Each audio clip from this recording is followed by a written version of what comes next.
Welcome my friends, the new Avatar The Last Airbender collection by Squareos is here, and today I'm going to show it all to you. But I'm gonna do it in style. Now this is what I'm talking about. Look at this beautiful collector's case. Of course, if there's anybody I would trust to transport the crew, it's Appa. Ooh, magnets. Look how beautifully the logo is embossed in here. Now this, my friends, is quality. And of course, it has space for your whole Avatar Squareo collection. Let's keep going! Look at this beautiful Momo deck box. I especially love the ears. This bad boy can hold up to 100 double sleeve cards easily. Just put them in there, close up, shake them around, do your monkey business, and they will stay safe.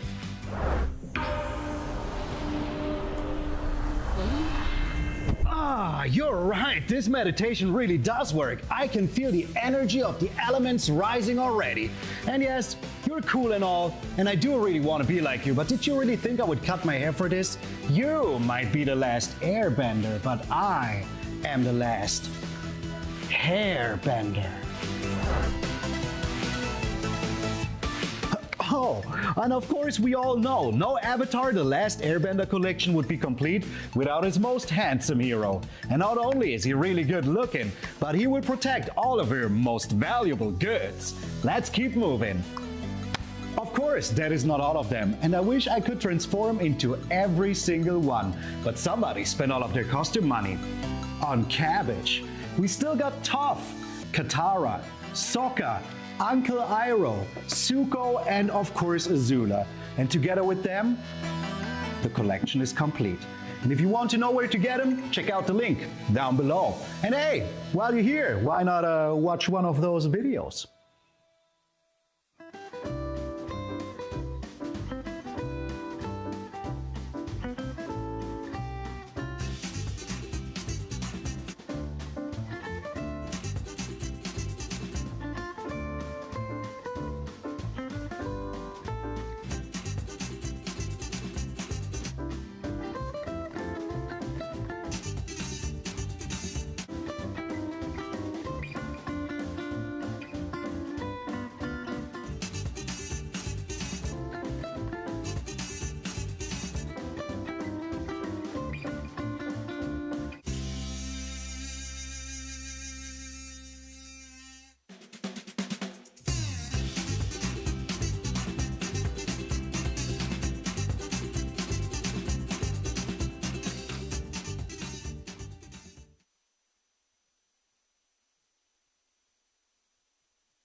The world's first sustainable deck box made a bold impact.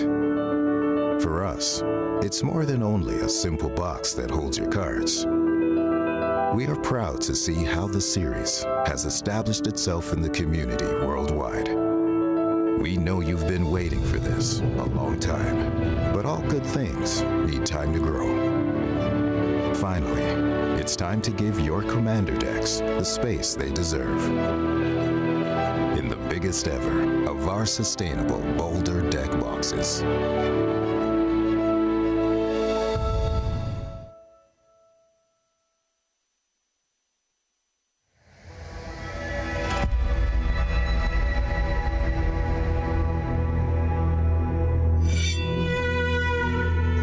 旅の始まりは常に道への一歩である。それは闇へと続く。初めの一歩を踏み出すには勇気がいる。そして旅の終わりには旅を始めた時の自分とは別人になっているかもしれない。旅に出よう。物語の次の章がお主を待っている。将軍の道を歩め。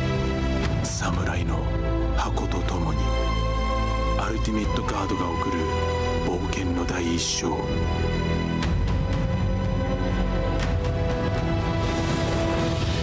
刀将軍の道、近日発売。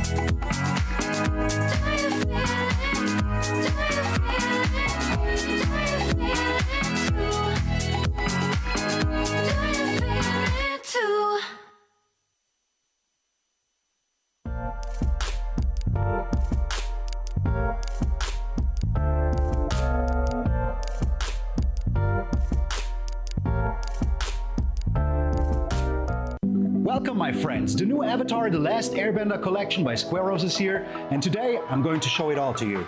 But I'm gonna do it in style. Now this is what I'm talking about.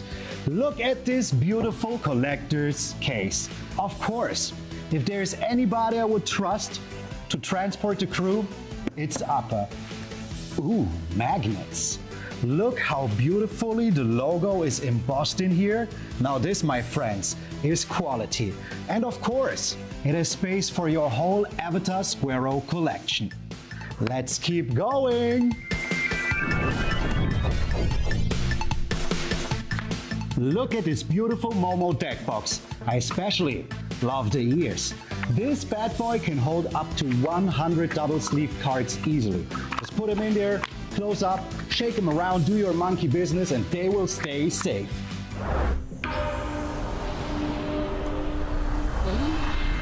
Ah, you're right, this meditation really does work. I can feel the energy of the elements rising already. And yes, you're cool and all, and I do really want to be like you, but did you really think I would cut my hair for this? You might be the last airbender, but I am the last hairbender. Oh, and of course we all know, no Avatar The Last Airbender collection would be complete without his most handsome hero. And not only is he really good looking, but he will protect all of your most valuable goods. Let's keep moving. Of course, that is not all of them, and I wish I could transform into every single one, but somebody spent all of their costume money on cabbage.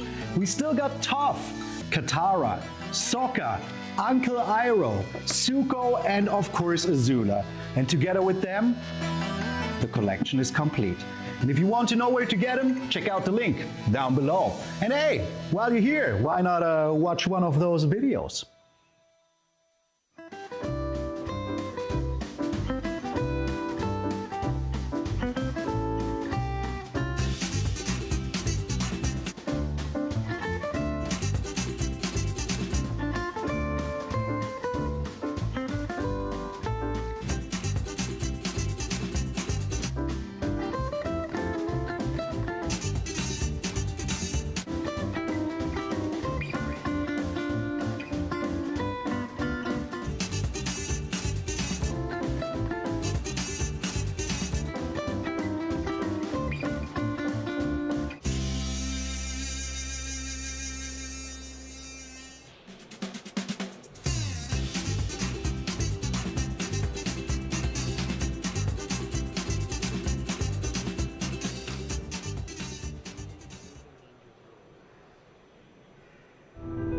The world's first sustainable deck box made a bold impact. For us, it's more than only a simple box that holds your cards. We are proud to see how the series has established itself in the community worldwide. We know you've been waiting for this a long time, but all good things need time to grow. Finally, it's time to give your commander decks the space they deserve. In the biggest ever of our sustainable Boulder deck boxes.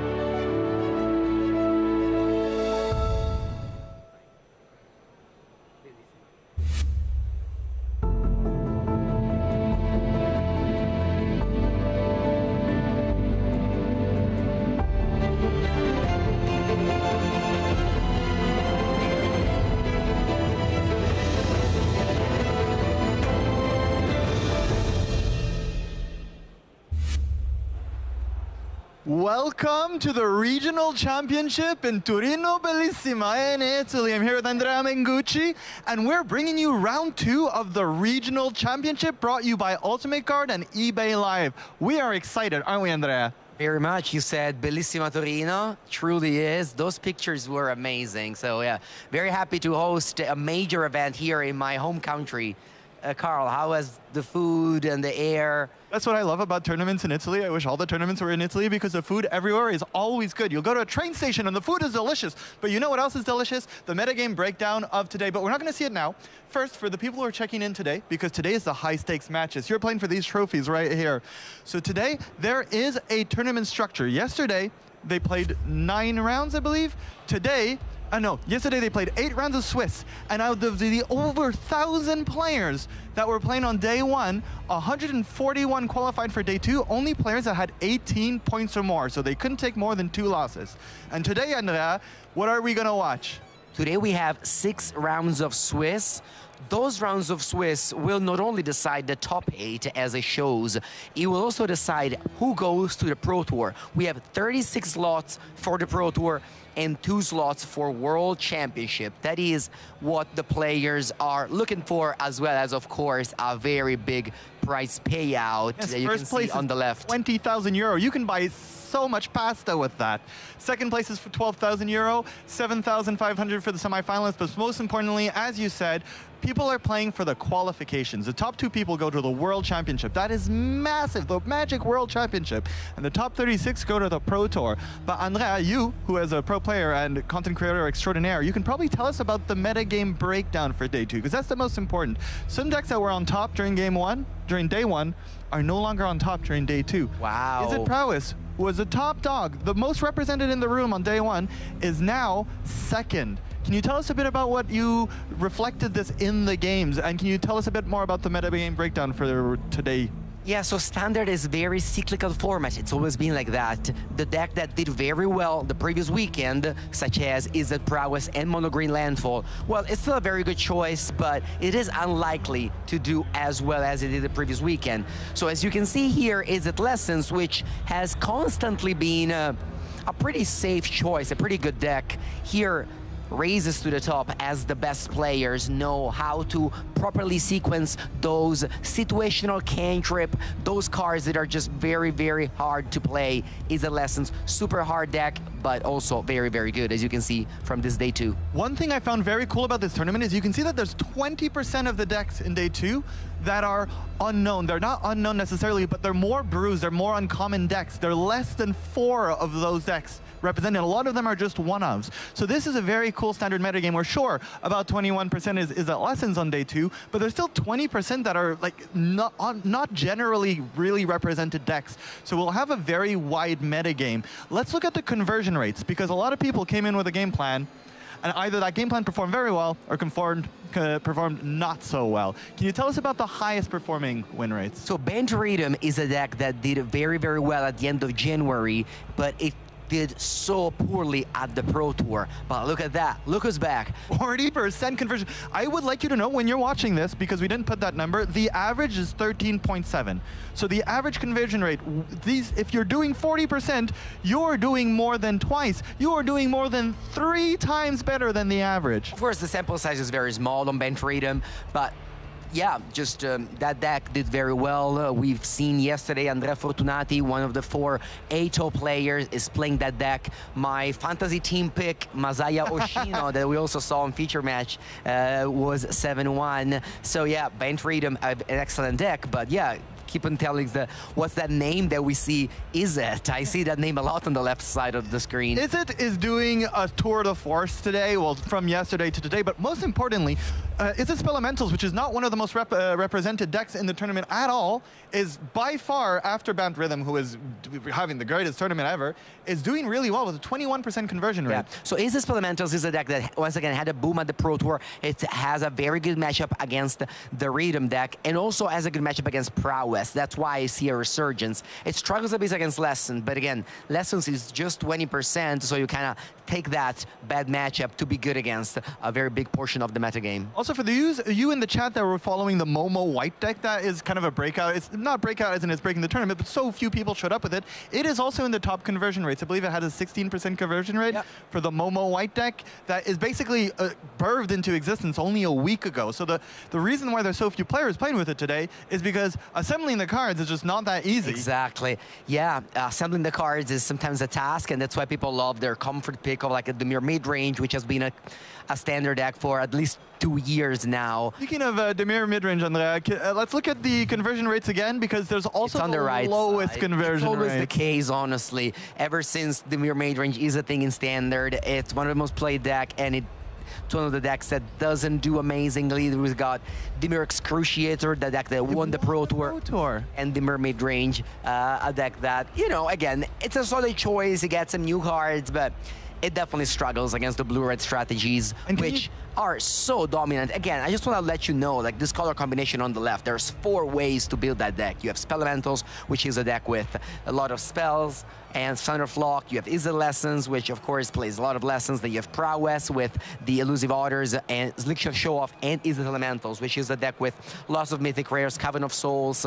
Yeah, it's hilarious. It's very funny because although they share a lot of syllables, they do not share a lot of cards. Izzet Spelementals and Izzet Elementals are almost not overlapping decks at all. Which it's funny that you say that because, well, people might know I own a lot of cards, and my friends get to, you know, take a bit of the apple, and I lent 2 full decks for this weekend, which were Izzet Elementals and Izzet Prowess. They don't share a single card, so that's pretty funny. That's one of the really cool things about this format right now. Yes, there's 4 Izzet decks, and normally you go, oh yeah, you should just combine them. They're basically the same strategy. They're not. The cards don't overlap in the slightest. The Izzet Lessons deck mostly takes cards from the Avatar set, as it says in the name. It's a lot of the Lessons cards, while the Elementals deck takes a lot of cards out of Lorwyn. Lorwyn, because it was kind of Elementals focused, and the Spelementals just uses kind of cards from both, but not all the cards. The Spelementals is a beautiful deck. It feels like more of a Pioneer Izzet Phoenix, if you remember that style of deck. Very, very cool deck. Yeah, anyways, we have a lot of really cool matches coming up, but one of the ones that we're going to see in the first round that we specifically picked for coverage because Simon, who we're passing to, wanted to see it, is there is a Grixis Artifacts deck. Yeah, it's been 2 days that Simon tells us, oh, we should feature Grixis Artifacts, but there was always a reason why we couldn't. Thankfully, the player made it to day 2, so we were able to snag him for round 1. And is doing well, so it's going to be a treat for you. So because I'm not going to let you wait any longer, we're going to thank eBay Live, and we're going to thank Ultimate Guard, and we're also going to thank Simon and Felipa, who are going to bring you this first round. Thank you so much, Carl and Andrea. I'm Felipa, joined by the one Simon Nilsson. We are here ready for the regional championship in Turin, going into round 9, which is the first round of day 2. Today we're going to have 6 rounds of Swiss and then a cut to top 8, where we'll see the best players here throughout the weekend. Over 1,000 players yesterday. How many players are left, Simon? Well, there's 141 players today, and I actually spoke to one of my friends who got the bye. Someone has to get the bye at X2. That's just how it has to go when you're on an odd number of players in day 2. But yeah, that's the field has been cut down significantly, and the tournament started with like kind of the already the cream of Europe, right? Like that's a lot of people had to qualify to even get to play here. Now these have been shaken up a bit, and now it's only the people who went 6-2 against the field against each other other. So it's a a ravenous, brutal few days we're having here in this tournament scene, and now we get to see how the best of the best of the best are playing against each other for that Pro Tour invites and for that top 8, potentially the 2 world slots that we're awarding this weekend. And speaking of brutal, let's take a look at the Caster Fantasy Draft to see how we are doing here this weekend with our predictions. So before the tournament start, we were asked as a challenge to choose 5 players. Every win that those players have, we get 3 points. Every draw, 1 point. And it looks like we have a clear winner and a clear loser so far. Of course, there's still much to be played. I don't think I had one single player make day 2, unfortunately. On the other side, look at Team Mango, 102 points. Willie Edel, Alexei Paulot, Mateo Ferreira, Ben Jones, and Messiah Oshino. Great picks there by Mango, which is clear leading here with almost double the points as the second place here, Arne Ushenbad. Now, Simon, not as bad as me, but you're also not doing great with your choices. Yeah, exactly. No, there's, certainly. We kind of like all pale in comparison to what Mango is doing. I just want to highlight, this has probably never happened before in the Caster Fantasy Draft. Mango has all 5 players on his team in day 2. Arne and I have 2 players into day 2, and I think Carl has just 1. So, so that's like, a really tough thing to beat. And Mango even has one of the 8-0 players, Alexei Polo. We saw him with his cool teamer lessons day yesterday that doesn't play the Artist Talent and Monument of Endurance combo, but just plays like much more of a control, like splashes for tough to grind them out. That's our 8-0 player. Mango has 2 7-1 players and also 2 6-2 players. So yeah. Look out for the names on Mango's side of the screen if you want to see who's in good position to potentially top 8 this tournament. That's true, and for people to understand how insane it is to have 5 players on day 2, the chances of a player making it day 2 from day 1 is like 13.7%, you said, right? The conversion, so like to get that 5 times, I'm not great at these statistics things, but I think the odds are pretty low. Yeah. So good game there, Andrea Mengucci. Speaking of game, we are ready here for round 9, the first round of day 2, and as Carl and Mango were saying, finally we got to have Grixis Artifacts, Simon, that I know that you've been wanting to see, piloted by Maximilian Oglund, I hope I'm saying this correctly, versus Monogreen Landfall, one of the top decks throughout the weekend, piloted by Massier. So what do you have to say about this Grixis deck, Simon, since you really wanted to see it? Yeah, here we see, take a look at Maciej. The one with the cap is Maximilian Höglund, as the Swedes would say. But I'm not a Swede, so I'm also going to say Öglund. And this deck is completely crazy. If you wanted to see some new cards from Teenage Mutant Ninja Turtles, this deck has that in spades. This deck is built around Krang Mastermind. You see the big brain on screen there. It has affinity for artifacts, so even though it costs 8, it can come down for as little as 2 mana. And then it can draw you up to 4 cards, and it has power and toughness equal to the number of artifacts you control, or at least extra power for each artifact you control. So it's a huge threat that draws you a bunch of cards. Not only that, do you remember Cranial Plating? Cranial Plating is back in Standard, and it is in this deck. We're talking about 3 copies of Improvised Arsenal. That is, equipped creature, get +1/+0 for each artifact you control. And how do you generate artifacts? Well, you have Pinnacle Emissary. Whenever you cast an artifact spell, you get a 1/1. There's the new card, Ravenous Robots. Whenever you cast an artifact spell, create a 1/1. Artifact, that is. And it's even tied together by the Evervile S card, Lady Octopus, that lets you play artifacts. You can tap it to cast artifacts from your hand equal to the number, essentially the number of turns it has been. So it's whenever you draw your first or second card for the turn, it gets a counter, and then you can tap it to play an artifact from your hand that costs that amount. Simon, I'm hoping to see some big brain plays here from our Grixis Artifacts player. And on the other side, a deck to beat. This is the Mono Green Landfall that we have been seeing here throughout the weekend. Any key cards here that we haven't seen in the other days, or just pretty much a stock list?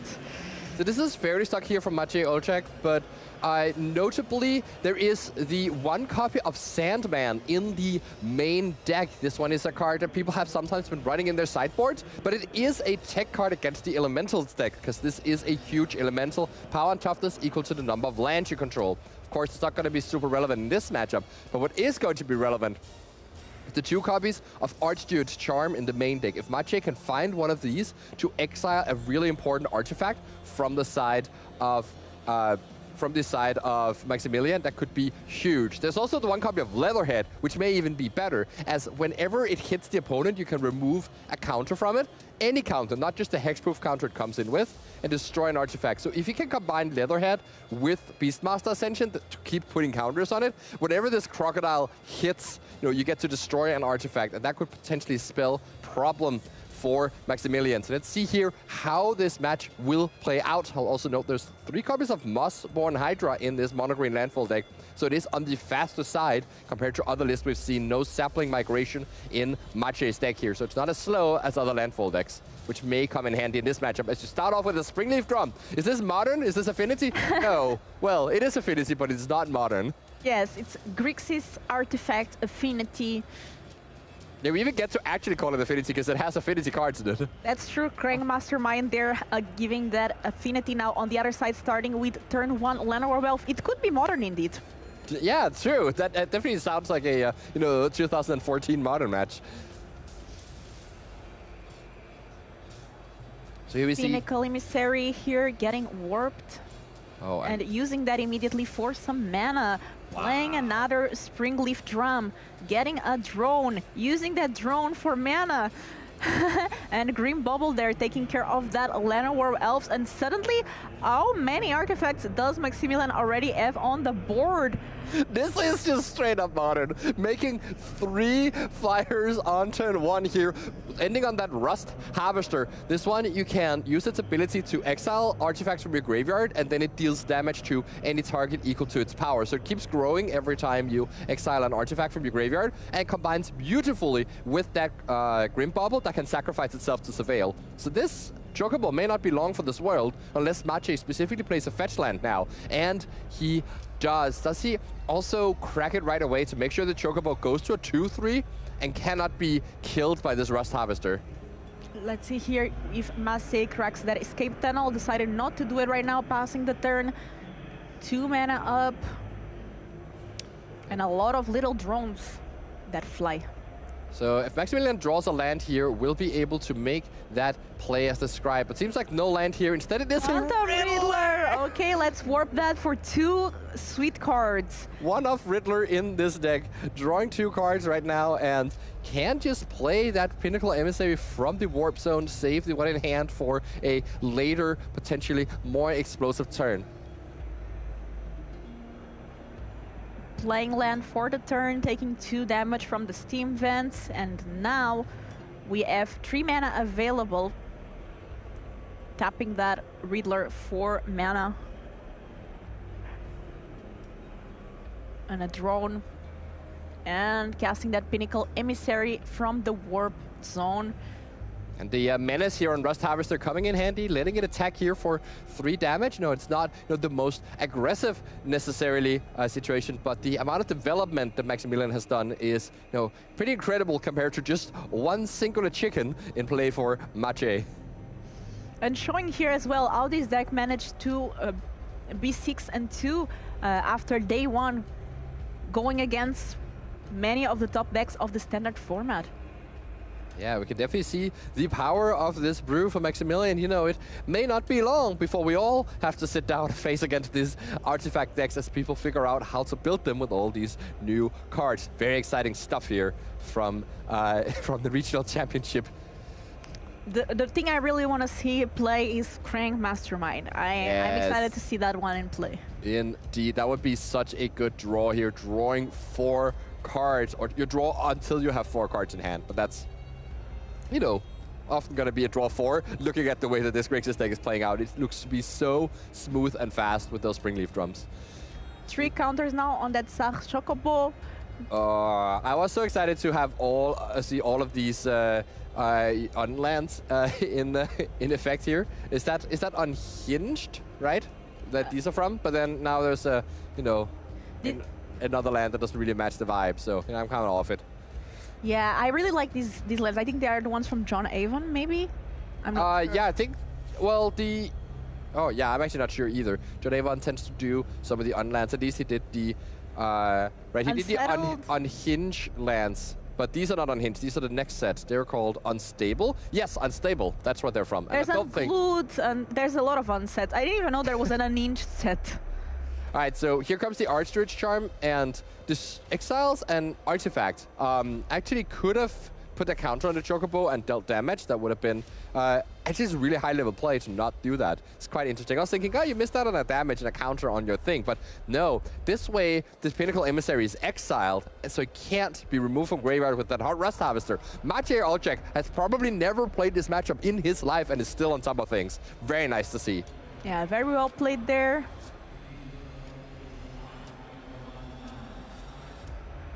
Let's see here. 3 mana.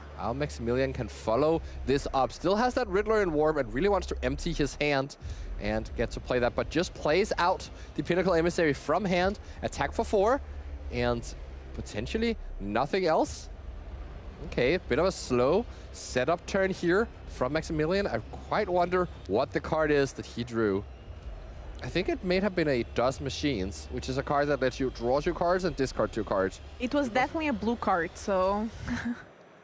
Yeah, I wasn't too keen on doing that yet. Maybe better to do with the Riddler in play, so you actually get to draw 3 cards, discard 2, and end up with a card in hand. Let's hear how Maciej can follow up here.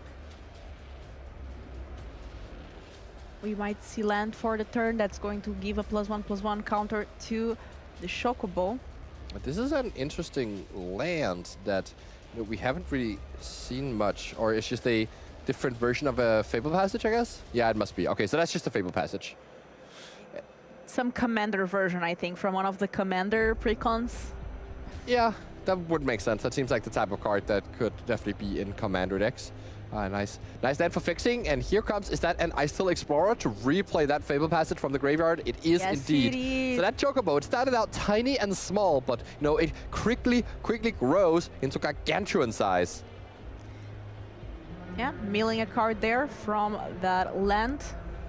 Entering the battlefield thanks to Icehill Explorer that says whenever you play a landfall, whenever a land you control enters, you mill a card. Yeah, so that will fuel digging towards the Basing Says and the one-off Esper Origins in Maciej's deck. But without that many Origins, the mill part is not that important of the Icehill Explorer. It's way more the part where you get to play an extra land from your turn and get to play them from your graveyard, enabling so many landfall triggers here. Just having a Chocobo as the only payoff for this may not be good enough. And what is this? That's a flash card. I don't even know what it is. It's Tappet. It's new from the Teenage Mutant Ninja Turtles. Yeah, yes, I know. It's your Valence Scam. A 1-mana flash whenever enters or leaves the battlefield. You may tap or untap target creature, and you can pay 4 mana to sack it and draw 2 cards. I see. So that's why his turn was just playing out the Pinnacle Emissary, because he knew he had this flash card to play. Maximilian surprising even us here in the booth. Well, not Philippa, but at least me. As we now see these drones are just being moved around because Maximilian is just indicating not how big they are, but how many of them there are. And so this is the number that he was intending to attack with. That's why you see, you know, the counters being moved in this direction. So he's going to use the Springleaf Drum to tap that last remaining drone to play out a Riddler on this turn. But not before attacking here for 4 damage. And, you know, even though it's not, you know, none of these creatures are as big as a Chocobo, it's still a lot of damage. And we actually see here Maximilian not play the Riddler and utilize the ability of that Sewer Valence Scam. It says when it leaves the battlefield as well, you get to tap a creature. So he's just planning here to sacrifice it to draw 2 cards and tap down that Chocobo. This effectively plays around a Mightform Harmonizer kill. When you're like putting all your eggs in the same chicken, you're bound to sometimes, like against this deck, just get your creature tapped and it doesn't matter. I have a horrific image in my mind now. Why would you put eggs in a chicken? Why would you do that? Because you usually say put that's animal all your eggs cruelty. in the same basket. In this case, it's Chocobo is a chicken. I don't know. Yeah, but don't put eggs in a live chicken. Look how cute it is. Okay. I mean, I guess it may be big enough to fit a few eggs now. So maybe it's adult, and that's what's happening. Second Icehill Explorer. Oh yeah, and this Harmonizer here is exactly the reason why Maximilian was careful. If there is an escape tunnel in the graveyard, as there is, you would be able to make the Icehill Explorer unblockable and attack with it here for 32 damage. That's how it works with the damage doubling of Mightform Harmonizer. Whenever land enters, you double the power and toughness of a card. So the way this works now is that the Ice Explorer can become unblockable, but it will just get tapped down by that Surveillance Cam. And the Chocobo can also be pumped to be lethal, but it can be jump blocked since it's not available to make unblockable.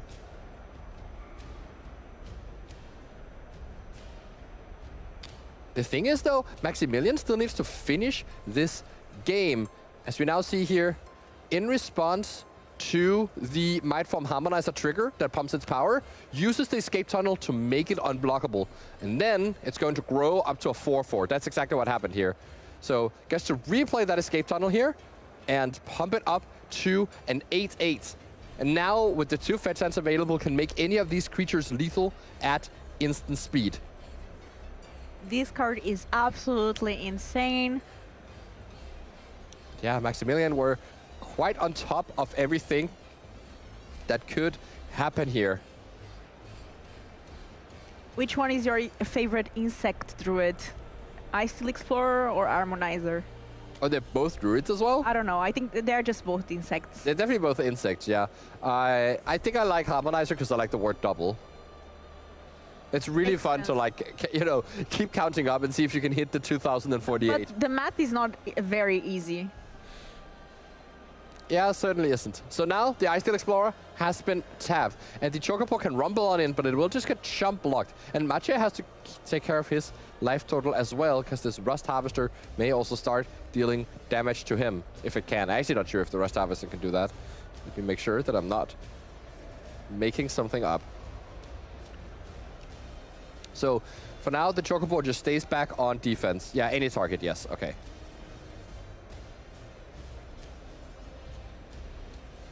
Reading there a new card. Ooh, yeah, so this is the equipment that give +1 for each artifact you control. There's so many drones on the side of Maximilian, and that is the cranial plating that will finish off this game. What an insane, like, you know, deck! What an insane deck! Yes. I'm stunned for words. I don't know what to say. This is so cool to see. No one in this tournament has practiced against this, and you see the smile on Maximilian's face, getting to showcase the world his brilliancy. He's the only person to bring this deck to the event, and he's still crushing it. I mean, people are not expecting big brains and improvised arsenal and so on. This is such a new addition from the Teenage set. And I think that's what we see, like a lot of the people, because now the Teenage Mutant Ninja Turtles set is legal in Standard, but people didn't have the time to test that a lot because it's very fresh cards. Sometimes you are rewarding for bringing these cards and then, you know, risking it, let's say. We have Maximilian here sideboard now. What do you think might enter against Mono Green Landfall, Simon? Yeah, so we definitely see Maximilian being on top of this matchup, managed to also not die, so that escape tunnel Harmonizer trick knows what is up here. He may want to board in the Ooze, potentially, that can snag lands from the graveyard, so that if they get Earthbend and Sacrifice, they won't come back. Potentially could board in the Disdainful Stroke to counter some of the important 4-drops in this deck, and Null also can be quite good at stopping Earthbender Ascension and the like. And other than that, I think the small removal spells are not really at place here, so he probably won't go for those. On the other side, let's see here what our Mono Green player has in store. Probably not very prepared to go against Grixis Artifact, especially on day 2. Is there anything here that can be good against Maximilian's deck? But we certainly have the Artifact Hate card in Origins of Metal Bending. Paw Patch Formation does not answer artifacts. Then there's a second copy of Leatherhead. So those are slam dunks to go in the deck. Other than that, I wonder if he's actually interested in a Sapling Nursery, just creating a bunch of reach tokens that can stop these flyers. Or if he just wants to keep his deck nice and lean and just try and win with a big Mussborn Hydra or Mightform Harmonizer. That's something that this deck does get to do if it feels like it's in trouble. You can just win the game quickly with some of these power doubling effects. Players here are ready for this game 2 of round 9 of the regional championship in Turin. As a reminder, these players are trying to lock in, of course, top 36 that gives them access to that Pro Tour Secrets of Strixhaven and top 8 as well. And if they lose, they probably are out of top 8, right, Simon? with the third loss. Yes, yeah, so these players are still kind of on the brink of things. This tournament is tough. Of course, you're not just looking for top 8, you're also looking for that Pro Tour invite, and then you can still get those with 3 losses at least. So, you know, these players still in there and fighting. And we see here, that's a must-spawn Hydra Blink played on turn 2 of that Ladder Elf. This card will double the number of plus counters on it whenever you land enters the battlefield. And of course, this deck is very good at having lands enter the battlefield. But a Pyroclasm from Maximilian bought it in to avoid this exact scenario. You know, last time Maximilian was the one with a board full of things that could get swept away, but this time has a much more measured draw here and was waiting with that Pyroclasm in hand. But there's a second Hydra coming down from Maciej, saying, no, the questions do not stop coming. Can you answer this? There's a Pinnacle Emissary making a token, making a mana off that drum, playing a Grim Bobble to kill off that one. And 2 drone tokens. Oh, wow, that was such a good Pinnacle Emissary there, just showing how well it pairs with the drum. Yes, exactly, because now these drones are able to tap 4 mana, and you know, even though Maximilian missed his land drop, still has access to 3 mana for the next turn and can start developing out his hand. And with those Hydras gone and dealt with, you know, Maciej's draw may be significantly slower. 4 mana available. Let's go for the Mightform Harmonizer here, a 4/4. Ooh. So the problems don't stop coming here. And I want to highlight that the Mightform Harmonizer here is especially scary because of that Promising Vein. If Maciej has an Earthbender Ascension in hand, he could be attacking for, I believe, 66 trample on the next turn. Because he'll be able to get, you know, 4 landfall triggers in one fell turn because of that Promising Vein that's already in play. That's a land you can sacrifice as a fetch land. So Maximilian here, hoping that this is not the case. Just plays out the Ravenous Robots. Whenever an artifact, you cast artifact spell, you get a 1/1, and then you can also give your creature tokens haste. So continuing to develop the board here, but has shields down on this moment. Does Maciej have Earthbend Ascension and a land to follow up? We will see. Otherwise, this Harmonizer could very well move into lethal by a robot token. So that's something Maximilian is going to be quite aware of for the rest of the game, is making sure to leave enough chump blockers back so that he's not vulnerable to getting killed by this Mightform Harmonizer with that sneaky, sneaky Promising Vein in play that can just go and generate a landfall trigger. And let's see here what Maciej can do with this big board already being presented. I also think I saw in Maximilian's end the Sewer Valence Scam, which is another very instant speed way to just tap the creature. Interesting. So deciding to develop the Rust Harvester rather than hold up the Sewer Valence Cam. I can't read that. That's a pun you can only say once. So the fact that it's in our card name. Okay, that's fine. You know, I'm holding it together. As we now see Maciej also trying to hold it together and figure out what to do with that. It looks like there's a Bushwhack and an Archdruid Charm in hand here. So actually has the ability here to clear off both the blockers. And with a fetch land, is that going to be good enough? No, it isn't, because of course the Promising Vein... wait, actually I think this could have been good enough if you use the... No, there's not enough green, I see. You're right, because you can't play both Archdruid Charm and the Bushwhack, because there isn't quadruple green here. So can't actually clear both of the blockers in this instance. That was a close call here from Maciej. Maciej really wanted that trample keyword right now. Yes, indeed. Or really anything to push this one over. So just decides to pass the turn here instead of eating. You could also search for Leatherhead, actually. That would be a creature you could play next turn, and then that already has natural trample. So with the 2 fetch lands in play, he would have lethal on the very following turn. So that's something that is also in the option here for Maciej. Maybe he's just going to go for that exact play. Oh, it's a Grim Bubble. Oh, the Grim Bubble. Making another robot here. Just giving -2 to the Harmonizer, which doesn't kill it yet, but he might have a follow-up that does help kill it, or can potentially use this Rust Harvester to get rid of it. But he would need an artifact to go into his graveyard somehow or another.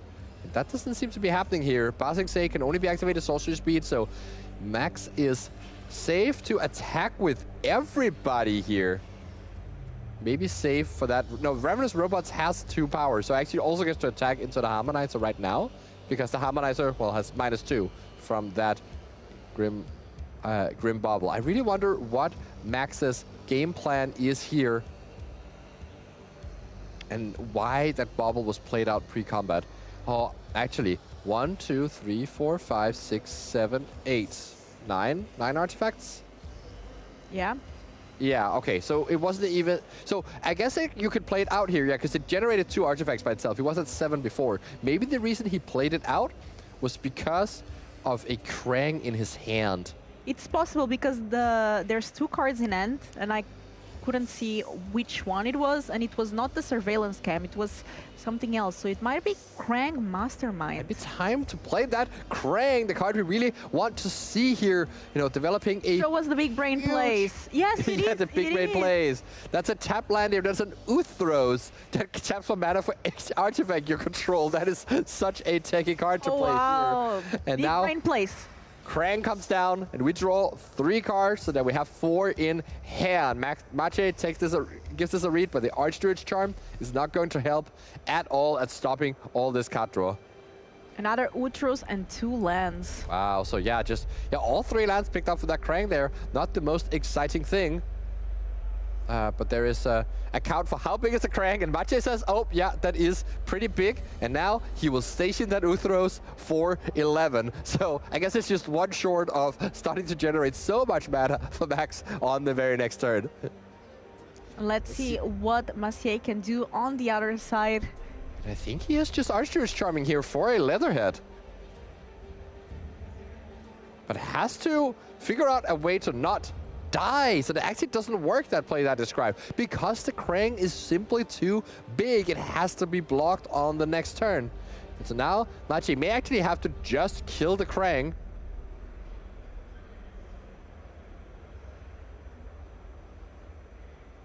That's exactly what we see here. Or does he? He can clear one of the chump blockers here and potentially go for lethal. Yes, put a counter on the Harmonizer because Maximilian went for that, you know, crazy play of stationing up the planet for 11, but leaves himself with only 2 blockers. And now the Bushwhack can come down, fight the robot. And since there is a counter being put on Harmonizer, you can fetch once, fetch twice. Makes it go from 5 to 10 and from 10 to 20. And Maciej finds the win here, despite the Krang coming down. Maximilian must be furious at himself for making this simple misstep of leaving himself vulnerable to 2 removal spells and dies now to that Mightform Harmonizer. What a game. What a game, and that's what happens when you're playing against these mono green. Like these mono green landfall decks, they are so good at just like taking advantage of all opportunities to just finish the game. And here 2 blockers, not enough, and a win for our mono green landfall player. But that means, Simon, that we are going to have a game number 3. So a lot of things can still happen. Now Maciej will be on the draw. Do you think anything will change for game 3, or same as we saw game 2? In terms of sideboarding? Yeah, I would think things are probably just going to stay rather the same, and I say that from the prediction of my professionality and also the fact that I can see that Maciej is not reaching for his sideboard and just shuffling up again. That's I would say, pretty good indicator, as we see here Maximilian doing that exact same thing. Keeping in the Pyroclasm in his deck, though, might actually be, you know, a risky move now that Maciej has already seen it and is going to be on the play, so it's way easier to navigate around that and actually start to see, you know, the deck box being fiddled with, so maybe things are changing here. Let's take a look again at that Grixis Artifacts deck. A card we haven't seen come out yet is Lady Octopus, the Inspired Inventor. So this one mana creature, whenever you draw your first or second card of the turn, it gets a counter, and you can tap it, and you can cast an artifact card from your hand, or put it into play from your hand that costs equal or less than the number of counters on it. So on turn 2, it gets 1 counter from your draw step, and then you tap it, and you can put a 1-drop into play for free. Next turn, you know, you put a 2-drop into play for free, and so it's very reminiscent of that Aethervial style card, but only works for artifacts. Another card we didn't see yet as well is the Ooze. A new card as well. Tezzeret is also seeing play in this deck. Yes, nice to see some Planeswalkers. 2 copies of Tezzeret, Cruel Captain here to search up. Oh, speaking of the devil. Oh, and that is actually a mulligan to 4 from Maciej here. A lot of shuffling have happened that we cut away, so you didn't have to witness this, but that is a tough, tough situation. it is possible that Maciej was actually mulliganing aggressively to try and find the answers he feels like he needs in this matchup when he's on the draw, knowing that it has to come down to must-spawn Hydras and might-form Harmonizers.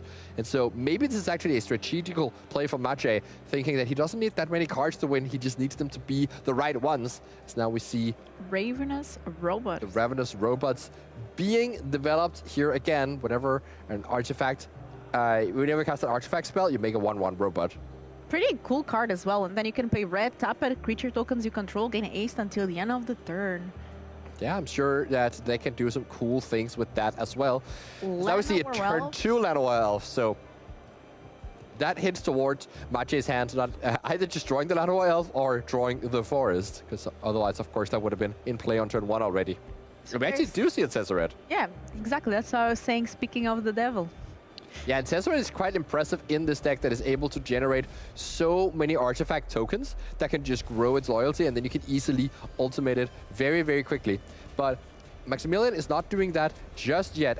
Just playing out, removing the Llanowar Elf here, making sure to play it safe against the mulligan to 4 and just stop Maciej from having something big come in. But that's actually a must-spawn Hydra, so the big question is, does Maximilian have a secondary answer for that? And it seems like you can get Tezzeret, and Tezzeret can get Green Bubble, but you already have Green Bubble in it. Oh, true. Yeah, you can even do that. So, so the Tezzeret is all sorts of safety here, but can now play the Tezzeret, not use the ability yet, and...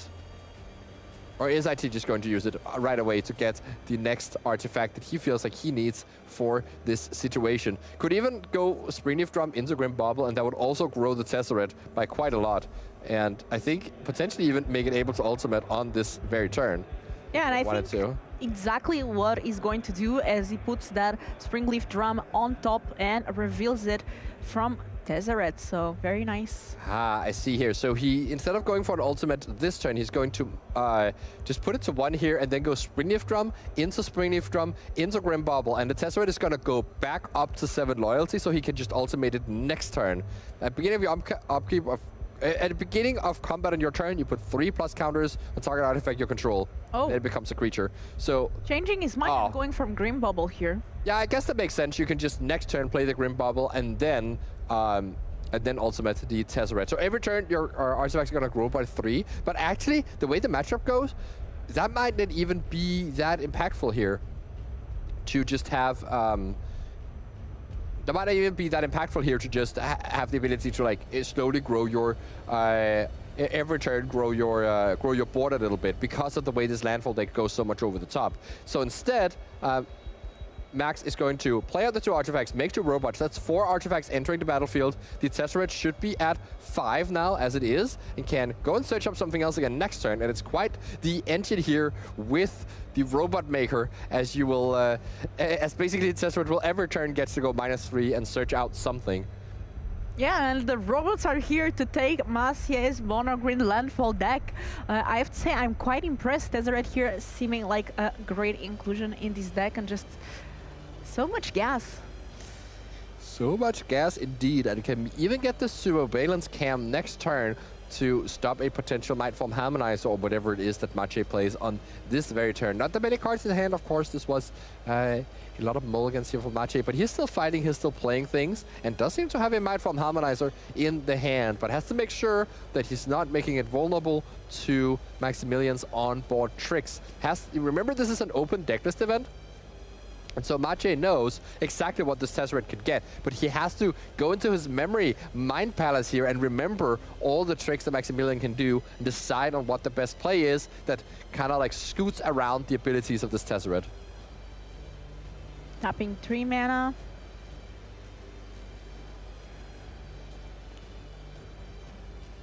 Oh, it looks like they are just discussing maybe life. I think the life totals might not be matching from the scorekeeper and the player, so they are just making sure that the life totals are corrected. Yeah, that seems about right, and that is generally a good thing to do. That's why we write down our life totals, and whenever it changes, we say it out loud so we can agree that we have the same life total. Do you usually, like, when you're not playing when you're playing at a local game store, because I know that it's different when you're playing the competitive events, but do you write your life in a notepad or do you use the companion app? Oh, I always write it in a notepad. Yeah, I think that is, when you play competitive tournaments, that is actually even the required way to do it. Yeah, exactly. But even at FNMs, yeah, you can use the companion app, and it is all well and good, but there's a lot of value in just being able to go back and figure out what has gone wrong if you and your opponents disagree on your life total. Yeah, looks like they are correcting it and going back. And then you just have to rewind, you know, like, yeah, I took 1 damage from here. Yes, exactly. Yeah, the entire game. Yeah. Okay, looks like they agreed on life total. Oh, and there's a Sandman in Maciej's hand, and decides to play that out here, play a land, and knows actually now that this Sandman, if there's a fetch land on top, you can grow this into a 20/20 that can't be blocked by small creatures. And small creatures is all that Maximilian has. So this play here, not playing out the Harmonizer, but playing the Sandman instead, is a very careful play from Maciej. He doesn't necessarily let Max know that he's at the verge of dying if Maciej draws the right card. So let's see here if there's an answer. And wow, this Torch the Tower is incredible here. Not only does it, with the ability of Grim Bobble, they can team up and get to kill the Sandman. The Torch the Tower also exiles it, so it's not coming back anytime soon. Tezzeret gets to go down again and find another thing. I wonder if this is the time for the Surveillance Cam or the Rust Harvester even.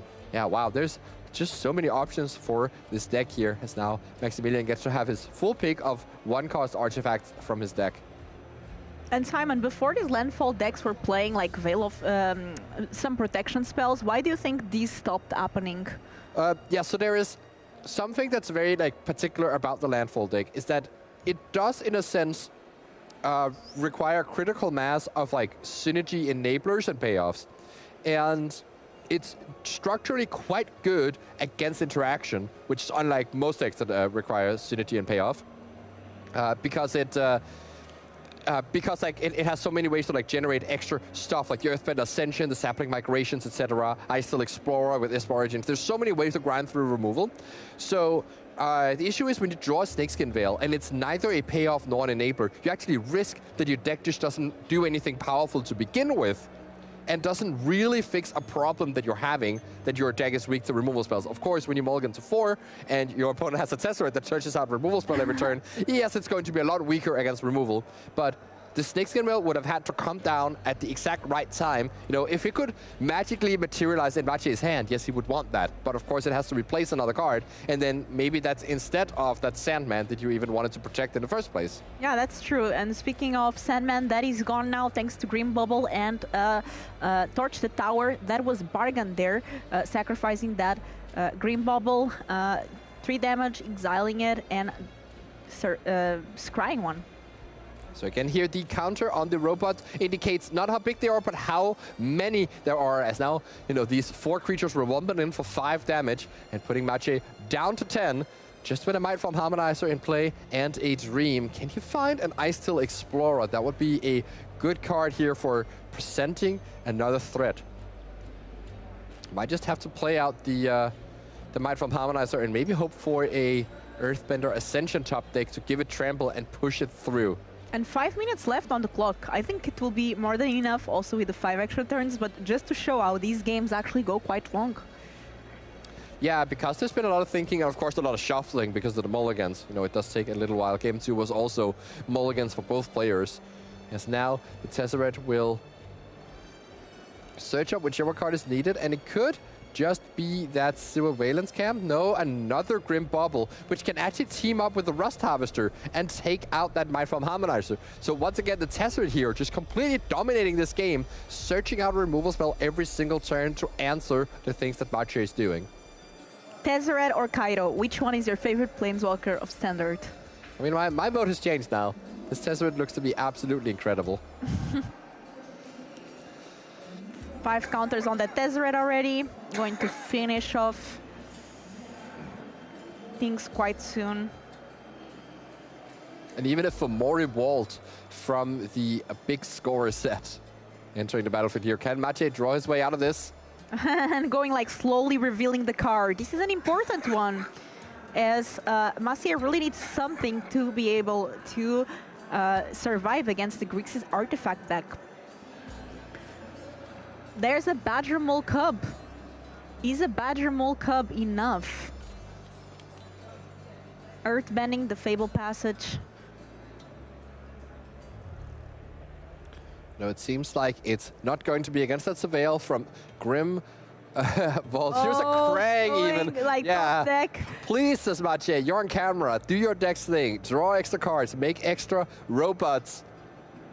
Use your Rust Harvester to deal me damage and finish off this game in style. And Maciej's at 3 life, and that is Maximilian Höglund from Sweden takes this one down. Maximilian has already played one Pro Tour. At the regional championships in Bologna last year, he got a good enough score, 11-3, to qualify for the Pro Tour Edge of Eternities. And now he's looking for that second invite. He wants to get back at the Pro Tour. I love these. I mean, Grixis Artifact looks like a very sweet deck. Nice to also showcase some of the new cards and the potential of them. This is that. It's the first big event after the set is released. So, you know, players are experimenting. Congratulations here to our winner. And I'm a big fan of the Grixis Artifact deck, and I can see, Simon, why you asked so much throughout the weekend. We need to see this deck. Please, I want to see it so bad. Yeah, we did your favor, so we have that done, and glad to see it win as well. Mono Green Landfall as well, like great deck. We saw that game 2 winning out of nowhere almost. Yeah. Like, if you give a window for the Mono Green Landfall deck to win, it will deliver. Yes, you absolutely have to be careful when playing against this deck, and it pays off to know exactly what they can do and how much they can represent damage. So they let you be able to, you know, leave back enough blockers if that's what you need, or make sure that you leave up a way to tap their creature if they can give unblockable, as we saw in game 1. So yeah, good lessons from this deck, as well as just some incredible showcase of this Grixis Artifacts deck. And welcome to everyone joining us. We are ready for our backup feature match of round 9. This is the first round of day 2. On day 1 yesterday, we had 8 rounds and over 1,000 players. They needed 18 points or better to advance to day 2. Only 141 players are left, and they are looking to lock in the top 36 to qualify to Pro Tour Secrets of Strixhaven, which is going to happen early May in Las Vegas.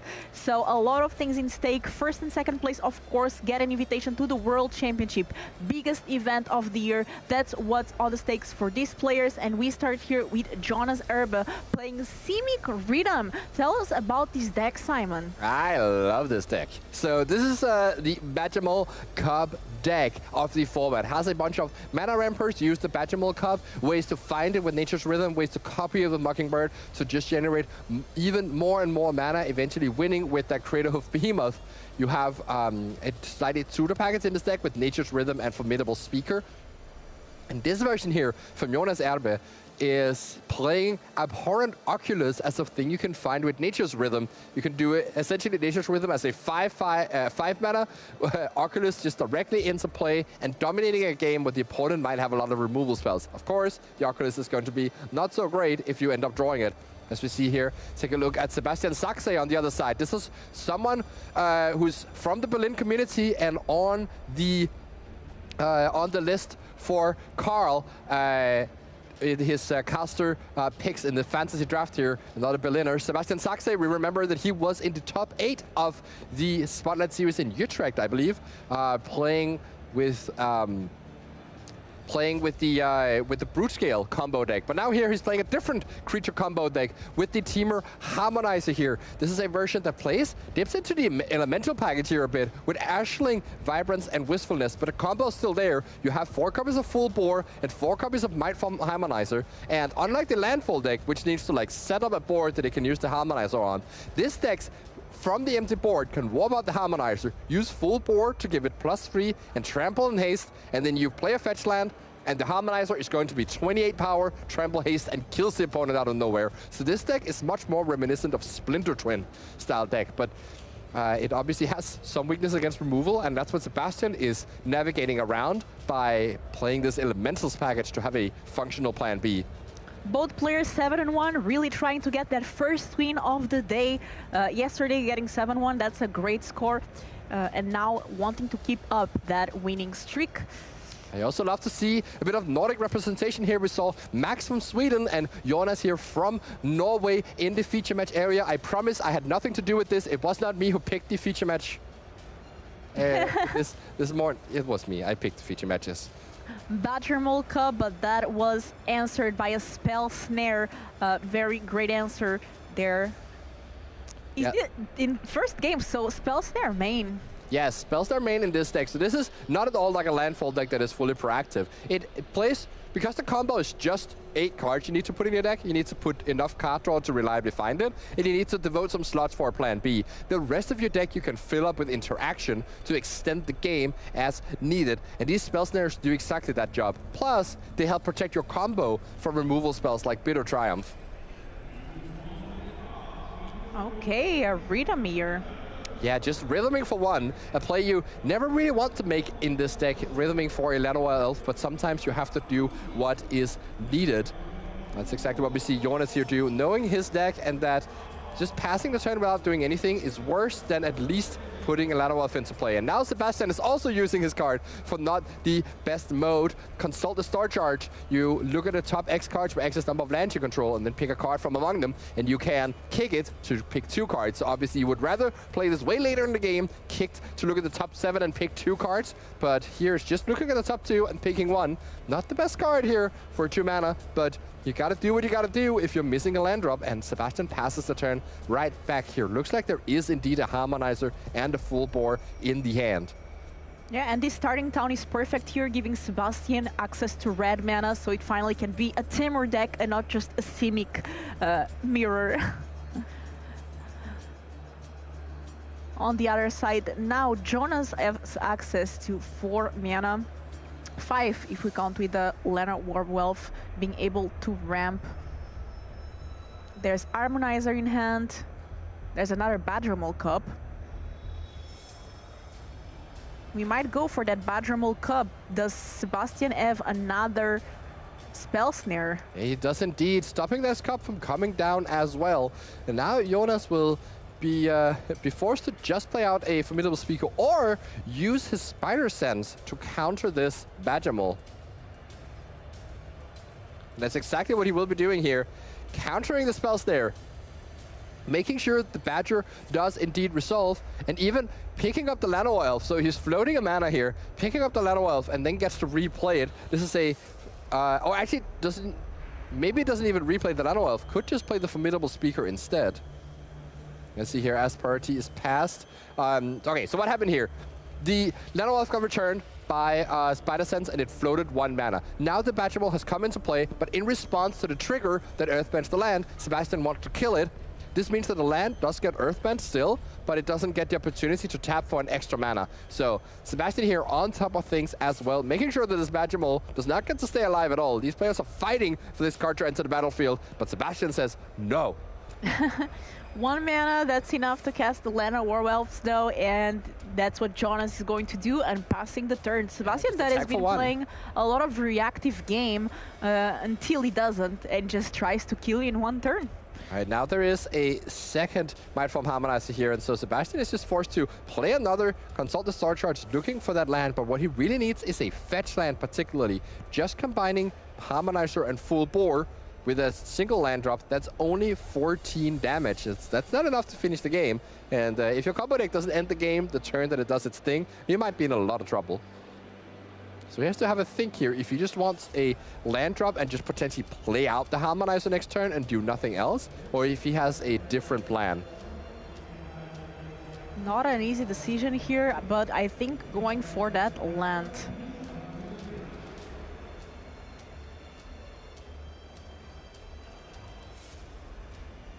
Playing the land and passing the turn.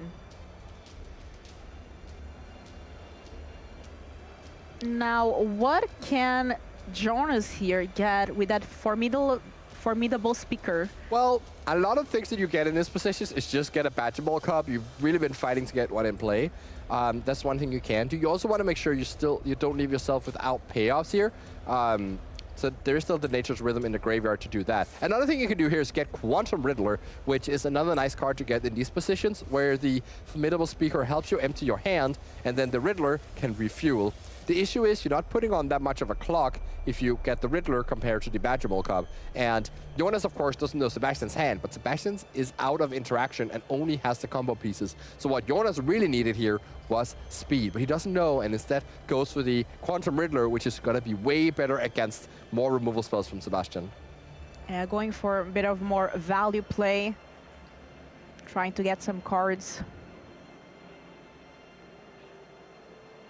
Yeah, nothing Sebastian can do about this Quantum Riddler. There's one card left in Jonas Herb's hand, and I think it's another Quantum Riddler, right?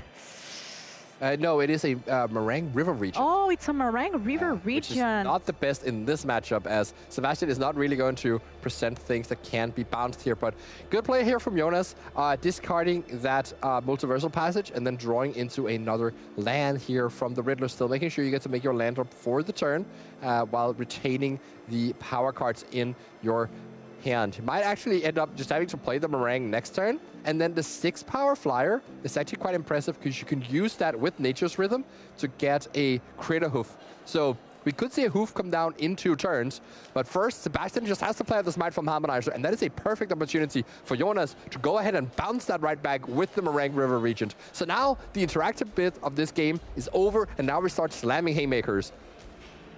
Sebastian still, though, needs to find a fetch land at any point, and he'll win the game, even through that Meringue. It's going to be interesting to see what will happen on this turn, or if Jonas has different things in mind rather than just bouncing that.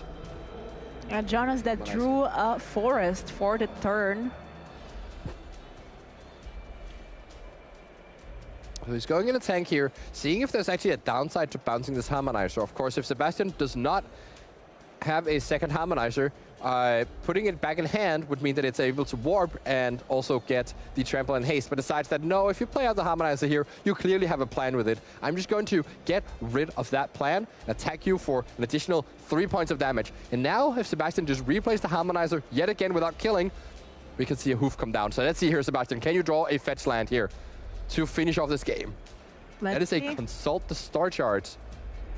But you can consult for a fetch land, but you no longer have the mana to both warp the Harmonizer and play full bore. So that is not going to cut it. Instead, he would need to use the consult the star charts to find any way to interact with this potential Hoof that can come down on the next turn. A way to get rid of the Meringue River region. It's very possible that his deck doesn't even play ways that he can get rid of this.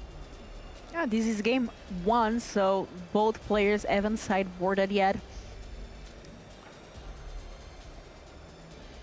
Crater of Behemoth, such a nice card, and it pairs so well with Rhythm.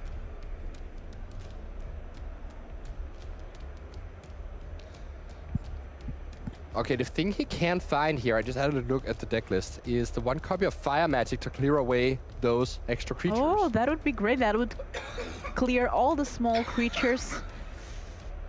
But there's a 2/4 creature and also Meringue River region, which is a 6/7. If he manages to do that. Oh, but doesn't even go for this here. Just says, pass to Jonas. Let's see what you've got. I wonder if Sebastian missed that there is a Nature's Rhythm in the graveyard that can just get the Hoof right away here. Yep. Let's see if Jonas misses the same thing. It's a very classic thing when 2 players are playing. If one player misses it, the other also might, because they're kind of not in the same brainwave at all, thinking about this one thing.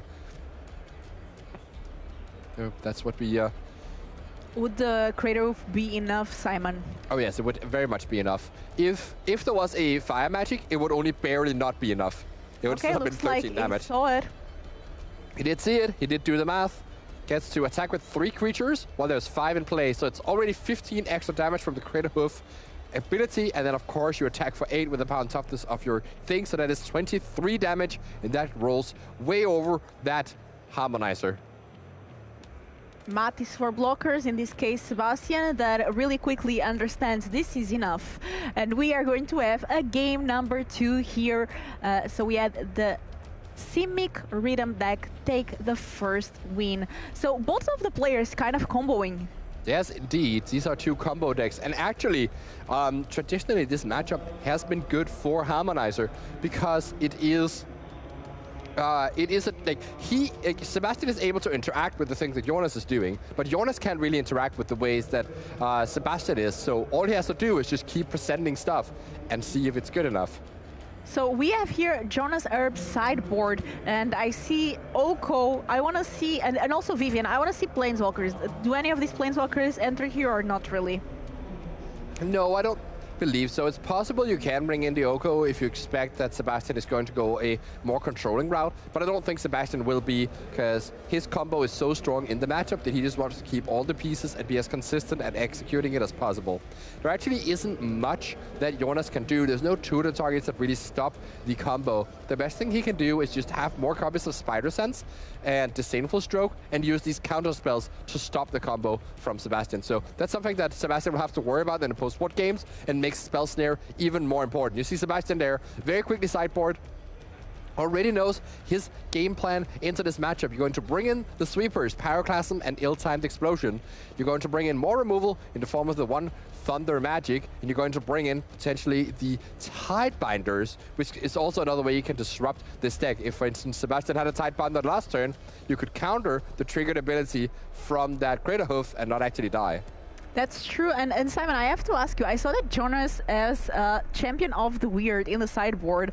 Can you explain me a bit why is this deck playing a black card in the sideboard? So, you know, I've seen it before, that people run these, you know, these mascots in their sideboard, like Poison Dart Frog type thing, and I just believe that, you know, Jonas might just think that he is the champion of the weird, and that's why he has this to represent. No, I'm kidding. So actually, the champion of the weird is an incredible tech that we found for the last Pro Tour. I'm so excited about this, that a lot of people have adopted it.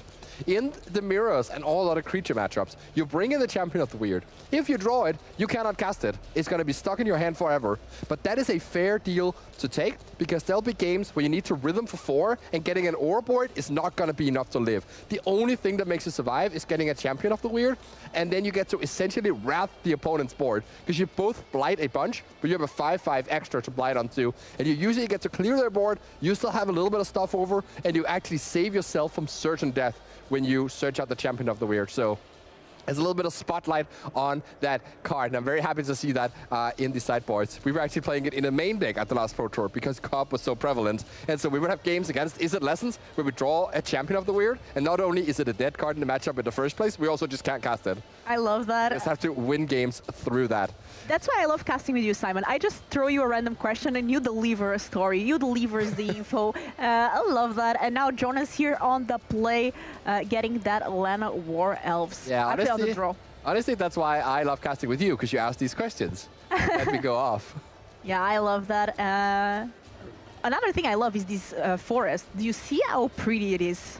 It's this galaxy foiling from Edge of Eternity. Oh, I see. Yeah, you definitely know your forest. Sebastian here with an island and forest up.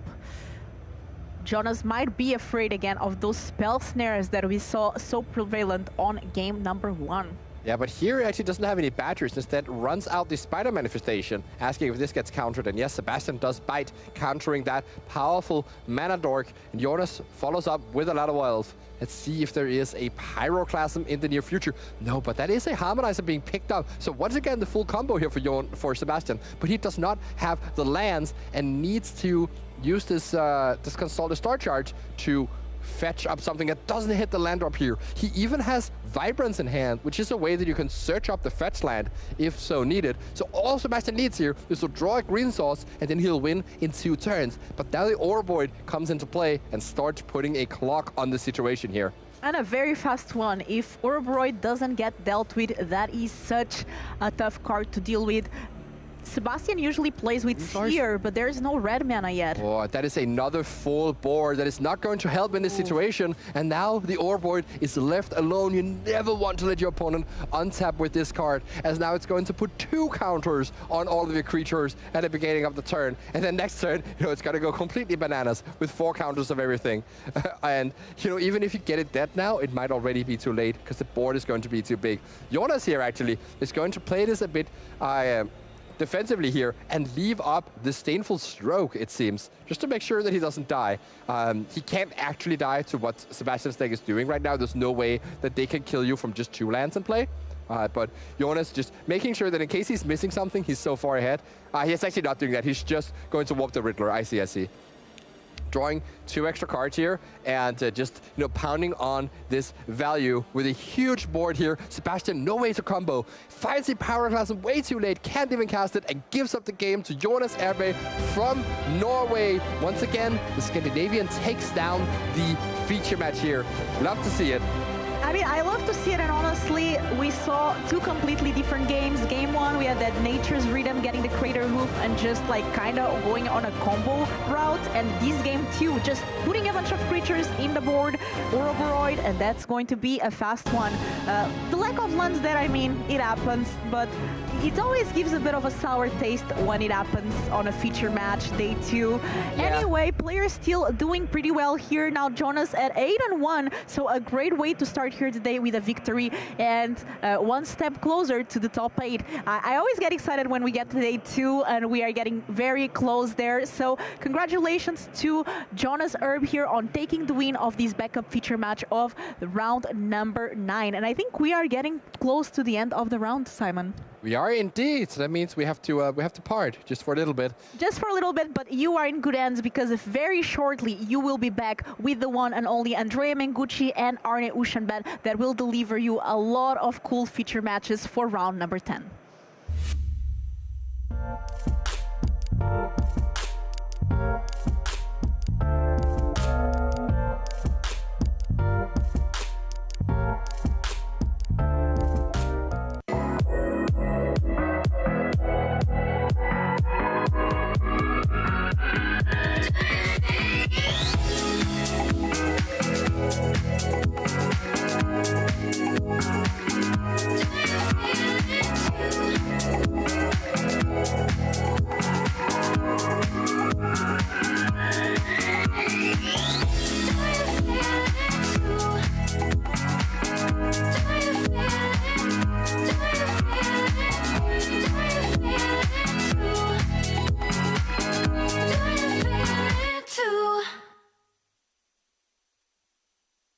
Welcome, my friends. The new Avatar The Last Airbender collection by Squareos is here, and today I'm going to show it all to you.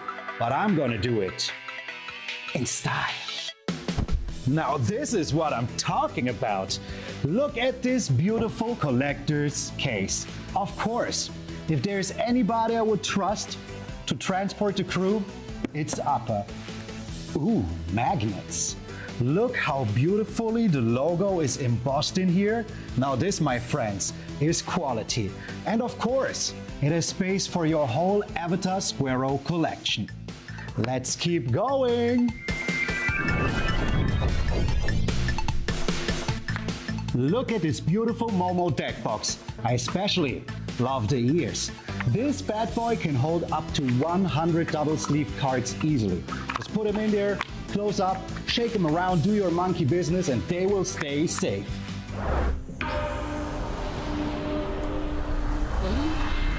Ah, you're right, this meditation really does work. I can feel the energy of the elements rising already. And yes, you're cool and all, and I do really want to be like you, but did you really think I would cut my hair for this? You might be the last airbender, but I am the last hairbender.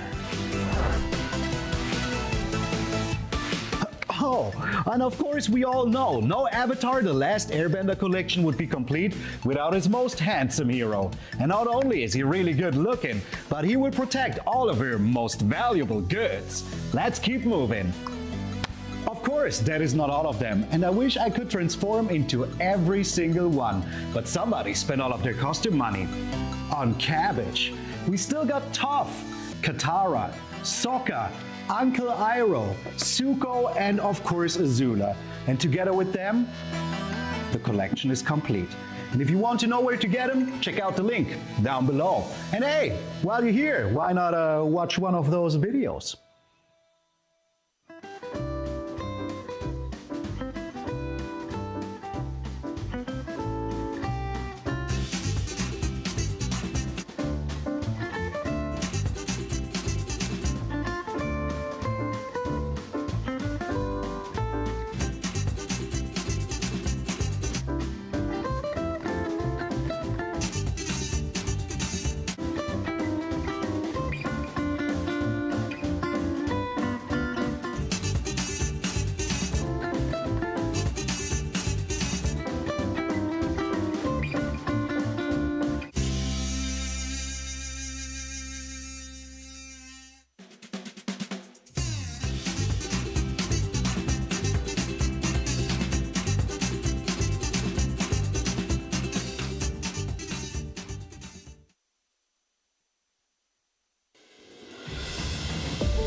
Hello everyone and welcome to round number 10 of Regional Championship Turin. I'm your host Andrea Mengucci from Italy. Joining me Arne Uschenbeth from Germany, and there's only 2 undefeated players left in the tournament. One is Andrea Fortunati on Band Rhythm and the other is Mattia Kalushny on Izzet Spellmentals. And while they battle to see who's the last undefeated player, we're gonna show you a brew. We're gonna show you Samuele Stratti, a Pro Tour champion on Esper Pixie, a deck that used to be a very big thing, you know, in the previous standard format, and he's one of the few players that still champions this archetype. He was doing very well in Lyon at the Spotlight Series, and he got some newer addition to the deck, so very excited to see Samuele battling us, and he's doing very well. Arne, how has your day been? What are you excited to see today? Yeah, I love day 2 of a high stakes tournament like this one. We have a lot of interesting runs going on. We have Alexei Poulot still at X1. We have Pierre Lipsch is at X1. He was top 8ing RC Antwerp. We have Lupi still at X1 as well, which also top 8 at Antwerp, and like every other event he played in the past. So we have a lot of storylines going on. That's for sure. We have Momo White still at X1, yeah. Yeah, we actually are gonna see Guglielmo Lupi's deck list here on screen. He's one of the many players that chose to play Izzet Prowess. And again, this is one of the best player in the world right now. One of the most successful player that we have. And yeah, have the privilege of having him in this tournament, bringing the most popular deck of the tournament, Izzet Prowess. His list, Arne, is this something special that you see? Yeah, so I was chatting with him on Friday about it, and he was telling me that Stock Up, for example, that's sort of, you know, everybody else plays 4 of them. He wanted to play half elemental instead, as it's just an annoying big body that is annoying to deal with. And he just felt Stock Up was a little too clunky. He's also playing an additional shock. He's playing Torture Tower, so a lot of removal. He has the 2 Wild Rides in the deck, Drake Hatcher as well in the mix, and then 3 more Drake Hatchers in the sideboard, as he found that card to be extremely good into all the blue-red decks, in the mirror match, into Lessons, so very strong. Yeah, so this is a eBay Live Deck Tech. We have, of course, a sponsor of the show of this weekend. We've seen Ultimate Guard and eBay Live, so thank you so much for letting us feature those players and the viewers enjoying this high-level coverage. Once again, best of luck to Guglielmo Lupi, who's battling out, playing honestly just for the prize money, because he got it all. He has already the Pro Tour invite, the World's invite. I just want to show that he still, you know, just has it. So that's it. Best of luck to him. And we have the players ready for these round number 10. Again, on one side, we have Pro Tour champion, Pro Tour Philadelphia champion, the first ever Pro Tour, Samuele Stratti, playing against Torre Oguts, and he's playing Izzet Prowess. So, no, sorry, Izzet Lessons. Izzet Lessons was the 2nd most popular deck yesterday. It is the most popular deck today. The deck overcame the Prowess deck. We just hear that the match is ready, and we're gonna go straight to the first action. Yeah, absolutely. I'm excited to see Esper Pixie in action here. Samuele Stratti, extremely accomplished player, of course, and he's been championing this deck for a while, even though others have not, right? And he's clearly an expert at it at this point in time. It's his baby, as you can say. Yep. So and his list is playing a couple of new cards. He's playing the Dreamweavers that we saw yesterday in Demir midrange as well. The 1-mana 1/1 from there you can see it. 1-mana 1/1 comes to play, drains the opponent's scries 1. Quite nice with the Kaitos, of course. And the card next to it also is not a card that we see very often. Arne, what does it do to this deck? Yeah, sick Wonder and Wisdom. If you've played a lot of Lorwyn Eclipse Limited, you know how good this one is. Another sort of payoff for all those 1-mana flyers and the Storm Chaser talents, of course, that Stratti is running. He can play it on turn 2, give that creature the ability to, when it hits the opponent, to draw a card. So instantly replace itself, sort of a 2-mana Rogue Refiner, which is extremely powerful. And then, of course, it does it on repeat. You can flip it like the Ashlings and stuff. Really strong card. What does it do on the back? It gives protection to a creature for so it a just turn gives cycle. You more evasion.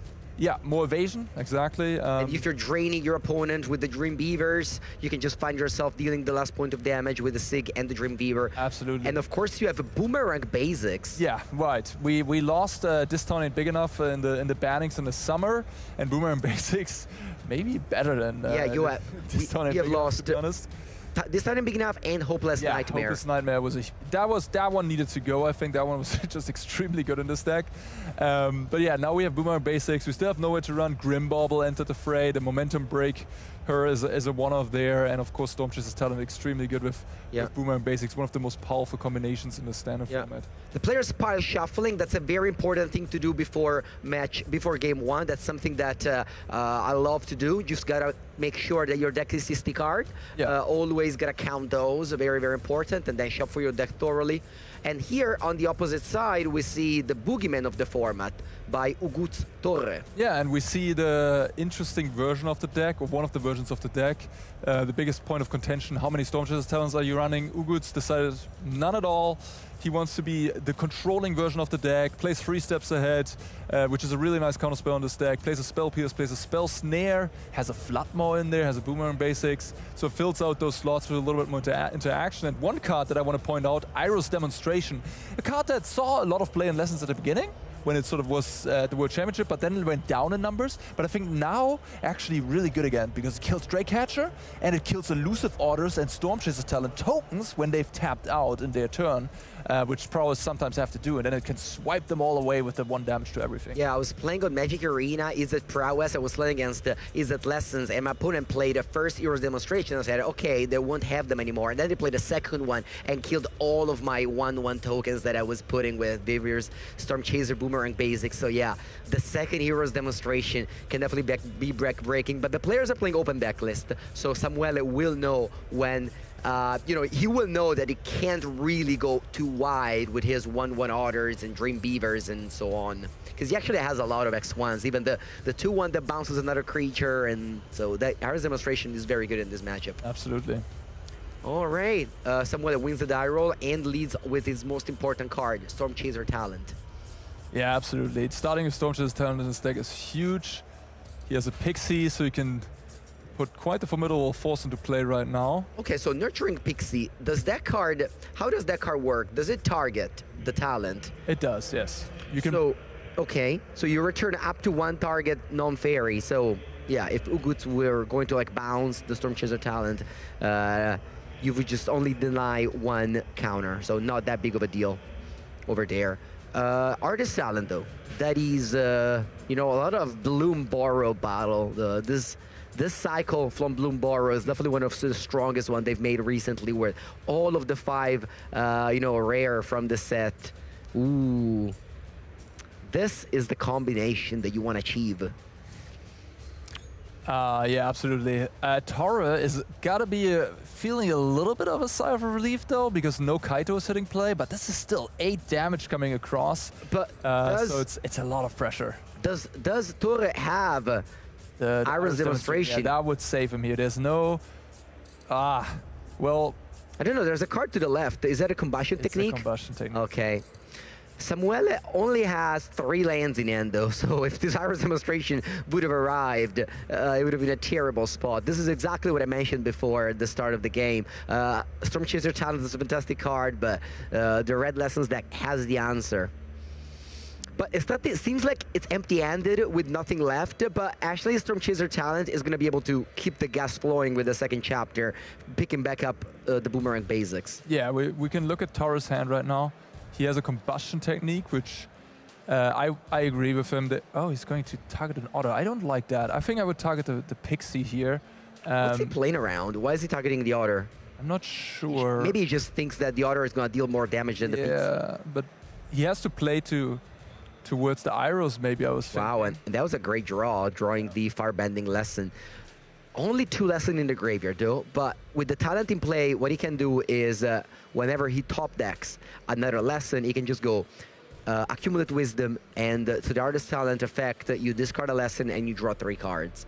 So, and he has already the talent, the Accumulate Wisdom and the Monument in there, so he just needs to survive, basically. Yeah.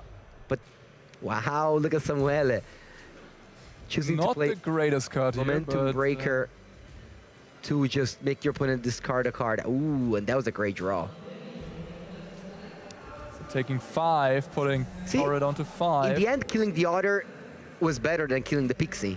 The Otter would have dealt 1 more damage. True, but you have to think about how to play to your outs, and I think one of your outs is Iris Demonstration, because trying to 1-for-1 all these other tokens at that point seems kind of hard to do, so I would have played towards that. Okay, so now we're gonna play the Accumulate Wisdom, discard a lesson, and draw 3 cards. Yeah. Let's see if he draws Iris Demonstration. Or Boomerang Basics plus a Firebending. Okay, he drew 1 Firebending. He can draw into another or a Boomerang Basics with the Artist Talent discard here. Let's see. Discarding a 3 steps ahead and drawing. He's still alive. Still alive, indeed. Let's see. Probably gonna go. Oh, no, he's dead. He's dead. Someone that can. Oh no. Yeah, he can deal 4 damage. He can deal 4 damage. Yeah. You see, you know, killing the Otter instead of the Pixie saved him this turn. But let's see. But yeah, that makes these Boomerang Basic stacks so resilient to flooding out that they always have the option to just go for the Boomerang Basic Stormchest Talent loop to draw more cards and apply more pressures with more Otters. And that's exactly what this strategy is going to do here. He can also go for the Sun Pearl Kirin and bounce a talent, and if he draws a spell, he could have had lethal, right? Because he could have played a talent and a spell. How does he draw a spell there? The Kirin doesn't draw a card, I think. True. So that's just 4 damage here. The Kirin only draws a card if you're bouncing a token. Yes, exactly. Yeah, down to 1 against 2 attackers. And there's a Gran, which makes this Accumulated Wisdom cost only 1. All right. Let's see. He's also thinking about going Monument first. I think that's pretty reasonable. That's a very reasonable choice indeed. Wow. I dislike him playing the land so fast, though. I think that's something he should not have done. It's more sequencing, but he didn't get punished. Okay, so it's going to draw 4 cards here. 1 from the Monument, 3 from the Accumulated Wisdom. Let's see what he finds. Boomerang Basics can answer the Otter token, but we still need to kill the Pixie, but we have Firebending Lesson. Yeah. I think he may have been stabilized there. We make a treasure with the Monument to Endurance. Absolutely. Yeah, Uguts is playing so quick right now, which he knows what he's doing. Definitely appreciate. Cracking the treasure. Maybe we could have done it in the opponent turn. Yeah, he had an abandoned attachment. But maybe Astati has some protect. Oh, he has the Kirin. Yeah. So he's this way. He is. Okay, fair enough. Yeah. Okay, so 3 damage to the face and passing fully tapped out. This was a very impressive turn. Honestly, is the advantage bar just swung in favor of Uguts here? Yeah, honestly, it might just be. There's no Hopeless Nightmare, as we talked about. So, like, there's no direct damage in some of the Strati's deck. So, he literally... Oh, no, there's the Dream Beavers, the 2 Dream Beavers. Yeah, there's a couple of Dream Beavers that can take Torre Ugut's life total from 1 to 0, and the Izzet Lessons cannot gain life. Yeah. So, from now on, Astati has top decks. Yeah, he does have a Hopeless... he does have a... oh gosh, the name is escaping. Nowhere to run in his hand, so you could clear out the Granny, which speeds up Torre immensely here, right? Granny is really huge, so... Yeah, you can just level up the Artist Talent, but obviously that costs 3 mana. And then maybe he can play his talent, which is a lethal creature, and then have the Kirin as a flash threat at the end of turn to sort of put 2 lethal threats and maybe get him. Yeah, but out of nowhere, maybe Ugus doesn't see it coming. His stat is at 14, so it takes a while. Yeah. I mean, not necessarily, but okay. What are we doing here? Leveling up the talent? I think we're leveling up the talent first and foremost. Also, by the way, Astrati could have played the Kirin and then get a talent back and play it again, but then he would have gotten blown out by Iris Demonstration, so heads up play by him to play around that. Again, I dislike playing the land here by Torre. Okay. He did not need to do that. All right, so we go first trigger the Artist Talent, draw card, and then we resolve the Abandoned Attachment, discard a land, and draw 2 cards. And we're going to get another Monument trigger, which makes a treasure. Yes. So Monument only has left 1 ability for this turn. We can just play a removal spell here. I love that. And then he discards the land, and then just passes the turn. Ooh, we can play Kirin, save the order, draw a card. That's very nice. He wants to find those beavers. Was that Ang? I'm not sure. Estrati plays a couple of Ang, Swift Savior. Yes. Which can maybe slow down the game a bit if he targets... I like Tara just going here for the main phase combustion technique, playing around more Kirins. That a second Kirin would have been very good there. All right, on top. Draw. Okay, we need to draw extra cards. I think the best way to do it is by leveling up the talent and playing Boomerang Basics. Yeah, absolutely. The game is slipping away from Samuele, and he needs to find those Dreamweavers likely to win it, actually. Super well played by Tore Ugus, who is clinging to this one life total. Yeah, just the power of Artist Talent and Monument Engine is just so incredible. The Hallowed Fountain off the top, not what Samuel is looking for. Still not finding one of his true beavers. Yeah, he has to make a land drop. Yes, he started the turn with 6 lands. Yeah. Watergrave tapped and a passing of the turn.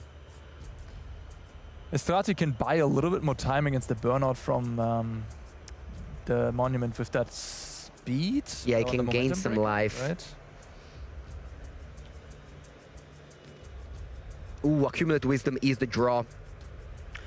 And that is gonna be one way that Tore Oguts has to find more Monumental Endurance to deal those 12 damage in a turn cycle. If you find Monuments now, he wins the game. Because he can play Monument, trigger the 6 damage ability, and then in Estrati upkeep, just play a couple of instants and win the game as well. So, sorry, and deal 6 damage again, so we'll see. Look at it's not gonna be hard to find. Look at that graveyard. There it is. So let's see if it's lethal. I'm gonna be assuming it is. It should be, yeah. Yeah. Yeah. You found a burst line. Yeah, burst line, but that doesn't really matter at this point. Yeah. Okay, so wow.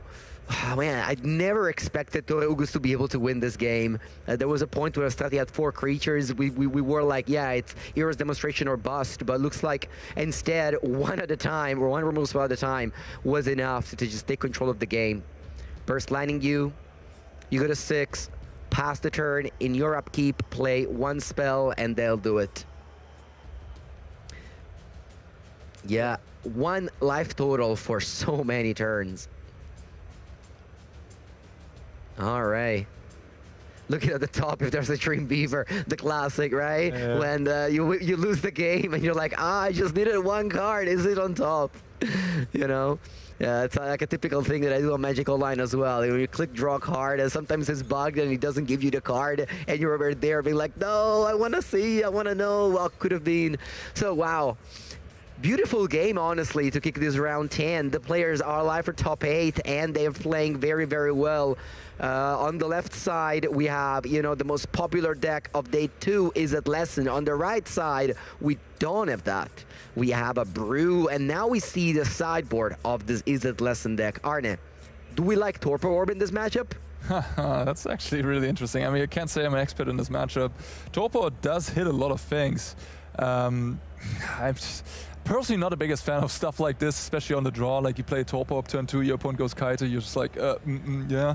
Yeah, man. I like the Annul. I think that one's going to be good. Quantum Riddler could come in as well. Big flyer, a little bit annoying to kill for Samuele, which might not bring in any removal for it.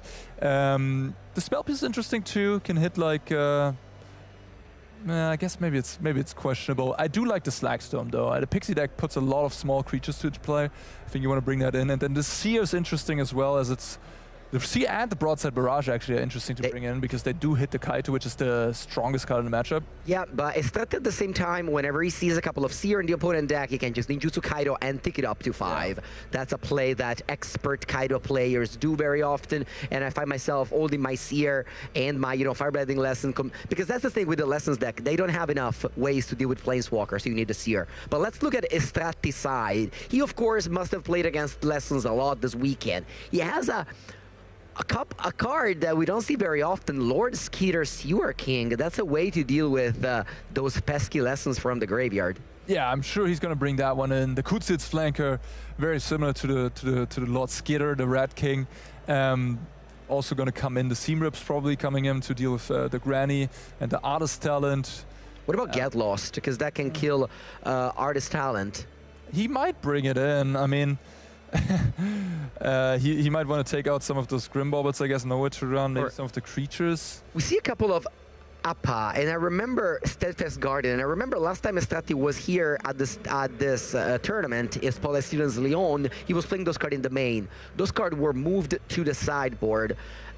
Is this something that may interest Estati? Bringing it that's like big, flashy threat. I think so. I think it definitely could. He is probably also interested in taking some of these Flood Pit Drowners out. So he has some stuff to cut, and Upper goes a little bit longer. You know, it's sort of a big, Diston ain't big enough an array because like it bounces all these, but like Storm Shaders, whatever you want to return and exile, it bounces them, it protects them. It's like a big Sunpole Current, right? Yeah, sideboarding against Lessons is so weird because you don't want to overload or creature removal spells, but at the same time, you would need answers to Grand. They put you in the squeeze where you have to keep in some like maybe requisiting X or nowhere to run, and at the same time, if the opponent just doesn't have Grand, they're pretty bad. But yeah, no 1-drop, that's bad.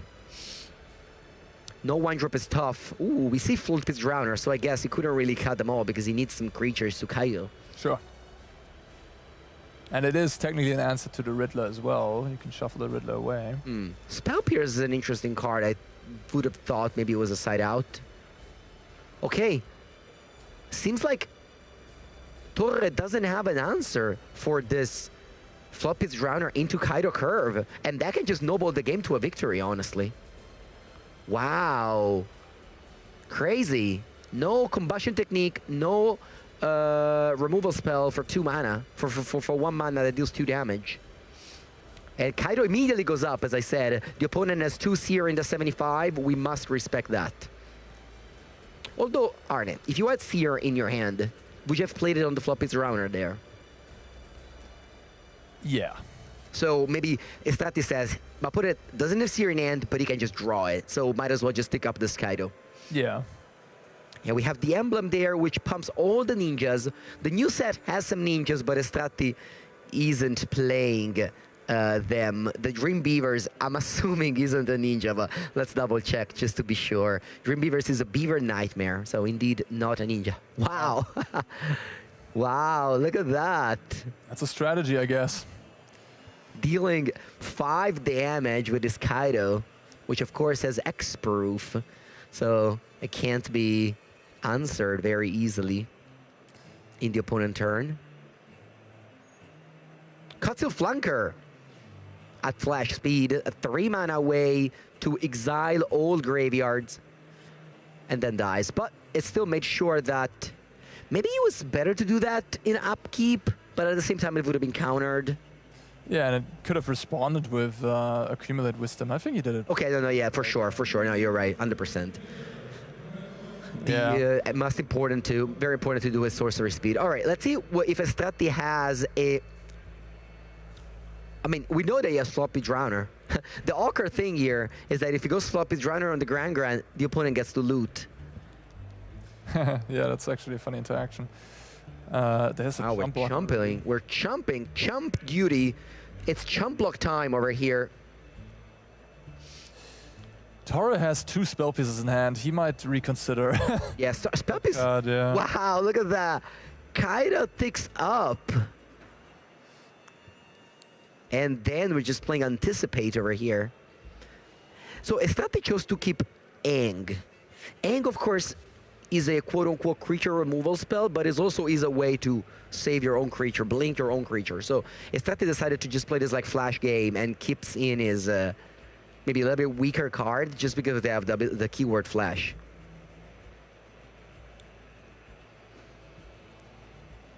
Okay, we see a battle of 4-mana Planeswalkers. These are also probably the only Planeswalkers that are good in Standard, honestly. Ral versus Kaido. And pucks it up. That's already lethal damage. because Aang kills the other token. Kaido goes up to 7 power, and that was lethal. I think it was airbended the spell, actually. The Ral on the stack was airbended by the Aang. Yeah, I mean, it certainly was a pretty hopeless situation. Yeah. Very clean win by Samuele Stratti, who's able to just snowball his turn 3 Kaido on the play. Yeah, that's definitely a card. Kaido is definitely a card that checks.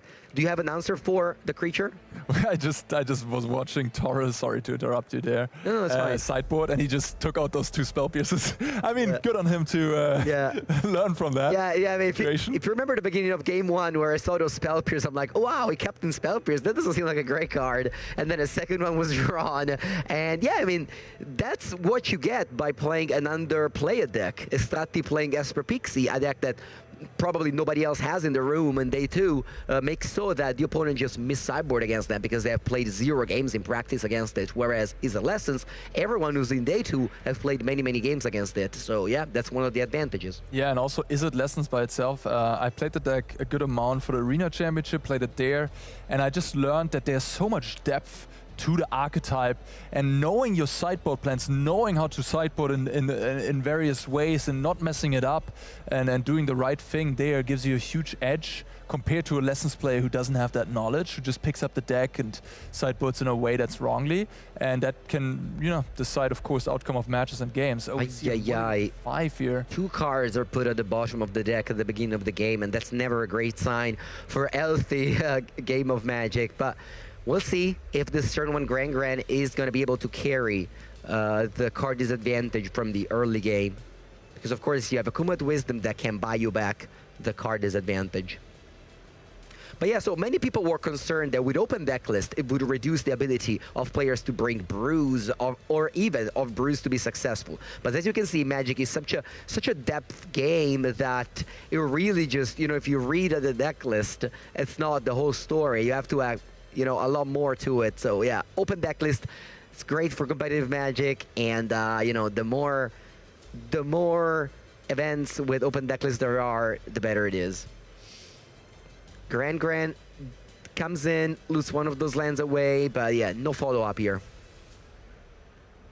Try to see the Dreambeaver in action. Let's see. Stratti can attack for 1 and bring that beaver back with the Pixie. And Stratti's facial impression looks like he's in deep pain right now. And now we go for the second main phase. No, actually in combat, that beaver. Oh no, end of turn, wow. Stratti could have had a sample Kirin there to blow out the beavers. Absolutely. Ooh, and the Monument gets hit by No More Lies. Statti had so many choices right there. You could have gone Pixie, you could have gone... yeah, that's kind of one of the strengths. Yeah, you pass the turn with mana up. What are you doing against that deck? There's so many cards that can happen. One of the strengths of playing a flash game. Ooh, we see the limited special card that you mentioned before, Sig.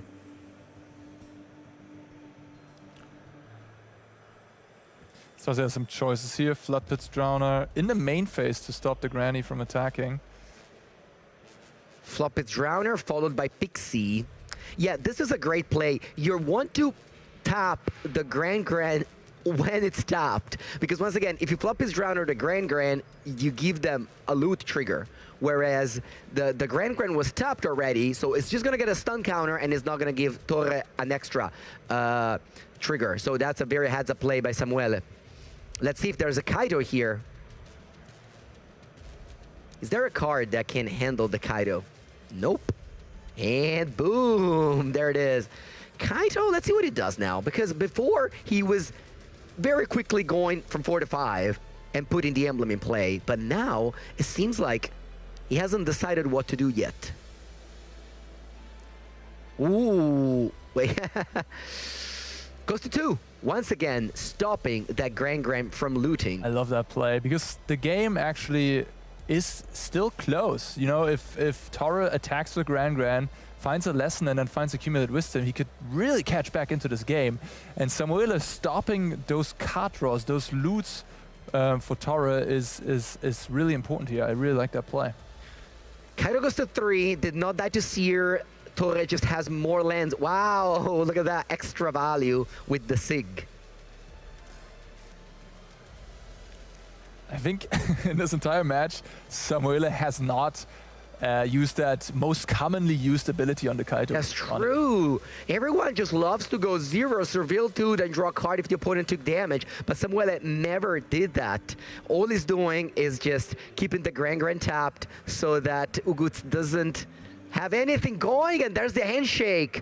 Amazing, super happy to see, you know, Pro Tour Philadelphia 2011 champion Samuele Stratti from Italy advancing to 9-1 with his brews of choice. Esper Pixie, you know, triumphing over Izzet Lessons. And he lost game 1, but that game 1 was extremely close to the point that he felt like he won this match 3-0. Yeah. Like a very, very good show off for this deck that maybe you at home should consider even more if you loved Esper Pixie in the summer of last year.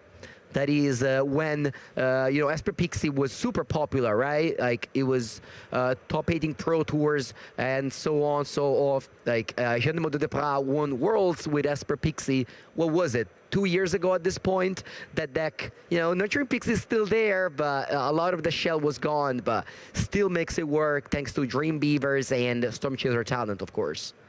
Yeah, absolutely. I'm very impressed by the deck list, and as we can see there, Stratti at every point in the game knew what he had to do, and of course, very prolific at playing that deck, and it was beautiful to watch him pilot and also make those many decisions with the Kaito in a very crisp and fast way. He wasn't even thinking much. He knew what he had to do. Yeah, as a commentator, we just appreciate players playing fast so much. Yeah. You know, of course, the player have to think this is high-level tournament, so they have to take all the time that it's legal by the rules to make their play. But we just love to watch fast players. That makes it really just a lot more fun to watch Magic.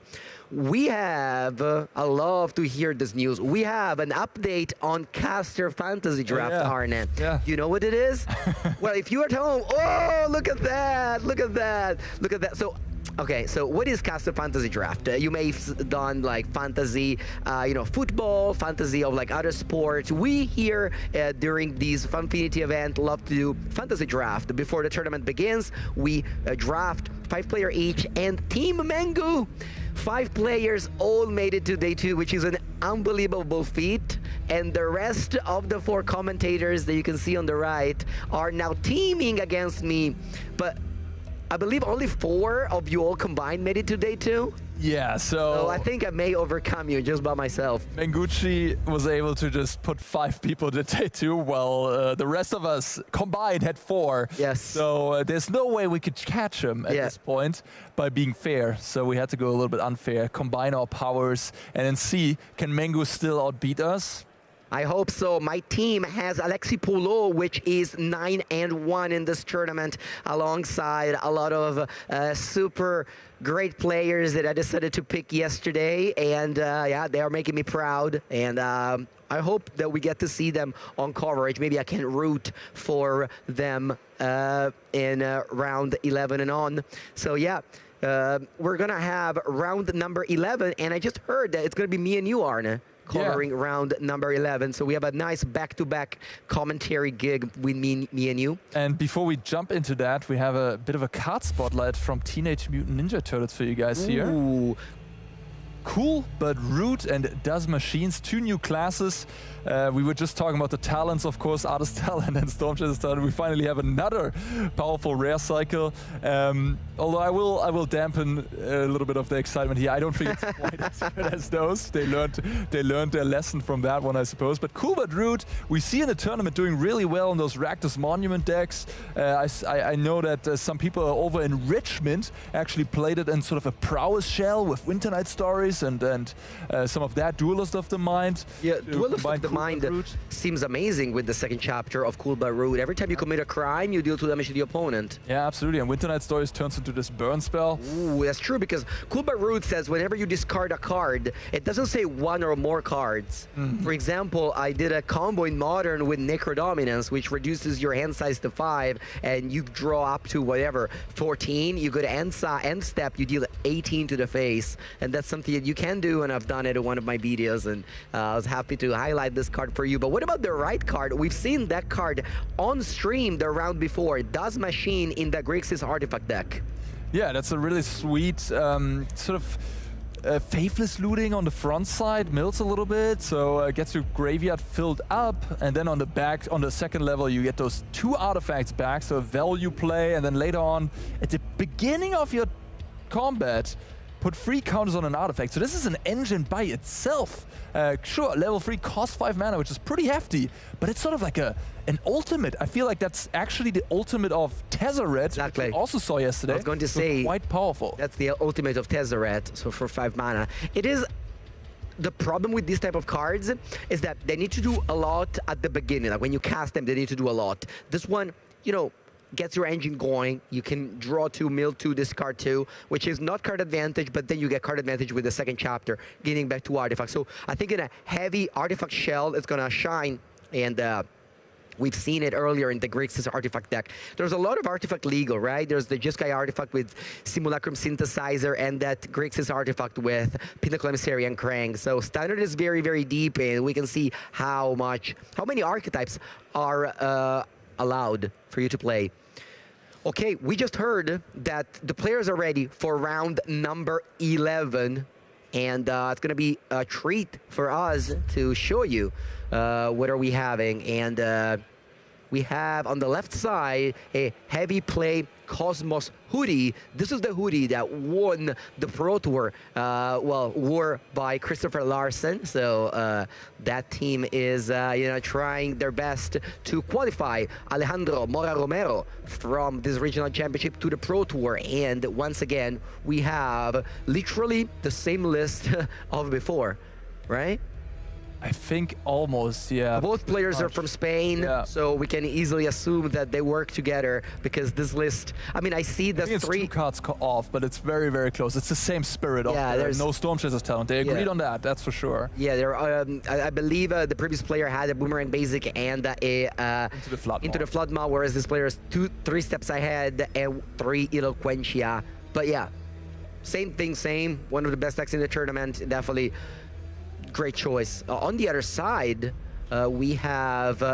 this is the player from the team Aubergine from France, I believe. I don't want to be wrong there. Mike Boulingui, who's playing an archetype that, hasn't done too well. So he's probably the best performing player, the only player in Day 2 with banned air banding.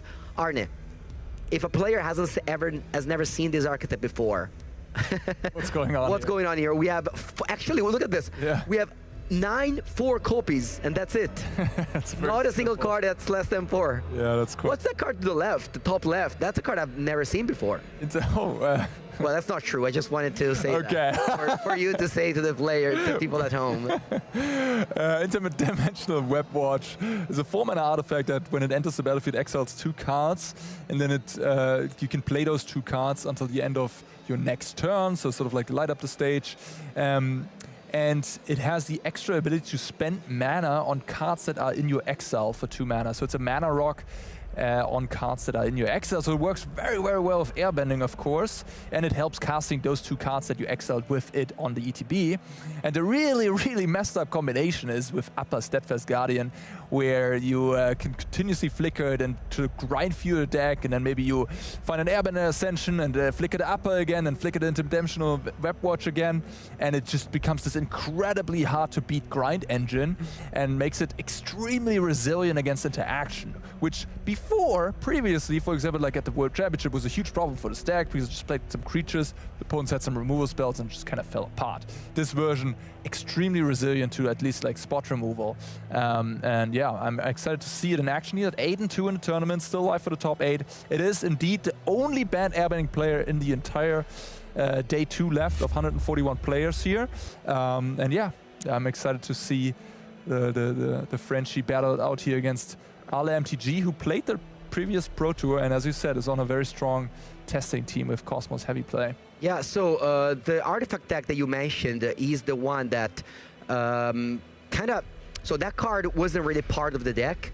There was a Spotlight series in America, I believe it was Atlanta at the beginning of January, where a player won the tournament with 4 copies of this card that honestly nobody ever played. Nobody knew what was going on with that artifact. So this is kind of a, I guess like it's not a new thing anymore, but it was a new thing at that weekend. And I love to see how like competitive Magic, sometimes you have this like archetype that just explode with a card that nobody has seen in the whole world, you know. This is an innovation that you can bring to the table. Ooh, this is the best combination. And you know that Mike doesn't have any interaction here. There's no copy of nothing. Yeah, he can't. There was an interesting decision there to be made for Alejandro. He could have just leveled up the talent, which is a really nice move on turn 3 to cheapen everything.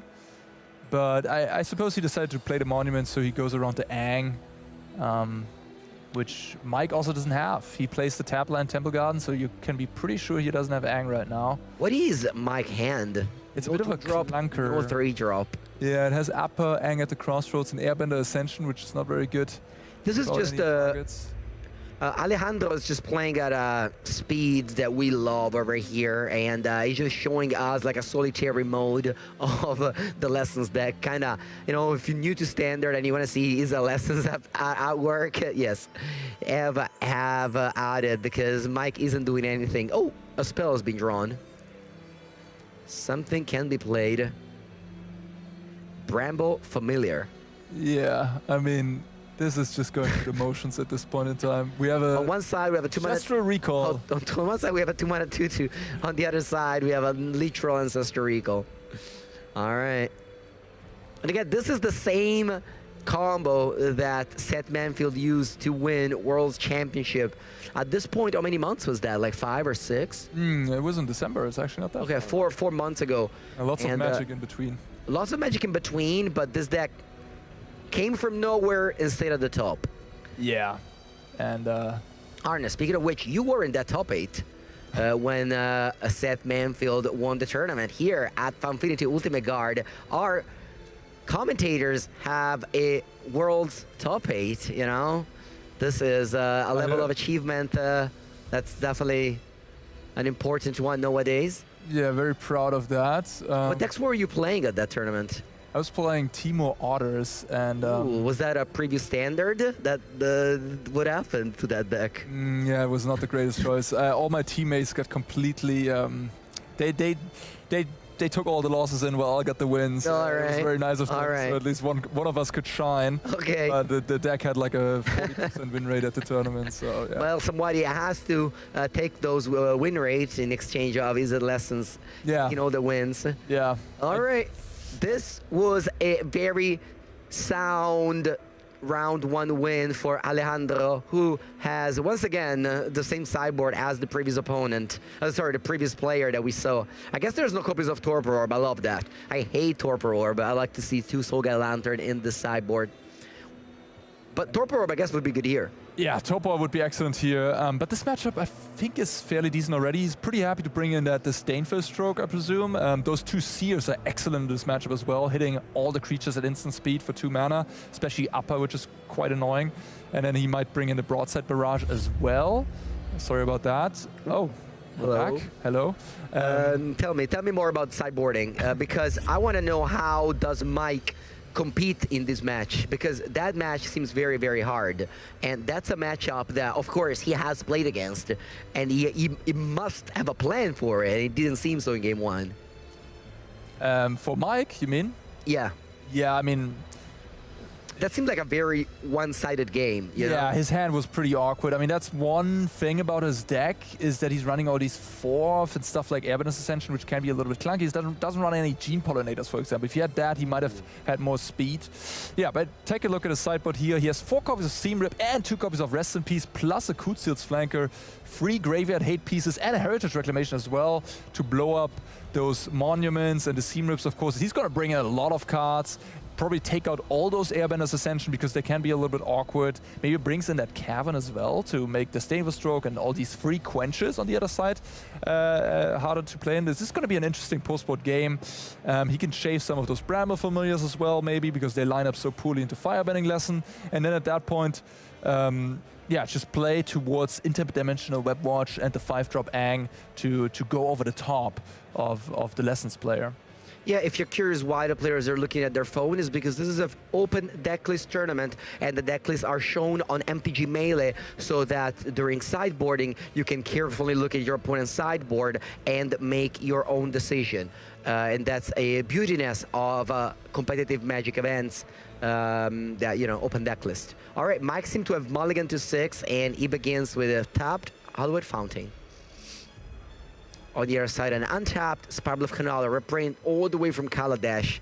Legal in the current standard, thanks to all of Thunder Junction. Looks like he has 3 of them, and that's just a perfect start. Triple Volcanic Island, basically. So rest in peace, be brought in the Seam Rip, of course. Oh, and missed land drop yet again. Ah, that is unfortunate. About the attachment here, discarding Firebending Lesson, drawing 2 cards. Drawing Grand and Artist Talent, the 2 most important cards of the deck. So yes, we see the 3rd Sparble of Canal here for the perfect mana.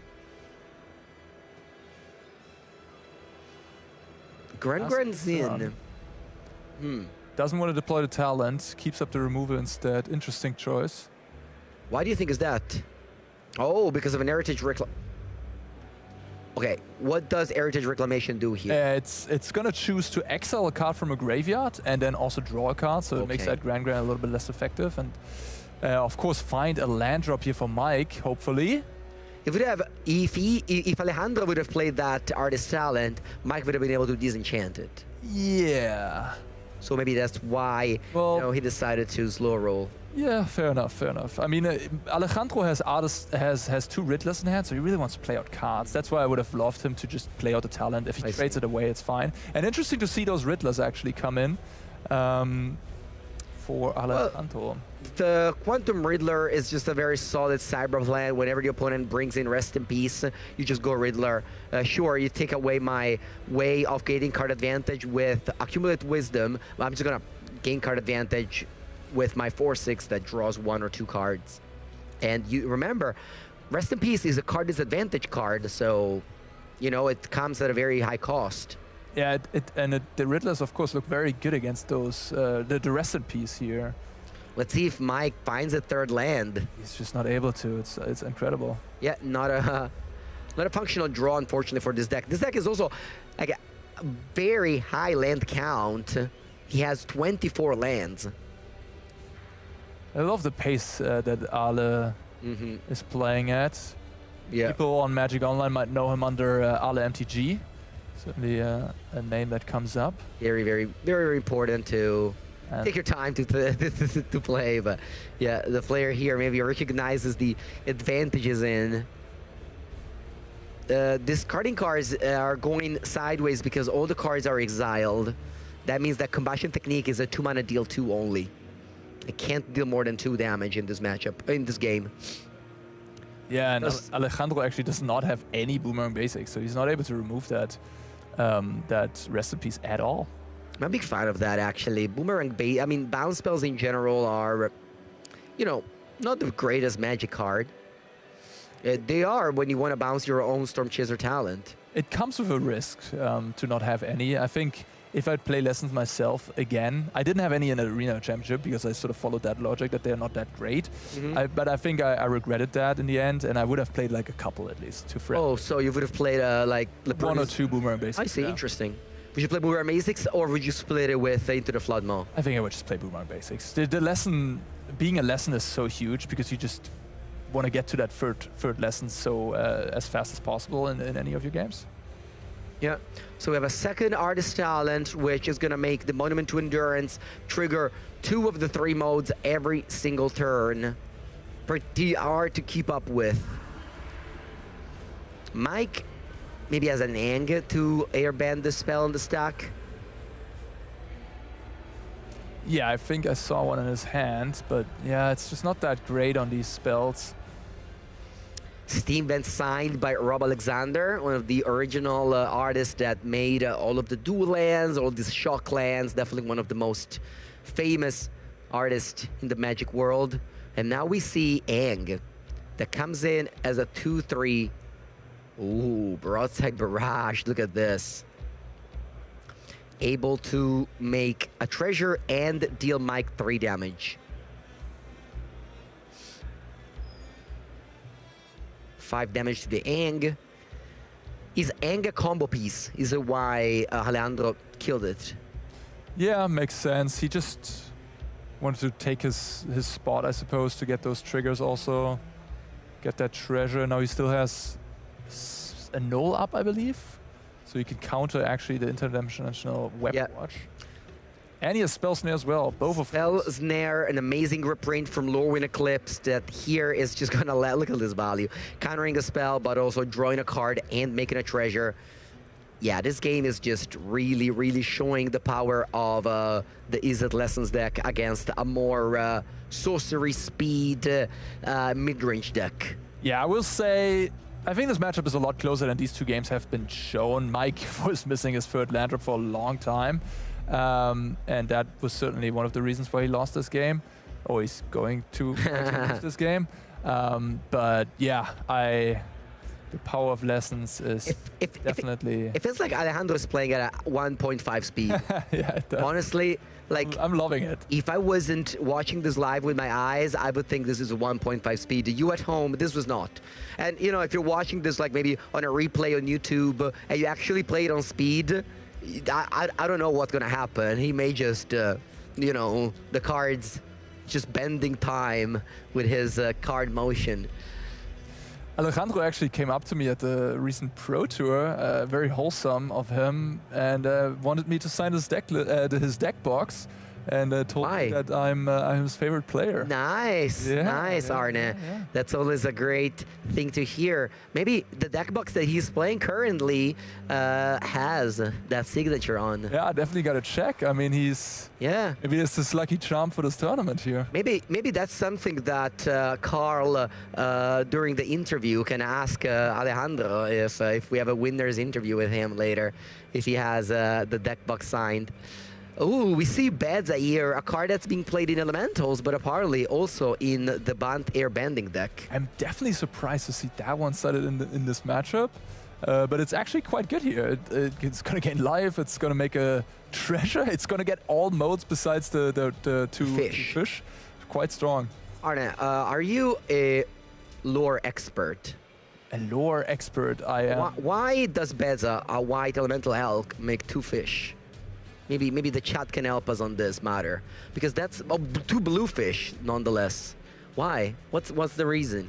What happened in Bloomborough? Yeah. I'm sure Simon would have known this. Simon is a lore expert. I don't know if you know that.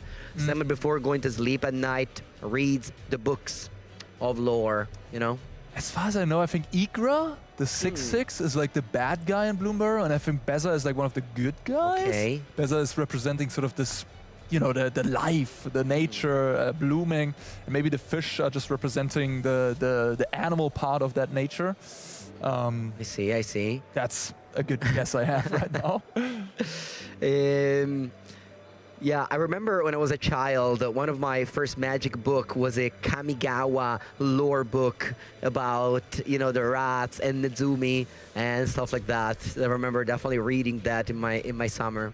That's during the Kamigawa days when we had actual books. I don't know if they do those anymore, but that's definitely a memory that I have. Accumulate Wisdom here, unfortunately not fully powered, but I don't think we need that. We're just gonna look at the top 3 and put a card in hand. That's a Seer, I believe. Looking for Monument here to finish the deal. Can still cast another Wisdom to look further. We have a second Quantum Riddler in the Warp Zone that, you know, if ever he gets Mind Twisted and loses all his hand. Yeah, this game definitely has showed the power of Lessons. Arne, what's your prediction? How many Lessons do you think are going to make it to the top 8? Ooh, more or less than 2? I think more. More than 2. I think 3. So from 3 to 4. Yeah, 3 to 4, I'd say. 3 to 4. Yeah, that's I think sounds about right. We have a lot of Lessons deck in the top tables, although one of them notoriously doesn't play the cards that you see on screen. Alexipulo doesn't play Artist Talent or Monument to Endurance, and he's in my fantasy team draft. So I'm definitely looking for him to make the top 8. But yeah, definitely a lot of Lessons deck are in the top 8. We've seen a bunch of them with the Storm Chaser talent. For example, Alexipulo is playing 4 and 4 with the Boomerang basics, but some of them aren't, and they're this like controlled version, such as the one from Alejandro, who now extends his hand, wins this round, moves on to 9 and 2, a very strong record with only 3 rounds remaining in the tournament. I would say 1-1-1 gets him a PT invite at this point, and maybe 2 wins and a draw gets him a top 8 score. Yeah, absolutely. I'm not sure he's qualified for the next Pro Tour. He did play PT Richmond, but this might actually be really important for him. Yeah. And we definitely got to figure out if the deck list, the deck box is the correct one. Definitely something that we should ask as soon as possible. But yeah, welcome back. Me and Arne have taken you from round 10 to round 11, and now are gonna give it to Carl Perks as a winner's interview. Alejandro, congratulations. Thank you so much. Well done. Very good match. So first of all, I have a question, because you came with Izzet Lessons. Yep. Very powerful deck. It was not the deck that most people in the room chose. Yep. Yet you're doing good today. The conversion is good. Are you playing, I see that you're with Team Heavy Play. Is the rest of your team playing this deck as well? Some of them, yes. The first reason to play the deck was like the meta was so varied. Like there was no one deck so strong and the other so no polarized. Like, and in this meta, you always want to be like, okay, I do my thing. I have a solid plan against all. In generic, like you don't have very good matchups, but you don't have very bad matchups. It's like the Jund. Yeah, it's like generic, you know. Yeah. And in that types of tournaments, like 8 rounds, you have to win a lot. It's like a really good deck to choose, like stability, better than explosive. Like for example, in the PT, you play the Demeter to Shatter. That was like a moral link deck. Like was much polarized to win cap to win the meta over there. And here I think was a bad choice because when the deck is known and Prowess is bad matchup and Lesus play a lot of counters, it's so bad positioned. It's hard to resolve your Excruciator. Yeah, it's so hard. And Lesus just that's good.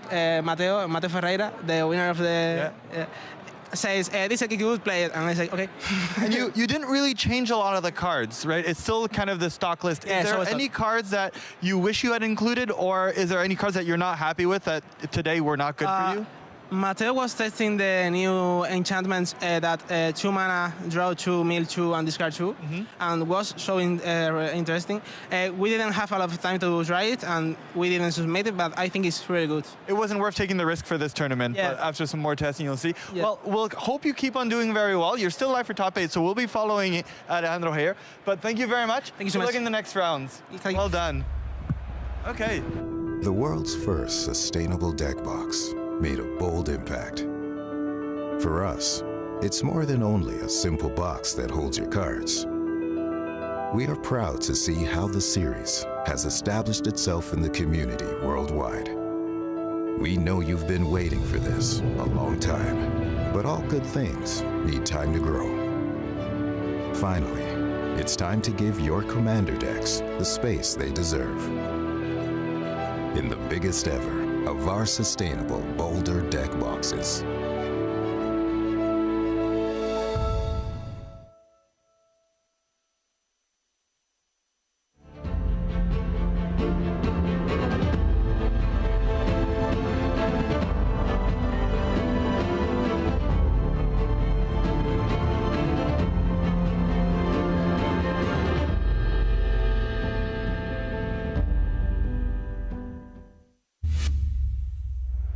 Hello everyone, welcome back to the Regional Championship in Turin. I'm Philippa, joined by the one and only Simon Nielsen, and we are ready to continue here with round 11 of this tournament. There's a total of 14 rounds before top 8, so we are getting close to an end, and there's only one undefeated player, and we are going to show it to you all with Izzet's Elementals.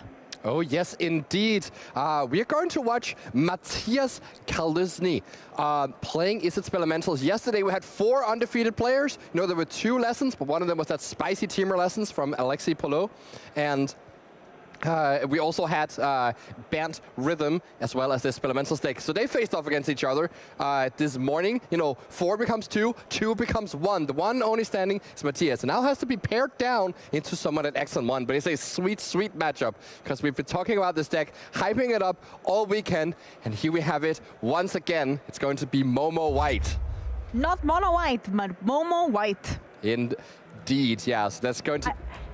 It's going to be a very interesting match here. So, because we want to save you from the long and drawn-out games, we have decided to cut off the first game here. This was a 25-minute slaughter in this very first game, and now moving into the game 2. This is Matthias Kaluzny's Izzet's Elementals deck.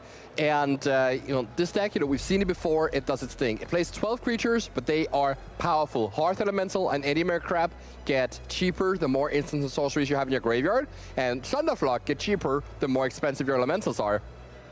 And so you can play a 1-mana Hearth Elemental, play a 3-mana Thunderflock, bounce the opponent's board, and even though you spent the first few turns only playing cantrips and setting up your graveyard, you revert the game completely into a dominant position. That's going to be quite important against this deck, mono-white deck that's full of creatures. Yeah, and I really like that Matthias deck here has 3 elementals, and they're all from different sets. Wilds of Eldraine, Bloomburrow, and Lorwyn Eclipse. So showing off different elements throughout standard history, I guess, current standard history. And we are going to take a look now at the Momo White deck list, and we are actually going to start showing a game number 2. So we are not going to start the game number 1, as you said, Simon. So here, this deck, what is the goal of the Momo White deck? Yes, so this deck is about board development and having a bunch of flyers. You get to use Momo as the key card here that makes all your flyers cheaper, makes it much easier to trigger your Sage of the Skies, make you able to go Starfield Shepherd for just 1 mana on the Warp, grab a Nurturing Pixie and return that Shepherd back to your hand, so you get to replay it a bunch of times, generating a bunch of board presence. You can also draw cards with Helia as you're gaining life. You can buff up your board with Cosmogran Zenith and the Abandoned Air Temple. This mono-white deck is all about the board presence, and it is great at generating it. But the issue is, no elementals in this deck, so the whole board could disappear to a single Thunderflock, and then you have to redevelop. One thing I really like about this deck, it's also almost like a cast several spells a turn deck with Sage of the Skies. Even if you counter the Sage of the Skies, you still get a copy, which is really nice.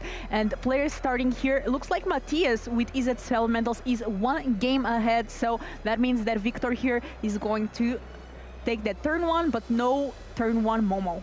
Yeah, the thing that's going to happen in these post-board games is that Martinez is going to have 4 copies of Rest in Peace in his sideboard, and those are going to be very important for this matchup. But Matthias came ready here, bought it in and null, and now we actually see copies of both of these cards in both players' hand. Rest in Peace is going to shut off the graveyard and make Matthias' deck so much clunkier. And here it is, but there's also an answer for it right there. That is the null countering that Rest in Peace. No Rest in Peace for Victor here, and turn 2 Matthias passing the turn. So just like a lot of reactive things, Burst Lighting in hand. Yeah, normally this deck is, you know, busy just filling up its graveyard with junk, but here Matthias has a very reactive draw with a bunch of 1-mana cards, Spell Pierce and Null and Burst Lighting. He's very, very ready for any Rest in Pieces that may come down, but Martinez has to play this game without that effect right now, and has now the Voice of Victory in hand, which of course could have been very nice to have last turn, as you would have been able to protect that Rest in Peace from counter magic. And now has to decide, if there's a Momo at the end of hand, could actually go Momo into the Sage of the Skies and build a lot of board on this turn. Oh, there's not a Momo, I guess, at the end. So that play is not available. Hand a bit clunky right here. Could go and search up the Momo, I guess, with that with the Shepherd, or can just play the Voice of Victory and essentially strand all Matthias's cards in hand. Can't annul this, can't spell pierce this, and can't burst lightning it. Martina is making the perfect read for which card to play on this turn. Make sure that Matthias is not building up that graveyard. Yeah, Voice of Victory, great to stop your opponents from doing things in your turn. And here we have a Winter Night Stories. Yeah, so just forced to spend a turn tapping out, drawing cards, and discarding. That's 2 copies of Legend of Karuk bought it in here for Matthias. This is another sideboard option to beat the rest in pieces coming out of Martinez's deck, because it's an alternate win con that pays you off for playing all these spells as it flips into the third side. It becomes a 4/3 that whenever you cast any spell, you get an unblockable 1/1. And you know, if you get 20 permanents, you get to take an extra turn. How fun is that? It is really fun, but I've lost against it so many times in Avatar Limited that I'm traumatized by this card. Actually, the legends from Avatar are all pretty interesting. The Legend of Roku is another one that also sees some standard play. So, very nice additions. I actually really like the sagas that we've been seeing, or the enchantments that we've been seeing. The talents, the classes, the legends. All right, this is going to be an interesting turn here from Martinez. Matthias was able to just discard the 2 of the counter spells there and essentially, you know, get rid of those dead cards at the moment, and also fill out the graveyard pretty well. Now the Hearth Elementals in his hand, or the Hearth Elemental, there's only 1, costs just 2 mana, though he might just still be interested in a Legend of Karuk. On Martinez's side, can go Warp to Haldia, attack with the Voice of Victory. That already is 3 life gain triggers, enough to draw a card at the end of the turn, and then maybe go into a Shepherd, searching up a Plains and playing a Figure of Fable. So it's a whole lot of things that Martinez is able to add to this board, punishing the potential for Legend of Karuk.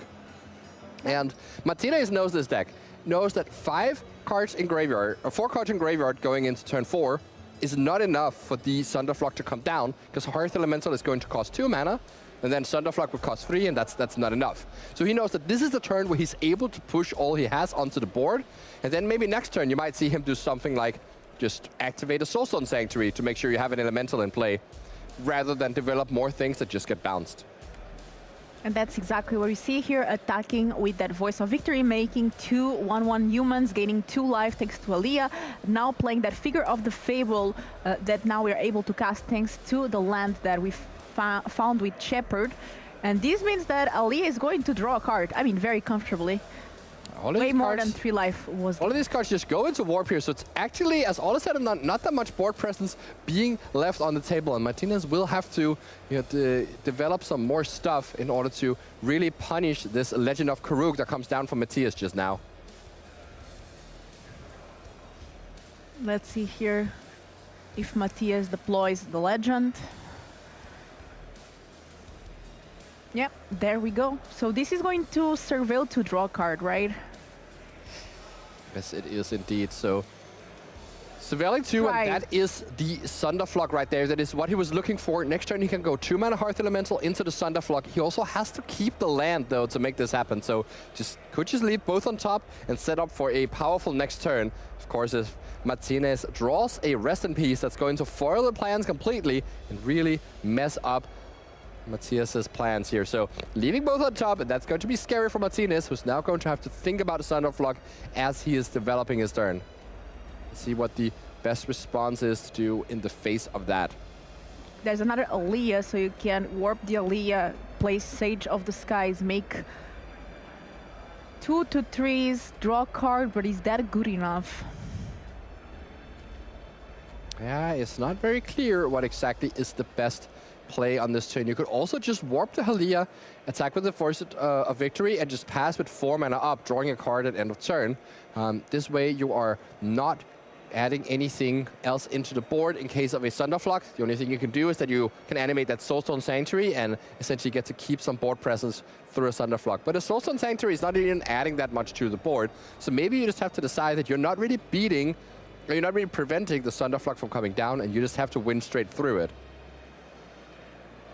Did you ever manage to make your Figure of Fable a 7/8 protection from your opponent? Yeah, I actually did that at the Spotlight Series in Toronto in Limited. It was okay. very sweet, yeah. A few times, but I have not in Standard yet done the thing. Not a line that Martinez could take here, actually, is just playing the Shepherd. Because if you expect everything to get bounced, it's actually really nice to have that back in hand, developing, like, generating more card flow. And Victor here trying to take time. This is game number 2. Players have 27 minutes left on the clock. And it's round number 11. Matthias is the only undefeated player left at 10-0. While Victor Martinez Medina is 9-1. So both players in a really good spot to try to make top 8. So playing the Aliyah here for the full cost, not warping it. Attacking with both creatures, that's going to make 2 humans when the Voice of Victory attacks, thanks to the Mobilize 2, and gain 2 life because of the Aliyah. Yeah, so this is a way where you get to develop something on the board, still generate some value, and you just pass with the Get Lost up. So if the Thunderflock does happen, you can respond to it. Keeping up the Get Lost is also extra smart, because sometimes Matthias's Elemental is not Hearth Elemental, but Edimir Crab. That one has a trigger when it enters the battlefield, giving Martinez a window to respond, killing the Edimir Crab before the Thunderflock gets a chance to come down. So that's a very heads-up play here from Martinez, essentially holding the Get Lost as a sort of counterspell. It does not work against Hearth Elemental, though, because there is no priority window to kill the Hearth Elemental before Matthias gets to put that Thunderflock on the stack. So that's a very tricky difference between creatures that have and do not have enter the battlefield abilities, even if the ability is meaningless, like in the case of Edimir Crab tapping a creature here. So we see the Earth Elemental now for only 2 mana. And then, that means yeah, Martinez is just making sure that he has no way to get rid of this before the Thunderflock comes down. But there's, on the front side of the Hearth Elemental, it's just a 2 mana 4/5, nothing else happens. As soon as that has resolved, priority goes back to Matthias, and he's able to put the Thunderflock on the stack, and now it is too late to use the Get Lost to kill the Hearth Elemental. Instead, you're gonna have to let your board get bounced and then kill that Thunderflock. But all is not over yet, because Martinez does have the 2 copies of Get Lost and is able to contain these Thunderflocks that Matthias is presenting. And there's a lot of life gain and board development that Martinez can do. Like, these creatures aren't dead, they just returned to hand, so you can just redeploy them and keep going. I wonder if this is how the first game took so long, as Martinez kept grinding through Thunderflock after Thunderflock. And there's a rest in peace, completely out of time now, because the Hearth Elemental is in play, and that is enough to reduce the cost of the next Thunderflock as well. Yeah, and that Legend of Raku the Legend keeps on advancing its mode and soon will flip. Yeah, the Legend of Karuk, that is, will turn into the 4/3 that whenever you cast a spell, make a 1/1 unblockable. And that's something that could potentially, down the line, threaten Martinez's life total. So it's going to be quite an interesting game here as we play with all of these cards in hand, figuring out how best to develop. Not having a land drop for this turn hurts quite a bit. Simon, if we had an advantage bar, where do you think it would be leaning right now? Ooh, so this is a very interesting question, because it's hard for me to say. I think if Martinez had a Plains in hand or any land drop to make this turn, I think he would be advantaged. But as it stands, it might be tough enough to redevelop, and these Karuks could pose a problem. So I could actually see that Matthias is slightly ahead, but this is a very, very close game at the moment. And this rest in peace here is going to make some of Matthias's future draws into duds. Any Edimir Crab or Hearthfire Elemental that is being drawn will be extremely expensive. Get lost there. Yeah, Matthias is deciding to play a bit of cleanup here, and by getting rid of that Hearth Elemental, you make sure that you stick any future Thunderflocks in the hand of Matthias. He's not going to be able to play this, because now he has no Elementals. The backside of Karuk is not an Elemental, it is an Avatar. It's an Avatar, but a very good one that can start make you little 1/1s. There's the Burst Lighting that can take care of Figure of Fable if needed. I think there's a Winter Night Stories in hand.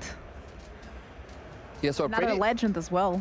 A pretty nice play here from Matthias would be to just play that Winter Night Stories. Of course, you can't flash it back right now because of the rest in peace. So may actually be better off just playing a second copy of Karuk here and really pose a problem for Martinez. As can you, even if you can answer one of these Karuks, can you actually handle both of them? Alternatively, you can use the Winter Night Stories and still keep up that spell snare for the Voice of Victory you know is in Martinez's hand. There it is, the Winter Night Stories. The spirits start propagating and drawing 3 cards. Then discard 2 cards unless you discard a creature card. Yeah, and so may just end up getting rid of this Edimir Crab or Sunderflock, but also if you look at Matthias's land development, he's actually not that far away from just playing a 7-mana Edimir Crab, and that will be enough to reduce the Sunderflock on the next turn. So wisely holding on to his creatures here, identifying that this game is going to go long enough that this can pay off. Plays a land, passes the turn. I think I would have liked to see the Spybluff Canal kept in hand, though, if this is indeed the game plan. But the map tokens are going to potentially change this, as now you get to put counters on these spirit tokens. This is going to be a bit confusing here, as we have dice that are going to represent potentially plus counters here on the spirit token. So yeah, so that's a plus counter on one of these spirit tokens. Remember, these are not spirits at flying, they're spirits with unblockable. They also can't block themselves. Unless by spirits, right, or no? Yes, unless by spirits, which I believe there's not much, but there is the Soulstone Sanctuary, which does have all creature types, and that could come up. Momo being picked up here, that enables a much swifter redeployment from Martinez here. Can go Voice of Victory into Momo, into Sage of the Skies, and start stabilizing the board once again. But this Spell Snare, of course, could find purchase against that play. Momo, that gives a name to this Momo white deck. The friendliest of the Lemurs. Oh yeah, it is so friendly that it you know, brings together, you know, it even makes Sage of the Skies, you know, make new friends. Like, you know, if you have someone who's so friendly, you just want to clone yourself. That's what happens here. You know when you start a joke and you realize you have no idea where the punchline is going? That was what just happened there. You sounded like Michael Scott. That's Improv 101. As we now see the Voice of Victory come down and being countered by a Spell Snare. Making another spirit. And look at this, so many spirits. All right, so keep in mind, the green die is +1/+1 counter. The red die is a number. So we have 3 spirits in total. One of them has a +1/+1 counter thanks to the map that was given to Matthias by Get Lost.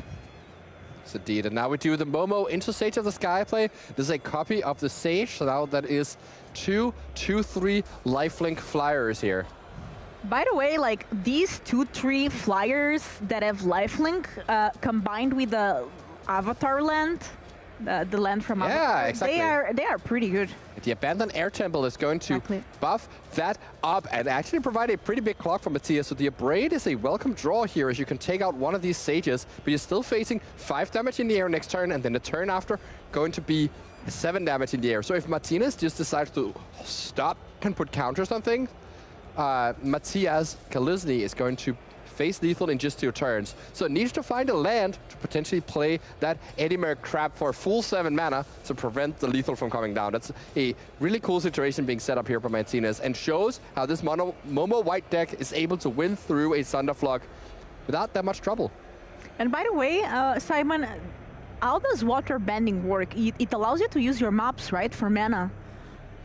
That's true, yeah. So with the waterbend ability on the backside of Karuk, actually is you can tap 20 artifacts, creatures, and land you have to take an extra turn. And right now he has 1, 2, 3, 4, 7, 8, 14 permanents that are eligible for this. So not quite there, but maybe when the second Karuk flips, we could actually see that extra turn come down.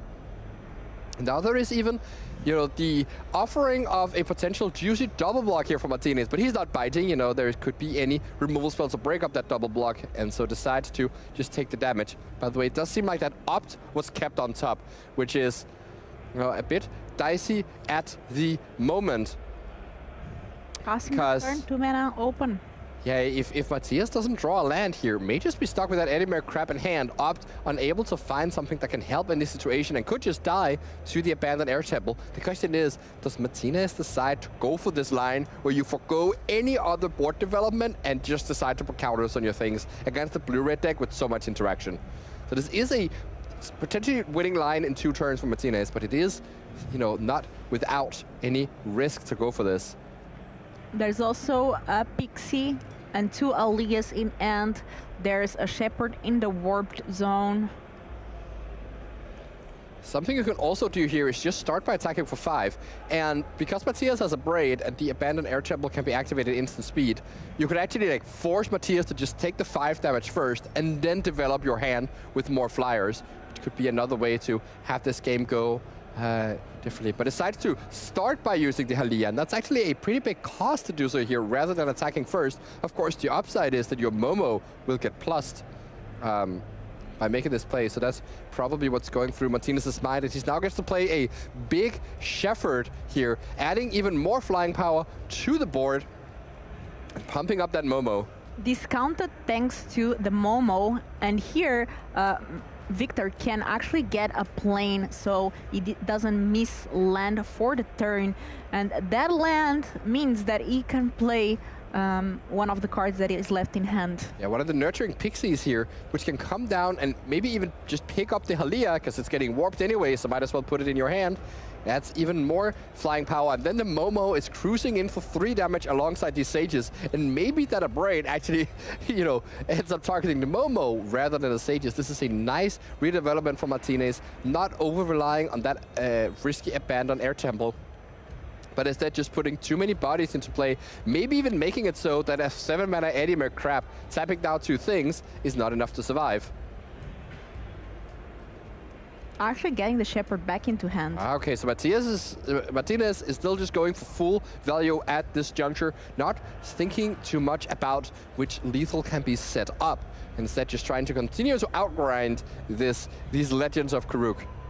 And it might make a lot of sense because, again, there is a lot of card draw here from Matthias. And if you put all your eggs in one chicken, as you said earlier, if you put all your eggs in one bat's ally in this case, you might end up being vulnerable to all this card draw, finding more and more removal spells for Matthias, and then eventually losing your own ability to catch up with that amount of card advantage. So by this way, you bounce the Shepherd to your hand, and you're able to get more nurturing pixies later, especially when you have Momo out. That is such an efficient play that you're able to make, and even gets to draw a card from the Halia, which then goes into warp.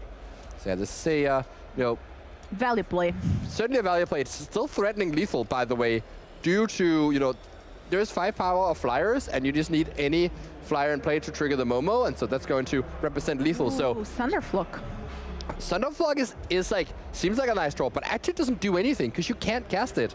The Rest in Peace is still blocking out that Edimir crap from working, and these 2 cards on top, they don't do anything. That's a Spirebluff Canal. It's tapped land, so Matthias has to ship these to the bottom and look for more answers. And I don't even think that a single removal spell would be enough, because Martinez can both play a flyer and activate the Abandoned Air Temple, still threatening 6 damage to Matthias. So that was not an untapped land. There's no Edimir crap entering the battlefield this turn.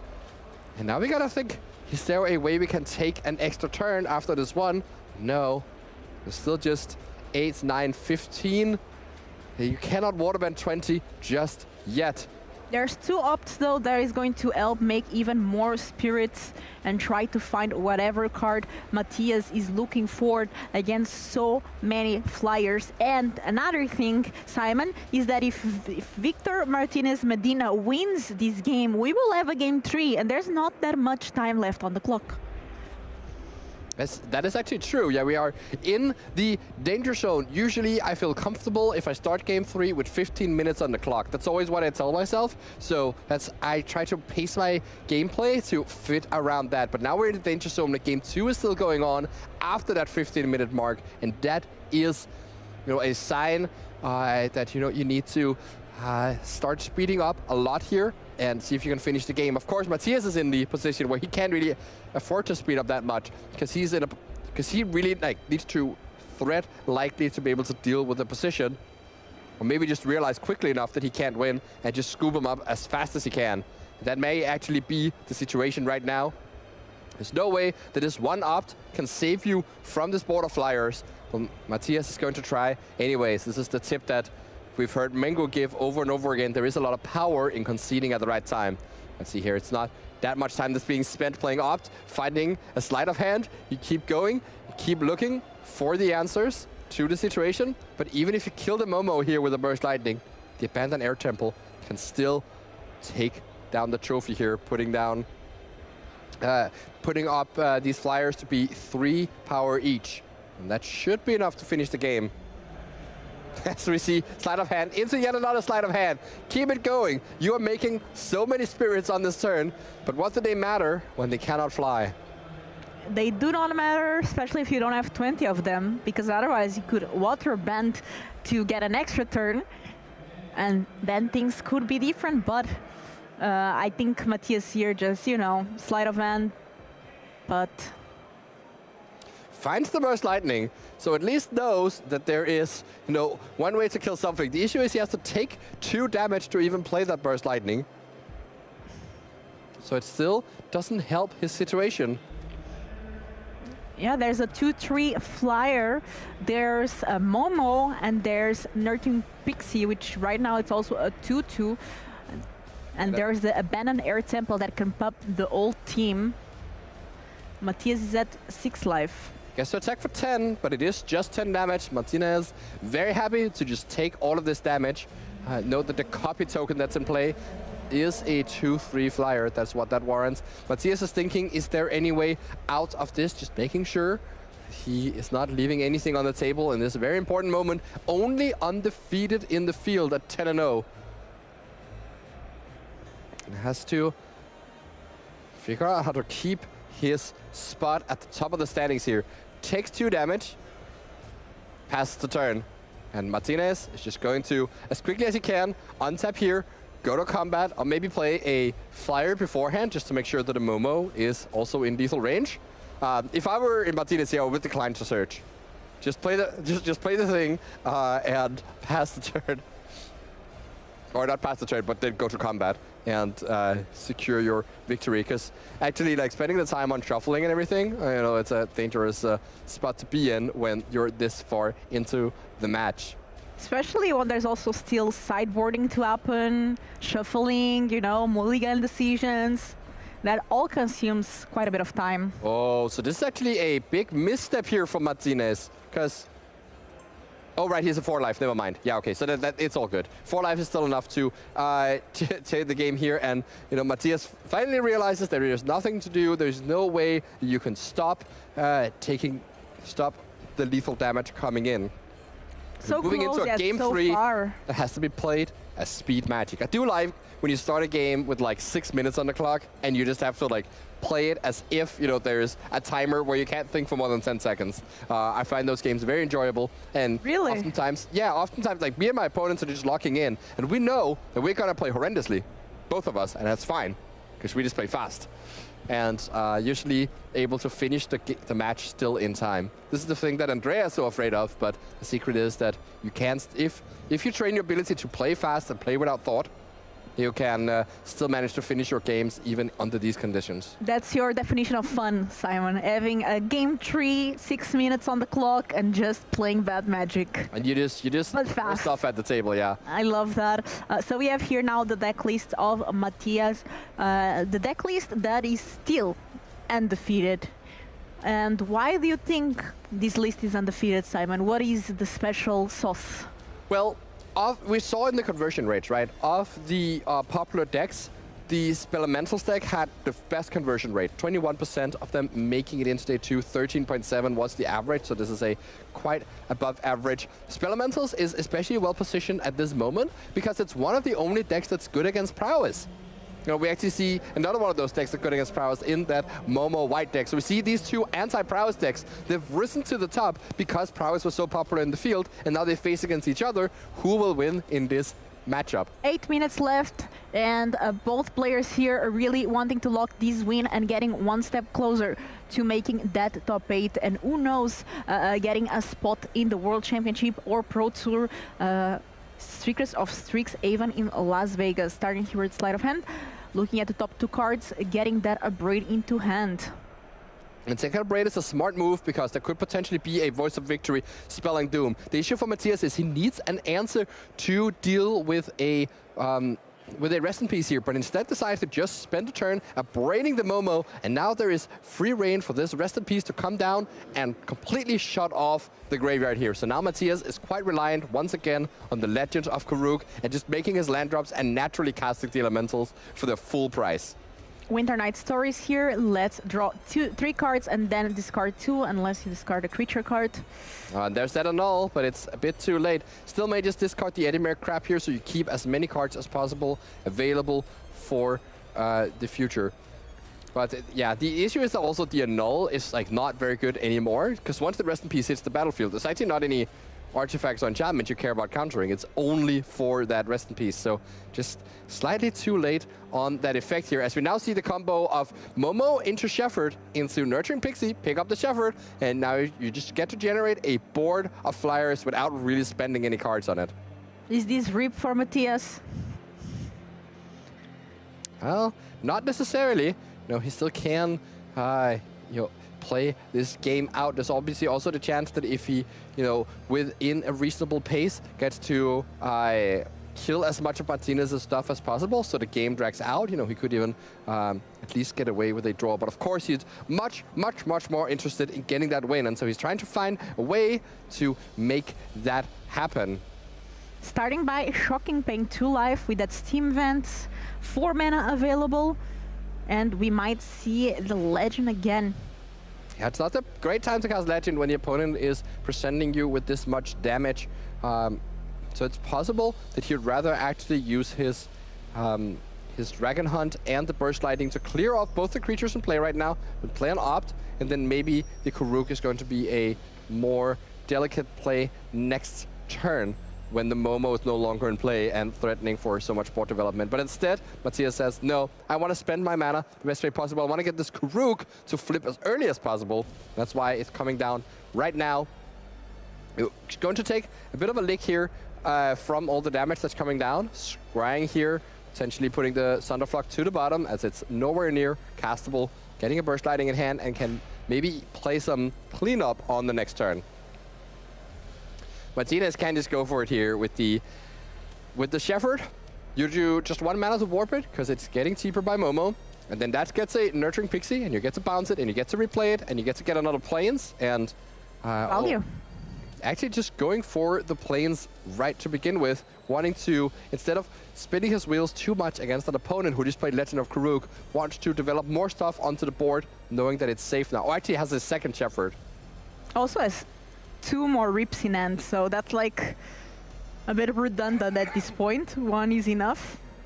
Yeah, and actually, I think the second Shepherd here got paid 2 mana for, which it doesn't really need to, but that's the thing that happens when you do try and play quickly.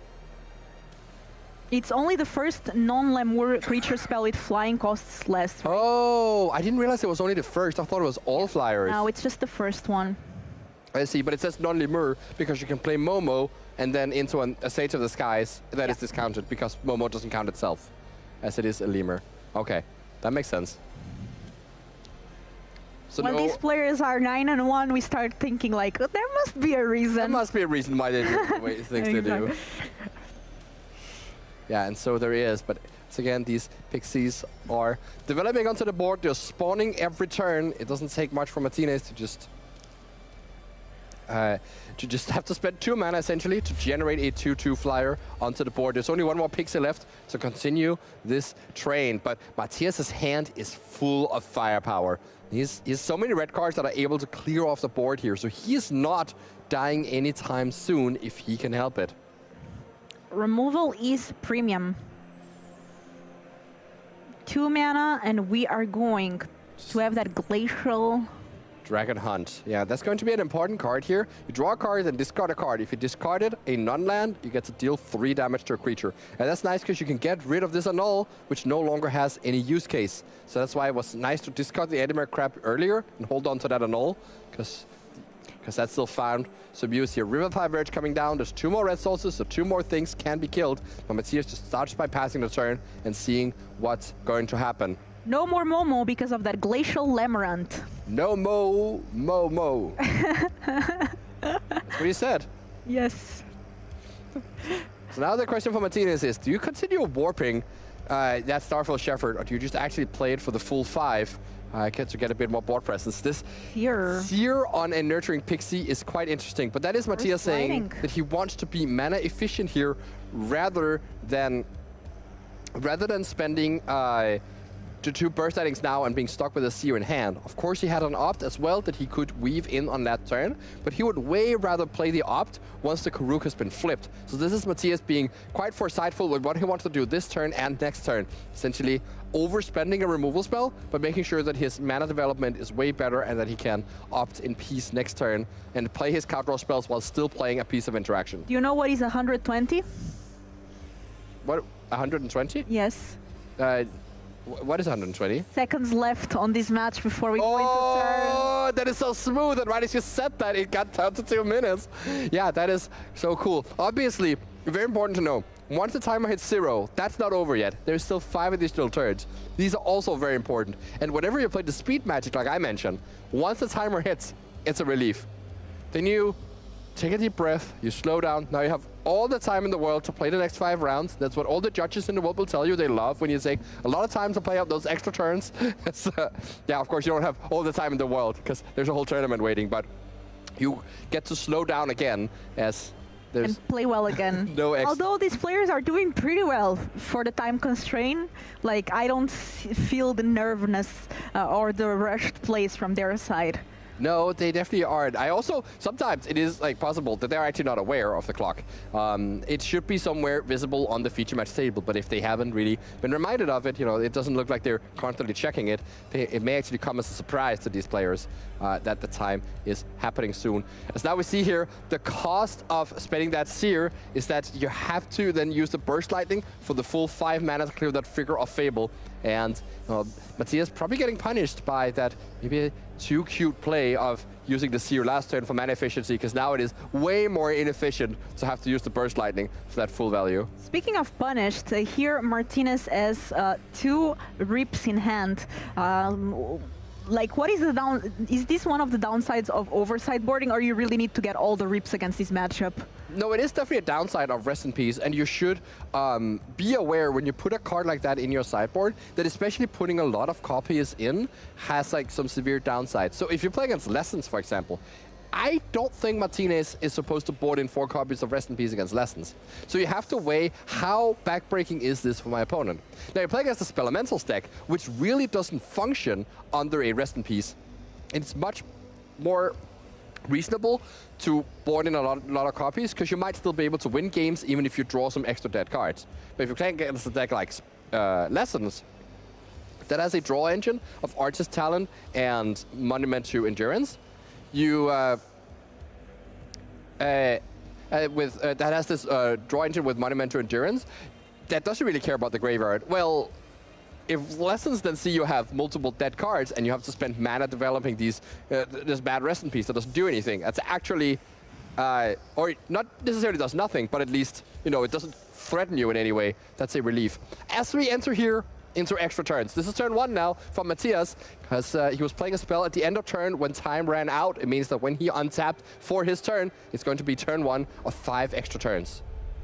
And extra turns works in a way that we have 5 of those. In the 5th turn, if none of the players manage to win, then it's a draw. Yeah, so that's it's going to be quite reliant on Matthias to find the removal spells necessary to stop these fire, but there is 5 power in the air, and again, none of these spirits block for the current situation here, so you may need to dig even deeper towards the things that he needs. Oh, he just decides to hold on to a Hearth Elemental. This is a very interesting play. This is saying, I don't think Matthias is thinking that he can't actually keep up with these flyers by hitting removal. He has to get quite lucky to hit the removal spells, like enough removal spells to do this. So instead, he plays out the Hearth Elemental and hopes to find a Thunderflock, which is then going to be able to like completely stunt the aggression from Martinez and make sure that Matthias gets to live and potentially even attack for lethal, because he does have that extra turn. And he has some unblockable spirits. It's possible he could develop enough of a board state to make this thing happen. Yeah, that's right. Matthias will have the extra turn number 5, so the last one. And this means that Martinez now on extra turn number 2 is to set up a win on the next turn, on his next turn.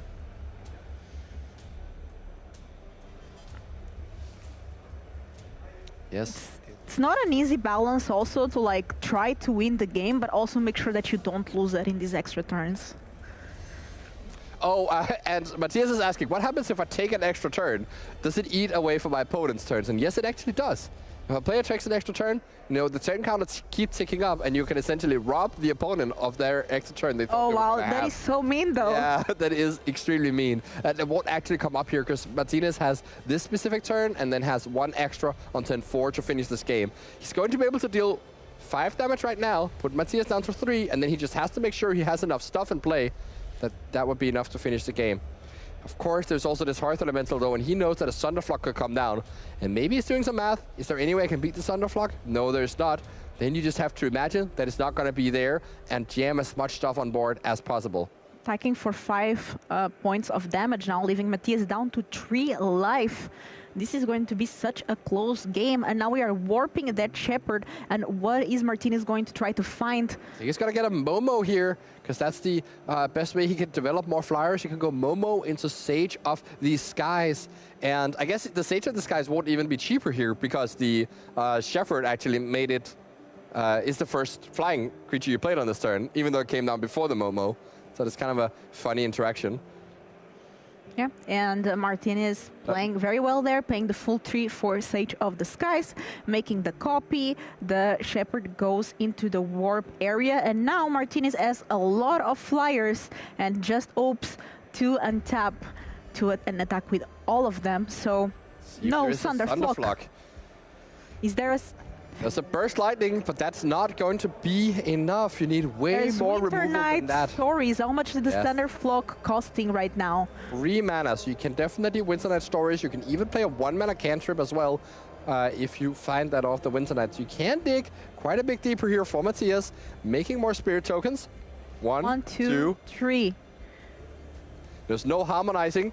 Well, that is an abandoned attachment, and there's no untap land. So now Matthias needs to hit specifically an untapped land and a Thunderflock off this abandoned attachment to swing this game around. Is that possible? Will we see it here as 2 cards are being carefully discarded? Remember that the Rest in Peace in play is going to shut off the Harmonize ability of that Winter Night. So you cannot play it again. You have to play this abandoned attachment. Discard the spells there, draw 2 cards. Is it there? No. Thunderflock inside for Matthias. He scryed it to the bottom earlier. It probably was wise back then, but now it is certainly the card that he needs the most. I cannot find anything. Offers the handshake to Martinez, who wins in turn 4 of extra turns after a marathon match here. No, this is, you know, these 2 players have been playing for about an hour probably. And this is a, yeah, the tournament is actually, like, the other matches are finishing up as we speak here. I have to say, I really love to see this Momo White in action. Such a great showcase of talents. We will soon see the standings of round 11.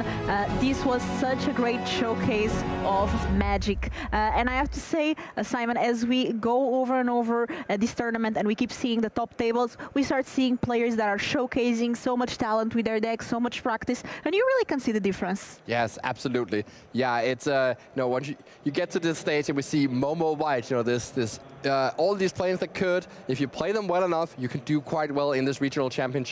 And this puts both players actually at X and 1. So there's no more undefeated players in the room. And, you know, as this match is finished, that is the last one. So we get actually to see what the standings look like going into this next round here. So this is before round 12. So these players are Yes, so this is before round 12, yes. So we have these people that are 9 and 2. Actually, this is the second slide here. We would need to see the first place. But let's look from the downside and up. We have a bunch of people at 9 and 2 here. Samuel Estrati still in there, 9 and 2 with Pixie. Pierre Liebsch, top 8 of the last regional championship in Antwerp. Can he do it again? All these players, they need to win out to get there. Charles Iliatambi, we saw him beat Willie Adel yesterday and is still sitting there at 9 and 2. Now needs to win out the last 3 rounds here, around 12, 13, and 14 to get into the top 8. And also Mattia Rizzi, not to ignore here, playing lessons very well in this tournament, also sitting at 9 and 2. Let's see if we can see what the top 10 players are looking like in this tournament. And we have these 7 people at 10 and 1. One of them is Guglielmo Lupi. I still cannot pronounce his name. I just call him Zampa. A teammate of mine who is crushing it, playing prowess in this tournament. And this is a player who we just keep seeing do well at these events. You know, was it a top 8 of the last regionals in Antwerp, got 2nd place, secured a Worlds invite there, got a Worlds invite from winning the Magic Online Championship, got one there. Also top 8'd at Spotlight Lyon and even top 8'd at a Pro Tour for a 3rd Worlds invite. So what Lupi is looking for here is not Pro Tour invites, it's not even a Worlds invite. He's looking to just stack up those numbers of Worlds invites that he can have for this World Championship. Absolutely impressive stuff for this player. It's actually insane. Like, I also see Alexei Paliot here on the top tables, and we see these players doing well over and over again. And it's not easy because it's over 1,000 players on day 1, and this is after 11 rounds of Magic, and we are seeing these players over and over again on the top of standings. Not an easy feat, just showcasing a lot of talent here in the European scene. Speaking of talent, Andrea Mengucci, Caster Fantasy Draft, let's take a look. It's all of us against him because he managed to get 5 of his players in day 2. So step 1 to get day 2 of a regional championship. Make sure that Andrea Mengucci chooses you for his Caster Fantasy Draft. Yes, exactly. And what we've done here, you know, we decided to team up, and maybe now, you know, it looks a bit tougher. But remember that Mengucci still has 5 players on day 2, and his point score could keep rising faster than ours. He had a pretty rough round here in round 11, where almost all his players lost. So his players need to keep it together and win the trophy for him against all the other casters combined.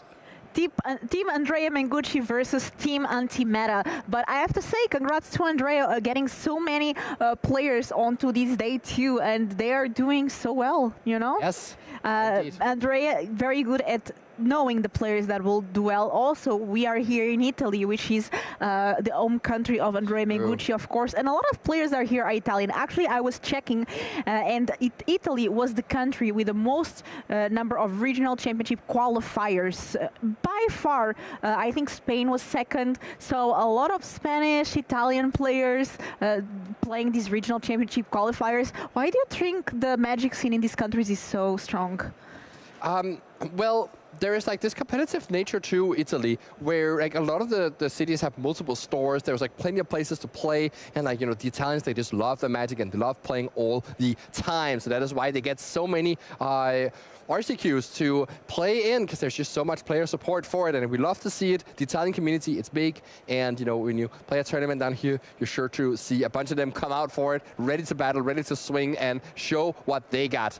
And that's exactly what we see this time around as well. And speaking of showing what you got, let's take a look at some of the Ultimate Guard products that we have available here. Ultimate Guard, that is one of the sponsors of this stream, and of course, without sponsors, we could not make this work. This is such a big stream.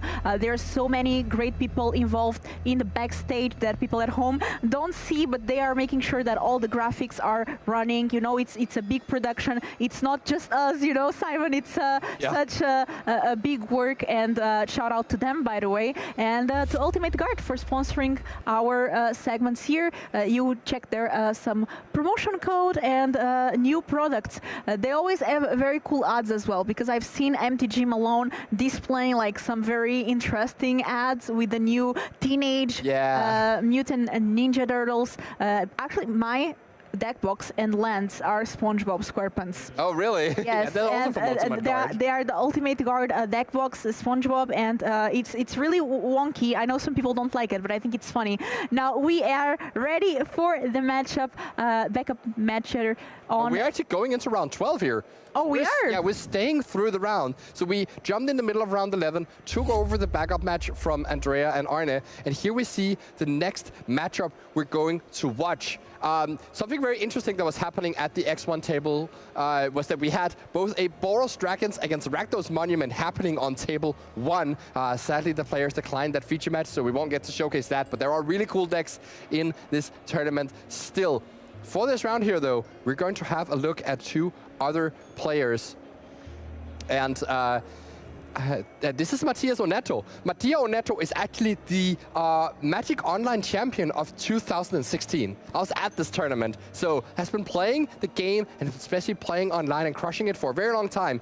I think Matias might have taken a bit of a break from the competitive scene, but is back now playing Dimir mid-range. Now, we've seen this deck. It's built around Kaito, the Bane of Nightmares. You can Jitsu it with your cheap flyers, comes down, keeps drawing cards, and the whole idea is that you get these cheap evasive threats, kind of disrupt your opponent a little bit. You know, you get to discard a card from their hand with bats, or you get to use a Floodbitch Drowner, and these are not permanent answers, but they just trip up the opponent for a little bit. Tidebinder as well, doing a lot of stuff. So you get to keep up your mana and trip over the opponent, and then draw cards when during Curiosity and Kaito to keep those answers coming. Eventually they succumb to your attackers.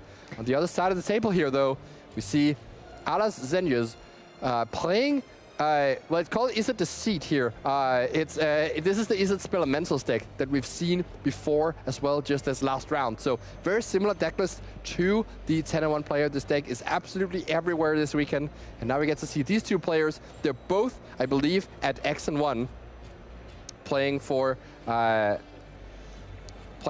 the spot to be very, very close to top 8. The winner here will have 2 win-ins for the top 8. Yeah, and Matias Oneto, actually Italian player. So we were talking about the Italian competitive scene, and we keep seeing Italians here at the top tables. And they are ready to start here. These round 12. Looks like they're 9 and 2. I see, okay. Starting here, Aras on the play with an opt.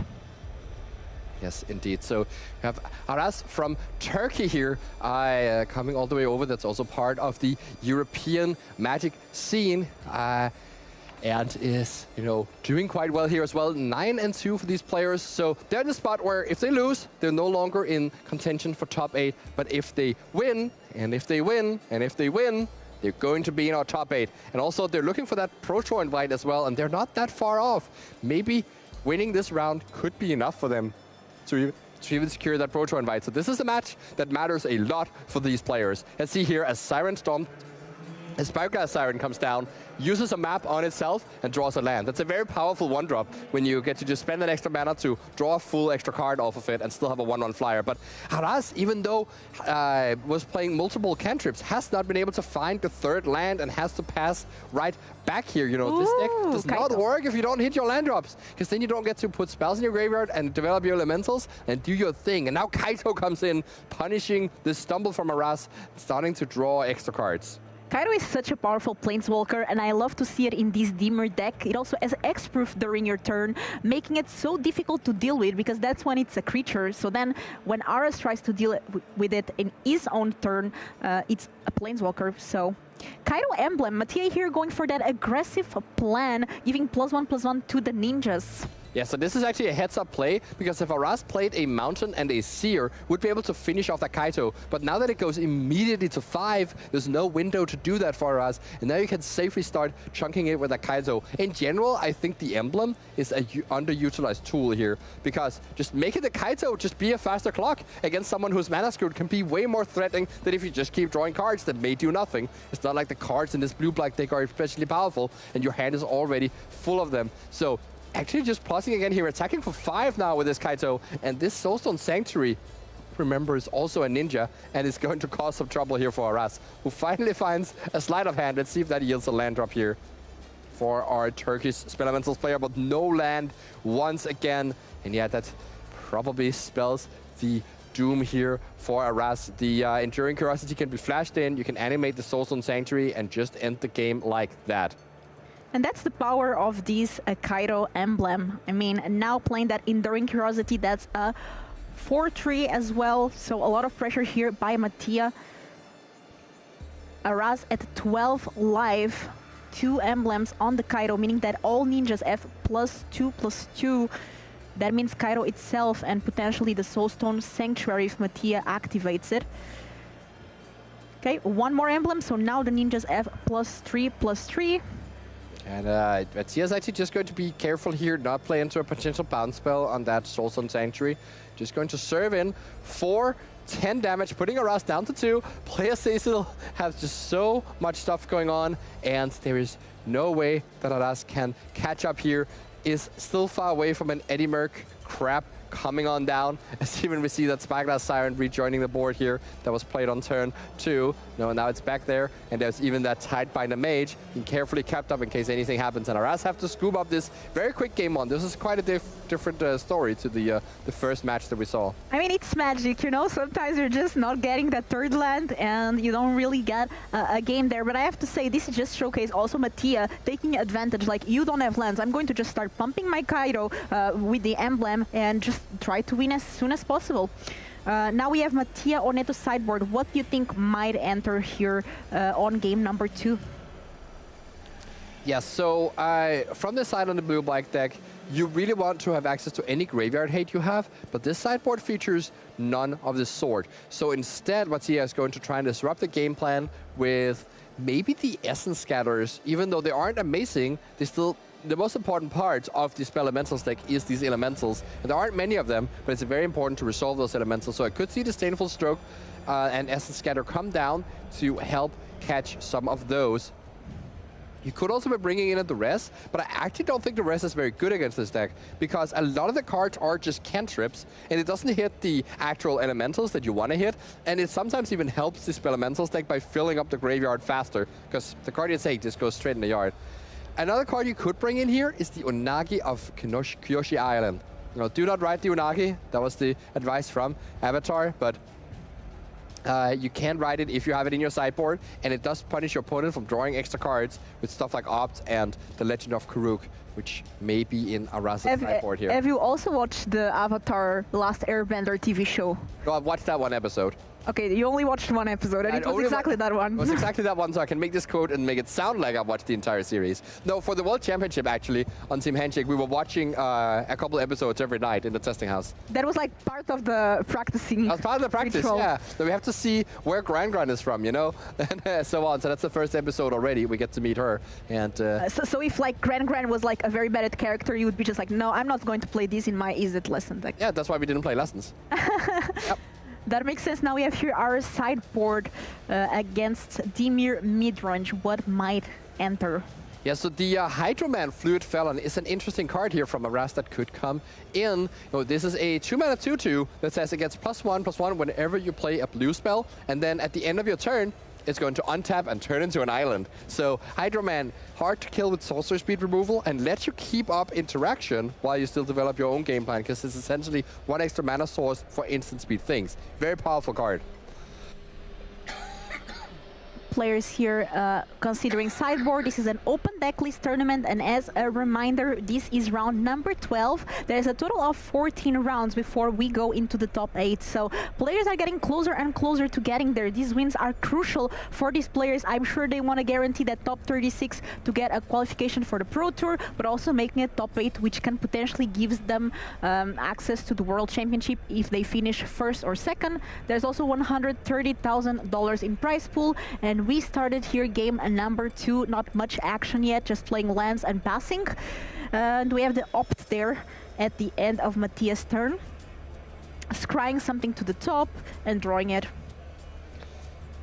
Yeah, so this is the way that this Elementals deck wants to play. Just start by, putting some cards in the graveyard, maybe even playing out this Winter Night Stories already here on 10-3, but could also try and hold up mana to be able to burst lightning, something that comes down. And that's exactly what Aras wants to do here. Plays out the Hydro Man now, and still gets to keep up interaction to stop a potential Kaito from coming in. But there's the Essence Scatter from Mattia. As you mentioned, these have been brought in, and it lands exactly as it should against that Hydro Man that was being developed, you know, one turn too late, essentially, to get around the Essence Scatter. Hydro Man. Fluid Felon. What a cool elemental. Oh yeah, and even is an elemental, yeah, so it actually also helps reduce Thunderflock Yes. and doesn't get bounced. Winter Knight Stories here, drawing 3 cards, and now Aras has to discard 2 cards unless he discards 1 creature card. So let's see, discarding here a creature card, elemental goes to the graveyard. Yeah, so normally the play pattern with this deck is that you would rather discard 2 instants and sorceries rather than a creature, because you'd much rather fill up your graveyard. But Aras is taking the much more controlling route in this situation here, like trying to grind out Mattia with his card draw rather than going all in on these elementals. And Mattia there deploying the Chichena's Tidebinder, but that gets removed very fast by Aras. And now we are on Mattia Oneto's turn that plays a Fountain Port.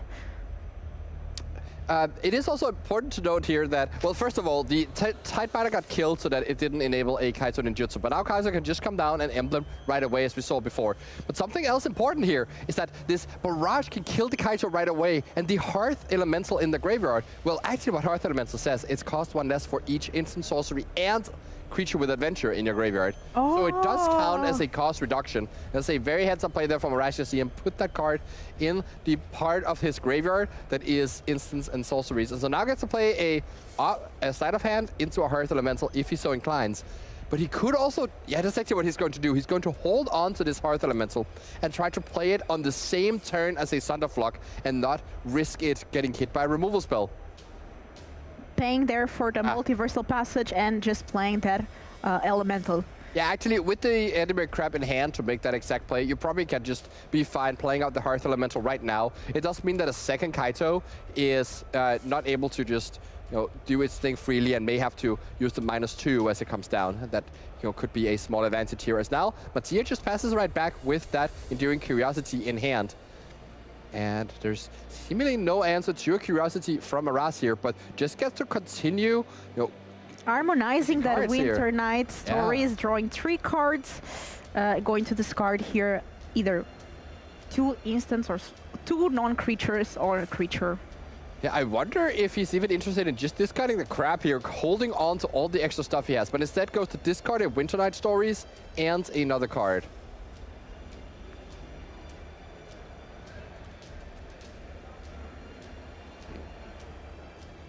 But has to think about which one it is. The Winter Knight Story immediately hit the graveyard, but there is another card to discard. So, you know, has to give a good think about that and does decide to go with the Spell Snare, deciding that it's not at its best at this point in the game. Not too many scary 2-cost things from Mattia here. So now the Sleight of Hand, we'll see if he can find that Thunderflock, which I guess isn't actually bouncing very much at the moment, but just providing a cheap and big flyer. The more of these elementals you can find at this point, the better. Like now all of them are just super cheap threats and you just want as many of them as possible. And is that an annul? Yes, that must be an old school annul hitting that Enduring Curiosity. Very good, that Enduring Curiosity is an enchantment after all. Mattia here playing a starting town, it enters tapped. There's a Shoot the Sheriff in hand and I believe a Bitter Triumph, right? Yeah, so 2 pieces of removal, but because of this Multiversal Package on blue, actually doesn't have Spell Snare up in this moment, and Mattia sees the opportunity to. Well, you discarded a Spell Snare before, might mean you actually have one in hand, and now I get to deploy both of my removal spells when you don't have it up here. And that puts Aras in a position where he has no more creatures. Can still flashback that Winter Knight Stories, though. I believe harmonized for 5. One of them should be exiled, though, because it was already harmonized. Oh, that's true. Yeah, the other one should be exiled. It does find a Thunderflock, but it's a bit too late now. And Mattia is pointing out that one of these Winter Knight Stories, you know, should have been in the exile. Well caught there, and yeah, now both are exiled, and we are going to harmonize, draw 3, discard. Just 2 lands. Go into the graveyard here.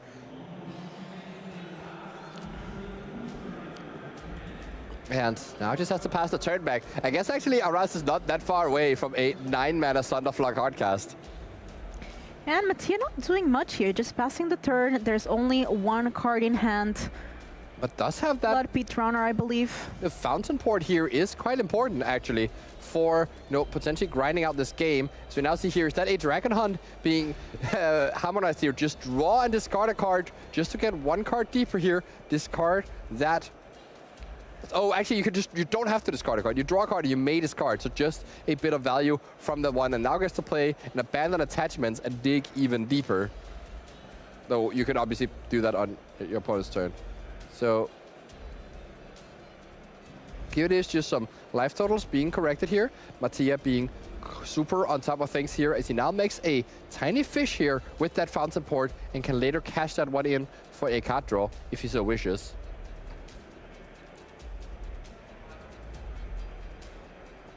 As we see fish there. The table spotter there making our fish tokens. All our tokens are homemade. You are not able to buy these, even though they look quite professional. But yeah, these are made by the table spotter with the great handwriting. As we now see the abandoned attachments come on in and maybe discard the spells there. That Mattia is so keen to play around all times, but no, actually discards the Burst Lightning, drawing 2 cards. And it makes a lot of sense to hold on to the spells there, because if you find another elemental, you really want to keep that one safe for removal. And now, here is the Edimer Crab. And 2 of them even. So, these are 2-mana 5/5s that make your Sunderflock into a 2-mana 5/5 as well. So, Aras can potentially develop 15 power onto the board for just 6 mana. That is the power of this deck once it gets going. Even though you spend a lot of mana playing all these cantrips and grinding through your deck, well, these elementals is going to pay you off handsomely for that investment. Opting here, card on the bottom and drawing. I mean, Arias is trying to find a way to close out the game. He already has that way, but is just passing the turn here with the 2 crabs. I'm guessing that the whole point is that he wants to flash both of those in, still have Spell Snare up for a potential Disdainful Stroke or removal spell, and then play the Sunderflock after that, getting rid of this fish. So now we see here Edimer Crab coming in with flash, tapping both of these fish tokens. And usually crabs are small and milieu cards, but these crabs are like buffed. Well, this is an elemental crab, right? This is the concept of the Edimer. It is the tide itself, personified as a crab. And so it's much more like the crab from Moana. I would be very scared if I faced this crab. As we, yeah, I bet I would too. Certainly it's got some pinchers on it. As the first Flood Pitch Drowner here is met with a Spell Snare, but the second one gets to resolve, tapping down one of these crabs, and will just be returned straight to hand from the Sunderflock in a moment now. As 5 damage rolls on in here at Mattia's life total, and this Sunderflock is coming down, bouncing all the fish back to hand, including that Merfolk. It truly is a marine theme here with the fish, the merfolk, and the crabs. Absolutely. Who is the king of the sea? And I have to say that tapping that crab kind of feels like revenge. Like your crab cannot be the only thing tapping things. I also tap your crabs, so... Tishana's Tidebinder. It's not the worst here. You can counter the tap ability from this Edimer. And it actually also helps... Oh, this is a... Before combat, try and tap your Flood Pitch Drowner, but Mattia just says, yeah, even though I shuffle in one of your things, I'm still facing lethal to 2 5/5s. I guess he technically could have survived there, flashing in the Tidebinder and double blocking a crab, but it's not exactly a winning game regardless. So Mattia doing the thing that Mango recommends, which is to scoop the game when you think you're dead. Maybe they're friends. I mean, both from Italy. Maybe Mango passed down that advice directly. Didn't we just say that Italy is the region with the most Magic players in Europe? Yeah, so I mean, I do believe these two know each other because they are at the forefront of the Italian Magic community, or at least Oneto has been in the past. As I said, 2016 Magic Online champion. You know what's the best thing, Simon, about us having a game number 3? Is that we can fulfill a wish from one of the Twitch chatters. By the way, shout out to Twitch and YouTube. We have a lot of people watching, but somebody said, would love to hear how Simon would sideboard on the Spelemental side. So now it's the time that you can walk us through how you would sideboard on the Spelemental side. Yes, indeed. So I have basically no experience with the Spelemental deck, so that is a big caveat here. But the first thing I'll do is look out for ways that I can answer the Kaito. And so the barrages, I think, are good. And potentially you could even board in the gates. as you're like aiming to use your removal spells to make sure the Kaito can't be ninjutsu'd. And of course the Hydro Man that we saw being brought in. You don't actually get to sideboard very much, and I think it is correct to not really board that many cards into this matchup. It's possible you just bought the 1 Barrage and the 2 Hydro Man, then maybe the negate as I mentioned there. And you take out some of the flex slot cards, like, you know, the removal spells that don't line up right. You probably don't need a Braid for this particular matchup. I guess you saw him bring in a Null, so that probably comes in. You know, the bounce-offs are not well positioned, so like you could definitely take those out. And the Spider Sense doesn't really answer Kaito or anything relevant, so I would also see if I can remove that. So yeah, I think I would take out the 2 bounce spells and the Spider Sense for an additional copy of Barrage and 2 Hydro Man, and then I guess also the Annuls, seeing how effective that was against Enduring Curiosity. Players here getting ready for this game number 3 of the feature match, round 12. Matthias starting with that Spyglass Siren, making a map. Now Ares on the draw. This is the last game that these players will have for this round number 12, and we are getting close to the top 8. Attacking here with the Spyglass Siren. Yeah, just a bit of development here, but it seems to be no lands here from Mattia, which gives Aras a way better position to, you know, take advantage of that. And there's a Spell Snare onto the Floodpitch Drowner, so no, you know, not a lot of damage being developed here, but of course Aras's graveyard is also looking rather empty at the moment. So now see Mattia take 2 more damage from that Water Grave. No Kaito, unfortunately, here, but just having to pass the turn. It is still a really good draw there to hit the land up when you need it. Can play, use the map here, post-attacking. This is a common play if you're afraid of a potential Burst Lightning. Just secure 1 damage while you can. And if there is a Burst Lightning on the Siren, you know, at least you got your 1 damage in. And you're also kind of baiting out the Burst Lightning because you're threatening a Kaito, right? So Aras would be very incentivized to fire that off. But Burst Lightning wasn't picked up before. Now we see here the Floodpitch Drowner come in. You can use Burst Lightning to clear off that one, making sure that you don't take too much damage and still play an Abandoned Attachments. And that should put enough cards in the graveyard that you can start playing your elementals for not necessarily their cheapest value. You would need 5 in graveyard to do that, but at least pretty close to that. 4 mana available, attacking with the Spyglass Siren for 1 more point of damage and playing that Deep Cavern Bat, I believe.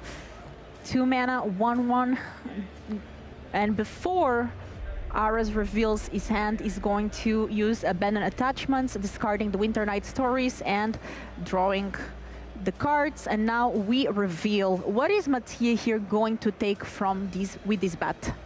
Yeah, so I don't actually like taking the Barrage here. You might think, oh yeah, the Barrage can answer the bat, so you just take that away. But Aras doesn't really care about the bat anyways, and if you take the Barrage now, well, a Burst Lightning from the top or a bit later could just like free the Barrage, and then he has the more powerful card. So instead, if you take the Hearth Elemental or the Winter Night Stories here, probably the Hearth Elemental if you don't have an answer for it, then Aras will have to spend his next turn using the Barrage to kill the bat and spend his premium removal on your 2-drop.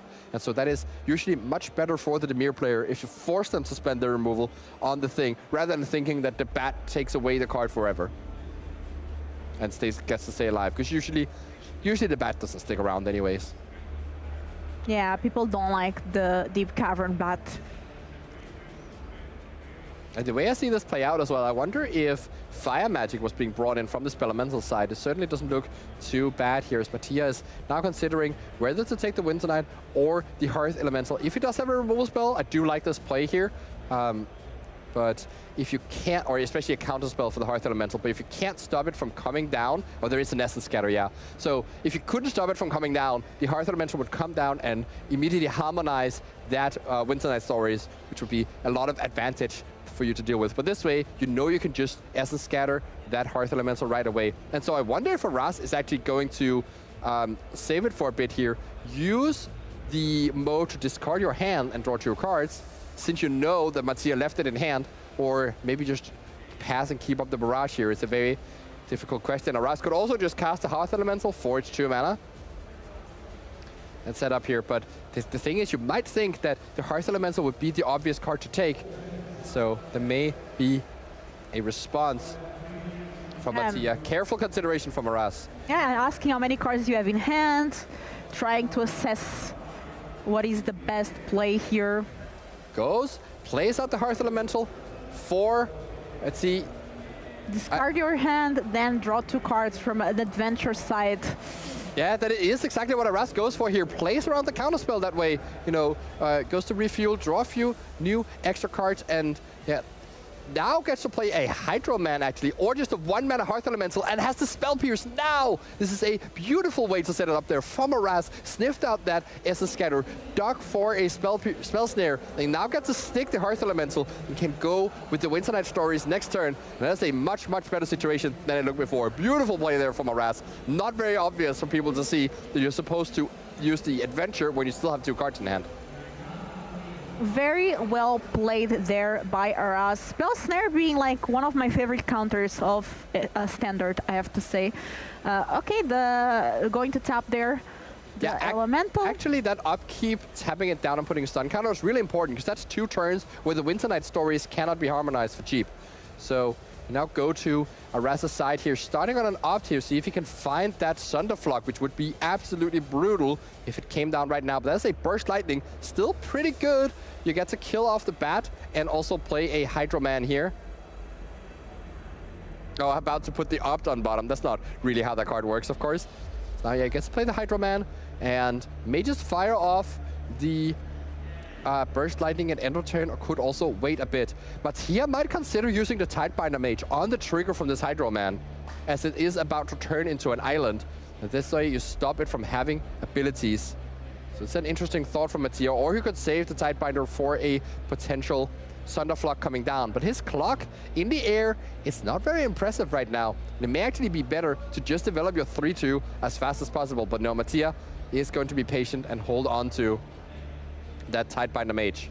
Playing it patiently here, drawing card for the turn, and going to attack here for 4 points of damage. There's the Burst Lighting there on the bat. That means that the Winter Night Stories will go back into Ara's hand. And yeah, Mattia can't do much about that, just going to let that happen. Still swinging with 3 points of damage. Now Ara's down to 12 life. As 5 mana available. 2 mana might just put the Elemental back into Ara's deck.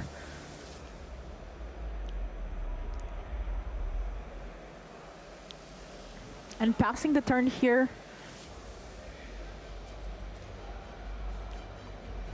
So now we see... There's also the Soulstone Sanctuary as one of the lands. It's true.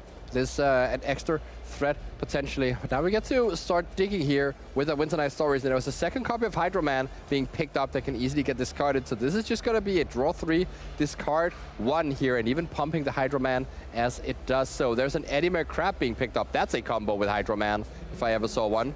Because that way... Combo. That way you would still get to play your 2-mana card on their turn. Of course, Mattia is now ready with that Essence Scatter. But instead of even going for that, Aras is actually going to just play a Sleight of Hand here, which pumps up the Hydro Man even further. I wonder now if the Tidebinder is going to come down, counter the triggered ability from Hydro Man, and making sure you can still trade off your Tidebinder with it. But just going to let this resolve as well. There's another look. Ooh, 2 elementals. Yeah, and again, you know, once the deck is online, these threats are so cheap and it's so easy to find them. And it really poses a problem for the opponent that you have so many cheap 5-cost things and make these Winter Night Stories just completely sing. You know, not pun not intended, I guess, for the harmonized card. But yeah, the Hydro Man does turn into a land here, and this Soulstone Sanctuary gets animated. So there is still 6 damage on the side of Mattia. And with the Sheriff is the top deck here for Mattia. Oh, that's pretty powerful. You can get rid of this Hearth Elemental that's about to untap. And Aras thought he was going to make so much use out of this card. He played so carefully and well with, but now, you know, it's just gonna, it was just tapped down for 2 turns, and then it's gonna get hit by Shoot the Sheriff before you really get to use it for anything fun. Yeah, and Ara's down to 6 points of life. Mattia still has 5 mana available thanks to that Soulstone Sanctuary having Vigilance. So Shoot the Sheriff right away, the Elemental that is going out. You know that Elementals are not outlaws, Simon. Yes, that's true. At least this particular one is not. Even the Elemental Villain is not an outlaw.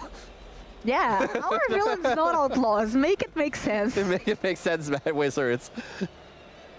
You should update the outlaw rules every time there's a new creature type being printed, just so we get to see.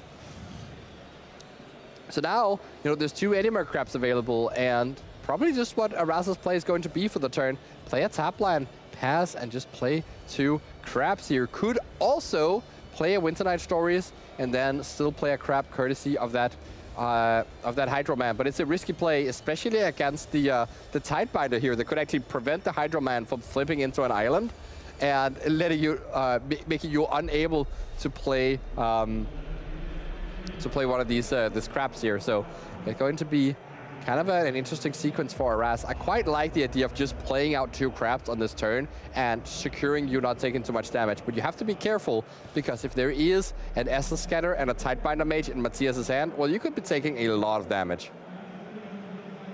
That's exactly what we see here. So now Aras is just going to play this Multiversal Passage, name blue. Tapped to not play the 2 life. Yeah, it's 6 facing against these flyers. It's, you know, not so comfortable. And what a beautiful played game by Mattia here. You know, we said that, you know, he could have been a bit more aggressive on his Tidebinder, Tishana's Tidebinder use, but has been holding on to it for the exact right moment. And I guess now Mattia is asking, could I counter the ability of the Hydro Man right now, making it unable to turn into an island? Or is there a way I can stop it from turning back into a creature? No, there is no such way. So yeah, he's just gonna let it become not a blocker, letting it happen, just playing this Tidebinder as a 3-2 flash here. Untapping and trying to go for the win. There is 1 crab. He knows he has an Essence Scatter, but the second crab is going to stop the lethal from happening. Tapping down 2 creatures here. Okay, that means that Matthias still has 3 power and needs a bit more. Yeah, but 3 power is kind of scary. You know, looking at this position, is still at 13 life. There is 7 power in play, but yeah, that's probably, you know, still good enough in this situation, putting Aras down to 3 life. And now Aras needs another blocker to not die on the next attack here. What's the card that Mattia picked up for turn? Enduring Curiosity, that's the card. So that's actually one that doesn't matter too much right now. So Aras needs another way to block this turn, or actually needs 2 more ways, because the Hydro Man doesn't do anything on block duty. What can Aras even do in this situation?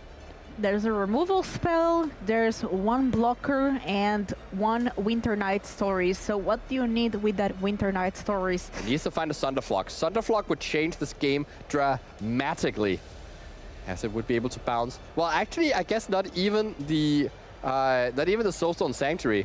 So, you know, it would still kind of put Aras in a dicey position against a removal spell and such from the top. Yeah, because then you play your Floodpit Drowner again, you tap something.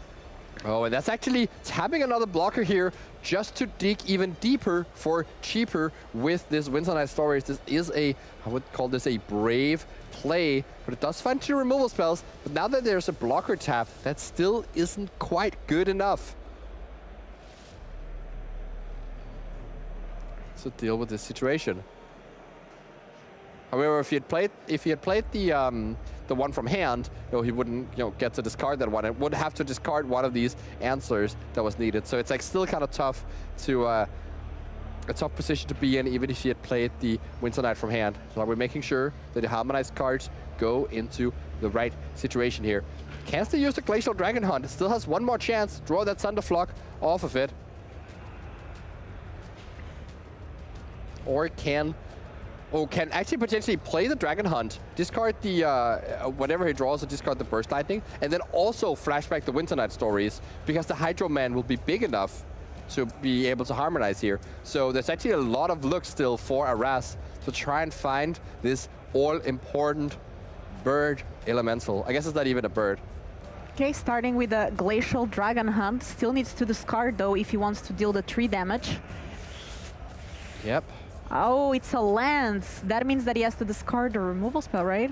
If he wants to deal the 3, which, yeah, maybe that is worth it here, because he knows his only way of winning is if the Thunderflock is in the top 3 cards of this Winter Night Story. So yeah, it makes sense to discard the Burst Lightning, take care of the land that is an elemental and won't get bounced by by that effect, and you know that if you fight the Thunderflock, you know the Flood Pitch Starter can just come right back down and tap it down. So you really need to get rid of that land. Is it there? Is it there?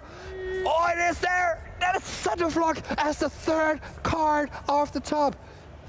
And I guess also the first card. There's 2 Thunderflocks actually. Oh, wow. Double the trouble. Oh, that is a complete game changer here. Aras at 3 life, playing so carefully, knowing which out he has, and make sure he could dig as far as possible towards it, refusing to play the Winter Night Stories from hand, and instead tapping his blocker, which seemed crazy in this situation, but knows that well, it doesn't actually matter how many blockers I have. I need to find this Thunderflock, and I need to find it now. Beautifully played on this turn here. Now has to figure out what to discard here, which cards to keep, now that you know you have the Thunderflock and that you are barely being kept alive. So you Thunderflock, then the Drowner taps the Thunderflock. That's true. 2 damage. Yeah, actually... You play the Spyglass again. If you eat a map, that's enough. That is enough. Right? Yes, that is well spotted there, Felipa. The Thunderflock may not even be enough to win this game here, depending on what happens with that map token. So Thunderflock here coming down, returning all elementals to hand. And there is a Burst Lightning in the hand for Aras, but cannot play it because the Hydro Man only will tap for blue. It just becomes an island. Okay, there we have. That's step 1. Tap down your thing. You're at 3 life. Okay, let's see. What's the top deck? Is it Kaido? No, but okay, so let's see if the top card is or it's not a land. If it is not a land, Mattia just wins round 12 here of the Regional Championship Turin, advancing at 10-2. Let's see, is it or is it not? Yeah, and he's thinking, is there a way that I can actually play this better? Because if he hits a land on top, is he actually liable to losing? And decides that, no, you know what, I should just go for it. There's a spell! There's a spell on top for Matthias Lorenzo. And he ends up putting this Floppy Strouder to exactly lethal against Aras's careful play and steals the match. What an incredible round 12 game here for these 2 players that are fighting for their position to be in top 8 very soon. Now, Matteo Neto still alive in this tournament, still fighting the next few rounds for that top 8 slot. Wow, you can see the relief on his face. Congratulations to Mattia in winning here this match. And I have to say also shout out to Aras, because from a spot where a lot of people would just have conceded, they would have just been like so he was able to return and actually try to fight for his out, which is actually what you have to do in these cases, right? Going as deep as possible for that Thunderflock, finally getting it, and able to just, you know, trying to get his chance. Didn't quite work out, but well played there from both players, and congratulations once again to Mattia. Yeah, that was beautiful to see, and exactly as you say, that both players there playing their hearts out, and you know, this position that these players are in, you know, they are X&2, need to win the next round. Maybe they can get a draw, maybe they have to play out round 14 as well, so it's quite on the wire here. And it does sound like we have a interview with Mattia Oneto. Down with Carl right now. Congratulations, well done. Thank you. You just beat Spelementals, which, so first of all, I want to talk a bit about your deck, because Dimir is one of the decks that has had the worst conversion rate so far, and there's only 2 of you really live for top 8 still. But you still seem to be kicking butt. Like, do you have a specific game plan that you think you've been doing differently than others? No, I've just been drawing better. Okay, yeah, that's usually, in Magic, that's usually a good game plan. And now you went against Spelementals, which doesn't have a lot of creatures given that you have removal, but maybe they don't line up so well. Would you consider Spelementals a good or a bad matchup? I do believe it's a good matchup for me, because I'm playing 4 counter spells, like 2 Essence Scatter and 2 Disdainful Stroke in the sideboard, which line up very well against their creatures. Yep. So yeah, I do like my chances in the matchup. Of course, it's standard. In this format, the games are really complex and many things can happen. So I was I felt lucky getting to play against Spelementals. Yeah. But yeah, I mean, many things could go wrong. I was lucky enough to. You also had, as we saw in the game, the Flood Pits Drowner, which are really good at out-tempoing his big creatures. Yeah, they can tempo them out, though if they manage to resolve one creature, then they can go along with Winter Night Stories and so on. So yeah, it's quite difficult to grind them out at the point. So I'd much rather prefer to play counterspell against them. What do you think is your best card in the matchup? My best card, I believe it's Kaito, but it's the best card in every match. In every match, yeah. It's interesting because you're not playing a lot of what you started to see in day one, especially less in day two, is Kaito has the word ninja on it. And you started seeing a lot of people put any ninja from the new set into their decks, and not a lot of them are doing well. You're keeping a pretty traditional list, right? Yeah, I haven't had the chance to try any of new cards since I started a new job on Monday. Okay. So I just went along with the list that I believe I 5-0'd the first leagues with this list 2 months ago. All right. So yeah, and I've been playing mostly the same deck for 2 years and a half. So. Oh, and so far it's been treating you very well. You're still very much alive for top 8. So we keep our fingers crossed. Yeah. So let's hope. Yeah, let's hope. Let's keep our fingers crossed for you. Hopefully, the more we see you in this chair, it means the more that you're winning. Let's hope. So let's hope it keeps on like that. We're gonna send you back to the casters. We have another match to show you.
And welcome everyone to round 13 of Regional Championship Turin.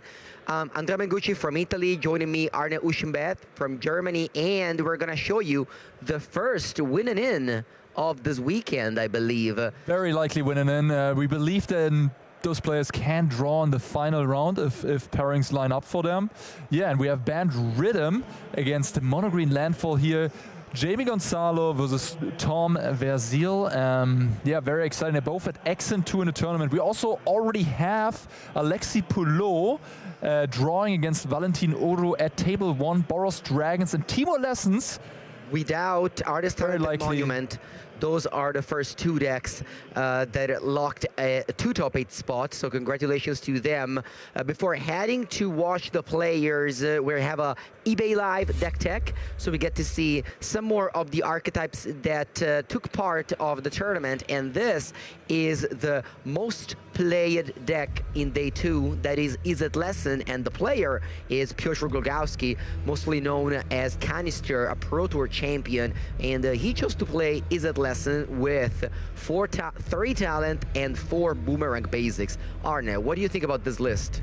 Yeah, there's the complete opposite sort of philosophy to what we saw in the previous rounds with Alejandro playing 0 Storm Chasers talent. Here we see the Piotr Glogowski school of thought, I guess, or the Will Kruger school of thought. Will Kruger won the regional championship with a very close list to this one 2 weeks ago in Milwaukee in the United States. And yeah, it gives a more proactive element. It gives a more It turns the deck into a very proactive deck instead of sort of this controlling 3 steps ahead. I have more spell snares and counter spells. Makes it able to go under some of the control decks, but also makes it able to be less interactive. And maybe when you're falling a little bit behind against some of the green decks, like Landfall, this version could struggle a little bit more. But overall, you know, the core of the deck is the same. Lessons is extremely powerful, and if you play a couple Storm Chasers talents or not, the deck is very good. Okay, that is our eBay Live deck tech, one of the sponsors of the show, alongside Ultimate Guard, to keep the stream going. So thank you so much to the sponsors, of course. And before heading to the players, we have an update on Fantasy Draft. Let's see how Team Enemies manages to fight against Mengu. All right. This round, my team actually went for the full scoop. I think all my 5 players won. I went up to 129 points, but unfortunately, if you combine the 4 of you, you guys are still ahead of me. We'll see. Alexipolo will gain me some extra points. Hopefully there's like a bonus point. Although Simon chose Guglielmo Lupi, who's in the trenches, and he may make the top 8 once again in this tournament. It's actually all a backup feature match. Very excited to see that. Izzet Pros against Mono Red. We're gonna too. Yeah, so we're gonna see him soon. But first, we have a battle of green decks. So we've seen plenty of Izzet. Blue and red are by far the most popular decks in Standard for the past, I don't know how long, but now we have 2 green decks. Both of them are playing Llanowar Elf, one of the strongest cards in the game. In Standard, not in the game. And one of the strongest cards in Standard, though nobody can deny that. And we have a battle of 2 different archetypes, though. These are both green decks, but these decks are very different. On one hand, Mono-green Landfall. On the other hand, Bent Rhythm, yes, which is the deck that we're gonna... There it is. Those are our player. On the right side, we have Jamie from Spain, I believe. Jamie Gonzalo, Bent Rhythm. This is the same list that Masaya Oshino, his team members from Team Worldly Council, Heavy Play has. We had him before in the future match area. He's fighting for his PT invite, but his teammate over here, Jamie Gonzalo, is fighting for the top 8. I believe he already has the PT invite locked, but eyes on the target. You have lots of money on the line and 2 Worlds invite. What do we have here, Arne? Yeah, we have the wonderful Bright Glass Gearhulk in the mix. That is one of the main differentiators between the Simic and the banned version, of course. And then we have the Seamridge, which the Bright Glass can fetch up, a couple Mockingbirds, which can also fetch up, Maelstrad's Resolve as a one-off, a couple Ouroboros in the mix. Archdruid's Charm is a really interesting one. Replacing the Formidable Speaker, gaining a little bit more interaction, still having that search effect for something, but just as Andrea Fortunati as well decided, the 2/4 body just not good enough in this format. Yeah, you mentioned him, Andrea Fortunati, one of our 8-0, is still battling it out, is 10-2, so still live for top 8, but yeah. Let's see the opponent, on the other hand, choosing to go for the other green strategy. We have here Tom Verzili on a mono green landfall. And do you see any cards from the Teenage Ninja Mutants? I do see a Leatherhead, don't I? Yes, a one-off here. Super powerful, very good against Izzet Lessons, very good against that archetype. We don't see Michelangelo nor Michelangelo, which were some of the cards that we saw yesterday when we featured Mono Green Landfall. There's a big turtle there. It's not a ninja turtle, it's an elemental turtle. 5 mana, 4/6 reach, and a lot of other words. Yeah, I mean... being an elemental is a big deal alongside Mossborn Hydra. Those cards don't get bounced by Thunderflock. Yeah, it's actually huge. And here we see a bit of a go bigger version with the 4 copies of Sapling Nursery in the main deck, deciding that that card, that end game is really powerful. And yeah, the green shell combos with the Nursery. Whenever you put a whenever you get a Tree Folk, the green shell triggers, takes a look at the top card, and if it's a land, it puts it into play, which creates another Tree Folk. Then you take a look at the top card again. If it's a land, puts it in play, you get another Tree Folk, and so on until you run out of lands on top of your library. You can do that. That is a very powerful combination. Looks like Jamie is mulliganing it down to 5 cards, but this is a matchup that favors... Ooh, look at those beautiful Phalia's Leaves by Tom. We mulligan to 5, Jamie mulligans to 5, but this is a matchup, I was going to say, that heavily favors Jamie, doesn't it? Yes, definitely also with the die roll being here 1 in his favor. And yeah, Band Rhythm just has more consistency and power with Nature's Rhythm to find the Badgermo Cup, which is the best card in these green mirror matches. Well, not mirror matches, but in these green face-offs. But, you know, a good draw. by Mono Green can certainly change the tide. And I see a Lano Elf on turn 1 into a Badgermole Cup here on turn 2. That's certainly one of the best draws Tom or anyone can have in standard, you could say. And so this might be an interesting game. I think we're thinking about how to use the Earth Bend here, because we can put it on something like a Escape Tunnel, I believe I see that, or like a Promising Vein, to then ramp ourselves a little bit. Promising Vein is an interesting land. It's like an additional fetch lands that let your Earth Band work, but at the same time, it comes into play untapped and adds mana right away. Wow, what a powerful start by Tom. This is the best possible. It doesn't get better than that. So much mana deployed already on turn 2.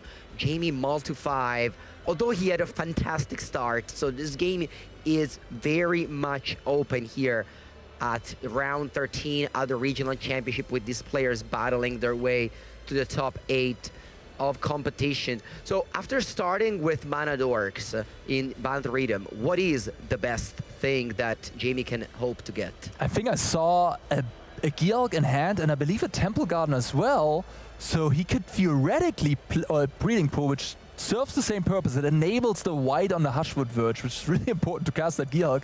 And with that, he could grab a Meltstrader's Resolve and a Seam Rip, and because that Leyline Weaver untapped, he can at least play the... No, actually, yeah, he can play the Resolve regardless, I suppose, and get rid of one of these Badgermole Cups. But because he doesn't have triple white, he can't go for the Seam Rip as well. I see. Which, not great for him. The other option he has is a Nature's Rhythm, but it looks like he's going for the Gearhulk. The Nature's Rhythm doesn't really do a whole lot here. It could get another Badgermole to set up like a Crater Hoof, but I think he's priced into just getting a Meltstrader's Resolve here and interacting. He could get a Lanoa Elf as well, and then next turn perhaps go for a Nature's Rhythm into a Badgermole Cup, and then if he has enough mana, he could potentially get the Crater Hoof on the same turn. Ooh, he chooses to go for Mockingbird as a pickup with Bright Glass Gearhulk. What a powerful card this is, honestly.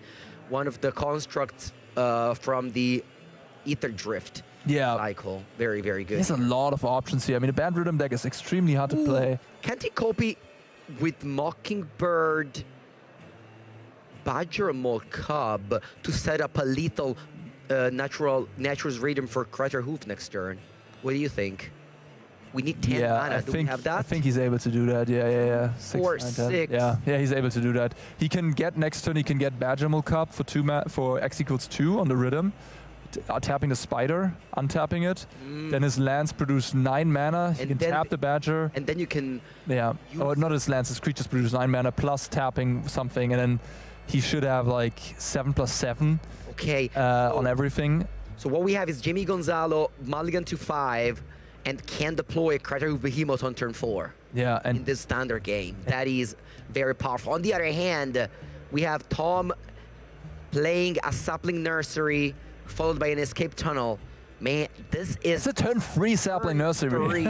This is turn 3, and the game might just end in Jamie's turn 4.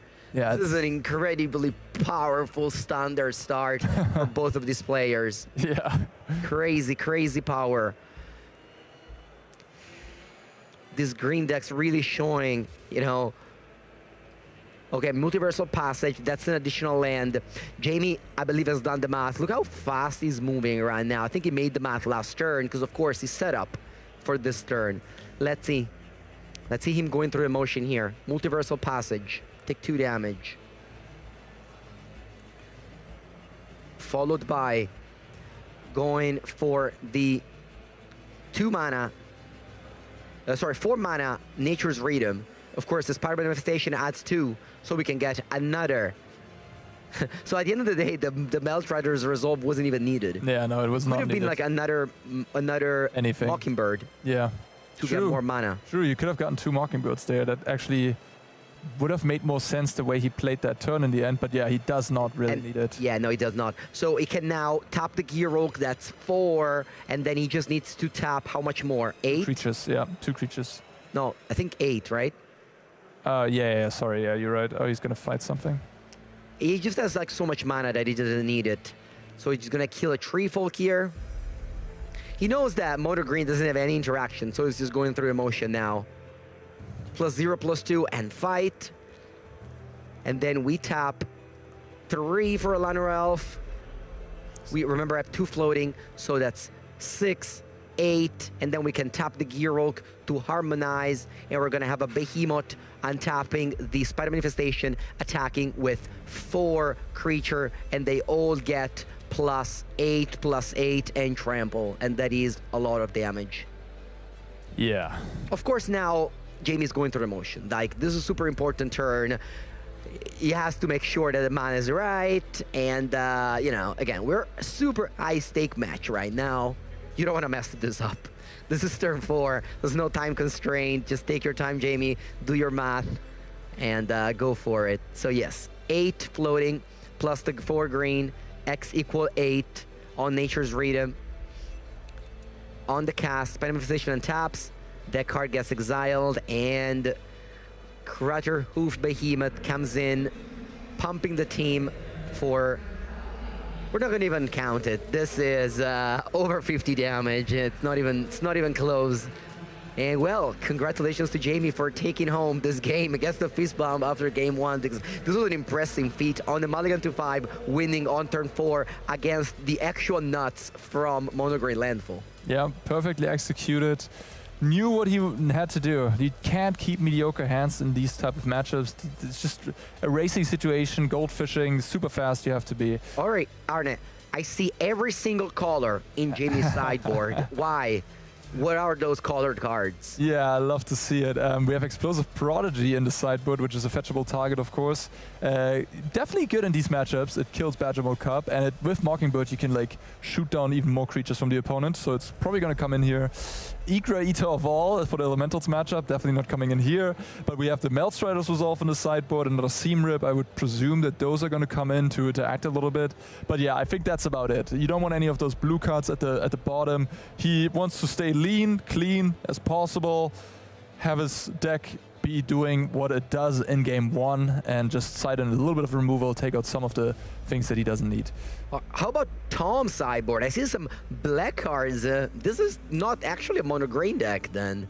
Oh yeah, we have Overgrown 2 on the mana base. Yeah, 5 green cards with a couple of Overgrown Tomb and a Swamp. So Arne, tell me, does Tom need those Shoot a Sheriff and Requiting X in this matchup? Tom is certainly the slower of the 2 strategies, so I would think that Requiting Hex and Shoot the Sheriff are pretty sensible cards to bring in this matchup. Yeah, Mossbone Hydra is another one that's quite good in these green mirror matches, so those 7 cards are certainly on the table.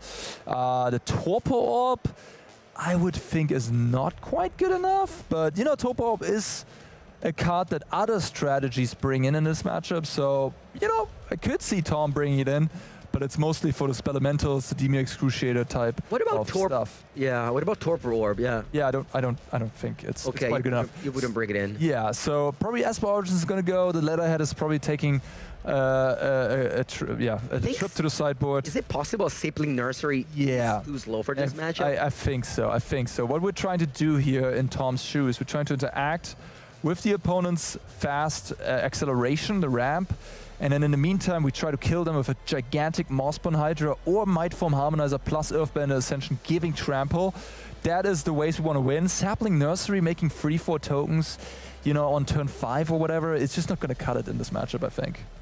Okay, so we're going to head back to the players who have already opened their starting hand, and seems like they both kept 7 this time, which is, you know, it doesn't happen every day. These green decks definitely have to mulligan to a strong start, so it looks like both of them have they're happy about. On the left side, Tom starts with a Saza Chocobo. On the right side, Jamie once again has that best start of his deck. Forest, Llanowar Elf.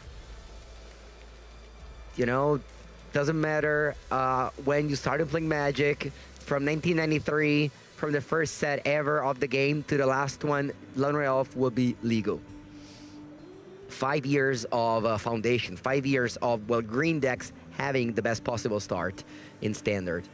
Promising Vein. So that land fetches you a swamp, but the swamp comes into play tapped.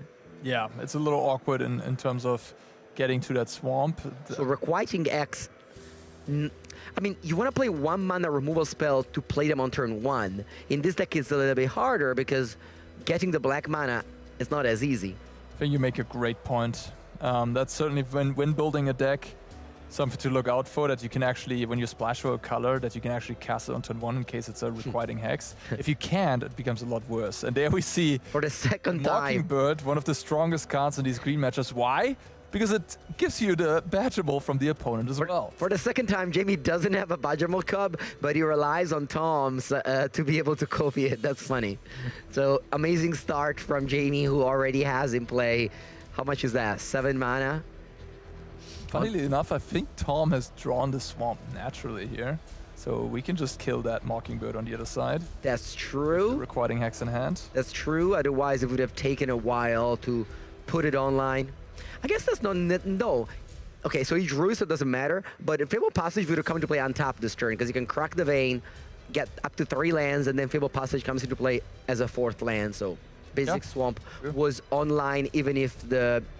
Well, natural Swamp wouldn't have come. But anyway, of course, those Requiting X is in hand, but that means that you have less threat, because you have more interaction. The threat of this hand is Might from Harmonizer.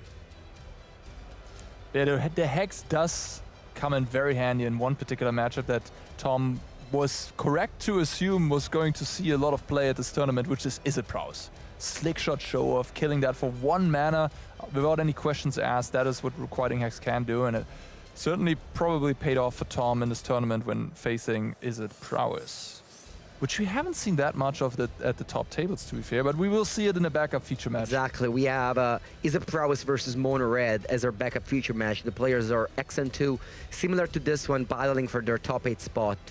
Tom is attacking Gonzalo Jamie down to 15, and then we see an activation of this Vein land. Go get a basic... Oh, wow. We see Torpor Orb.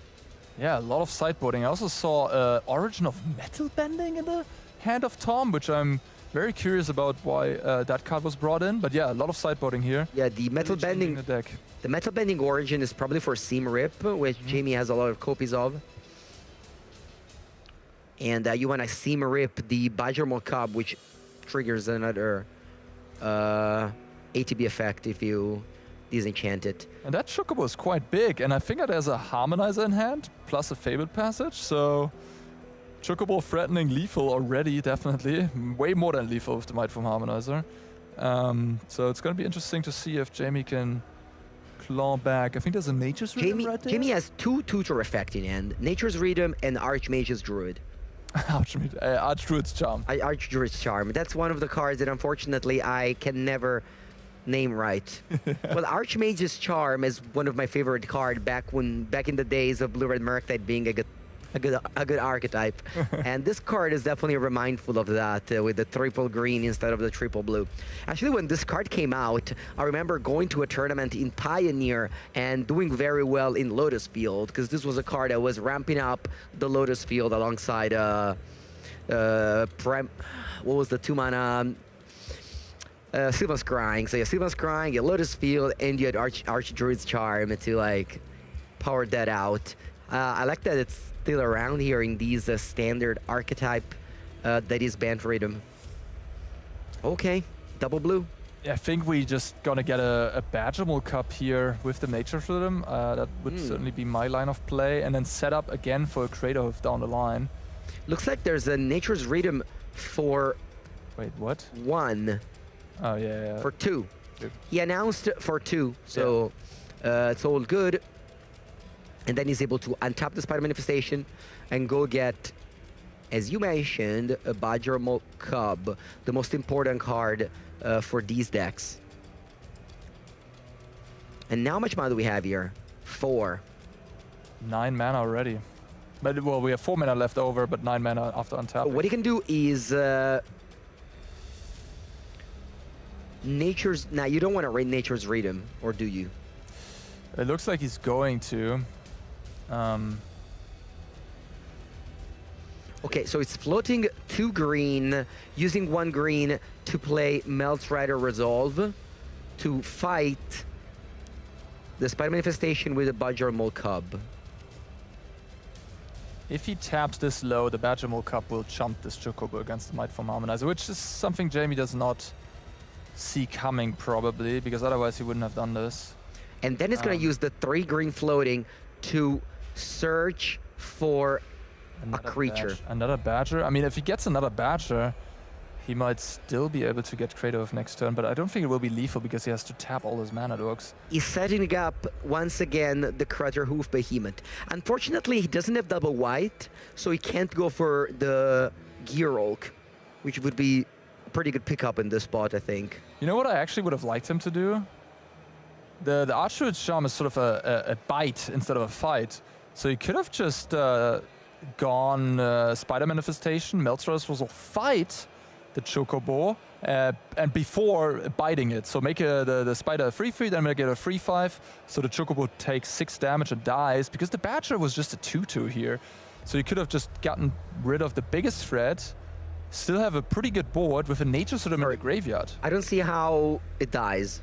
It's a 4/5, right? Yeah, so you go Archdruid's Charm, put a counter on Spider Manifestation, shoot 3 damage at the Chocobo, and then make the Manifestation of 3/5, fight the 4/5. Okay, so you would have left the Badger Mole Cub in play because there's no Earth-Banded land nor Llanowar Elf, and you're like, that's just a 2/2, I don't care about it. Whereas the Chocobo is a scary threat. Yeah. Okay, interesting. Maybe Jamie didn't see it as a scary threat because he didn't see Harmonizer plus Petulant coming up. But we, of course, have the power of knowledge. Of course, Jamie, could have played around this, card that Tom has in his deck in 3 copies. But yeah, so this Chocobo is going to be a little threat, but Jamie can just chump it. But he's chumping it with a very powerful card, that is the Badger Mole Cub. It may be possible that if Jamie would have taken your line, he didn't need to chump and he had lethal this turn. So we'll see if that comes back to bite him, as he had such a difficult turn lined up last turn. He had 2 tutors. So many possibilities were open to him. Yeah, so he has a cup and an untapped land in hand, so he can definitely do some things on his turn. Tom is going to deploy that Llanowar Elf here. There's another promising Vein lurking in the mana base for what it's worth, which is quite threatening with the Harmonizer. Yeah, Spider Manifestation, not the best draw. So I believe Jamie can't. Nah, there's no way that he can Behemoth this turn. He can get it, but it's not going to be... it's just going to have the Spider untapped. So now we're just playing everything and chump blocking again. Yeah, I mean, we can get an Ouroboros, for example. We could also get a Gearhulk and then get a Seam Rip, maybe, but we don't have the white mana to cast the Seam Rip. We only have 2 white. How many Okay, so there's multiple copies of the Resolve, so maybe we can go Gearhulk into Resolve and Gearhulk fights the Harmonizer. Yeah, that is an option for sure. Tom could have played around that by not deploying the Llanowar Elf and holding up the Fabled Passage to double the... but you don't double the toughness of the Harmonizer. Well, but you double the power, so at least the Gearhulk would die in the fighting. Yeah, it would play around that a little bit. Yeah. Okay. Yeah, difficult turn here. Of course, Meltrider Resolve is not a bite effect, but it's a fight effect. Sometimes you have to double check because some cards love to fight and don't receive damage, which we call bite. And of course, going back to the card Rabbit Bite. What was it, Rabbit Bite? But yeah, one of the first witches. So, and you were right. Actually, he can't even go for Kratos. He just has 10 mana. So we are going for harmonizing. Yeah, we're going to play Nature's Rhythm. Let's see if Jamie goes for Ouroboros or the Gearhulk. He got he's doing it for Executes 4. So it's really just those 2, and he's already putting the Mockingbird and the Meltstrators in front. So it looks like he's thinking about the Gearhulk. Yeah. It's funny how he's putting those first, but he's shortcutting a little bit. He has to also get to Gearhulk, yeah. Arne, Breathless Gearhulk has First Strike. Would you like to remind our viewers what happens when a card with First Strike fights another creature with a card like Melstrider Resolve? Yeah, First Strike, very strong ability in combat, but it doesn't work in fighting as you would think. You don't fight first. No, they both deal each other damage at the same time. There's no first striking when you fight. Yeah, so something like lifelink gains you life in a fight. Something like Death Touch makes a 1-1 kill a 10-10, but first strike somehow doesn't work. You can take it with the judges and you know who made the rules of Magic the Gathering, but those are the rules. So, what is the card that Jamie has in hand? It's an Origin of Metal Bending, which can blow up this Gearhulk to clear the board a little bit. I mean, the board is pretty big. The Chocobo is threatening lethal though, so Jamie is in need to chump block with the Spider Manifestation every turn from now on. But yeah, I mean, he has a lot of good top decks, like anything off the top, a Nature's Rhythm, a Quantum Riddler. It's going to be fantastic here, even another Gearhulk. And he does have a ton of mana here in play. Like, this is 10, 11 mana in play right now. Gearhulk is, of course, a artifact, so it dies to the Origin of Metal Bending. And the Spider Manifestation chump blocks the Chocobo, which is lethal because of that Promising Vein in the land zone.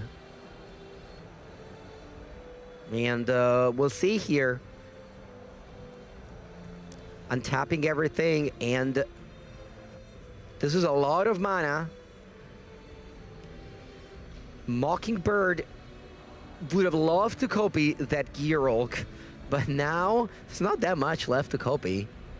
What are you even going to do? Maybe you just hold it in your hand, or are you just going to copy this Cub to just deploy even more mana for a possible top deck? I mean, the funny thing is he can actually erase a little bit if he wants. He could start attacking potentially. Yeah. So the Origin, the Mockingbird makes a 2/2 flyer Cub, which, I don't know, it's a flyer. It might be irrelevant eventually. And then we're attacking for 5 here. How many creatures this? I think it makes sense to attack for 6 here. Attacking with 4 of his creature, holding 3 of them back. Let's see if Tom top decks something. So Tom brought in so many removal spells that his main plan is a little bit weaker, right? You don't have the Sapling Nursery top deck anymore. That would have been huge at this stage of the game. Absolutely. We're jumping with the Temple Guard, which comes back. Wow. Oh, no, okay, I was going to say, like, it doesn't play the Mossborn Hydra. No, Mossborn Hydra comes in, it's a 1/1, trample, but it's going to become a 2/2, and then it can become a 4/4 with that Promising Bane. Yeah, that card's threatening. Trample is certainly the ability that was missing here for Tom, but yeah, every draw step is huge here. Nature's Rhythm is most certainly creator of lethal. What do you draw? A land. It's okay, we have plenty of time, honestly. Plenty of time, you say? So Mossborn Hydra. Plenty. Okay. We pass. I don't think Jamie can attack here. He can attack for 2 in the air. He wants to attack for 2, sure. Yeah, but yeah, this Hydra is a 4/4 right now. Even a land makes it into an 8/8, yeah. Oh, shoot the Sheriff. Is it good? Well, it doesn't stop Kratos. Funny that a land would have been better than shoot a Sheriff here. Yeah, maybe it's not plenty of time, actually. Maybe we have 1 time. Yeah, I mean, the Shooter Sheriff is certainly going to make combat a little bit better for Tom. The Hydra is a 4/4, and Jamie might consider like a couple blocks on the Hydra. So with a Shooter Sheriff, you can maybe mess up the blocks. I would love a block like 2/2 and Spider and 2 lands on the Mossborn Hydra. That'd be a great block because it does play around something like Recriding Hex or the Shooter Sheriff. So that'd be a great block. Takes a couple of time to think about the board state and decides to attack with all. Jamie seems like he just wants to only block with Temple Guard and taking potentially 5 damage here. Yeah, and Jamie is doing exactly the block I wanted him to do. Could also block the Lano Elf if he wanted to, but I guess that's unnecessary. Yeah, this is great because it does not... Yeah, the Promising Vein just doesn't... Why do you think Jamie didn't block Lano Elf? Maybe he wants to chump blocker. With a Badgermole Cub. Yeah, exactly. Or like later with the Badger... Oh, with the Badgermole Cub because he wants to a triple block to play around requiring hacks. If he doesn't put both the 2-power creatures onto the Hydra, the instant speed removal, the shoot the sheriff / requiring hex, Jamie doesn't know, would blow up this quadruple block. So he's playing very well around it. And yeah, Tom realizing, hey, the Hydra is dying anyways. I don't even need to play my shoot the sheriff right now. Okay, what I was thinking, if I was Jamie, is I would have just said no block to the Hydra and top deck that and win the game. Anyway, Gonzalo draws Nature's Rhythm, which is a great draw. But again, if I was me, I would have taken the Hydra hit, go to 1, and set myself for a lethal line with the top deck. If you do it this way, you also get a lot of time. Okay. Chocobo. Okay, so we're doing Nature's Rhythm X = 2 here. I believe, yeah, we don't have a lethal line now with Behemoth. So we have already another Badger in play. Like this is actually floating a green. Oh no, it's not floating a green. Maybe it is. Right? No, it's not floating a green. It's 4 mana used here. Full, yes. But now on Tom's side, you got to think about, do I need to kill this Mockingbird to prevent the Crater Hoof? Because here we're gonna have 9 mana from creatures, right? If this goes through, the Earth Bandit Temple Garden, let's say, plus the Willow Rush Verge, plus the Spider will be able to produce 9 mana, plus the Breeding Pool, 10 mana, plus tapping a Badger Mole, 12 mana, exactly enough to get Crater Hoof, and then the Spider Manifestation untaps, and you get 3 gigantic creatures which would produce lethal. So he does actually need to respond. Interesting enough, goes for killing the Spider Manifestation, which will definitely prevent that Crater Hoof from coming down. Okay, so we have Badger Mole Cub, 7 mana now. Earth Bending a Temple Garden, so those two lands are now producing 6 mana. So now maybe Jamie just gets Quantum Riddler? Can we go get another Gearwolk and then a Seam Rip? Well, we didn't. We tapped our white, unfortunately. No, our white is online. Well, you can tap. Oh yeah, you're totally right. Yeah, absolutely, absolutely. And then use the 2/2/2s to, unless can you tap multiple creature for Harmonize? No, you can't. You can only tap one. But then you can't. Oh no, you're right. You can float the white. You float white, so you have enough. You have enough. The white, yeah. You have enough. So what I would do here is tap all my permanents except the Mockingbird and go get and go get the Gearwolk. Yeah, and then kill the. You can float a white. Yes. So this is 6 from land, but you only use 5 of them. Yes. And then you float a white and a green. So you won't, yeah. So you have a green and a white floating. You will get Seam Rip and you get Mockingbird, so that you can cast a Mockingbird with a Breeding Pool and the green floating, and Seam Rip with a white. Oh, I think actually the Mockingbird is in play and in the graveyard. There's only 2 copies, so can't get that. So just has to get like another Seam Rip maybe. Yep. Or Maelstriders if there's another one left. Let's see is there another Mockingbird, because I see No, there's not. It's both used. Yeah, I see one in the graveyard. Yeah. So it's getting two Seam Rips, and it seems like you can only cast one of them because you have the white mana floating from the Temple Garden, and you can kill that Chocobo. Now Tom has no cards in hand, 6 lands, and a Llanowar Elf at the start of this turn. Wow.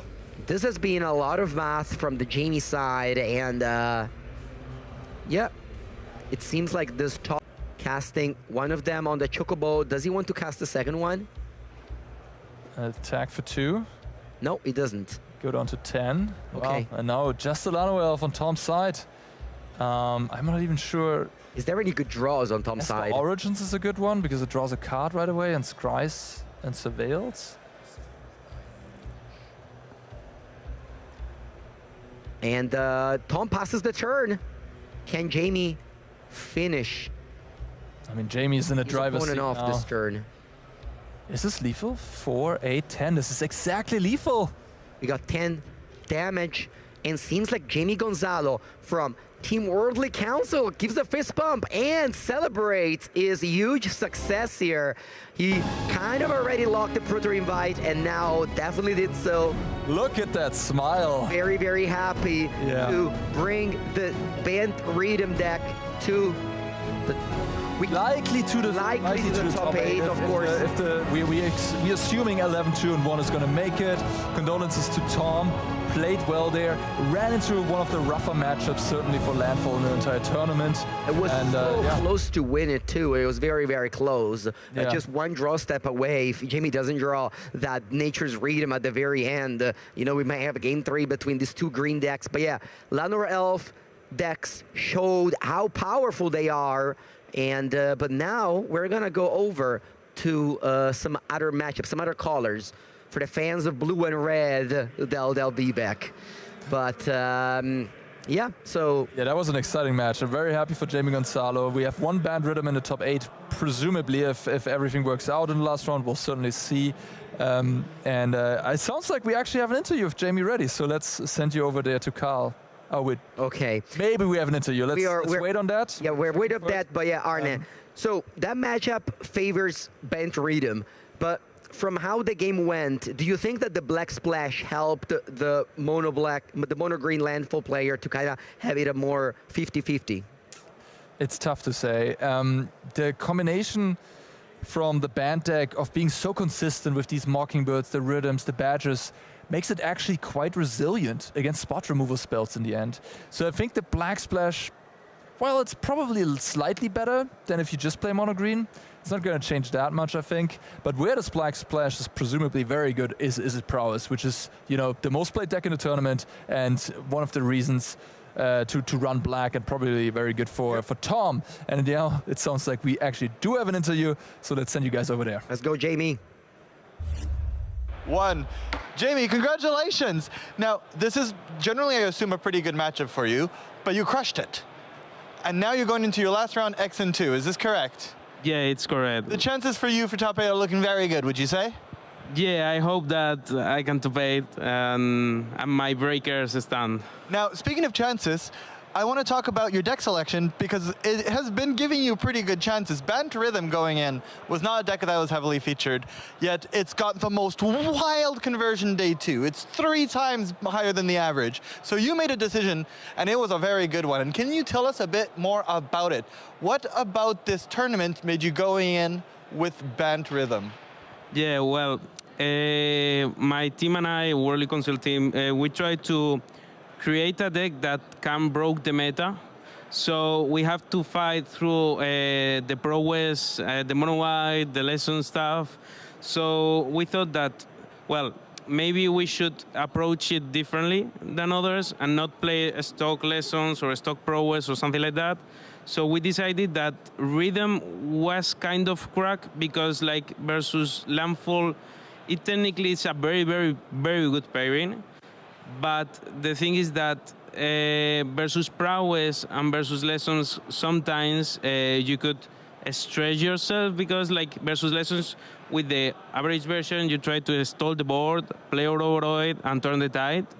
But with this version, the ability of having the GR Hull package, so many enchantments that can get creatures out of the way, that is pretty fine. So even though you have more Shocklands, the versatility of the deck and yeah, the GR Hull package is premium. So this was all thanks to the Worldly Council team and the people with that I tested with.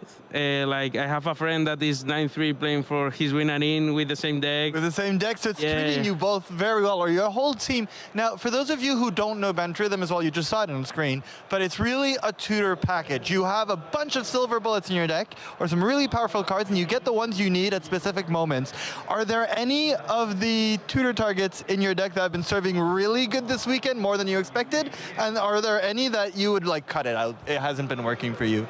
So the deck, like, we thought every card, like about every 75 card that we had, and we come up with at least 74 that we like. Okay, all right. Yeah. Well, what's the 75th? The disdainful stroke, like the one, and my teammate is playing another Spider Sense, but I'm playing disdainful, like. And you wish it was a Spider Sense? Yeah, that's the 74. But for the tutor package, I think it's amazing, like literally amazing. All the cards perform very well. For example, I had one time last round where I have the worst pairing possible, that is Spelementals. Yep. 2080. Disdainful Stroke is pretty good against Spelementals. I agree, but it's even better the Oko and the Igra. Because with the Oko, you can convert all your creatures to elementals, so the Thunderflock doesn't bounce them. Ah, very good. And you can turn it sideways and play the emblem. So all your creatures gains +3/+3 vigilance and hexproof. Oh, that's excellent. And the Igra is an elemental, so I mean, you cannot ask anymore. So they can't bounce it with Thunderflock and then you lose your entire board. Well, we'll be cheering on for you the last round. Fingers crossed that your tiebreakers are excellent. Look at these trophies. Practice holding them in your hands, because you may be at some point, if you keep on winning like that. We'll see you in this chair again if you keep on winning, and we'll send it back to the casters. Well done. Hey, thank you. Congratulations, Jamie. It was a pleasure to watch you win that match. You have now to win the next round, or maybe we'll see how the tiebreakers fall for you, but, you know, very, very good shape, at least for the Pro Tour invite. While we were listening to the interview, I was actually checking the standings, and it does look like the players have to mostly play. The tournament is just that big that drawing into top 8 is going to be only possible for a few players, probably, maybe even none. So likely has a winner on the line in the next round. And yeah, who has another winner coming up is the winner of the next match between Lukas Schwendinger on Mono Red, an Austrian player, and Guglielmo Lupi, the Italian protege, who's been winning it all lately. Everything. Mark's winner. Let's name it. RC Antwerp finalist. Yes. GP Lyon top 8. Spotlight Series Lyon top 4 or top 8. GP Spotlight Series, yes. And then Pro Tour Lorwyn Eclipse top 8. Yes. And here, there it is. There you see it. Guglielmo Lupi from Team Handshake, your teammate. He's playing Blue-Red Prowess, the deck of the tournament. And he took a little bit of a changes over here. We see only 2 copies of Stock Up. Yeah, he decided that that card was a little too slow and replaced the other 2 copies of Stock Up with 2 copies of Half Elemental, which also can replace, of course, that card draw with the adventure side of it. And in addition to that, is just a gigantic threat. And that is going to be quite important in this matchup, I would think. If you can ramp out a 1-mana 4/5 against a mono-red opponent, that's going to be huge. And yeah, the rest of the list has some one-offs like Iris Demonstration, which is really nice in the mirror matches. A Shark is in there, a Torture Tower. We got a couple bounce spells with the Boomerang Basics, of course, and Into the Floodmaw. And 1 copy of Draycatcher, also very good in the red matchups. Also, another changes that he made to the stock list is he cut 2 River Pyre Verge for 3 copies of Starting Town. He wants more blue mana untapped on turn 1, which River Pyre Verge does not produce. Yeah, absolutely. And for what it's worth, I've just been told we're jumping into game number 3. They had a very long match, even those 2 decks are pretty fast. So for game number 3, we're sideboarding, of course. Looking at his sideboard here, we have 3 more copies of Draycatchers. He's going to jam those into the deck. Edimer Crab, perhaps too, as a gigantic threat that can sort of in a racing situation tap down 2 of Mono Red's blockers. The Torture Tower, I'm sure, is going to come in, and maybe even the bulk up to be better in the racing situation, just deal a lot of damage. Yeah, those are all possibilities. His opponent is playing Mono Red, an archetype that we haven't seen very much of, and he's playing some new cards over there too. Toka and Razar from the most recent Magic set. Yeah, that card is actually extremely good, I think. It can't be countered, it has menace, it's a 2-mana 3/2, and additionally, it deals the opponent damage whenever they cast a spell for less mana than it actually has mana cost. So, Momo-friendly flyer, reducing cost on stuff, that's gonna deal free damage to them. Elementals being evoked, free damage. Lessons player having Grand in play, take a bunch of damage. Yeah, it's really cool new card for the deck, and Mono-Red is quite good into the other blue-red decks, as they don't have much life gain to work with, and Magebane Lizard, as we see 4 times in the sideboard, is just this incredibly weapon against both Izzet Lessons and Izzet Prowess. So that is going to be coming in for Lucas. There's a combo very powerful in Lucas's deck, which involves the god from the Ixalan set, Ogier Axonil, Deepest Might, paired with a card like Magebane Lizard, makes so that every spell that Guillermo casts deals at least 4 damage to him, which is, you know, very hard to fight, honestly. Same thing with Exing Squelcher, turning that very powerful ward to 4 life instead of just 2 life. So that's an interesting card that Willie Adel did not play. We featured Willie Adel yesterday in the Win and In. He made it in with Mono Red. But yeah, Game 3 begins now. Unlimited Mountain into Bastronaut here. That's a very strong start. Both players keeping 7. We'd love to see it. Yeah, as you said, those 3 starting towns, just 1 drawn here. Yeah, I mean, if it was me, I would honestly play 4 Verge, 0 starting town. I'm definitely one of the haters of that land starting town, just punishing you for just drawing that land late. Not my cup of tea. Certainly not happy to draw it in a mono-red matchup. But one thing that it also does is that it enables the elusive Otto's adventure side, which is kind of cool. And yeah, Magebane Lizard hitting play here, and Loopy does not have a great answer right now, and he's on the draw. He just picked up it into the Floodmore, which can delay the Magebane Lizard a little bit, but yeah, otherwise Loopy's hand looks pretty bad against that card as he deploys starting town, looking at 5 1-drops.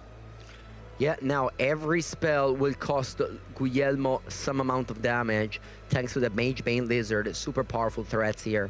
Our chat just reminded us that Lucas, you can say the surname better than me. Trendinger from Austria is the Eternal Weekend Europe Vintage champion, and I've been playing Eternal Weekends Vintage for a very long time. So, you know, despite I have to naturally root for the Italian here, I also have I won't be upset if a vintage champion wins and makes the top 8 of a standard event. Those are, of course, the oldest format versus the newest format, and you know, that explains the range of a good Magic player. You know, winning a trophy with the Esper Tinker, as well as piloting Mono Red aggro to a 10-2 record here at Regional Championship Turin. We are in round number 13, and under 20 minutes are on the clock for this round. Whoever wins this match will have a win in next turn and will likely lock in, will for sure lock in a Proto Invite. Wow. Yes, they're playing right now for Proto Invite. That's a good thing to call out. Like Gonzalo certainly has locked up his Proto Invite with that. Razor Keen Needlehead alongside Magebane Lizard. It's so much damage. Yeah, and the starting town dealing 1 here as well. That's a lot of things. I'm surprised that Guillermo chose to play starting town rather than Steam Bands Untapped. I also was thinking about that. We see here the players, of course, are counting all the damage. There's just so much damage happening. Razor Keen Needlehead will deal another damage. Lucas seems heavily favorite at this stage of the game. Yeah, but we do have a Burst Lightning here, so we can cast it in the upkeep. That's what Loopy is thinking about, and he's going ahead and doing so, preventing another ping from happening. And Prowess triggers, not forget about those. But Drake Hatcher picked up. Interesting. Drake Hatcher, that's going to be at least a block. Well, it doesn't block the Menace creature. I was going to say at least a block, but then I stopped myself. Yeah. It doesn't stop the Menace creature, so we're thinking about it, because now we can cast our spells, right? We can cast Light of Hand and Opt. Ooh, Loopy having a choice there of going Drake Hatcher or casting the cantrips, but he knows there's a Magebane Lizard in Lucas's hand, so he's thinking to just get rid of these cantrips, maybe find his Iris Demonstration or a Seer to get rid of that lizard and deal a lot of damage to dollars. This is going to be 8 damage coming across. This is a very important race here. Boomerang Basics, that is another way to quote-unquote deal with the Magebane Lizard. Yeah. The other land is just a pain land, so. Yeah, he's telling the judges right now, because he drew a card and it's upside down, and it's very good to communicate with the judge there. I drew a card upside down. maybe some other cards in my deck are upside down. You just always communicate with the judge. Very good behavior there. It happens, you know, especially with this Light of Hand, you just put a card on the bottom and it's in the opposite order of the rest of the deck. Steambet comes into play untapped. That's more damage coming in. I believe you already took a damage this turn, so there's going to be a full total of 3 damage just to cast your spells. That's not great. Let's see. What do we want to do here? Do we want to cast Boomerang Basics on the Storm Chaser talent? No, it seems like we're casting Opt. I like it. I like just producing 8 damage here. And then maybe this Opt can find us more spells. We could then, if we find more spells, like more cantrips, we could Boomerang Basics bounce the Magebane Lizard and deal a ton of damage. And he picked up an Elusive Order, which, as I said, that starting town does make green mana, so that does create a spell if he wants to get more prowess going. Elusive Order is a great 1-drop, but also what it is, it's a Trouble Preparation. It's a way to pump your team with the green side, and you do have, as you said, green mana for it. So we're pumping the Bashernaut, and we're playing Magebane Lizard, and Guillermo falls down to 9. Yeah, and Lucas does have 3 mountains in hand here. I mean, that's certainly not great for him. And then a half elemental picked up with 4 spells in the graveyard. So you can technically cast 3 spells this turn. Yeah, you can cast Boomerang Basics on Magebane Lizard. Would you cast the Elusive Order, or would you cast the green side with X equals 0 here? Because I think if you cast the green side with X equals 0, you deal 2 damage to your opponent. If you cast the Elusive Order, you put a 1/1 that can be higher, that can be deal more damage than 2 next turn. Yeah, we're losing a life anyway to the starting town. So Guillermo is thinking about all this stuff as he wants to erase this Magebane Lizard. So Magebane only shoots damage if you play a non-creature spell, so he could technically... Let's see There's a lot here. of options here for sure. Again, for those of you who are new to our player to the left, it's one of the most achieved player of the last 6 months. So he is definitely gonna take his time to think about the perfect play here, wagering all the options right now. Absolutely, and this is maybe the most important turn of this game. Yes. Guillermo is at 9, but I believe it took, I don't know, 6 damage from his land, something like that. I think I do like... It's tough, it is tough. The Boomerang Basics onto the Magebane, attack for 4, play a half elemental. Yeah, he goes to 8 here. The Bastronaut threatens 6 damage right now with the double strike and 2 activations. So he's at 8, so he's safe from that. But he can double block it too, right? He could if he wanted to, but I think he has to attack the autos here to... Imagine if that Earth Elemental was a stock up. That is a big deck building change that Guillermo made to his deck. Yeah, absolutely. 2 Earth Elemental, 2 stock up in his main deck. It looks like he's just playing out the 2 creatures he can, the elusive autos plus the elemental here, to have the double block ready. So takes 1 more damage down to 7. The one thing that worries me Ooh, it's going for the X equals 0 play. Wow, he does. He does. You love to see it. So he goes to 7. So the Bastronaut deals exactly 6. Wow. He's reading the card, is not casting it yet. Elusive Order has a green side that says that you can put the adventure on the card on the adventure. It's called Bounty. That's a crazy aggressive line for sure. Like now he dies to...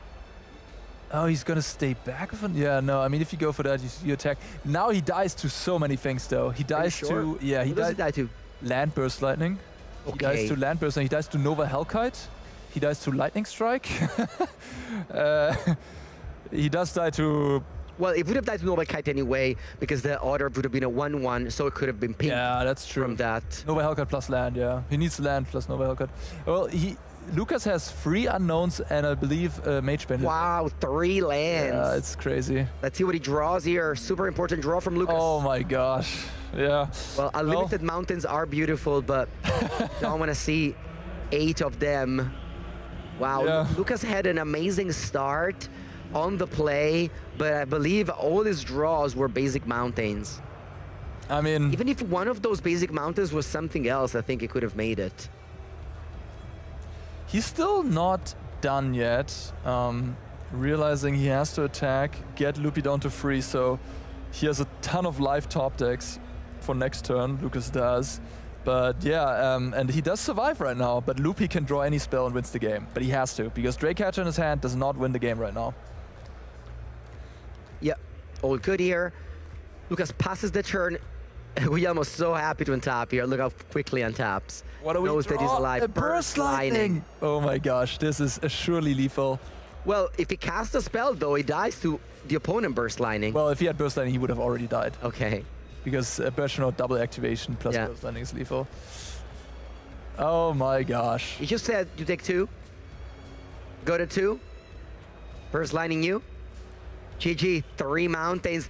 Guillermo wins this game and match, advances to 11-2. Again, he is one of the very few players in the room that's already qualified to the Pro Tour, and he's the only player in the room that's already qualified for Worlds. Yeah, he's already got it all, but he still keeps on winning. He keeps on winning. He comes in for fun, and he crushes people's dreams. No, I mean, of course, that's what you do. That's what you do. That's our great game. This is competitive Magic. You come here to win, and he definitely does that. There's a lot of money on the line, and he has the eyes on the target here. I believe we have an interview with Carl and Guillermo. Carl has probably talked to Guillermo, I don't know, so many times in this month. And if you are home, have been watching our coverage, you have watched his face many times, but he has a very smiley face, very happy face, so happy to see him again. But yeah, Arne, we had a fantastic round this time. Yeah, absolutely. I love that. Lucas Schwendinger, Eternal Weekend Champion, amazing stuff by him. Condolences to him losing that game. As you can see, Loopy is a very good player, obviously, but he also does get lucky right now. 4 mountains as the last 4 cards in hand for Lucas. Luck has been called. Luck has been called. Which that is part of the game as well. He plays tight, a little bit of luck, and there you go. You still find yourself in a spot to make the top 8 again. We say that in Magic, the winners of tournaments is the luckier among the best ones. So first you have to qualify as the best, and then you need to get lucky to beat the other best. But now we have Carl and Guillermo ready for a winner's interview for our round 13. Loopy, when I came to the table, normally the person who looks really upset is the person who lost, and then your opponent was almost smiling. But then it turns out you won, which was a big match. This match was stressful. Can you tell me more about it? It was. It's a tough matchup that I didn't practice enough because I'm kind of new to the deck, as I'm playing it just to... It's a recent deck. Yeah, I'm playing it to learn more about the game and expand my range since I played Cub the last 2 events. And yeah, like the matchup was hard, and I think I didn't play well game 1. I feel like I could have won somehow. And so, I don't know, I was stressed the whole time. I read the card and I misread it. Yes. I asked for a take back. Yeah, with the Hexing Squelcher. Yeah, like everything added up, and I don't know. To be fair for you, that card has a lot of lines of text for a 2-mana spell. You know what got me? Because I started reading the card bottom up instead of the other way around, and the first thing I read was other creatures have word. And so I thought, okay, this means this doesn't. Yeah. But yeah, in the end, it was probably the correct play anyway, maybe, because it allowed me to play my crab to tap his creature without paying life. But I don't know, like... Yeah, it's a tough matchup, and this is really the sign of a good player, that even at this high level, you're looking and you're considering your plays again, because those of you who are maybe haven't watched a Magic event for a while, Loopy is new on the scene, and top 8's everything. You were in the 2nd place in the last RC. Antwerp, yeah.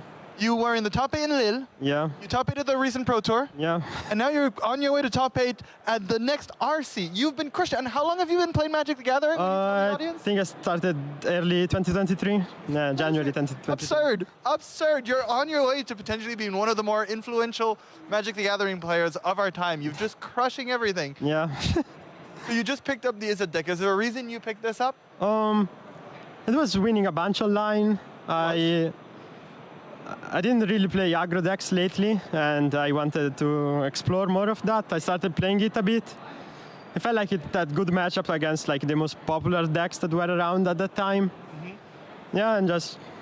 And why would you say mono red is not a good matchup for you? Mostly because my mana base is kind of greedy because I'm a big starting town enjoyer, and they have a lot of cards that are annoying to deal with, especially Magebane Lizard. Yes. Yeah, that. You're playing a lot of spells. Yeah, that makes you not be able to like play your game mostly after the sideboard. I don't know. I'm really, really happy for you. Now you're on your way to, if everything goes really well, hopefully. for top 8. It'll just be another top 8. Loopy just top 8's everything, every match. If you are hoping to make top 8 and you are at an event and you see him walk by, you know, okay, you maybe top 7. Hopefully there's one spot already locked in. Anyways, congratulations. Thanks, I'll be rooting for you. Well done. Thanks. Well done. We'll send it back over to the casters.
Everyone, welcome back to the Regional Championship in Turin. I'm Filippa, joined by the one and only Simon Nielsen, and we are ready for round 14, which is also known as the last round before the top 8, which is a very important one, right, Simon? Yeah, this is winning in time for top 8. Last chance for these players who are standing to clinch their spot, playing for the finals in that coveted World Championship slot. And of course, we do have a little bit of upkeep to do beforehand. A lot of things at stake, and we couldn't do these events without our sponsors. So let's take a look here at some of the cool things that Ultimate Guard, our sponsor, has to offer. So you can see here, if people enter this code RC Turin 15 during checkout, they get a 15% discount. Look at all these nice playmats and boxes. And I know that you watched this show as a kid, Simon. Definitely. So you know all the turtles, you know all the lore, cool but rude, and all those nice things.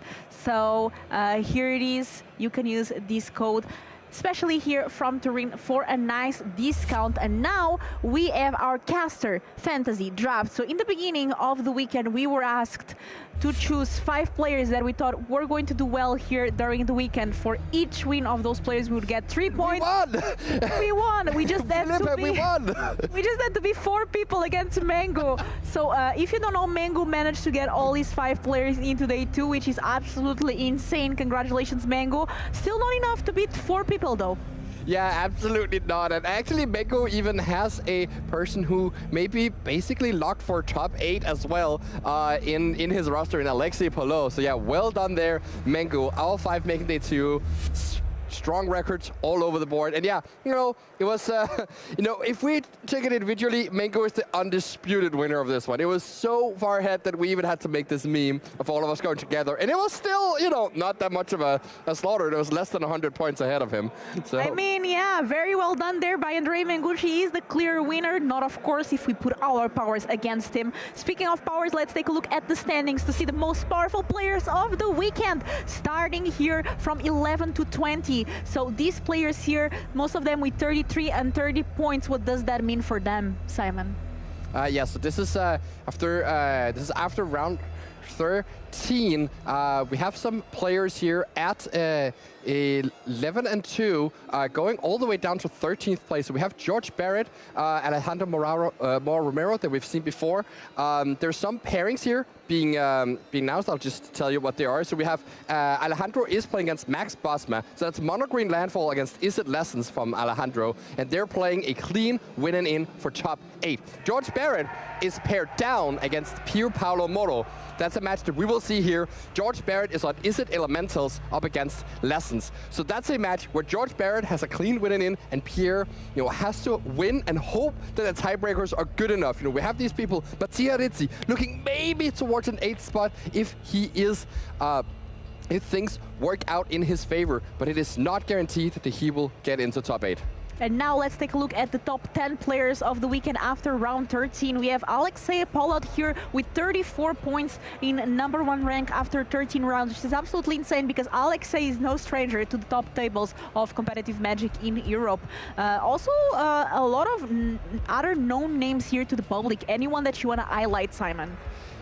Yes, of course. We have Guglielmo Lupi. We just saw him win last round, a very exciting round. He is up against Jamie Gonzalo on Band Rhythm, who we also see right there. So they're playing a clean win-in for top 8. Samuel Estrati, previous Pro Tour winner of the first ever Modern Pro Tour back in 2011, is up against Clement Pierk, and Clement is playing Rakdos Monument. Samuel is playing Esper Pixie. That's a very exciting matchup for a win-in. Fortunately, we had a decline for a feature match for that one. So we have other good ones to show you instead.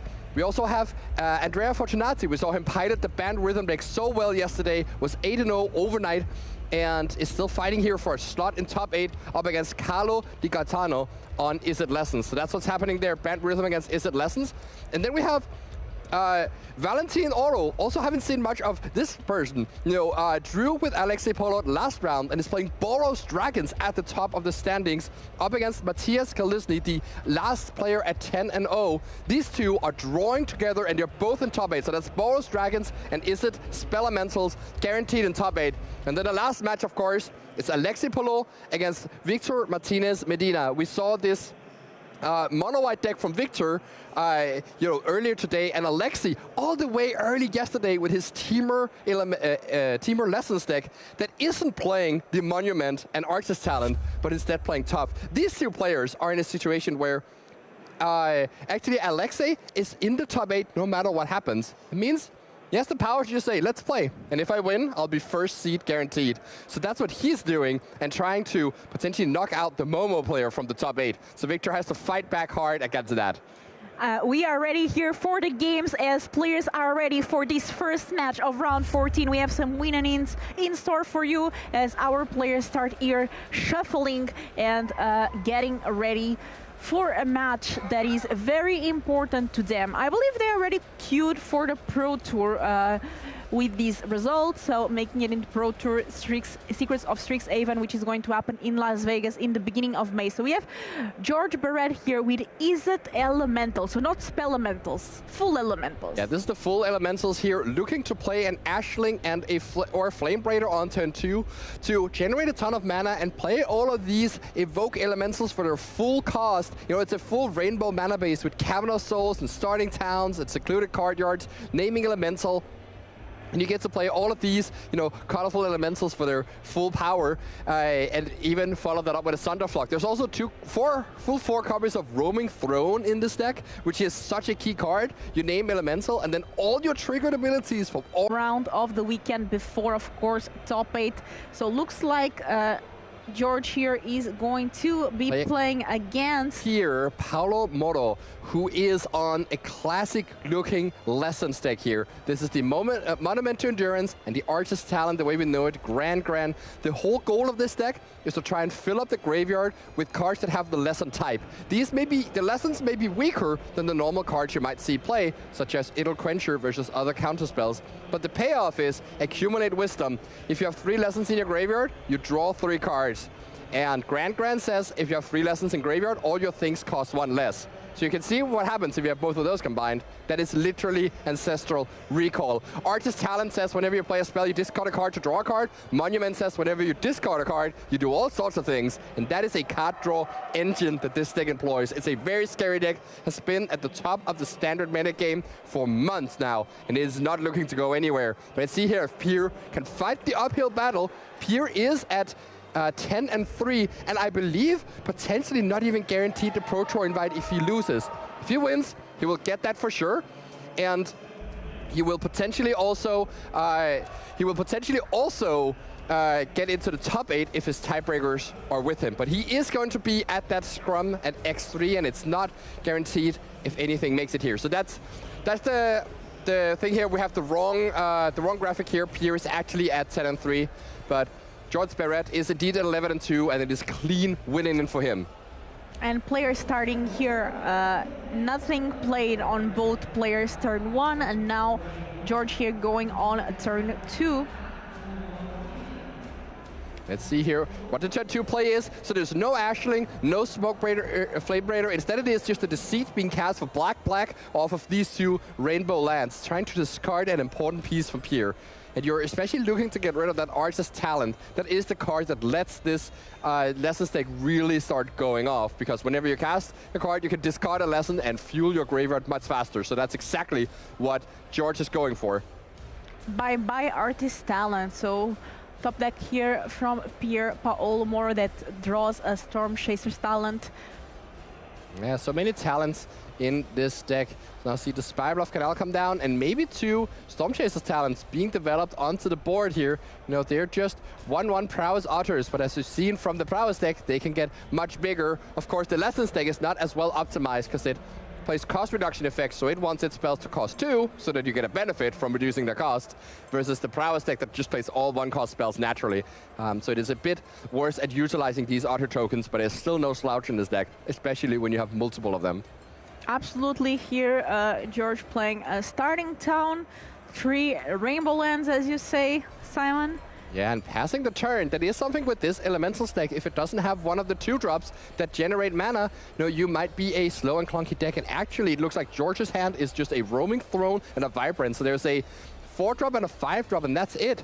So George really has to hope that these Otter tokens are not going to kill him before then. But Prowess is a powerful mechanic here, as the 3rd Storm Chaser's Talent comes on down and pumps up these Otters, attacking for 4 right now. But let's see if there's another spell to boost them up here. And there is Accumulate Wisdom being cast just to look at the top 3 and take one of them rather than all 3 if the Lessons was fully online. But making these little Otters 3/3s in the process, meaning that instead of 4, George will have to face 6 damage. Yeah, that's certainly, you know, nothing in this position. It also puts another Lesson in graveyard, so if he has a Combustion Technique in hand, which I believe might be able to answer a Roaming Throne, though I guess he's still one lesson off of doing that. Combustion Technique dealing 2 damage plus the number of Lessons in your graveyard, and Roaming Throne at 4 toughness. And with Ward 2, that may pose a problem on the next turn. George falling down to 13 here. Maybe the Otters can still prevail. Especially when you look at the mana base of George, the lanes are a bit painful, right? Those starting towns can start eating some damage away. Yes, exactly. Though if it does get to untap with this Roaming Throne, the Vibrance will have the life gain trigger doubled. So that'll be 4 life gained, as well as killing off 2 Otters. So that'll be a huge turn of the game if that Roaming Throne gets to untap. There is a Boomerang basics. You can pay 1, pay 2 wards, so for 3 mana you can bounce it back, delay a bit, your Otters become 2/2s, so suddenly you're dealing 6 damage.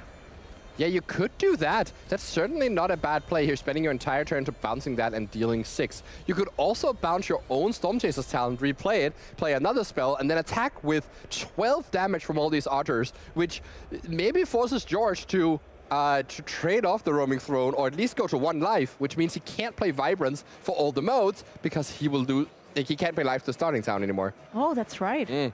So that would be an interesting play if Pierre could do that, but he's missing a land to make that exact play here.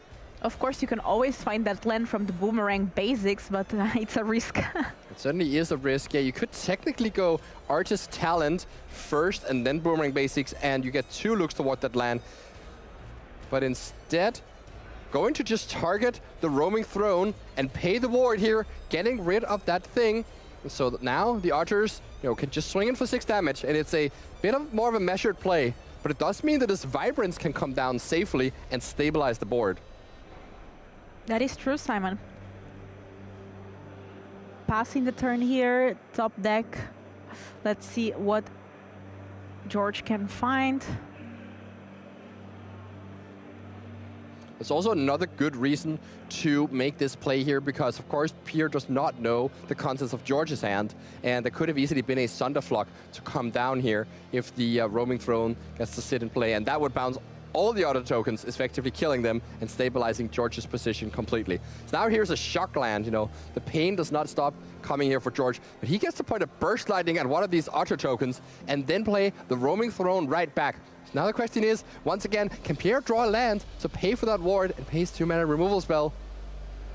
I don't think so. But that's a combustion technique right there, and there's an Iros Demonstration, that's the other card. So he's stuck on a bunch of 2-cost cards and cannot get around the ward of this roaming throne.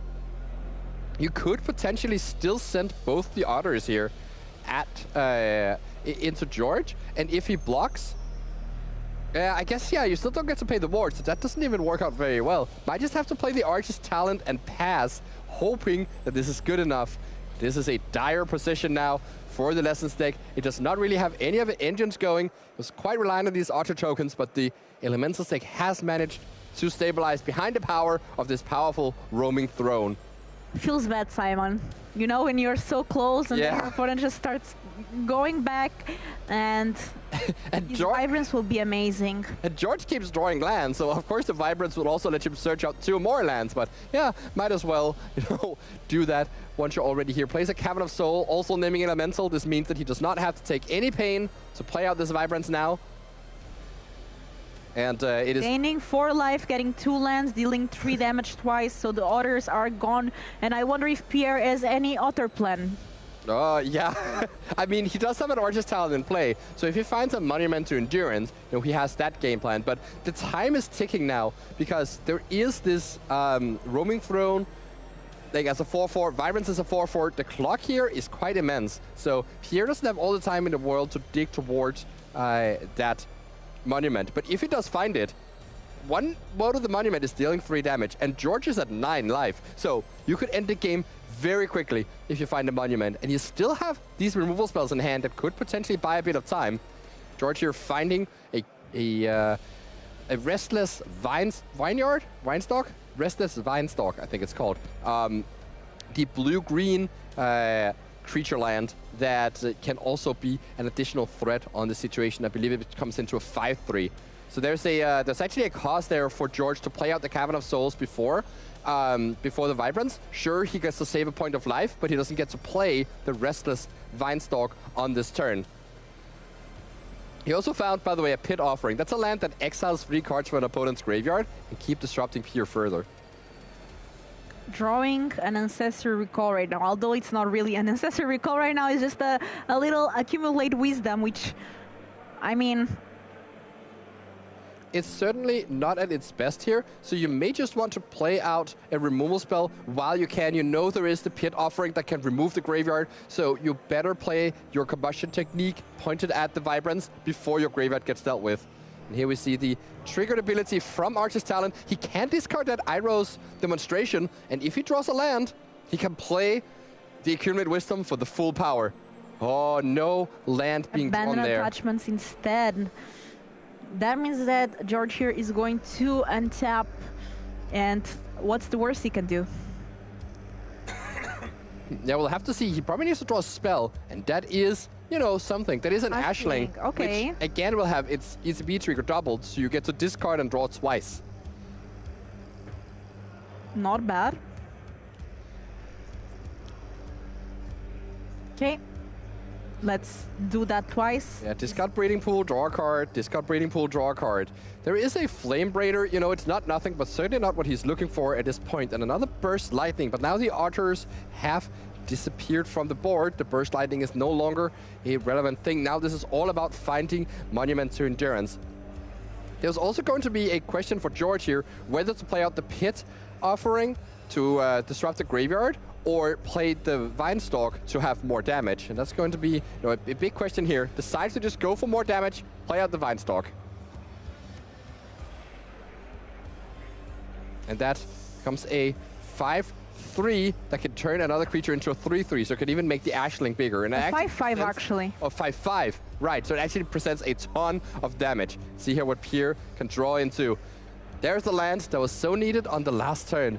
But now, actually facing lethal on the board, all of this is adding up to, I believe, 14 damage in total, if that Vinestalk gets its way. So, now that Ira's demonstration that was discarded, I really would like that to be able to deal with something. Maybe Pierre has to start by playing the Accumulate Wisdom, and then hoping that it draws into some sort of removal spell. 3 mana. Oh. Leveling up the Archer's Talent here, so I believe this is Pierre not realizing that he is dead on board, because this is tapping out to play this Accumulate Wisdom. Drawing 3 cards, yes, but not getting much further than that. Yeah, maybe not understanding how that Restless Vinestalk works. Or actually, no, the 2 starting towns are enough to animate the Vinestalk, so there's definitely blue and green mana. Maybe hoping that George doesn't see it. Untap quickly. Well, yeah, you do know that George played the Vinestalk instead of playing the Pit Offering. So it's a slim chance that he won't see this, and you see him not even bother with the Ashling, just immediately animate the Vinestalk, attack with everything, and that is 12 damage coming Pierre's way. Pretty well played there by George. And now we are going to have a game number 2 where Pierre gets to be on the play with his Izzet Lessons deck. So let's take a look at the sideboard and see what do these players have equipped to be able to defeat each other in the second game. As a reminder, this is the last game or the last match before we get to the top 8. So this is a very important one for these players. We start here with George sideboard, and Simon, what do you think we might see enter here from George side? Yeah, so for George's side, it's going to be just a smattering of different things here. There's going to be the one Spell Snare, very good against Accumulate Wisdom and Combustion Technique. There's going to be the one Soul Guide Lantern to have a bit more graveyard hate. And we also are going to see one Abrade to potentially deal with a Monument and have an extra answer to Grand. And then the big card here is the Unagi of Kyoshi Island. This one says, whenever your opponent draws the second card for turn, you also draw 2 cards. And it's really tricky for the Lessons deck to actually deal with this, especially since it also has Ward, Waterbend 4. So it's hard for the Lessons deck to Waterbend a ton if it doesn't have a Monument out to produce treasures. Simon, I was wondering, when you're like in a pro tour or any like competitive event, do you have a sideboard guide that you just like strictly follow, or sometimes you just go based on vibes, or how do you approach it? So I do always make a sideboard guide, always go through and think about what I would baseline do in the matchups. But sometimes my sideboard guides are like, do this, but maybe this card or maybe this other card. And sometimes there are notes if they have certain specific thing, I'm going to change it up like this. And then at the actual Pro Tour, I'll sometimes follow my sideboard guide rigidly and sometimes mix it up depending on what's going on. I love to hear that. So you keep it a bit flexible as well. Yeah, you definitely have to. You definitely have to be a planner, but you also have to not be locking yourself in, because things could turn out not the way you planned. You might also learn something about your deck as you play the tournament. This is certainly something both of these players may have also done throughout the day here, as Pierre now looks at his sideboard to see how he can deal with these elementals. Anything that kills Roaming Throne, board it in. The really tricky thing here is going to be the Disdainful Stroke and maybe even the Annul, honestly, because there are 4 copies of Cavern of Souls in this Elementals deck. So you, like, on a baseline, Disdainful Stroke lines up incredibly well against a deck that is so clunky, but sometimes it just doesn't do anything whenever they draw their 4 of land. So it's quite a bit of a gamble to bring it in. I believe that because Lessons is good enough at getting rid of the Disdainful Stroke as soon as you see a Cavern, it's worthwhile to bring it in, because when you don't draw a Cavern, it's going to be amazing. On top of that, you could potentially bring in the Rals. This tends to be a sideboard overperformer, especially against the swath of Wistfulness that may come down in this matchup. Your Monuments and Archer's Talents aren't really safe, and you may need another way to win the game, and Ral offers a great way of doing exactly that. Yeah, I love when Rel gets to see some play. It's a very interesting card. Let's see here what our players decide to do for this game here. They are so close to making it to the top 8 or locking the Pro Tour, but yet so far. So close, but yet so far. And also we are going to take probably a look at the top 8 later, Simon. Any deck that you really want to see in our top 8? I mean, I certainly want to see Loopy because I have him on my list. Right? Okay, that's fair. But yeah, I'm looking forward to see the Boros Dragons deck play. We already know that deck has made top 8, and that's going to be very exciting to see here as these players are gearing up. Big match here for especially George Barrett, who is in a clean win and in against Pier Paolo, who is, as the screen shows, not 11-2, but he is 10-3, hoping to get the win and seeing if that's good enough. Win and pray. Win and pray. So here we have starting down from George's side here. Let's see Flame Braid. And will this meet a counter spell? Combustion Technique gets rid of that Flame Braider right away. But I actually believe that George potentially held on to the Ashling for an extra turn, maybe to get more info on what to discard, maybe to play out his worst threat first, though it is, of course, a bit harder for the lesser deck to deal with a 3 toughness creature rather than a 2 toughness creature. So there's a bit of an interesting decision going on already on that turn too. 3 lands up from Pierre's side, Abandon Attachment in hand, Boomerang Basics, Accumulate Wisdom, and a Combustion Technique, I believe. Yeah, so a bunch of lessons in this hand, but no way to power them up or make them cheaper. The deck certainly starts really humming when you have that Grand or a Archer's Talent at level 2, but none of that in Pierre's situation right here, and may just have to play at Abandoned Attachments, discarding Boomerang Basics, and then can start playing Accumulate Wisdom for a big upside. Ashton comes down, can discard a card, and draw a new one. Discarding a land, drawing another land, but a different one, so... Yeah, you know, that's why we call it cycling, you know, it just goes round and round and round. As we here see the Abandoned Attachments here, discard a card and draw 2 cards. I felt like I said that they way too excitedly. Abandoned Attachment, can you believe it? It draws 2 cards. It's insane. You have to discard a card and then you draw 2 cards, but most importantly, it's a lesson, and now Pierre has 3 lessons in his graveyard. You know what that means? Yeah, he'll play and Accumulate Wisdom. Which will draw 3 cards for only 2 mana. Yeah, I'll draw 3 cards, yeah. But 2 cards from Accumulate Wisdom, can you believe it? Or no, from Abandoned Attachments. And even the Iros demonstration here, clearing up that Ashling, stopping the mana generation from George. It's exactly going to plan for Pierre here, and he has to pass the turn, leaving up, I believe that is an annul indeed, for potential Roaming Throne, because he doesn't see the cavern yet. Ooh, there is a cavern, but there is also no Roaming Throne.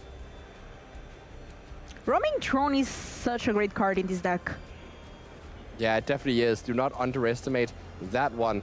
You see here what George plans to do for turn. It's possible that you're supposed to play out your... you could play out your Deceit here and take a look at Pierre's hand and discard a card from it. But you may also want to play out your Pit Offering and exile 3 cards from Pierre's graveyard and forcing him to play out the Accumulate Wisdom right now while the graveyard is still full, drawing all 3 cards. Instead of having to look at top 3 and choose one, you just get to draw 3. There's a couple useless firebending lessons, it seemed. Or maybe that was more combustion techniques. 1 combustion technique, 1 firebend lesson, and I think 1 Storm Chaser's Talent, or... Potentially here is now the Pit Offering comes in, exiles. Okay, and now it can give, produce any mana of these exiled cards' colors, so Izzet mana. Oh, that's how it works? I'm not sure. Yeah, that makes a lot of sense, actually. That would work like that. I think so, yeah, but I might be wrong. No, that... It's not a card that we... I thought it was just tapping for colorless. But yeah, I have never actually drafted this limited set. So, I honestly maybe the card viewer will put it on the screen so we can... Because, see, the card viewer is one of the other casters, and they are fond of, you know, messing with us a bit. And they now know that I look like a fool if I don't know what Pit Offering does. And so they're not going to put it up just to spite me. Of course, I guess I could look it up on my own screen right here, but I'm not gonna because that's cheating. As we now see, as you predicted, the Storm Chaser's talent coming on down here, and Pierre is going to try and start an offense here, utilizing those 3 extra cards that he drew. But can he turn them into a victory? Still doesn't know about the Cavern of Souls. It adds 1 mana of any of the exile cards colors. Ah, okay, so you were right indeed. Yay! One of these days, I'll know as much as you do about cards. One of these days I'll play as good as you, Simon Nielsen. Okay, we can trade. We can trade. Now it's the turn 5 here for George, and that is the turn where the Unagi can come into play. So you may just end up playing a land here and flashing that one in, but now reveals the Cavern, and you could actually name Serpent, but you probably still want to name Elemental on this one. As now, the Unagi sits in hand there. There is sometimes an argument that you just play it out in the upkeep so that Pierre can't respond by playing an Abandoned Attachment and drawing the card in response to the Unagi, making it not trigger. But I guess Abandoned Attachment would still... Yeah, okay, never mind. Anyways, here is the Storm Chaser's talent leveling up. And that's going to bring back the Accumulate Wisdom, and George sees this turn as the perfect moment to slam down the Unagi. And now, whenever Pierre draws his second card for turn, the Unagi will let George draw 2 cards. Do note, however, that Accumulate Wisdom doesn't draw cards. It just looks at top 3 and puts them all in hand. Or one of them if it's not enabled yet. And if Roaming Throne has 2 ward, the Unagi has Waterbend 4. So not the easiest creature to spot removal. It certainly isn't it. Here comes the Deceit, which gets to bounce the Otter token and discard a card from Pierre's hand. That's a clean 2-for-1. This is a beautiful deceit. Honestly, very nice play there for George. On turn 3, he could have evoked the Deceit just to look at the hand, but decided that no, his hand just needed the extra power of being able to slam the 5/5 and both have the bounce mode as well as the discard. It takes away that Accumulate Wisdom that Pierre spent his entire last turn recurring from the graveyard. Yeah, so no more cards for you.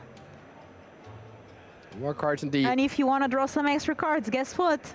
I'll draw some too. Thanks to Unagi. I wonder actually if Pierre is going to use the Firebending Lesson at end of turn, or could even draw a card for turn, and then just throw away the Firebending Lesson like for no value, to then get to use Combustion Technique to take out the Unagi. We'd have to take the entire turn to do so, but it may be worthwhile since it unlocks some good draws for him. Reading the Unagi there. It is a big risk in having so many Firebending Lessons in your deck in this matchup, because the only thing it targets is that Flame Braider. But it is important to kill the Flame Braider, but on the other hand, you don't want to...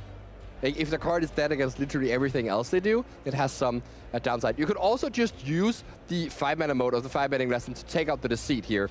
That is another valid line, and since you don't have any extra card draw in hand at the moment, this may be a much more, recent play that makes use of your cards in a way that you don't have to waste them. So this is a much more recent there from Pierre, getting to get full value out of that Firebending Lesson. But the issue is you can't spend 5 mana killing all of George's threats when he has 2 5/5s in play. It's going to keep developing more stuff.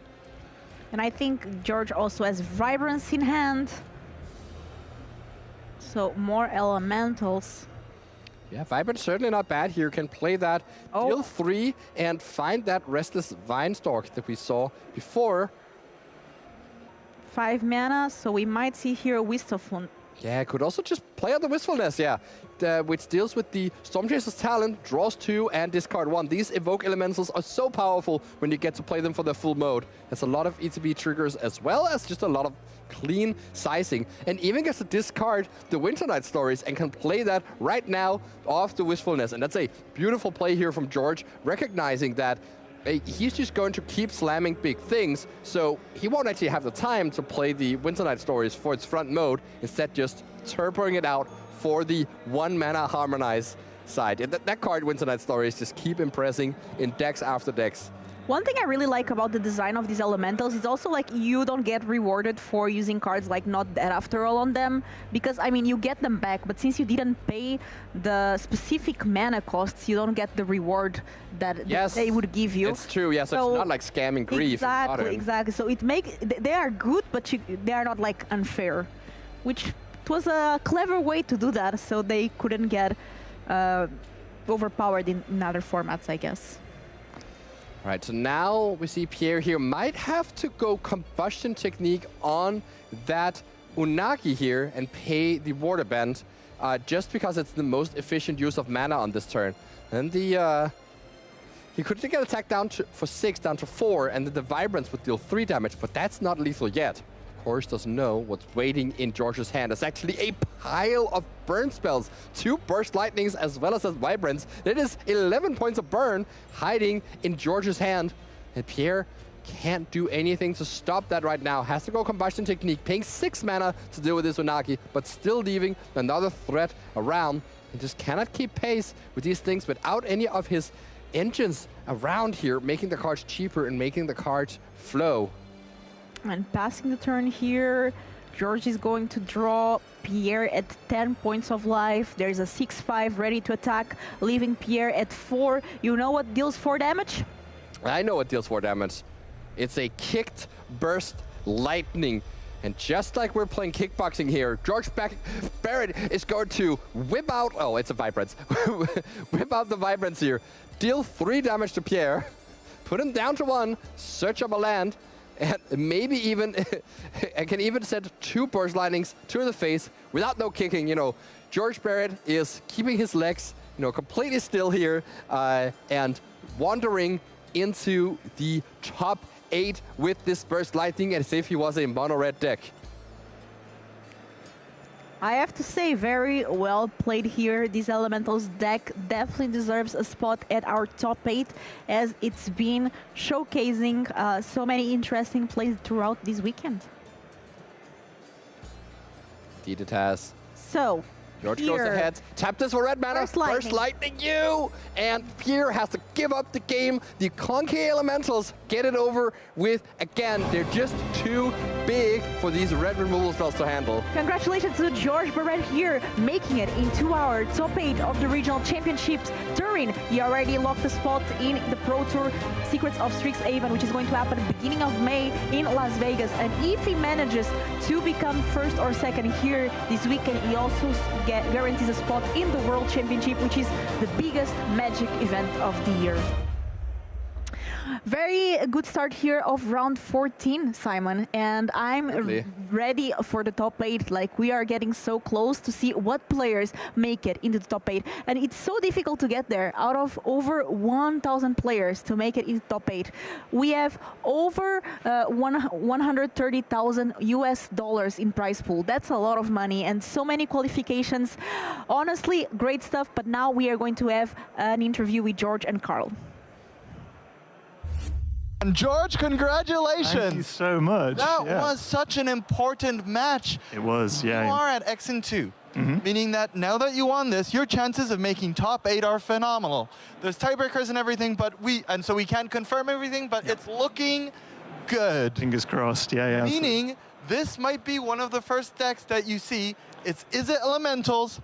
Your matchup was Izzet Lesson. Yeah. They both have Izzet in the name, but they are not mirror matches. No, they're not. I think, generally speaking, it's quite a good matchup in that their key pieces like the monuments and the talents, Wistfulness is very, very good against, because especially if you get into the late game with Caverns, it's very hard for them to stop it, and you get a lot of advantage by getting rid of a piece and then being able to get rid of some of the garbage from your hands that you don't need as well. So I think it's probably a little bit north of positive.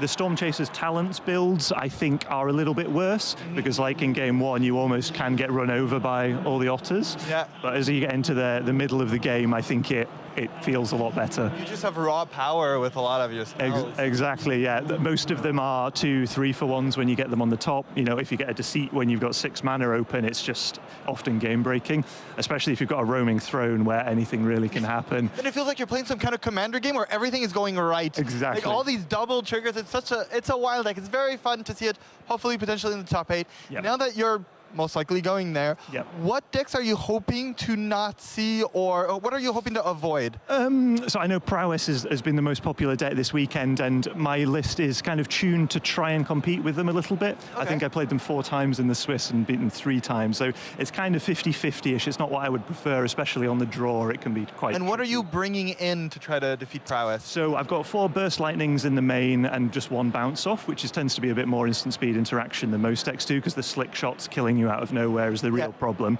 I've got an ill-timed Explosion and another one in the board for trying to mop up the armies of otters that they can make. And it's similar to Lessons, but in that once you get into the mid-late game, you start to really be able to stabilize. So as long as you can get rid of that early pressure. And the 2 Fire Magics have been incredibly good all weekend. Oh, wonderful. You know, responding to Prowess triggers and killing a few otters while they're tapped out and things like that has happened quite a few times. Oh, that's excellent. Listen, we'll be rooting for you. Excellent, thank you so much. Well done, George. Congratulations. Thank you so much. Fingers crossed. We'll send it back to the casters for the other game.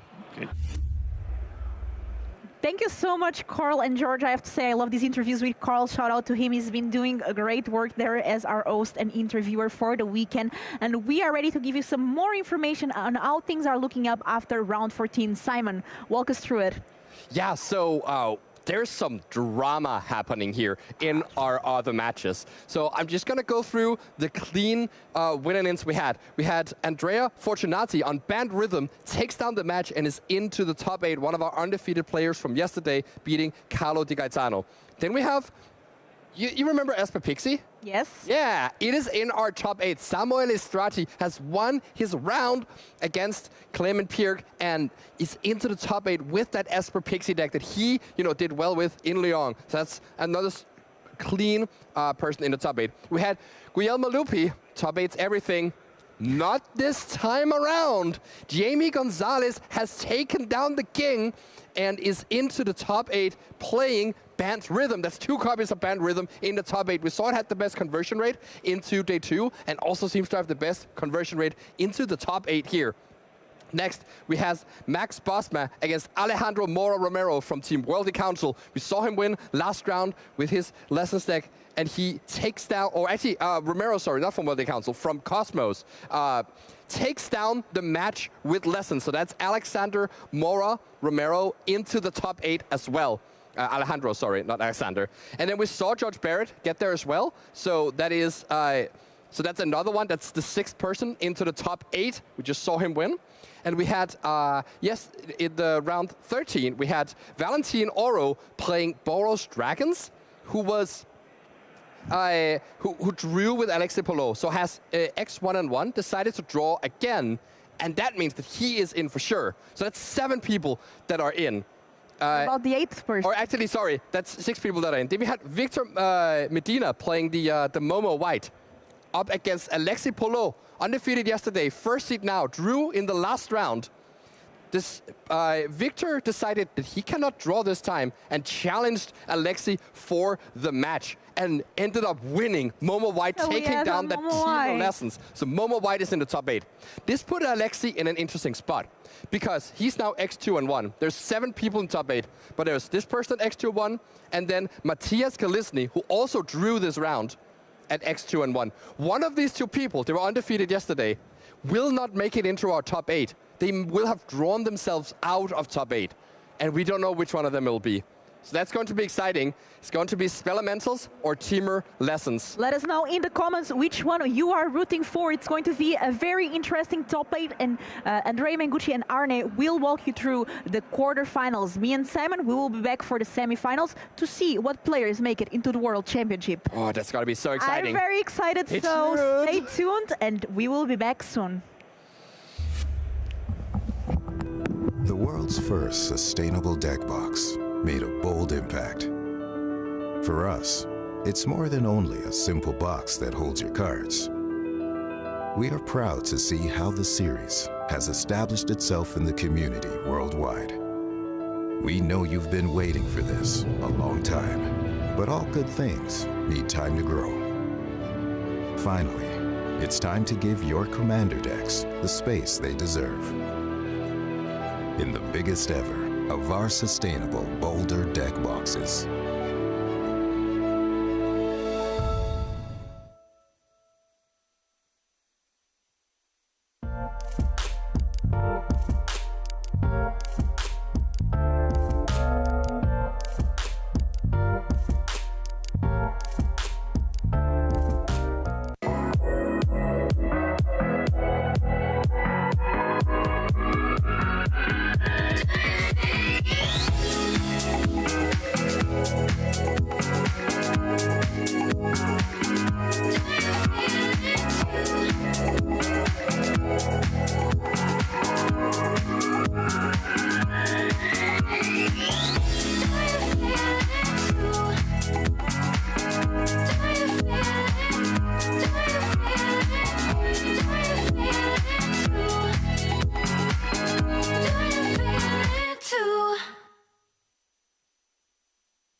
Welcome, my friends. The new Avatar The Last Airbender collection by Squareos is here, and today I'm going to show it all to you.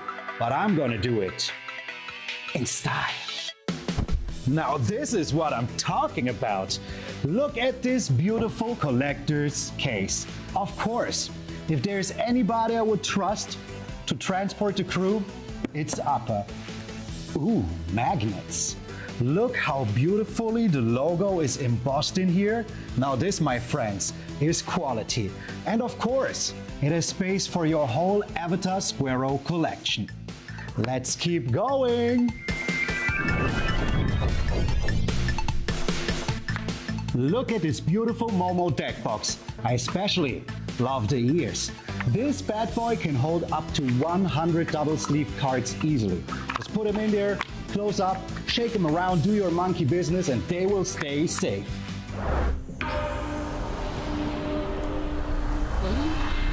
Ah, you're right, this meditation really does work. I can feel the energy of the elements rising already. And yes, you're cool and all, and I do really want to be like you, but did you really think I would cut my hair for this? You might be the last airbender, but I am the last hairbender. Oh, and of course we all know, no Avatar The Last Airbender collection would be complete without his most handsome hero. And not only is he really good looking, but he will protect all of your most valuable goods. Let's keep moving. Of course, that is not all of them, and I wish I could transform into every single one, but somebody spent all of their costume money on cabbage. We still got Toph, Katara, Sokka, Uncle Iroh, Zuko, and of course Azula. And together with them, the collection is complete. And if you want to know where to get them, check out the link down below. And hey, while you're here, why not watch one of those videos?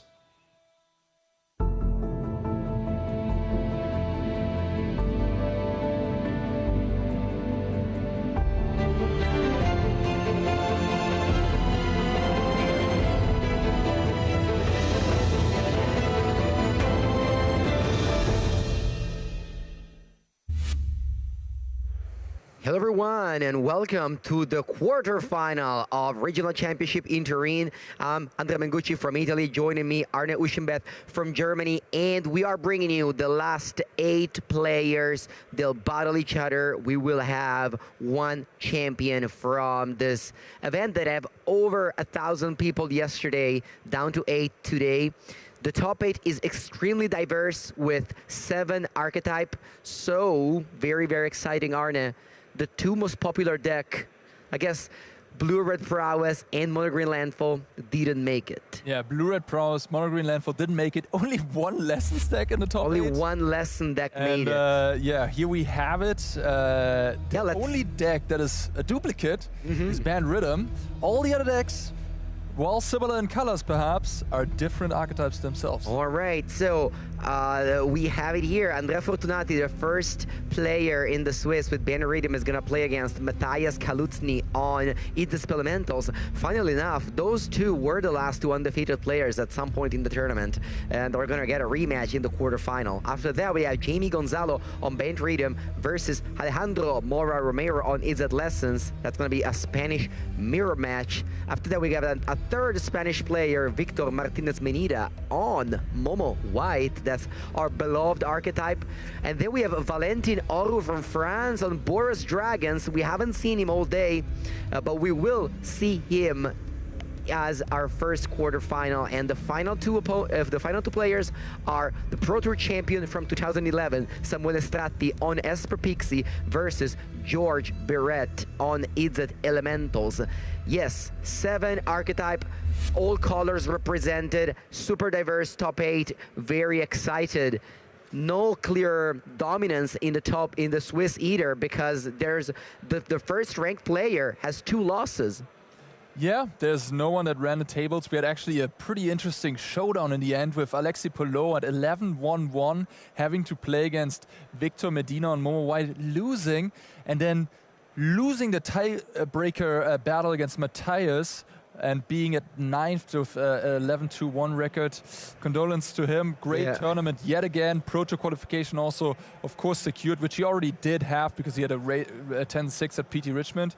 But yeah, Lupi also defeated, top 16 in the end. You may remember this from some World Championship ago. Alexi Pulo actually had the same exact situation happening to him, finishing 9th over there after drawing the penultimate round, having to play the last round and finishing 9th. So definitely unlucky when it comes to this spot.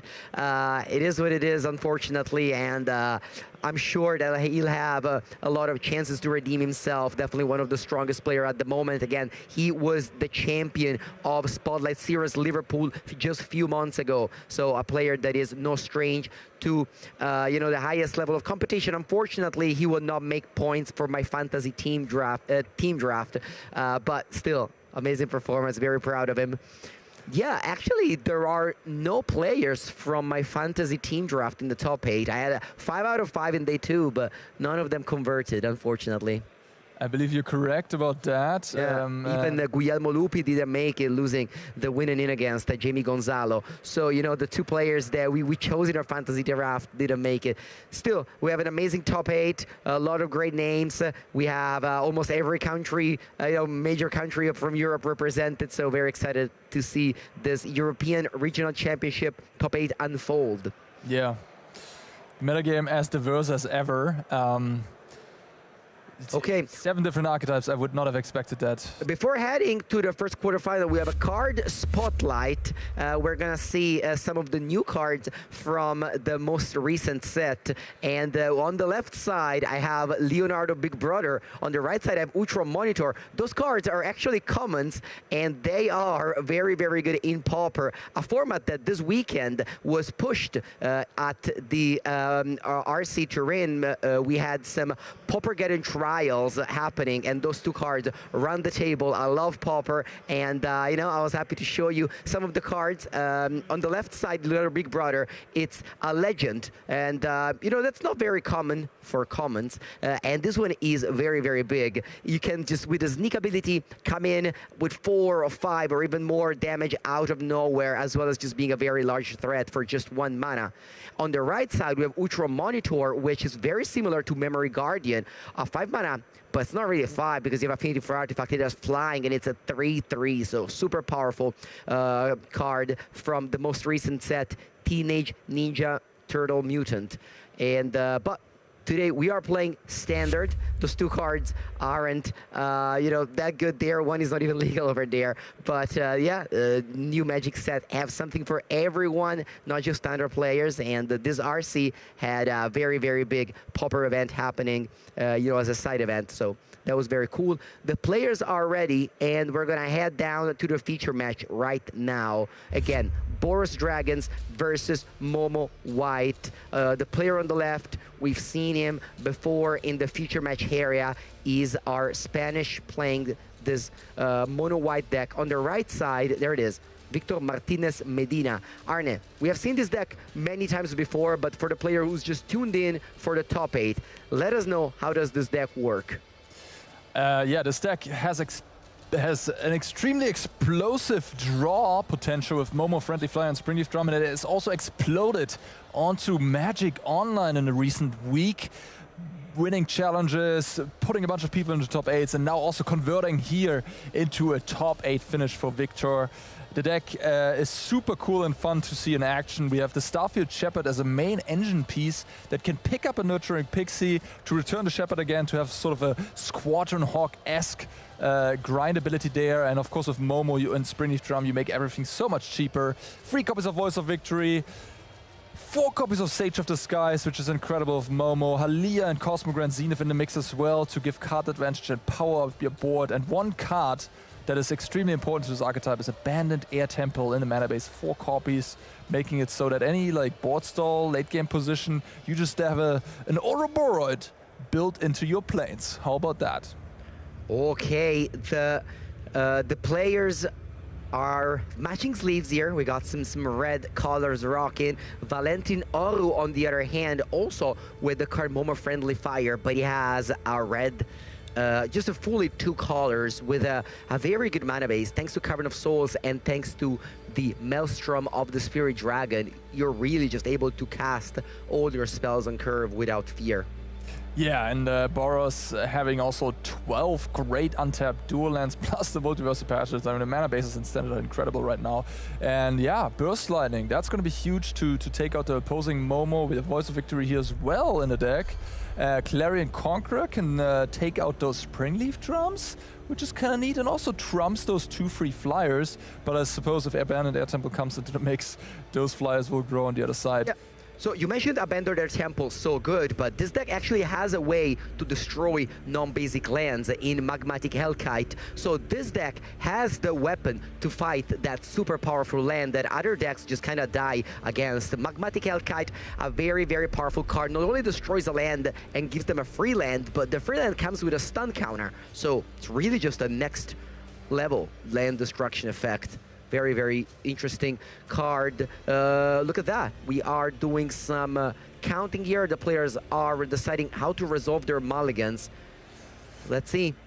Only 1 card to the bottom. We got the player on the play, Victor Medina, on 6 cards versus Valentin Oru on 5. And starting with Figure of the Fable.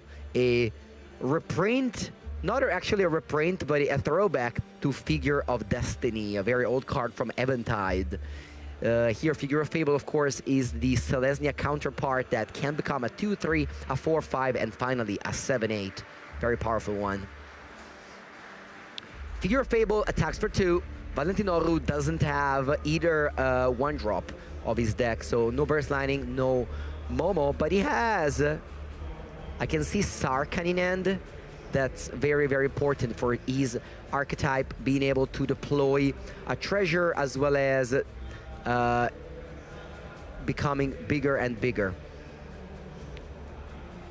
But maybe I saw it wrong, maybe I saw another card, but Voice of Victory is the selection of choice instead. Normally a card that's very good against the blue decks, but how does it fight against the white deck?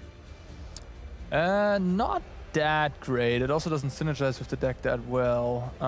Victor has a choice to deploy a Cosmogrant Zenith, to cast Seam Rip, or to level up this Fable. I really would like him to see a level up on the figure, honestly. Making that thing into a 4-5 is great. Uses up free mana. Yeah, wonderful play. And then next turn he can go Cosmogrant plus Seam Rip to trigger the Cosmogrant. Does Valentin have a way to deal with a 4-5? He does, he does. He does have a couple copies of Get Lost. Ooh, Get Lost. And he has 2 copies of Twin Maw Stormbrood, which deals 5 damage to a non-flying creature. Okay. Multiversal Passage taps, and I do see the Adventure Dragon here. Yeah, so that was a huge... Figure of Fable spent 5 mana, and it kinda... Oh, it's gonna shuffle itself. It doesn't go on the Adventure. It is... That'd be pretty good, yeah. Yeah. The judge was ready to give the Adventure token, but Valentin said, I wish I'm gonna instead have to shuffle my Twin Maw Stormbrood to my deck and attack you for 3. With the warrior tokens, where you just don't need to represent them because they're gonna die end of turn. So Victor's whole game plan has been countered, but wow, look at that. Now he has a decision between Cosmogrant Zenith and Sage of the Sky. Arne, which is better in this spot? That's an interesting call to make, to be honest. I mean, I think I would go with the Cosmogrant, just make 2 tokens. But it seems like he wants to go Sage of the Skies. I just feel like, look, if you draw another cheap spell in the next turn, then you have Cosmogrant already in play, then you go for a cheap spell, play Sage of Skies, and you trigger the Cosmogrant again. I think that's just really, really powerful, and I would have gone for the higher upside play there. Also, the Sage of the Skies is not that good at this point in time, as your opponent might just play a Magmatic Hellkite here, and they can't attack. Yeah, you do have the Abandoned... Ooh, there it is. The Magmatic Hellkite comes in, destroys the Abandoned Air Temple, and gives a stunned plains, meaning that if Victor draws a 2-drop right now, he can't double spell. Magmatic Hellkite, very, very powerful card. And we have the another powerful land over there, the Maelstrom of the Crucible. And in a game like this, that's going to slow down a lot. That land is going to be very relevant because it can fetch 4 dragons. It is expensive at 4 mana, but it is a nice engine to have. Oh, wow. He did Victor draw a 2-drop. drew a 2-drop. So because of the Magmatic Alkite, isn't able to double spell. Thinking about it, because I think you have to play the Get Lost here, don't you? Yeah, I could see it. Yeah, I mean, you can't play the... I mean, you could play the Cosmogran Zenith, but it doesn't sound like a great play. The problem is if there's another dragon here on Valentin's side. Yeah, there's really not that many removal spells in these decks. Only 4 get lost on one side, only 2 get lost on the other side. So we have to use them carefully.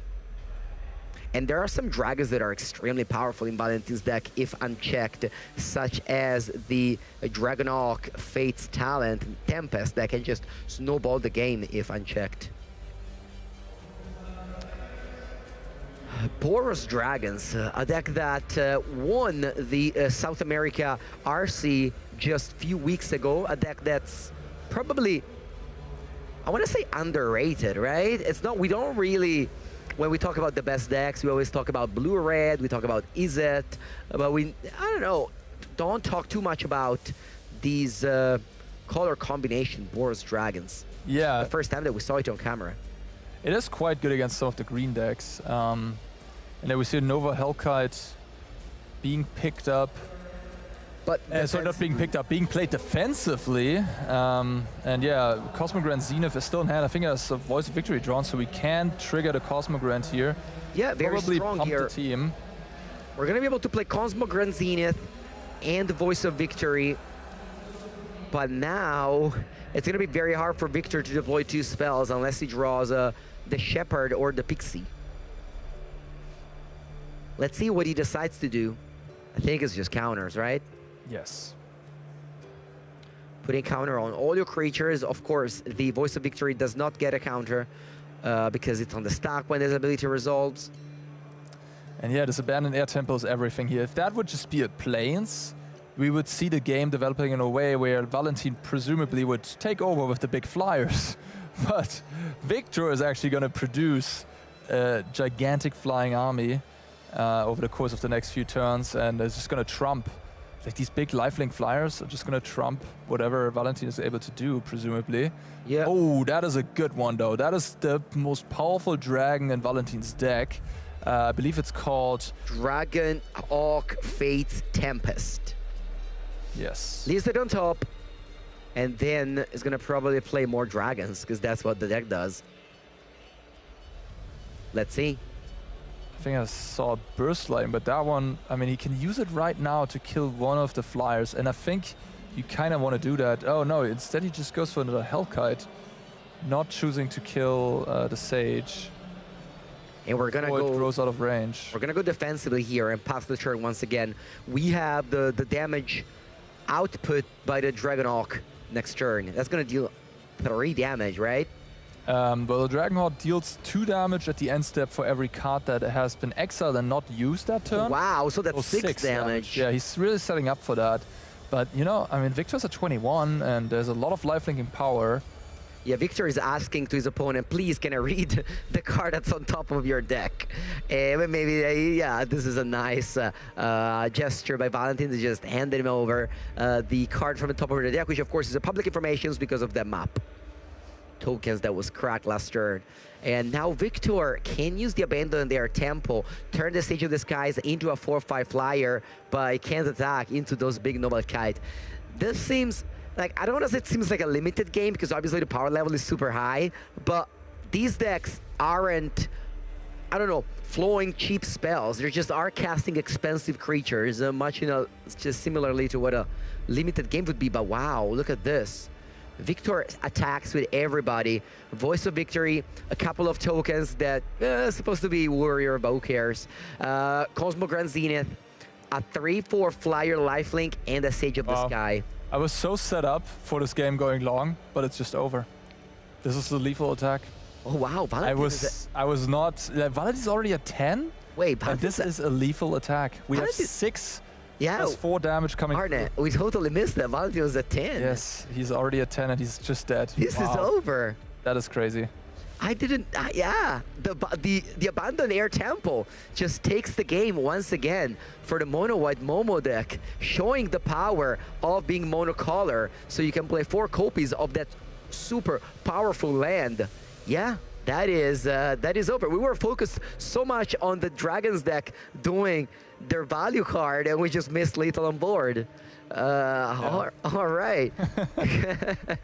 Congrats to Victor, who takes game 1. Let's look at the sideboard. We have, well, you definitely don't build your sideboard to think about Boros Dragons, so maybe he doesn't even sideboard that much. I don't like Shelter by the Ghost, do you? Well, I don't love it, but I think it might be reasonable enough. We see him pull out the sideboard guide, so maybe it's even the Boros Dragons matchup is on there. Yeah. I could see the Kin Binding, I guess, as a powerful sort of mid-range go over top card. And yeah, besides that, really just honestly the Shelter by Ghost. I think the main question he has to ask himself is if he wants to have Seam Rip still in the deck. Seam Rip does hit Voice of Victory and the Sarkhan on the other side. And Momo. And Momo, yeah, so maybe that is actually enough reasons to have that card still in the deck, and at which point his main deck actually looks pretty good, right? Like he doesn't have to take anything out necessarily, so he could just leave it as is, honestly. What do you think about Kin Binding? For those of you who don't know, it's a 5-mana enchantment that it reminds me a little bit of Assemble the Legion. It just grows your board state and makes your creature bigger and bigger, and this might be a matchup that stalls where this card can be good. I could see it. I could definitely see it as a go over the top card. On the other hand, we've seen this Momo deck in action and it has so much mana sinks with the Abandoned Air Temple especially. It's just hard to run out of cards. But yeah, let's take a look at Valentin's sideboard. Wow, he has a mono white sideboard as well. Not even a single red card made it to the sideboard. Even the Sweeper of Choice isn't, Pyroclasm, but it is Split Up. Is that card gonna come in? I would think so. I mean, Split Up is the type of card that's quite good in creature matchups. You can set up a board state where it doesn't wipe your creatures or maybe just one of them, and then you can really get your opponent. So I'd love to see that one come in. A card that for sure is going to come in is Doorkeeper Thrall, which shuts off so much of what the mono white deck wants to do. The loop between Starfield Shepherd and the Nurturing Pixie cannot happen if there's a Doorkeeper Thrall in play, and the mono white deck doesn't have that many ways to deal with it, maybe just some copies of Seam Rip. So maybe what mono white has to do is bring in Seam Rip to counter, or I guess I should say not cut the Seam Rip, to counter the Doorkeeper Thralls. Yeah, absolutely. The Doorkeeper Thrall does hit the Dragons deck pretty hefty as well. Like, it shuts off the Dragon Hawks, ETB. Doesn't shut off the attack. It shuts off Nova Hellkite pinging something. But there's not that much 1 toughness creatures either. And it also shuts off Hellkite, so it's a bit of a double-edged sword there. But yeah, I think you might be right. He might be bringing that one in. And there we see the Split Up already at the front. Once again, no Momo for either of the players. It's been 2 games and none of the players have played this very important card. But now we see Sarkhan, which is gonna reveal the Nova Kite, makes a treasure, and now whenever a flying creature comes into play, the Sarkhan will grow. That's a very important 2-drop. It doesn't fly, but it is very, very friendly with the dragons. And of course, will fly whenever dragons will come into play. Super powerful 2-drop, this one. It's crazy the amount of things this card does, honestly, for a 2-drop. We see Victor having a pretty loaded hand. No more basics, no more lands to play. He does have a Shepherd, so you can play that. Get a Plains. And imagine the blowout if you warp your Shepherd to get a land and the opponent plays the Doorkeeper Thrall, completely countering your play, because the dragon, the Shepherd, of course, leaves the battlefield with a warp. Yeah, that I think the Doorkeeper Thrall is a very powerful card in this matchup. All right, let's see what Victor does. Maybe he has to play the Shepherd thinking about Doorkeeper Thrall. Yeah, and also just the way his hand lines up, I think he's priced into that. He has a lot of free drops. Yeah, very important to... Wow. Oh my god. Victor chooses to get Momo instead of a basic plains, gambling it all on drawing it next turn, or drawing maybe a Springleaf Drum. That's incredible. Okay. Let's see. That's not something I expected, but... Yeah, I mean, Victor definitely knows what's up. He's the only mono-white Momo player in the top 8. He likes to take a gamble. Yes. Take a risk. But you know, sometimes to have to win a tournament, you're on the draw in a matchup, your opponent has just played a Sarkhan, maybe you take the gamble, yeah. Yeah, the last card in hand may be Sage of the Sky, so if you draw land, you have the super powerful curve of Momo into Sage of the Sky. Yeah. But you have to draw land. You do. So big draw step next turn. In the meanwhile, 7 damage comes across, and Nova Cat goes to the warp zone. A treasure is up as well, which can represent Burst Lightning. Let's see. That actually works. Oh! But there was an abandoned air temple. Abandoned air temple was in the back. Oh, okay, now it makes sense. Sorry. Now everything Sorry. makes sense. Yeah, that makes sense. All right, so Springleaf Drum is free because you can play Springleaf Drum first, then you can play Momo, and you can tap it right away to play Sage of the Skies. Assuming there's a Sage of the Sky, I honestly thought that this card in end was Sage of the Sky, so there may not be Sage of the Sky. No, there is one. There is one. Yeah. Okay, let's see what's up now. He has a lot of options. He could also do some Halia shenanigans, but if he does so, then he can't do Sage of the Sky, and that's probably just the most powerful thing he can do. Springleaf Drum, followed by Momo. Now the first flyer will be discounted, and the first flyer is the Sage of the Sky. So we're gonna get 2 copies, sorry, yeah, 2 2/3s. And then the Springleaf Drum would be a Mox for the rest of the game. The Nova Hellkite can come down with a land here to kill off that Momo. Momo not seeming, yeah, definitely not looking good into the face of the Hellkite. But the attacks, yeah, the Hellkite has a good attack, but the Sarkhan would run into the 2/2 freeze as a 4/4 flyer. 5 mana for a Nova Hellkite, which is gonna kill Momo. And the Sarkhan will be a 4, and now you can't attack with Sarkhan. Attacking with Nova Kite is also weird because, you know, racing a lifelink board is always hard thing to do. Yeah. Mono white deck definitely is very good at racing. At the same time, though, if you stay back and your opponent get lost, your Hellkite, you lost 4 damage. But you put the tax on the opponent to play get lost. So we'll see. We drew another Sage of the Skies. Oh, really? Did we also we? have a Cosmogran Zenith, though. We have a couple of choices. We can either play Cosmogran Zenith Simrip or Simrip Sage of the Skies. Yeah, the Cosmogran is kind of nice because you can then tap for the Cosmogran for the Springleaf and still attack for 4 lifelink in the air. If you go with the Sage of the Skies, you have to tap one of your Sages of the Skies in play for the Springleaf Drum, which disallows then the 4 lifelink swing. So I kind of like the Cosmogran a little bit more. Yeah. Also, just having Cosmogran in play means that on consecutive turns, the more... Yep. And you know what's also cool? The Springleaf Drum makes it so that the Cosmogran is tapped and doesn't run into this split up. Split up. Well, then like all your board is dying though to split up this way. Oh, if you attack. Oh yeah, true. So now we're gonna see a moment of Victor being an absolute prophet, an absolute master at the game, and no, he does not stay back. Let's see. Too bad. Does Valentin have split up in his end? That would break. I saw it already. You saw it already, yes. So yes, we can go main phase 1 split up, and then attack. Wow. Yeah. Basically just like a decree of pain, killing only the opponent's creature. It's insane here. It's just gonna wipe the entire board. Yeah, I'm not happy. Yeah, man. Could have stayed back with one of them. At least one. You can even stay back with both because you're like kind of trading damage with a Noble Kite. I guess so, yeah. But that's maybe too much respect for those 2 off in the sideboard. But the players, of course, are playing open deck list. And does Valentin have a follow-up, or is the turn over? Turn is over, and he has still Get Lost. And is there another split up, maybe? Okay, let's see if Victor drew a land, because if he did, he could go maybe...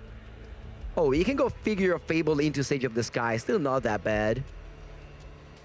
Yes. He can also go Halia first if he wants to draw a card. Halia first, you are gaining 3 life and drawing a card. Yep. You know what? I think I spotted another split up in Valentin's hand. Yeah, I think so too, but thankfully now it's a little bit awkward because I guess you can just attack first. Nova Kite is not dying to that board state. Yeah, that is presumably what's going to happen. Halia draws a card and then goes to the Warp Zone alongside that Shepherd that was played on turn 2. I love how this white deck with all these warp cards can grind so well. It's such a cool deck. I'm really looking forward to play it. Okay. Valentin is thinking of turn because he does have Get Lost. And he can he get Lost Seamrip? Yeah. He could get Sarkin, but I don't think he's out of dragons, I believe, at the moment. Draws what seems like a red card to me. And moves to... I mean, you can safely attack. Victor is not going to block. Lifelink creatures are just amazing at attacking. Lifelink creatures shouldn't block, but they keep on dying to split up. Yeah. It's a pretty good answer to powerful. And then let's see what Valentin does with his 2 mana left over here. Does he have a Sarkhan in hand? For sure he has Get Lost, and then a card that he just drew. Could be anything. Looked like a dragon to me, but I can't make it out what it Okay, exactly Victor untaps once again with no creatures on his board, but he's ready to reveal there. He has the Halia, but he can't play 3 creatures this time, unfortunately. He can Halia from hand and then cast Figure of Fable and Springleaf Drum to gain 3 life. Halia also does trigger from artifacts. Ooh, okay, that's And then he cool. can still cast... No, can he? Can he still cast Get Lost? I wouldn't. I think not, right? It was an artifact-heavy set. I believe it can. So here, the thing is, how much damage is this Nova Kite keep on giving? Because it's been a while since Victor had this Get Lost in hand, just chose to deploy the board instead of killing that Nova Kite, and Valentin has back-to-back split up to just solve the board. So Victor is now counting. Should I deploy and draw extra card with my Halia, which, as you said, triggers whenever a creature or artifact comes in? And he can still cast Get Lost on the Hellkite off if he does this line of play. So we're going Halia, then we're going Figure of Fable, then we're going Springleaf Drum, draw a card, and then we tap both Springleaf Drum to play Get Lost. Very nice. Very nice line from the players from Spain in a neighbors battle against Valentin from France.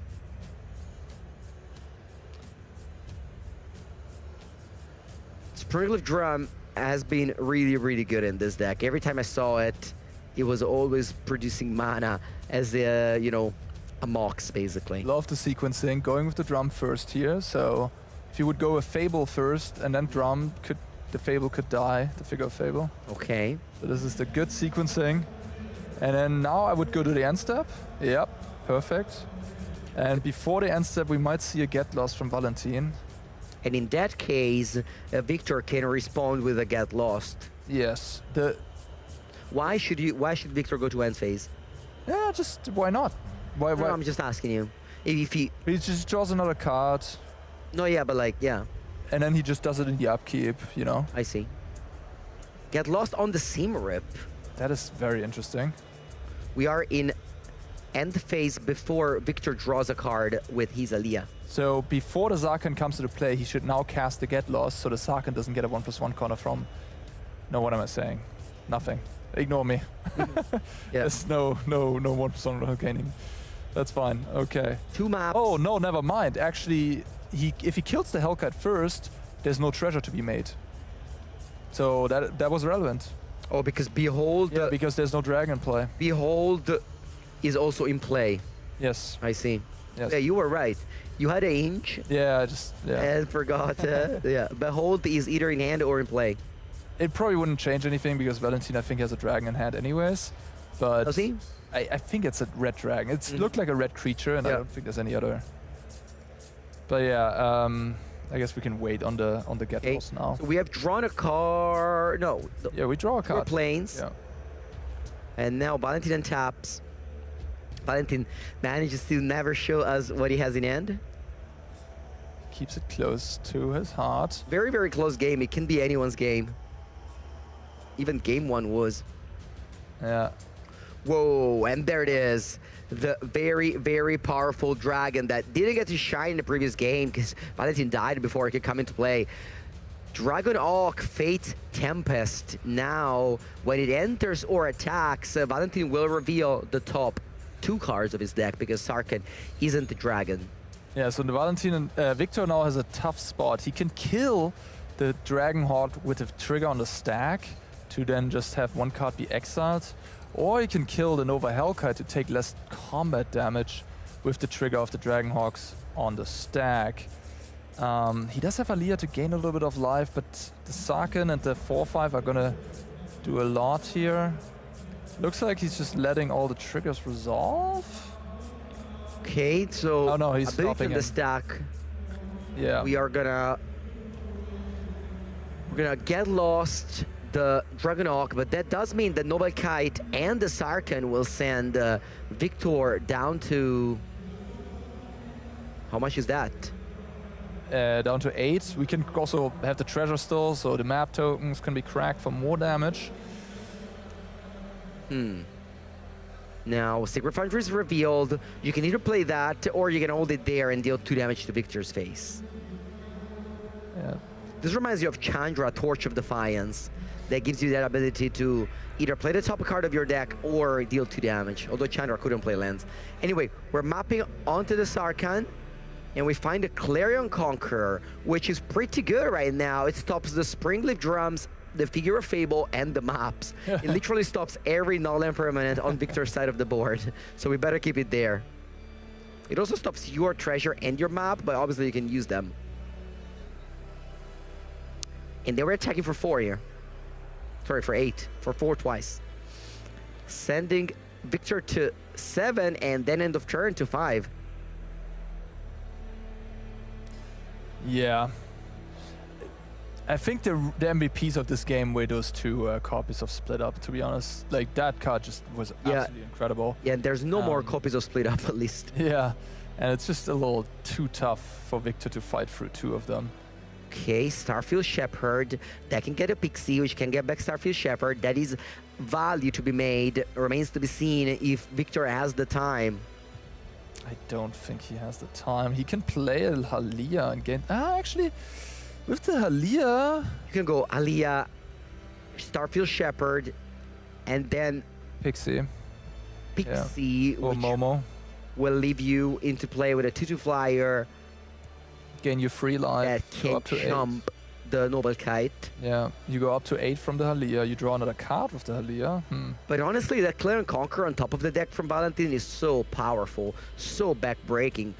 Shutting off Springleaf Drum, it's such a big deal. Yeah, but Victor isn't out of it. Funnily enough, he would love a Split Up now. But he does not have that. Yeah, I'm surprised. I'm surprised that there's no copies of Split Up in that deck. It's like, you even have the Springleaf Drum to kind of control your board state. That is true. Okay, so we're going for the above aforementioned play. We're getting the Pixie. And it's so good that you can tap the warped card to Springleaf Drum. Yeah, I love this deck. It's so cool, and Victor has really showcased a high level of proficiency with the archetype. So the 2 damage to watch. The 2 damage end of turn from the dragon came because of the delayed trigger. So even if the dragon was dead, it still dealt 2 damage. That might not be an obvious rule, but that is a card that has a delay trigger. So very interesting. And another delay trigger here from the Aliyah. Oh, Shelter by Ghost. That is actually... That is one of those cards that can swing it around again. Just wow. Wow, this game, I mean, I don't know what the second card in Valentin's hand is.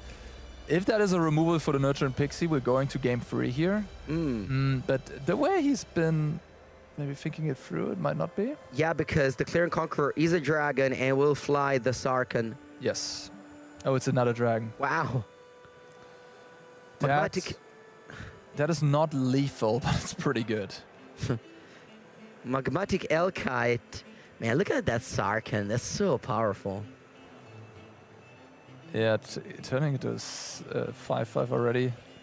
You do gain 4 life next turn if you put the Shelter by the Ghosts on the Halia. Although, I guess you can't really attack, right? Because the opponent has 2 creatures. We'll see. Yeah, you're right about that. He kind of needs more. It's tough. And Clear and Conqueror comes in, shuts off the 2 Springleaf Drum, the 2 maps, pumps the Sarkhan, makes Victor chomp with his Pixie, and falls down to 4. And now Victor is down to 3 mana. There's the 2 drums and 1 planes shut off. Yeah, it's looking kind of grim for him. Yeah, honestly, at this point, he can play the Shrouded Shepherd, get something like a planes, cast a Shelter by Ghost, but as you said, he doesn't have an attack. What's the best draw from Victor? Is there a... Momo, maybe? Is there a 1 mana removal? No, because Semarip doesn't kill. No. Okay. Yeah, I think he's... wait a minute. He can take away the Clarion Conqueror to enable more mana. True. So he can go... Yeah, of course, of course. He has to do that. So he can go Shattered by the Storms. On what, though? On the Halia? The cards in it aren't that good either. He drew another Halia, that's not great. Yeah, it's legendary. A Warp deck. So many cards with Warp in this deck. Also really heads up by Valentin to blow up that Seamrip to get the Sarkhan back. That really got rewarded. Yeah, and those maps weren't never used, so that Get Lost was just straight up value. Yeah, just straight up disenchant. Which doesn't sound great, but you know, sometimes Get Lost has a pretty big downside. Giving your opponent free cards is not great for a removal spell, but Victor was so tight in mana that it's funny, ever since the game started, he tapped all his lands, and yet he's behind over here. The 2 split up, as you mentioned, were so big in this game. Okay, it seems like we're casting the Starfield first, but we have to go then take a planes to unlock the Springleaf Drum. Yeah, that would be the play. Of course, this is untimed, so players are taking a little bit of time to think all these lines through. You know, we're playing for a World Championship slot. We're playing for a lot of money on the line here in the top 8.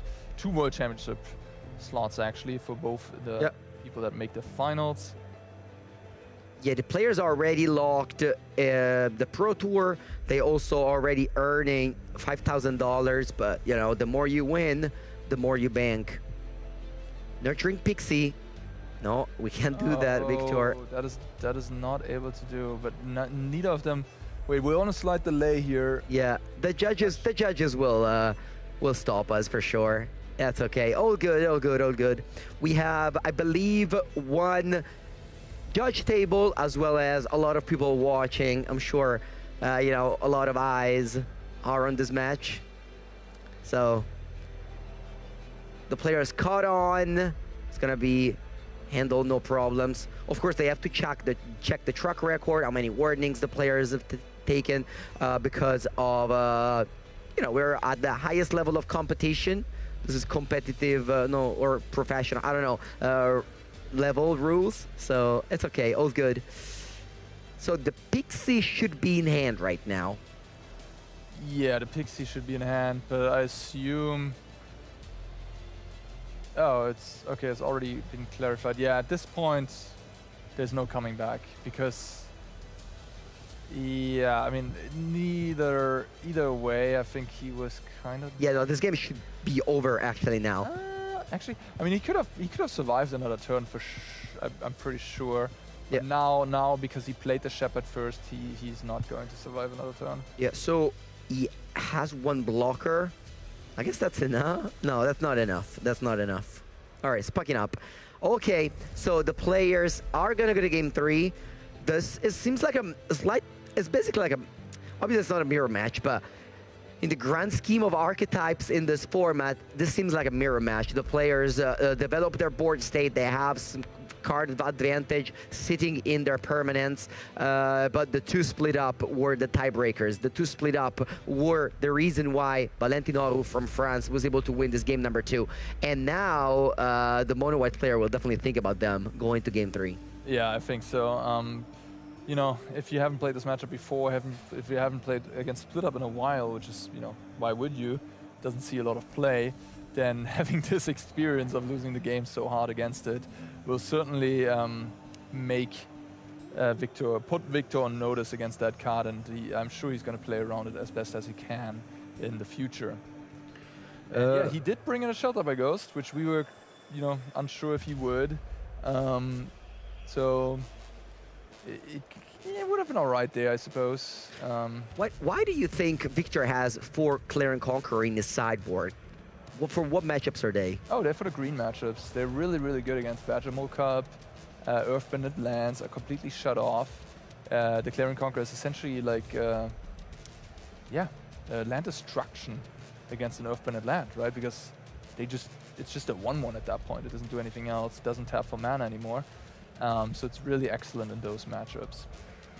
Very strong a card that sees play in every format in Magic, from Vintage to Modern to Standard. Clear and Conqueror, very powerful card. Ooh, looks like we are already in game 3, and looks like both players are resolving a mulligan to 5. Maybe. No, I think it was. Yeah, both players are starting the game with 5 cards in hand. Wow. So we see Plains and Mountain, but Valentin's deck, starting with Mountain, is weird. His deck has basically only dual lands and only 2 basic lands, so that might mean that he kept a hand that is land light, although I see a Burst Lightning, so that might also be the reason.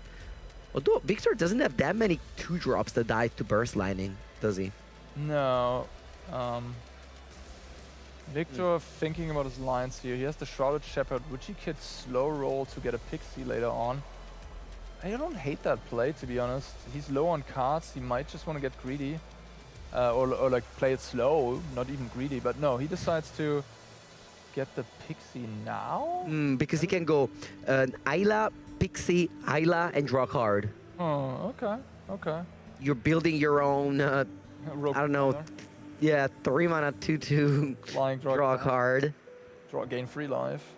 And Valentin has a land which produces every color for dragons. That is the Maelstrom. Shelter by Ghosts is a good card later on. I feel like it's not great early game. You don't really want to expose it to a 2-for-1, so it's not great to draw now. Yeah, definitely not. Let's see. Nurturing Pixie wants to bounce Aelia, gain a life, and then Abandoned Air Temple comes into play untapped, gains 1 more life, and then Valentin is thinking now with his Burst Lightning, but I don't think he can stop the card draw. No, he can't, but he can kill that Nurturing Pixie, of course. Yeah, of course, the land that's in play, the Maelstrom of the Spirit Dragon, only produces colors if you want to cast a dragon. So you can't play Get Lost with it. Burst Lightning kills the Pixie and a card is being drawn. Speaking of Get Lost, really not what Victor wanted to see here. Another piece of interaction. So he's sitting on 3 interaction pieces right now while he's on the play. Oh wow, but Valentin, yeah, missing a land drop there. Valentin misses a land drop, and Victor, look at those cards under that warp thing. Those 2 cards produced 1 card each, and now we're gonna come in as card advantage tools. This is a really, really powerful mechanic in those games where, you know, you both mulligan to 5, both player mull to 5, so having those 2-for-1 is super powerful here. Absolutely. So definitely the advantage on the mono white player here, who is able to play a 3rd land and a 4th land here. The game is not over by any means. There's a Sacred Foundry off the top, I believe. So we are right back into it here. Down to 18, Valentin goes. You know, life total is still super high, and he has a loaded hand. So this game is going to be interesting, I'm sure. I think I see 2 copies of Get Lost with different artworks, a magmatic Hellcut in there. Let's see if he has a 3-mana dragon, something like Clarion Conqueror would be nice here. Just to curve out, not necessarily because it does anything. It's interesting. Do you want to kill the Halia, or do you want to play the Clarion Conqueror? I think I would play Clarion Conqueror just to be mana efficient. I'd just be a little bit scared about the Halia, drawing cards, but the maps also are pretty good at drawing more cards. I mean, I see the hand of Victor. I know he doesn't have any creature to trigger Halia. Ooh, Sage of the Skies. Do you just play Simrip here and play it? I think so. Like, you're wasting a Simrip, but at the same time, you're turning a Simrip into a 2/3 flying lifelink. Yeah, I'm fully with you. Simrip doesn't have to target, or only targets the opponent card, so it's not that you have to kill your own map or anything. No. You're just casting just throwing a card. I love Sage of the Skies, such a strong card. And Valentin doesn't have split up mana. You don't even feel bad about throwing away the Simrip there. Ooh. He brought in Authority of the Consoles. Valentin sided in Authority of the Consoles. That's an interesting one to side in. All right, let's see. Clarion Conqueror comes in, and it's blocking the board. Abandon Their Temple can't be used, so I think we're just using those maps here. Yeah, the maps look great on these 2/3 lifelinking creatures. Oh wait, never mind. That's true. We have to kill the guy first. Second warning for. I mean, we saw it against the Springleaf Drums. Yeah. We just missed it. It's just these static abilities. Oh look, he's attacking for 4 and he's playing an untapped creature, so it's like it's fine against split up, Also, Valentin doesn't have the second white right now, to be fair. Ooh, a 5-drop dragon in hand. Ooh, this is awkward, yeah. I mean, the Boros deck plays 5 drops, 4 drops. It's like awkward, right? Like, it's not always as smooth that you curve out perfectly. Sometimes you have those like crappy draws, and of course, if you mulligan to 5, the mono white deck has the advantage. Yeah. Both players mulligan to 5. I mean, and it is important in Constructed to build a deck that is, resilient to events that may not be in your favor. Okay, Authority of the Council's go. Not an exciting turn for Valentin. Victor really wants to draw a land. If he draws a land, this is so much damage. Instead, he draws Cosmogrand Zenith, and now it must be map time. Well, he could use the Shelter by Ghost to get rid of... He could map, and then use the Shelter by Ghost to get rid of this Authority. Well, in any case, he's probably just starting with map token. All right, let's read for a second the card Voice of Victory, because Voice of Victory puts 2 1/1 warrior into play, but those are tapped and attacking, so they will attack, but they will also gain 2 life. Tapped and attacking. That means that they'll basically be countered by the Authority of the Council. I was worried that they would come into play with haste, so that would even be worse than that. But yeah, map already draws an extra card. Yeah, sometimes like Get Lost is just so bad, right? Yeah. Okay, Springleaf Drum. That's awkward, right? Because you do want to double spell with Cosmogrand Zenith, but you also don't want to draw Springleaf Drum. Yeah. You also have the Shrouded Shepherd still. Because you want to double spell, so that's what Victor is thinking. I would just bottom it, honestly. Yeah, put it in the graveyard. He also has the Abandoned Air Temple, so like if he wants to pump his team, he has ways of doing so. Yeah. And now he's thinking about the Shelter by Ghost. I mean, Valentin is low on lands, so the Ward 2 ability is actually quite effective. Wow. And he's gonna... Sheltered by the Ghosts. And again, Voice of Victory, of course, shutting off any interaction here for Valentin. Not that he could do anything for a red and a colorless. But yeah, Victor doesn't have to be afraid of a removal here in response, like a C or something. So we're attacking for 3, 5, 9.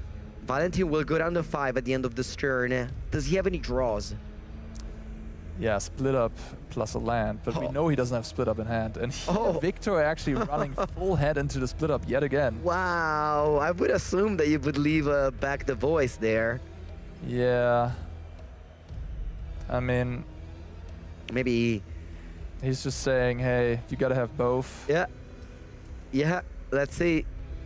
It's a bit of a reckless line. I'm not sure if I would have taken it, to be honest, because he's so far ahead already, and like that's actually a way he can lose the game now. Yeah, I agree with you. Also, Voice plus Abandoned Air Temple is so much damage, as we've seen in game 1. Yeah. That you really don't need that much else to win the game. All right, Valentin untaps and draws. It doesn't seem to be a land. He put it right in the middle of his hand. He has one Get Lost, which can kill the Voice of Victory, which can bring back the Authority of the Councils. I certainly see... Nope. Actually, he can't, right? Yeah, there it is. Victor Martinez Menida from Spain wins the first quarterfinals of RC Turin with his Momo White deck. Very strong performance by this deck, all the way to the top 4. Yeah, I'm super excited about it. I love watching this deck. I love watching Victor pilot it. He's been doing great with it, and I'm happy to see it advance to the top 4. Yeah.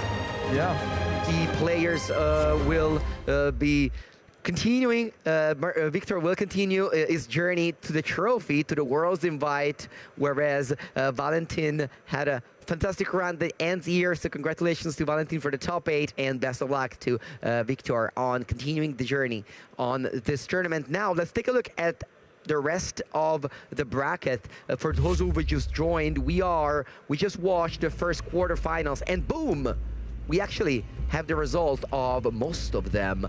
Jamie Gonzalo with Bench Rhythm beats 2-0 Izzet Lesson, dispatching the last Lessons players left in the tournament. We've seen Victor Martinez Menida winning this Dragons opponent, and finally Samuele Stratti winning 2-0 very quickly against Elementals.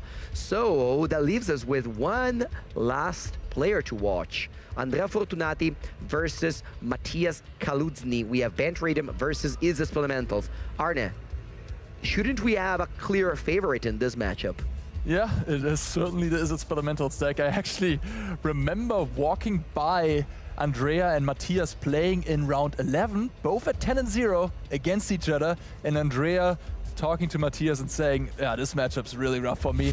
And he did lose there in round 10 for the undefeated.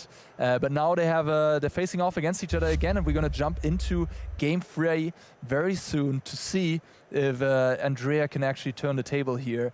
He is the #1 seed, so he might be on the play in game 3. We'll see that in a second. Yeah, yeah, definitely not happy to see Sundaflock and friends. Exactly. The reason why the matchup is so favorable for Izzet Elementals is because of the card Thunderflock, which bounces every non-land permanent that Bench Rhythm can produce, and the Elementals deck is very good at powering out that card as early as turn 4. So that's scary. Very, very scary. Absolutely. And the Band Rhythm version that he's running is also not like playing Key Knight Courier in the main deck, so he's a little bit lower prepared than like some of the Simic lists have been in the past with Spider Senses and all of that. And so, yeah. He does have one copy of Soulgate Lantern in his main deck. For the Brightcast Guild, yeah. Yeah, and maybe you have, I'm assuming, more copies in the sideboard. So, you know, not all hope are lost. We already have one Italian player in the top 8 and 2 Spanish players in the top 4 and 2 Spanish players in the top 4. So I'm rooting for Andrea to make a 2v2 Spain versus Italy in the top 4. That's definitely gonna be a fun one to watch. It sounds like we're ready, so let's head down. Okay, so the players are shuffling for game number 3, of course, using their phone to check out the opponent deck list. This is an open deck list tournament, not just the top 8, the whole event was, so you were able to make sure that the opponent, you knew the archetype beforehand without needing to scout, and you had all the perfect informations, which I love to see. We have it right here, Izzet Elementals. This is the breakout deck from Pro Tour Lorwyn Eclipsed. He had a little bit of a downswing, but it's now back in Standard. Arne, what do you think about this deck? Would you have chosen it for this tournament? I personally wouldn't have chosen it, but I certainly respect it. It's one of the many strong Izzet variants. I've heard that it's supposed to be good into Prowess, for example, and it's also decent into all the green decks. It has a bit of a shaky Lessons matchup, maybe slightly behind there. But yeah, that's certainly a wide range of the metagame to be good against green and Prowess, so no surprise that we have one in the top 8 and many more in the top 32 to be exact there.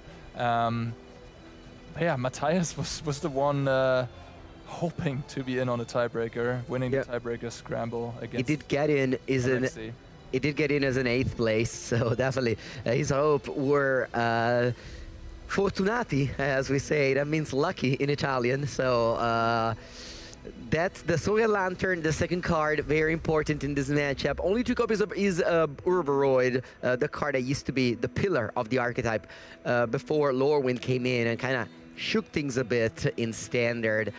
We have, of course, Crater Hoof Behemoth, an incredible reprint that made this archetype possible. We have Nature's Rhythm, but we don't have any copy of Archdruid Charm. No, did I get it right? You did. I did, nice.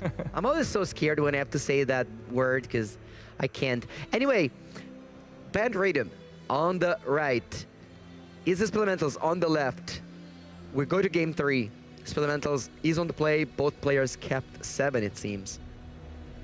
And no Llanowar Elf. Brutal. Absolutely brutal. Well, if there was Llanowar Elf, Matthias was ready with the Burst Lightning here. Yeah. Starting town and ooh, Warped Riddler. The Spell Snare, of course, does not counter this one, and so doesn't Spell Pierce, which are in Matthias' deck list. So there's Quantum Riddler free to do that. Okay, first spell of the game on turn 3. Does Matthias find a 3rd land here? I think I saw a oh no, it's not a land. Okay, delaying the choice. Does he find an opt? Does he find a land with the opt? Seems like he kept a hand that was so-so and didn't draw too well. Not having a 3rd land is huge here. Wow, he passes the turn without going opt, looking for a land. Arne, do you agree with this line of play? Oh wow, well I was going to say he wants to hold up Spell Pierce for an Oko, and then right there and then Andrea draws Oko off the top. And the Spell Pierce is being held up, but what are we doing here? Whoa! Yeah, there you go. Matthias playing tight. Wow. Amazing play. Keeping the Spell Pierce in this matchup seems crazy as well. Yeah, it definitely is an interesting choice. So if he had played the opt, he would have bottomed the Burst Lightning and he would have drawn another opt. So he wouldn't have been able to Spell Pierce the Oko. Yeah. So super heads up play by our players from Czech Republic, who is able to counter that Planeswalker from Lorwyn Eclipsed. Oko, a card that hasn't seen too much play in Standard, but definitely a card that would have snowballed the game against no creatures. Is able to find a land. Oh my god, that was a lot of spells in a row, and Andrea's so happy to untap. This is a bad matchup for him. He needs... Whoa! Rest in peace. That is huge. The blue-red deck cannot deal with it. Look at his hand, it's so clunky. Yeah, that is huge. Oh my gosh. And finds another creature on top. All right, there is a Steam Vent, but Rest in Peace is telling the opponent all your discounts don't work anymore. From now on, you have to tap 6 to get an Earth Elemental, 7 to get an Erdimmer Crab, 9 to get a Thunderflock. Amazing. Yeah, Rest in Peace. That's one of the strongest sideboard cards, maybe the strongest sideboard card in the entire format against Matthias is its Spelemental's deck. Yeah, such a weird game by Andrea, who hasn't drawn a single mana dork. I wonder how many he sided out. Because Matthias had 3 Burst Lightning in hand, but not a single Spider Manifestation, Llanowar Elf, Bajor Mokab was drawn. I honestly like just casting the Riddler here. Okay, he's taking it a little slower. Can you cast the Riddler? Did you have a I think untap land? Untap Shockland in hand, a Temple Garden. Okay. Why is he taking it slow? What's he concerned about? I guess he wants to hold up the Spider Sense for maybe a Winter Night Stories here. Okay. He lets it resolve. I guess not. I mean, I think I would counter that one, to be honest, because like it gets rid of an uncastable elemental, and it draws 3 extra cards. Yeah. So Andrea's been playing super tight every single time we had it on screen, so I'm sure he's thinking about something with his, you know, not playing Quantum Riddler, not playing Ouroboros, holding up Spider Sense, and now does counter the Winternet Stories, which goes straight to the Exile. I like that. Of course, Andrea's Graveyard also doesn't exist. Rest in Peace is a effect that works on both players, although Andrea's Graveyard, I guess it's not that relevant. You only have Nature's Rhythm. Now the Riddler comes to the play. Passing of a turn. Okay, a fourth untapped land, but again, the Izzet Elementals deck seems so rough against Rest in Peace, right? Yeah, this, especially in this situation. I mean, there might be some bounce spell in his deck, but even then, like, you need to rebuild. You don't have time to rebuild, and the Rest in Peace just comes back again. Sure, you might spell Snare it on the backswing, so I guess the way to get out of this is something like Into the Floodmoth spells Snare, but none of these two cards is in hand, so now we see Ouroboros coming in. And then another Spider Sense being drawn here to protect the Ouroboros. And Matthias just stuck with all these elementals, and oh my gosh. Is that 4? I think, no, 3. There's a full house of Earth Elemental and Burst Lightning. If I am him, I would just cast to 2 Burst Lightning and just adventure side of Elemental. Yeah, I mean, what are you gonna do, you know? Passing the turn. I guess what you can do is cast 2 Burst Lightning on Ouroboros at the beginning of combat. Andrea's gonna put on the stack another Ouroboros, and then he can play Mockingbird to copy Ouroboros. Yeah, he's probably deciding to maybe just hold up the Spider Sense instead, but it's certainly something he can do. Both lines are very good for him. Yeah, I mean, there's a world where Matthias goes like Seer plus double Burst Lightning and your Mockingbird is kind of wasted. So maybe you just want to play around that since you're so far ahead. Sure, I agree actually. He's thinking about it. He's taking his time. We are in the top 8 of the Regional Championship Turin. These players have already locked their Pro Tour invite, now playing for Worlds and a lot of money. Bant Rita, notoriously bad matchup into Izzet Elementals, but thanks to these powerful tools, you know, he lost game 1, but won game 2, and is now able to maybe win game 3 on the back of this enchantment that was first printed in Return to Ravnica, and now does it again. I think it's, yeah, Ouroboros comes in, sorry, Mockingbird comes in as a copy of Ouroboros. 1 and then 2, so 3 counters on both creatures, and this game's gonna be over next turn. Far Magic and the hand shake. Congratulations to Andrea Fortunati, who's a regular of this circuit. I've played against him many times. It is a pleasure to see him playing very tight, very well, and keep on winning. So yes, that does it. We have a top 4 that is clean now. 2 Italians, 2 Spanish players. This reminds me very much of you know, some soccer high-level matches in the past. Now Italy is a lot worse than it used to be. You know. Yeah, Jamie Gonzalo, Spanish player against Andrea Fortunati in a band rhythm mirror match now in the semis. That's gonna be fast. Yeah, that's gonna be fast. Andrea is gonna be on a play there, which is gonna be huge. And sounds like we actually have a winner interview with Andrea, so let's send you right over there to Carl. Yes.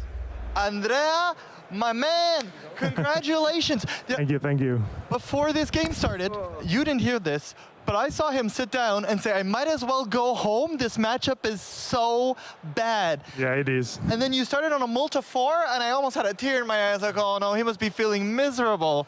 Yeah, I mean, I think game 1 you need to look for the Lantern, just to clean up the graveyard and try to delay his Thunderflock.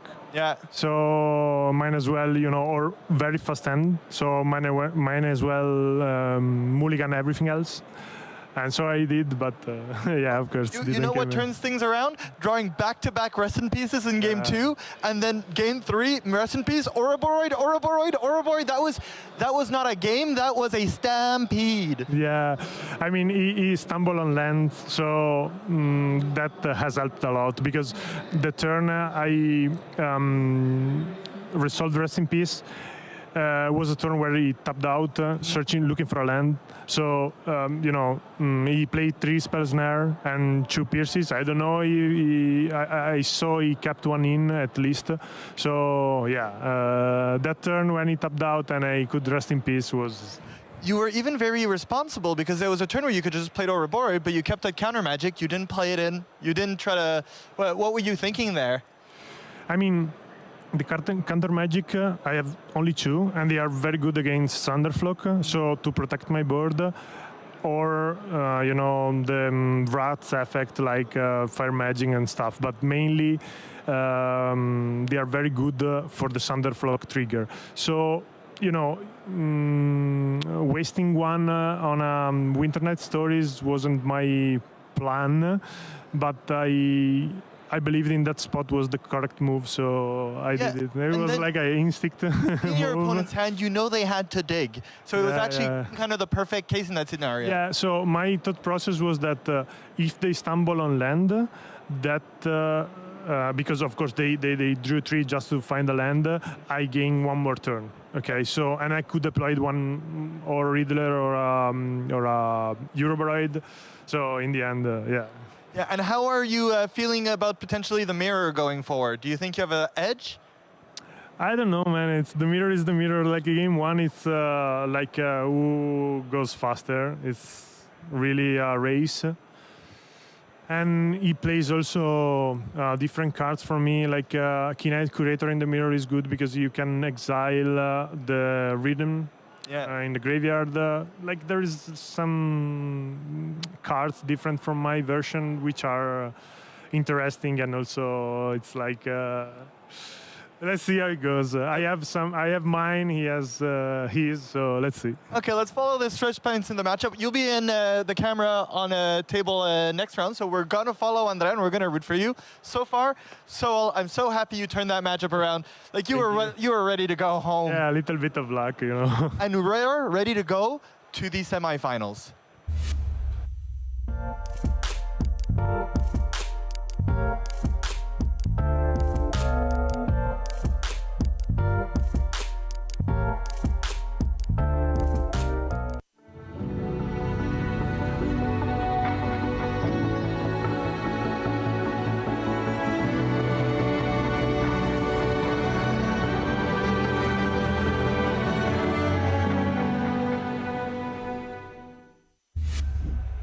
Welcome back, everyone, to the Regional Championship in Turin. I'm Philippa, joined by the one and only Simon Nielsen, and we are ready. Simon, are you okay? We have the player survey. We are ready for our semifinals here. This is a very important one because the players that we see win here, they will be invited to the World Championship, the biggest Magic event of the year.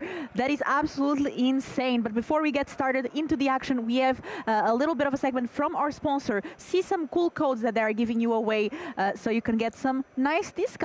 Oh, I like a discount, yeah. One thing that I always like to see is what deck boxes players bring, what playmats, all of that. And here we have a very nice collection from Ultimate Guard, our sponsor, the Lord of the Rings. And you can enter the code RCTurin15 during checkout to get a 15% discount. Yeah, it's like an incredible little offer there for some very nice looking deck boxes. I bet there's a ton of Lord of the Rings fans out there, you know, looking at these sweet artworks. Get to represent the Ronin or whichever, you know, faction you want to be out in the Middle Earth. Yeah, I mean, getting to these great discounts, we also have kind of Lord of the Rings. I mean, it's the Hobbit during the summer set, so we are going back to this world. Yeah, and the Hobbit, pretty exciting. Yeah, so nice thing to get prepped before the summer. And you can follow us for the latest Magic the Gathering updates. You can use that QR code, Funfinity. You can follow us on Instagram, X, TikTok, and Discord. It even features a Pro Tour champion in the slide, kind of hidden in the background right there. Yeah, it's like an Easter egg. Yeah. I love that. And now we actually are going to talk about a couple of cards from the new set. So we just had a set release. Some people were brave to bring some new cards from the set, and one of them is actually Krang Mastermind. We saw earlier today Grixis Artifact didn't make it to top 8, but we saw this card play in that deck. Krang Mastermind, an 8 mana, 1/4 legendary artifact creature. It's a big brain, but actually it's an Ultra Warrior. It has affinity for artifacts, so we have affinity in standard, and whenever it enters, if you have fewer cards than 4, you draw cards equal to the difference, and it gets +1/+0 for each other artifact you control. What do you think of this card, Simon? Yeah, this one is very strong looking. You know, we were originally thinking for the Affinity deck in Modern, which could be a quite nice home for Krang Mastermind, a bit of an upgrade over Thought Monitor potentially, but we even saw it play in Standard, and who knows, maybe Krang is just meant to stay. I love that, some big brain plays. On the other side, we have an uncommon. It's a 1 mana skateboard artifact equipment. Whenever this equipment enters, you can tap target permanent. An equipped creature gets +1/+0 and haste, and it has equip 1. What do you think of this card, Simon? Easy to come out with your Krang to get in that hasty hit for a big artifact, or even removing a blocker as you go. We'll see if this card could sneak into some of these decks as people are trying out which are the best targets to get for your Tesseract down the line. And now we are going to show the bracket to see what players made it into the semifinals. Once again, this is a very important one because these players, they already qualified for the Pro Tour. They're going to be in Pro Tour Las Vegas in the beginning of May, playing Pro Tour Strixhaven. Now, the players that win these match are going to also be qualified for the World Championship. We are going to have Andrea Fortunati playing Band Rhythm versus Jaime Gonzalo also playing Band Rhythm. So Band Rhythm Mirror. On the other side, we have Victor Martinez Medina playing Momo White versus Samuel Strassi Esper Pixie. Yeah, exactly. Samuel Estrati, someone with a Pro Tour win all the way back in 2011, playing his pet deck, the Esper Pixie deck. And we did see that earlier, and we're going to watch that deck in action once again, watching the master at work. Samuel had a pretty good result in Lyon with his deck, and now he's bringing it right back to this field. You know what this is, Simon? What? It's the player survey, and here I'm actually looking at the Pixie player, Samuel. Did you know that he qualified through an LCQ? Oh, he wasn't even qualified for the RC. So he had to play the LCQ on Friday and ran those down and ran all the way to top 8. So that's a thing you can do at these regionals. You know, if you want to participate in a tournament like this with all of Europe's best 100,000 players, huge 2-day event, well, you can do so. But you have to show up and just play on Friday. Win one of these last chance qualifiers. There are many of them. And then you could potentially find yourself in the semifinals battling for a world championship spot. Exactly. But first, actually, we are going to watch the Band Rhythm Mirror here between Andrea Fortunato and Jaime Gonzalo Berito. Exactly. Yeah, so Jaime, by the way, is a member of Team Worldly Council and chose to bring this version of Cobb to the tournament.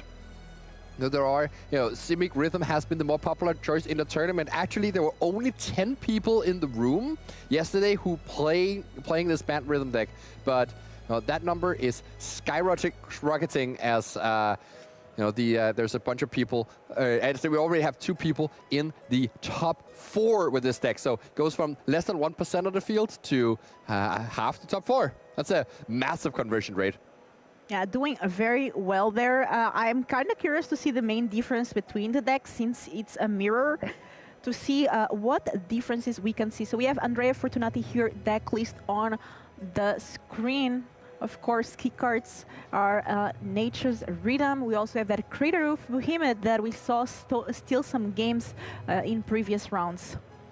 Yes, exactly. And Fortunati's deck is quite different from the other one. This one features 4 copies of Seamrib in the main deck. This is the reason why people have chosen to play Band over Simic. So you get to play Seamrib as a way to interact with Gran and the Prowess creatures from the Prowess deck, lining up well against the 2 most popular decks in the field. The things that Andrea had to give up to fit all of this is that he doesn't have any sort of like Archdruid's Charm or like the extra tutor effect. There's no formidable speaker in this version like you might expect to see if you were watching the band decks that were played at the Pro Tour.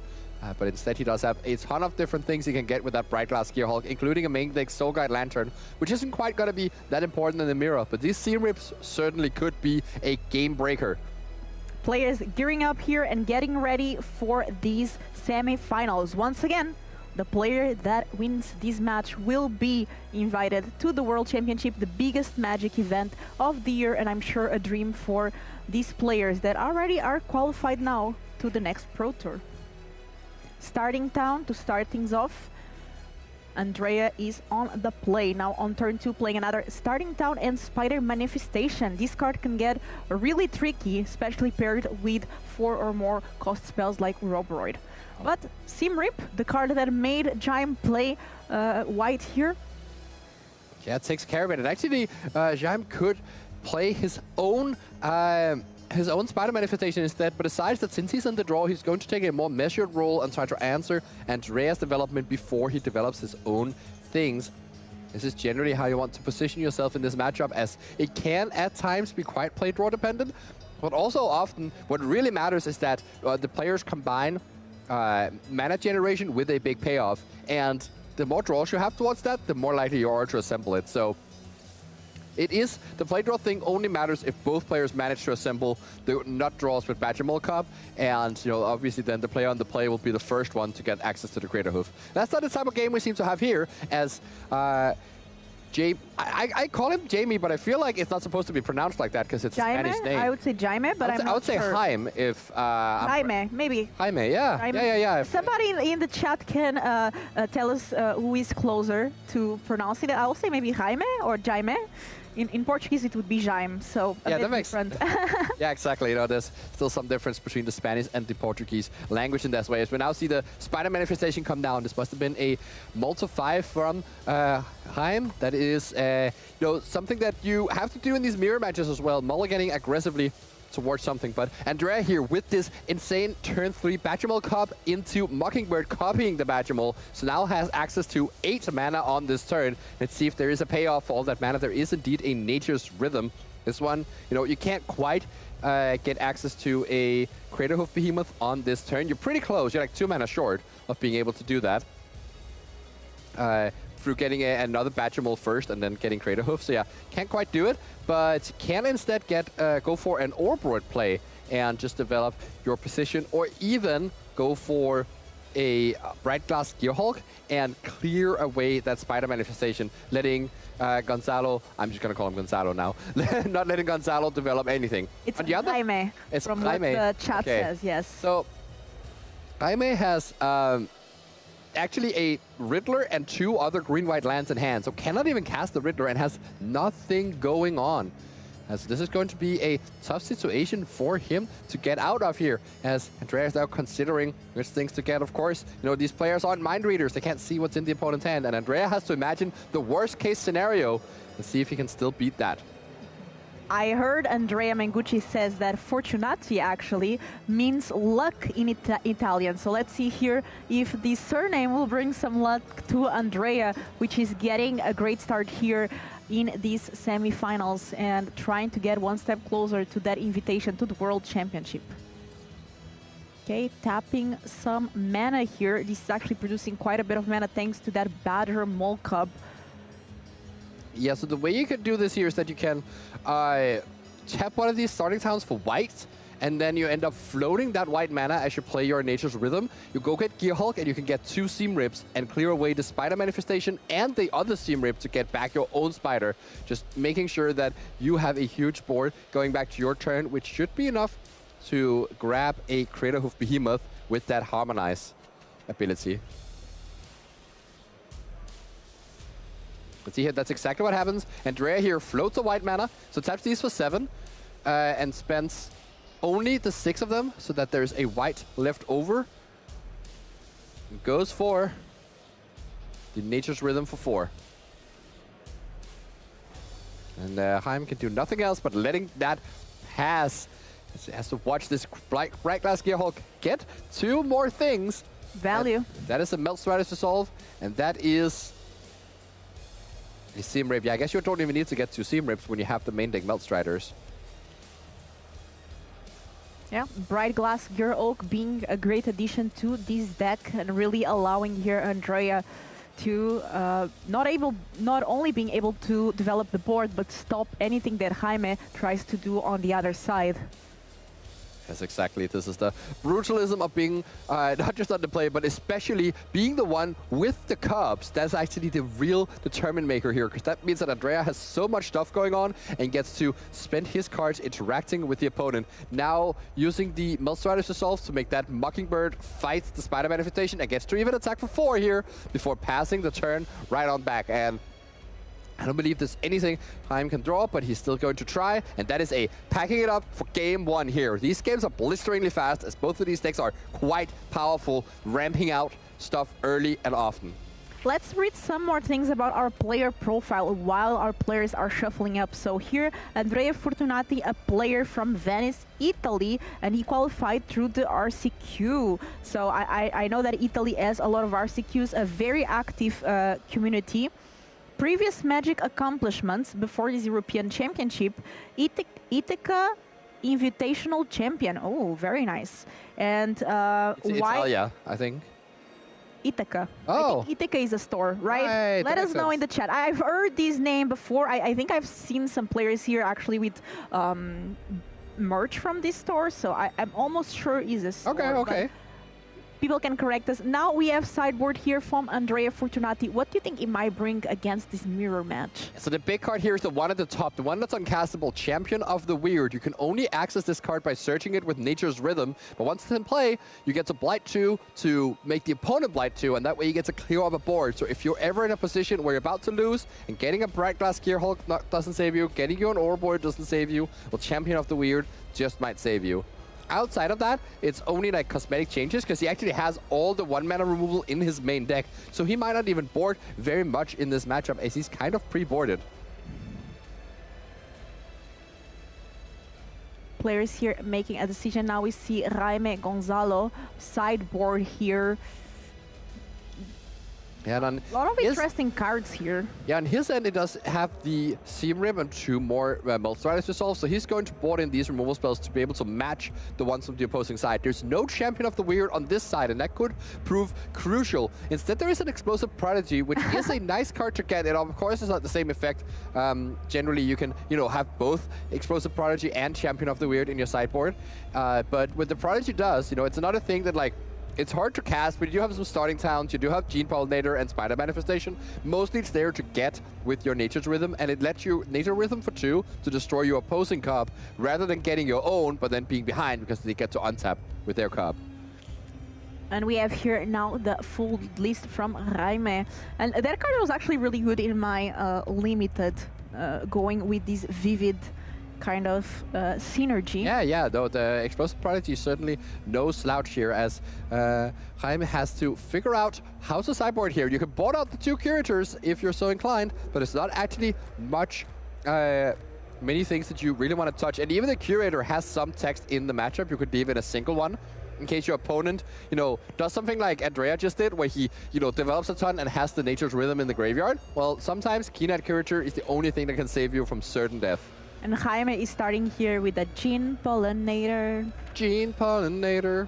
Great way to start. Also, Jaime here on these surveys saying that he top 9th RC Lille, so finally making it here to the top 8 this time. Got very close, and actually qualified at a 3rd way. Went to the RC in Antwerp and didn't make day 2, but played on this Sunday Open qualifier with 7-0, and that was enough to earn an invitation into this event. So yeah, there's a lot of paths to get to play the regional championships, and these players are showing how you can do it. As we now see the brutal turn 2 here of Spider Manifestation into a Melstriders Resolve, killing off that Lano Elf, and Jaime is set up to go. But does he have a payoff for this meta development, and does he have a Badger Mole to amplify it even more? That is the $1 million question. That's not the prize pool, right? No, it's $130,000 though, so still a lot of money on the line. $20,000 for the winner here. So these players are playing for the chance to access, as well as the winner of this one, getting into the World Championship, which will be the first World Championship appearance. Both of these players, of course, they're both very interested in playing a tournament as prestigious as that. So now we see here Andrea with the Seam Rip. And another Lano Elf could actually have played a second Seam Rip, but decides to save it for a potential Cub, which is much more scary than the Gene Pollinator that just taps for single mana. And this Gene Pollinator has a lot of toughness, +0/+2 now thanks to that enchantment. Yeah, actually it's really important that Hein decided to put the Multiplier Resolve onto the Gene Pollinator, because the Spider Manifestation is the much more like juicy target for a removal spell, and actually the Multiplier Resolve matters here because Gene Pollinator wants to tap a permanent to add mana, and the Multiplier Resolve is a permanent.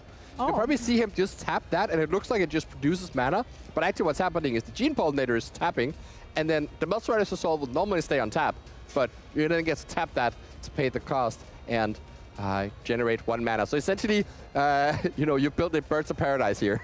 As another Spider Manifestation comes down, but it seems like there's just not that much payoff. As no Cub. Pollinator just rolls on in. Yeah, it's 1/4 that can only be blocked by 1 creature. And I can't quite tell what the card in Heim's hand is here, so we'll see if Andrea has the stuff to leverage this position. Tons and tons of cards in hand.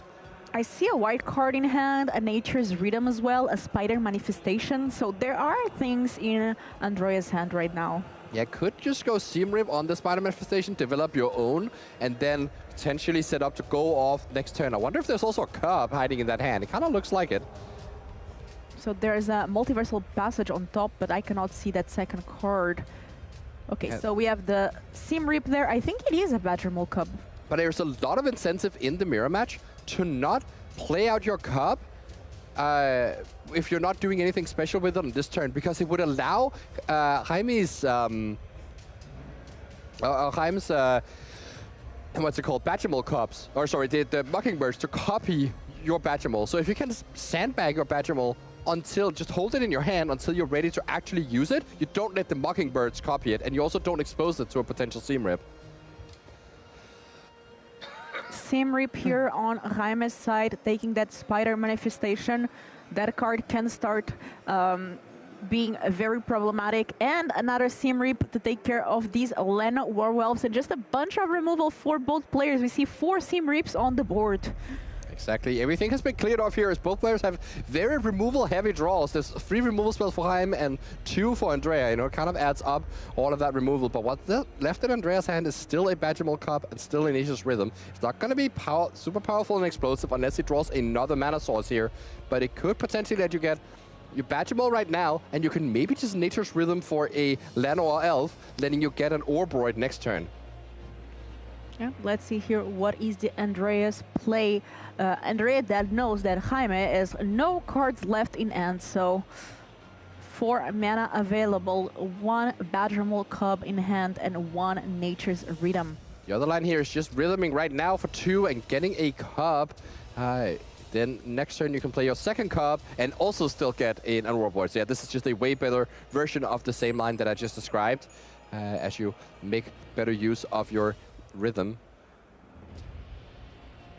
Making sure to target the best that he wants, and there's a top deck from Heim, but can he get an answer to this? Otherwise, the Orbroid is going to start amassing onto this board. It's just a mana dork, so, but it's not nothing. It could make potential draws better, and especially Gearhulk could be quite threatening here, as that will fetch up and Multiplier Resolve and fight off that Orbroid. Let's see if Andrea is going to stick to the plan or change it up and do something else. Okay, we know about the Cub in hand. There's Nature's Rhythm in the graveyard, of course, that can be harmonized. And is that another Badgermole? I think there's... It's a Spider. It's Spider Manifestation. Oh, okay. Yeah, the Cubs are obviously... Oh, yeah, it is. It's a Cub club when you draw them. It's a Cub club. Now there's these lands. Each one gives 3 mana. 6 mana plus 2 from the Harmonizing, tapping the Badgermole. You get to do this for X equals 4. And Andrea has to figure out if he's getting Orbroid or getting the Gearhulk here. But Gearhulk doesn't do anything right away, and so it may make sense to just get the Orbroid and get on with it. What would Simon Nilsson do? W, S, and D. like, Andrea just is very far ahead here. He just has to consider what are the draws that would punish me for getting an Orboid here. And a Bright Glass Gearhulk from the top from Jaime, or even a Nature's Rhythm, could get him the Gearhulk, which gets the Melt Riders resolve, fights off the Orboid, and then actually Jaime is pretty stabilized and even has the Rhythm in the graveyard. So there is a risk to getting that. Instead, he's just going for the Champion of the Weird and clearing off the board as we see it here. Okay, Champion of the Weird, a sideboard card that Andrea cannot cast, except, of course, when he gets it from Nature's Rhythm.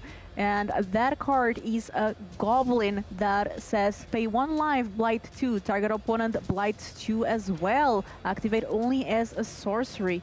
So that means that Andrea here, as you said, Simon, is just going to wipe the board. This is obviously leading into a slower game as you start by blighting on the champion itself. Now the big question is, do you blight onto your land here or do you blight onto the champion? Normally you would think, well, of course you just leave the champion alive, but by killing the champion itself, you make sure that Jaime can't top deck a Mockingbird, copying your champion and sweeping your board right back at you.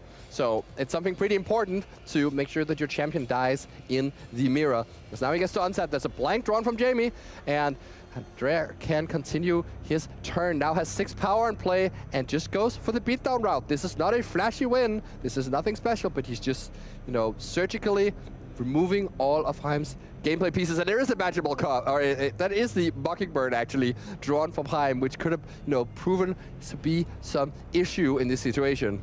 Yeah, and there's a Crater of Behemoth in the end, but that's 8 mana. Yeah, that's certainly not the best top deck right after you got all your mana dorks swept. But here's a Mockingbird making a Magimal. You know, it's not nothing. You can start trading. Of course, you're still pretty far behind in this position here. And, you know, depending on what Andrea draws, might just continue to attack. I guess there's another card, another spell in hand he could play out here, depending on what it all looks like. Is that a Riddler? Maybe that would be a very good top deck in this situation. Yeah, so going to float mana, making 6 mana with the blue, with the blue land there, the island, and the manifestation. Untapping the manifestation. So there's 4 mana floating right now. You can continue the turn. Spider Manifestation with Magimal Cup is such an incredible mana engine that it untaps whenever you do basically anything. And this looks like to be just an attack here, not using that extra mana. Because there was a Mockingbird being drawn, and there's no more blue sources actually from Andrea. That's one of the downsides of this bad deck, is that you don't get as much space for blue sources because you need to support these seam rips. Yeah, so that Quantum Reader goes to the warp area. Jaime is at 5 life, is down a game, and Andrea can feel that World Championship invite so close.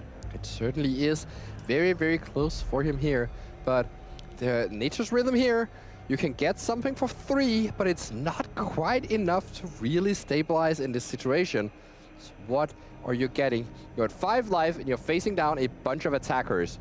You need to have at least 2 blockers to survive this attack here, but you would go to 1. So just...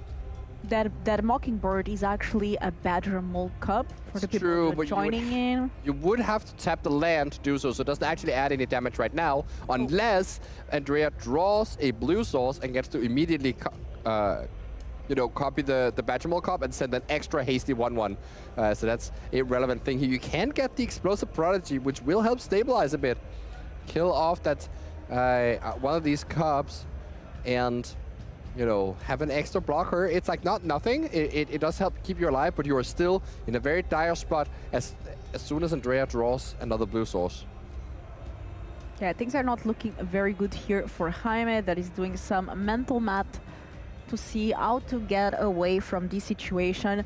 Andrea has 2 lands that are Earthbended, 2 Badger Mold Cups, 1 Spider Manifestation, so that's 5 attackers. Yes, indeed. It's quite a lot of cards rolling in, but it's a very different game than the one where Andrea just gets an Orboid. But it's also one that is potentially safer, potentially riskier. It's obviously a bit, you know, unclear what is the big upsides and downsides of each play. But Badger Mold Cup seems to be the pick there from that Nature's Rhythm from Jaime's side, but he's making the math to see, is this enough? I did wonder if Andrea even has Orboid in his deck in the post-board games. You know, with all the removal spells, you're not sideboarding very much, but it may be possible to just never actually go for that line anyways over ways to interact with your opponent's board.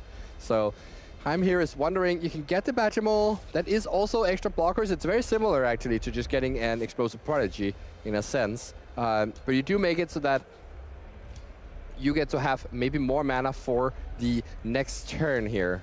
Yeah, there's a Crater for him in hand. Yeah, right now, well, if Andrea attacks with everything here, you would have to... Yeah, you would have to trade off your land or at least jump block with it and trade off 2 Cubs. So that is something that has to happen. So the mana you're going to have left after this turn is not going to be that much and potentially not enough to survive the onslaught here. Let's see if Andrea found a blue source to play that Mockingbird or what he wants to do with it. But even just tapping the Multiverses Passage on Island to play the Mockingbird here and Earthbending onto a land, getting that one in there as well as another attacker, that's still a pretty good position here as it just creates more attackers. It's like he's playing like a Boros Tokens deck. Yeah. He's going wide. There's no Convoke, but...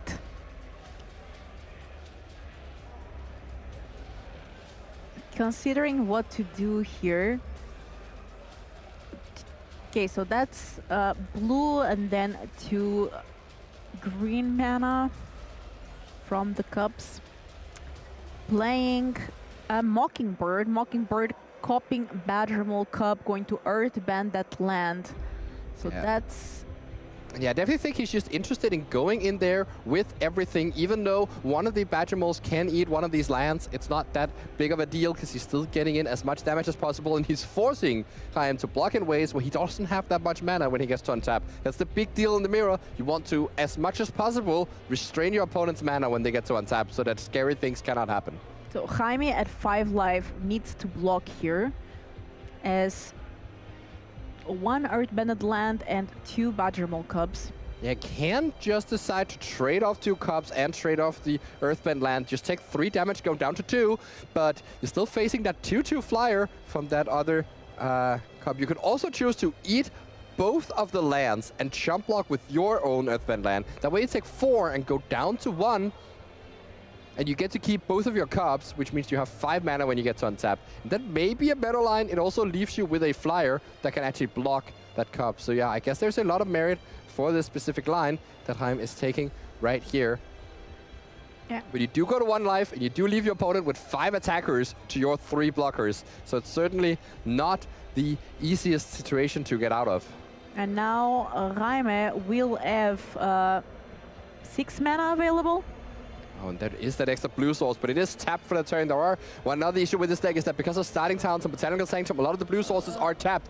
Just a land being top decked here, but you can harmonize this Nature's Rhythm and get a 4-drop. The issue is there's no 4-drop that's good to get, let alone Champion of the Weird is not even in his deck, but even if it was, you're at 1 life, and that's not the time where Champion is at its best. Yeah, there's no mana to get Cub and then Crater Hoof. That would be... Well, yeah, you also only have 1. Oh, yeah, because the Hoof is in hand. I see what you mean. Yeah, it's like not even that far away, right? He has 6. He actually has 7 mana here. So he's 1 mana short of playing the Hoof straight off of hand. But yeah, it's not going to be good enough. And the Andrea Fortunati takes the World Championship invite here. Getting into the finals of the Regional Championship, has been playing this band rhythm deck so well all weekend. We saw him yesterday. He was undefeated yesterday, going into today, and just kept it up, kept up the good record, and made it into our top 8. And it must feel nice. I mean, Andrea is here in Italy, so he's an Italian player and now qualifying in Italy. That is pretty fitting. Let's take a look at the bracket and see where things stand after these round. Okay, looks like we have our first finalist that we just saw. So Andrea Fortunati here, 2-0 versus Jaime Gonzalo, which very well played all weekend. So congratulations also to Jaime for these top 8 qualification for Pro Tour. A lot of money as well. So great weekend here for Jaime. And on the other side, we will have Victor Martinez Medina, Momo White playing against Samuel Estrati, playing Esper Pixie, a deck that we haven't seen much, but we know that it's Samuel pet deck. So I think we will see actually this match now. Yeah, this would be very cool to see some Dream Beavers and, you know, the new Zig from the Lorwyn Eclipse set. There's a very cool deck list here from Estratis. So do not go anywhere if you want to watch this really cool match that's actually, you know, ready right now. Also notice, by the way, that we had Spain versus Italy in both of these semifinals. That's and true. Italy took one of them here, and Estrati is a game up in this one. And this looks to be a mulligan from it looks to be a mulligan from Victor Martinez. So we'll see if there can still be some saving grace for this mono-white Momo deck. Here we see him, Victor Martinez, the one who had to play in the last round against Alexei Polak, could not afford to draw, but ended up winning and securing his spot into the top 8 and knocking out Alexei, the, you know, overnight leader and the one who's been first place throughout the tournament. That's the mono-white Pixie deck, or mono-white Momo deck. This deck is based around building board presence with white flyers and just having so much to do with its mana. Here we see Samuele Estrati. Esper Pixie, playing with the new card Dream Beaver, and the whole goal of this deck here is that you have Nurturing Pixie and Sunpearl Kirin, these two cards that you return permanents to hand as a additional cost to play them, but you play permanents that produce value, like Stormchaser's Talent is the big one. Picking that one up with Boomerang Basics as well as these Pixies and Kirin, you get to make more auto tokens. Grim Bubble and Nowhere to Run, you get to kill your opponent's creatures. So this looks almost like a Pauper deck that generates a lot of value. And then you have Kaito as well to do some ninjutsu tricks and, you know, keep up with the card flow with that card. Kaito has been just so impressive, and we see it even making its way outside of the Demir mid-range deck that originally played it. And looks like here Victor taking a Mole 2/5, starting with a land. So a plains there, there's a Voice of Victory and Nurturing Pixie in hand, as well as Simrip now. On the other side, looks like Samuel started things off with a Stormchase Talent. And there is a reason why Hopeless Nightmare is banned in Standard, and Samuele is showing us exactly why that is. You know, people may look at that comment as, you know, that doesn't really do much, but that is, you know, would have, you know, really propelled this Pixie deck to the top, and maybe the Pixie deck is already at the top, as now we see here Victor is playing the Pixie deck, as he gets to play Simrip, take away the token, and return that Simrip right back to hand, which means the token does not come back, because, you know, it's a token. Yeah. Great play there by Victor, starting things strong off with a 2/2 flyer, but due to this mulligan not really having that mana that he needs to take things further yet. That is a Concealed Courtyard, getting to bounce this talent and replay it here. So, you know, there's value being getting by both sides here, and now they're even. Both players are going to be left over with a Pixie in play when all is said and done. Question is now, how does Victor want to continue from this position? We kind of had two mirrors because we had two banned rhythm mirrors, True. and now we kind of have two Pixie mirrors if you really think about it. That's true, and it's two very different takes on the Pixie deck. You know what we don't have? Izzet. We don't have any Izzet in the top 4. Yes. Yeah, Izzet Prowess didn't even make the top 8. Only one Lessons in top 8. No Monogreen Landfall. You know, we've really seen some of these other decks in the metagame, Spellelementals, Elementals, and these really cool Pixie decks and Banned Rhythm. Those are the ones making up the majority of our top 8. Boros, Dragons as well. Always seems to be there. If it's top 8, you know, it may be an underrated deck, but certainly powerful in the right metagames. Victor does have the third land here, playing that Voice of Victory. And now, on the other side, Samuel Estrati playing a Grim Bubble to take care of the Pixie. Land for the turn, 2 mana available, nowhere to run. And looks like Victor does not have anywhere to run indeed, with the board fully swept now. Samuel with a Nurturing Pixie. Ready to keep attacking. Yeah, but you're essentially playing, you know, what looks like a Pauper matchup where it's all about the incremental value here. Victor has to fight an uphill battle against this mulligan to 5, or with his own mulligan to 5, as Samuel still sits with cards in hand. But if there's a card that can fight him back here, it is the Starfield Shepherd, getting a return Pixie, bouncing the Shepherd back to hand, and now there is, you know, a 2/2 being generated out of thin air, essentially. It just cost Victor's entire turn. Exactly, and that what we see. The Pixie is back, land of the turn, and now Shepherd is in Victor's end, ready to keep doing these value plays. 2 mana, going to tap that Nurturing Pixie with the Floodpit Drowner. There's another one in hand and a land. Yeah, I wonder if Victor is in a position where next time he goes for this play, if the Pixie is actually supposed to pick up that Seam Rip again so that you can kill the Pixie. This is a very risky play though, because Samuel's deck plays the Sunspire Kirin, which is a flash creature that can pick up something, so it really punishes removal spells. But also, if you don't do something, you know, these 2-power creatures that Samuele keeps developing onto the board, they're gonna eventually kill you, so you gotta be a bit careful here. Also, Samuel up a game, so this means if Samuel manages to take this game as well, he will just, you know, get that qualification to the Pro Tour and be one of our finalists, which would mean that we would have a Italian final in Italy. Definitely would be. Samuele has not played a World Championship in quite a while. Of course, he played one back in 2011 when he won the Pro Tour. The first ever modern Pro Tour was won by Samuele Strati on Splinter Twin, and he has been showing up, I would say, since COVID. I've seen him at all of these paper events doing quite well, and his name kept popping up, so he is certainly a force to be reckoned with. Yeah. So double Pixie on Victor's side, but those Flood Pit Drowners are great at tapping it, putting a stun counter as well. Playing land for the turn here, Samuel, and attacking the Flood Pit Drowners do have Vigilance, so that's going to be 6 damage coming through, leaving Victor down to 10 life. Going to untap, there's a land in hand, there's a Shepherd, and there's a Get Lost. Actually, in this position, if Samuele floods out here, you could use the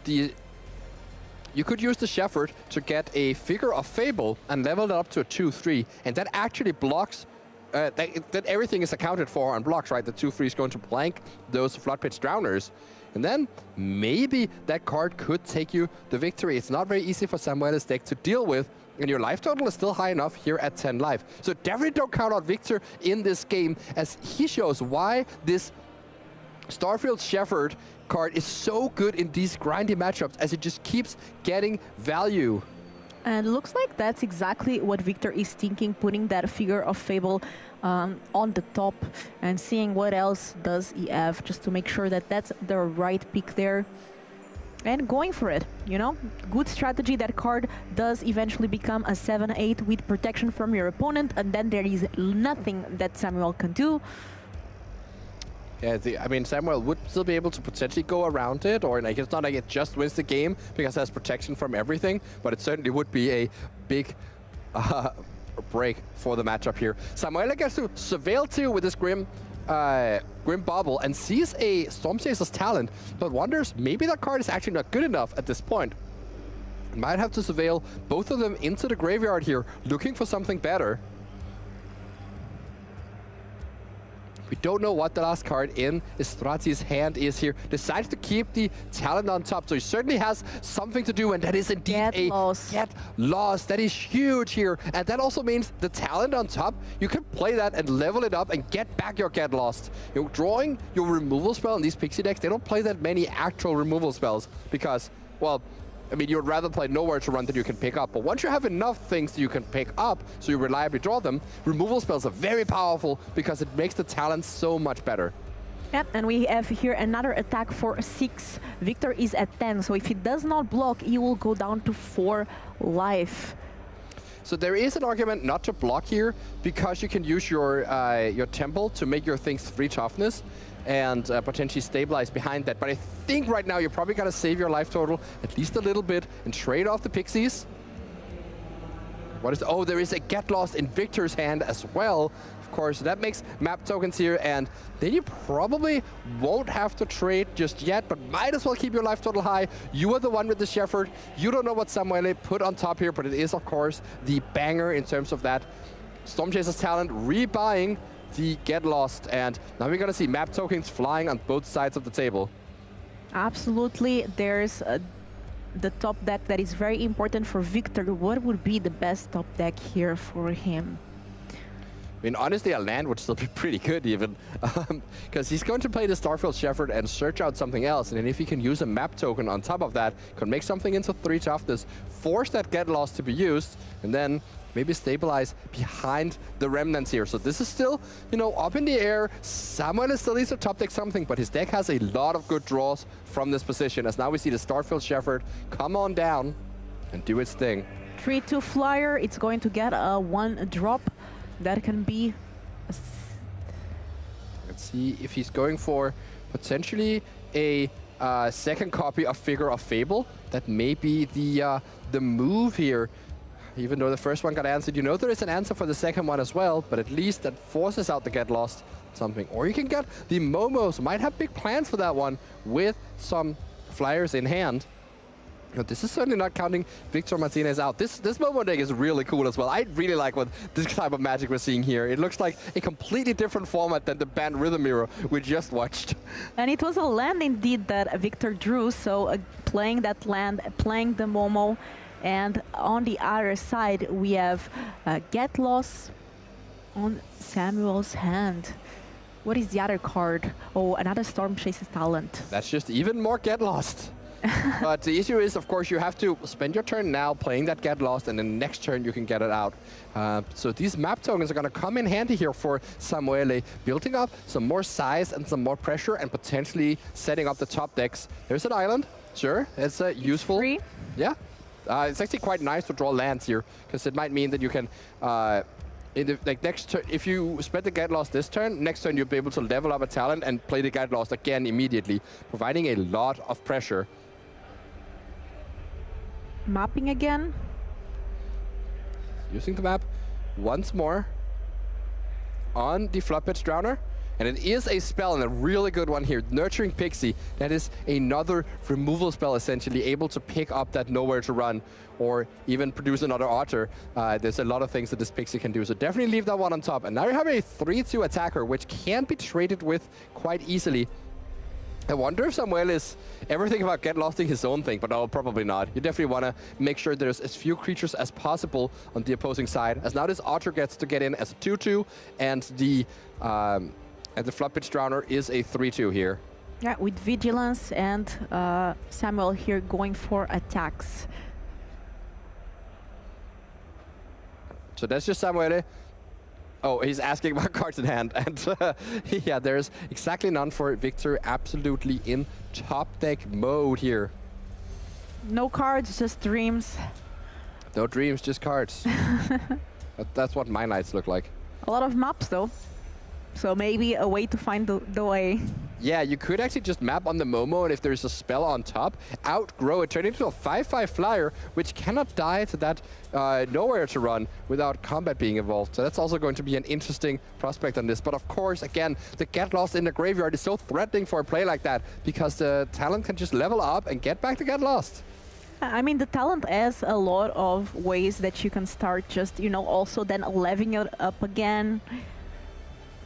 Yeah, and with even bouncing it back. Yeah, the Pixie can even return one of the level talents here for even more value. As we see what's on top here, it's just a land. That's okay. You can't afford to brick once, but you really have to start hitting spells off the top. Yeah, there's to tap the mana to... That's another Plains. And that's a lot of lands. Yeah, it is, but this deck is pretty good at using its lands. Sometimes it's not the worst, as we now see Cosmogrand Zenith on top here. That could be, you know, potentially a good card. It does have a lot of toughness here, but it is still vulnerable to this train of Get Losts.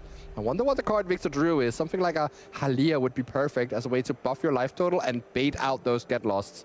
So yeah, Victor says no, this is not good enough. Tries again. What's on top?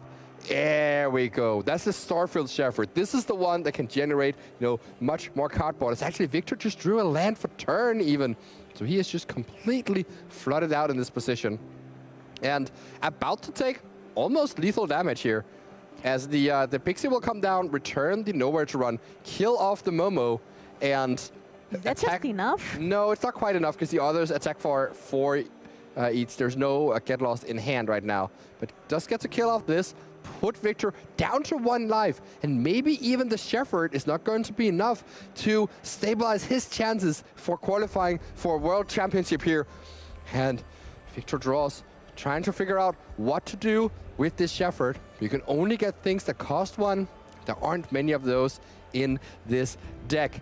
At 1 life, what exactly can you have? Because right now Samuel has 3 creatures. Furious farm animals isn't even in this deck list. That it is in the sideboard, but that would be the way that you could survive here. Not that it's you know, the best way to survive or the greatest situation if you do that. But it is at least something that would have mattered. But yeah, no, just getting a Momo here, probably doesn't even have the Curious Farm Animals in his deck at this post-board game.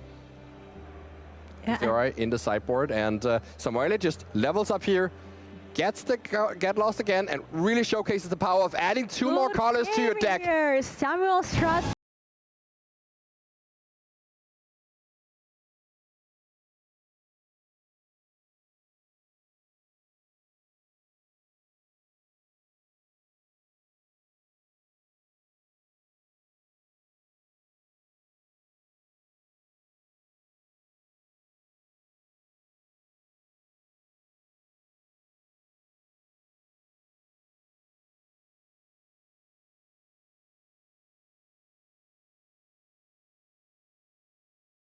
And then try to win with the scraps. That's exactly what we saw in this position. I mean, I love to see it. Great games all over the weekend. I was really happy to see the Momo deck. It's such a nice deck that we got to see this weekend, and so innovative. But on the other side, Pixie as well. Now this deck, the Esper Pixie, Samuel keeps bringing it and making it work somehow. Even when people give up on Pixie, Samuel never did. Yeah, Samuel always brings these brews to these tournaments and always does well with them. It's very, very impressive. And you know, this may be something that you could pick up. Maybe you played Pixie in the past out there. You know, you can, you know, dust off those cards and, you know, put them together again, because it seems to be a real deck.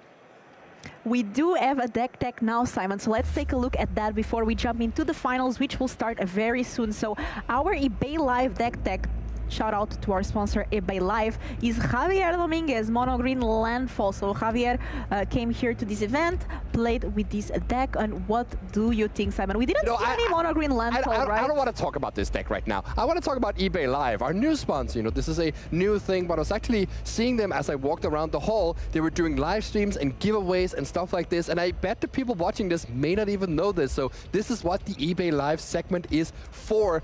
We've been using them to highlight the deck techs of the top players as we, you know, went through the tournament, and we could see what, you know, decks are in the format. This Mono Green deck, yes, I do love me a bunch of forests, but it has not made the top 8 of this tournament, and Javier Dominguez is nowhere to be seen.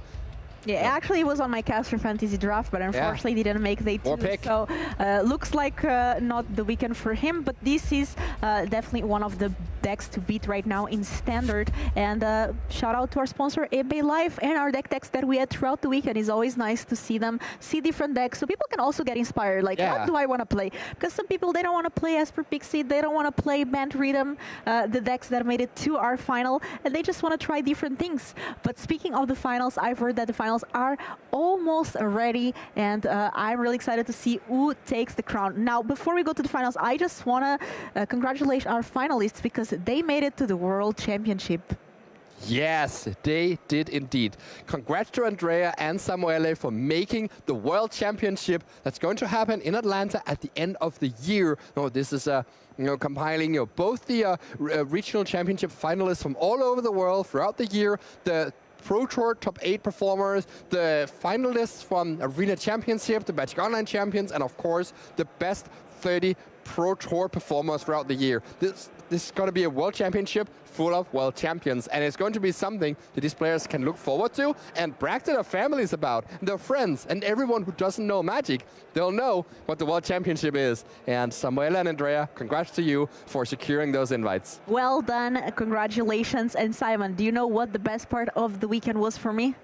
That you don't have to commentate anymore? No, that I got to commentate with you all weekend long, to be alongside with you in the booth. Come on, that was the favorite part, but it's about to end, because me and Simon are going to say farewell, and Arne and Andrea Mengucci are going to be soon with you to commentate on these amazing finals. And of course, we have an Italian commentator to comment on these Italian finale here in Turin, Italy. And now we're going to have a commercial from our sponsor, and we'll see you next time.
The world's first sustainable deck box made a bold impact.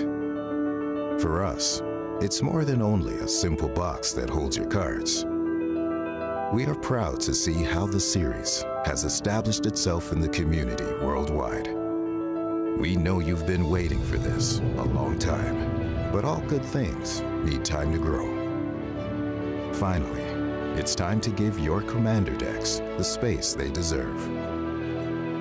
In the biggest ever of our sustainable Boulder deck boxes.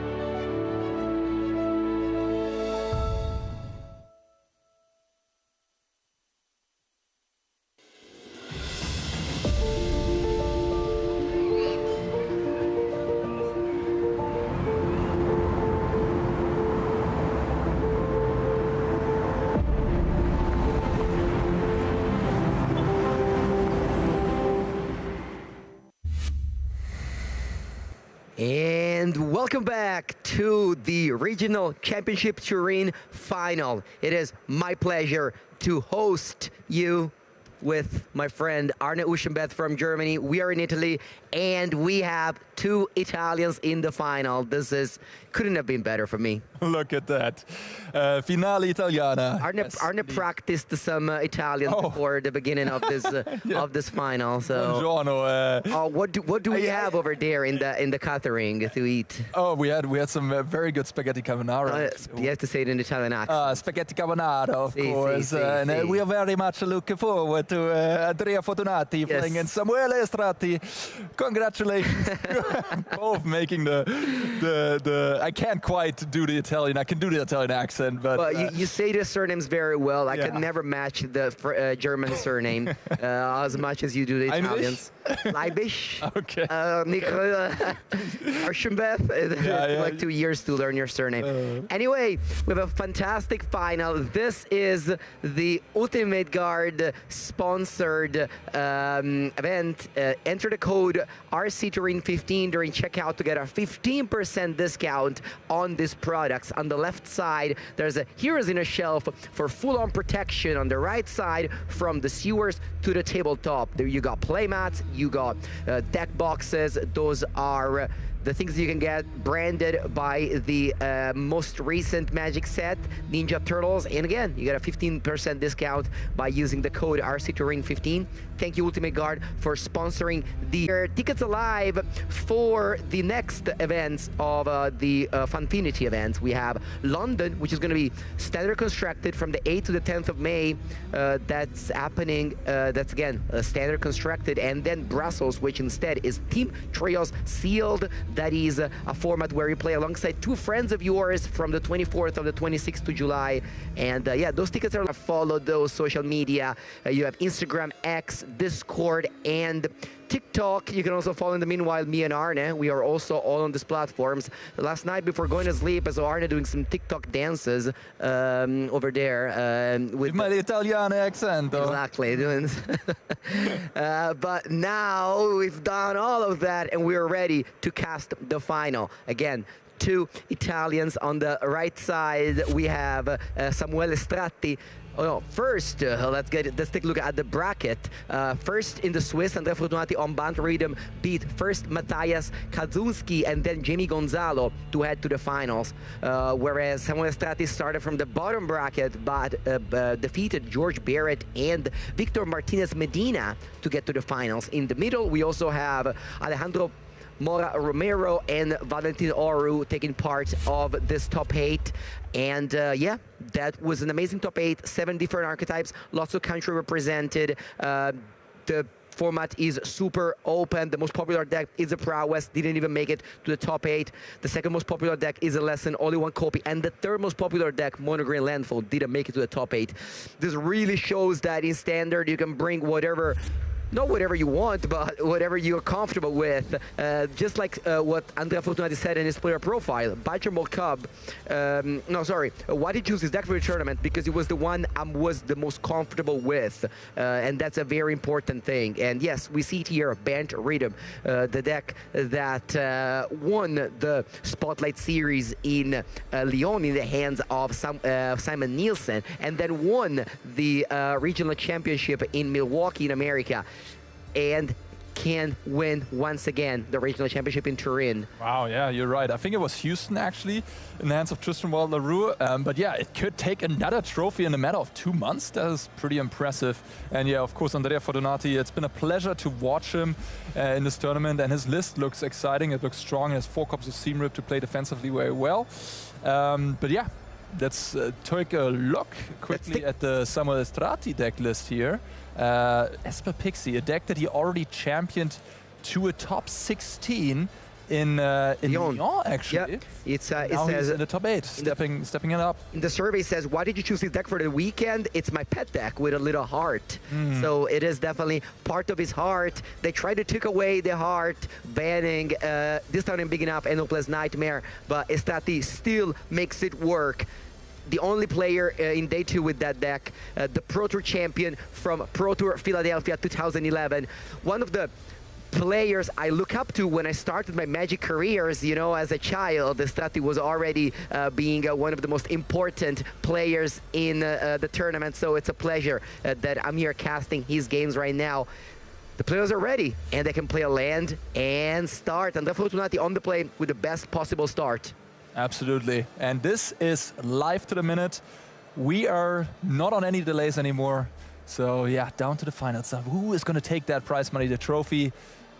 Andrea Fortunati on the play. Band Rhythm against Esper Pixie in the hands of Pro Tour champion Samuele Estrati. An all-Italiano finale.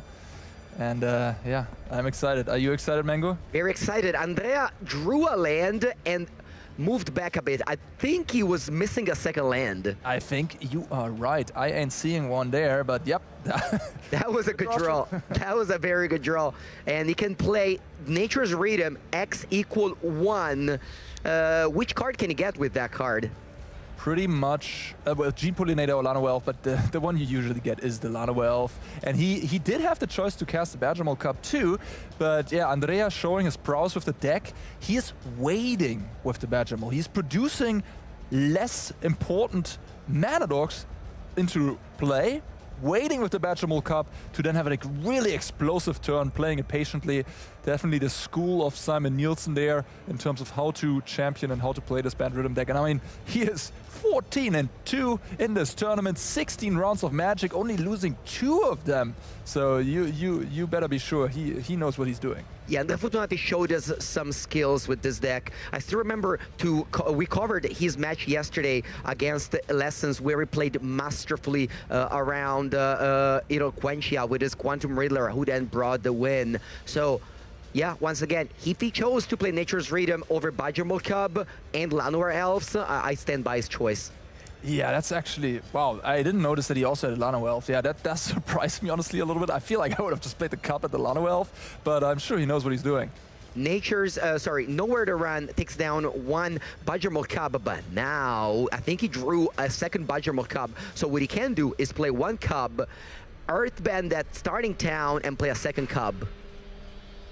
I believe he drew a Gene Pollinator. I think he can explode to the board though here. Now he's going to play the Cup, and he's going to play 2 1-drops, I believe. And then he has Brightglass, Gearhulk, and Ouroboros as his last 2 cards in hand. And a lot of mana in play. Yeah, this is looking pretty good, especially if this Badgermole Cup will survive. But I don't think that's going to be the case. How can Estrati take back this game? Well, how can he crawl back into the game? First by killing this Badgermole Cup. That is, that has to happen. And he does have the nowhere to run to do so. But even then, the Brightglass Gearhulk is going to be quite good here. Can come down, get Andrea 2 important cards like a Seam Rip and a Mockingbird, something like that. Or he could just play the Ouroboros onto this board, to be honest. I actually like that even more. Ouroboros will impact this board in a very big way. Estrati doesn't have an answer to it right now in hand. Yeah. What's the card that Estrati has in hand? What's that blue card? Is it Sig? It is Sig, yeah. And getting the Ouroboros to 2, sorry to interrupt you there. No, getting it to 2-4 is huge, and I love this play. And he drew a Gene Pollinator as well, so you can deploy that as well. This is a huge board. Wow. Wow. And then oh you know, my God. This is bad news for Estrati fans. Putting around 6 counters on your 7 permanents.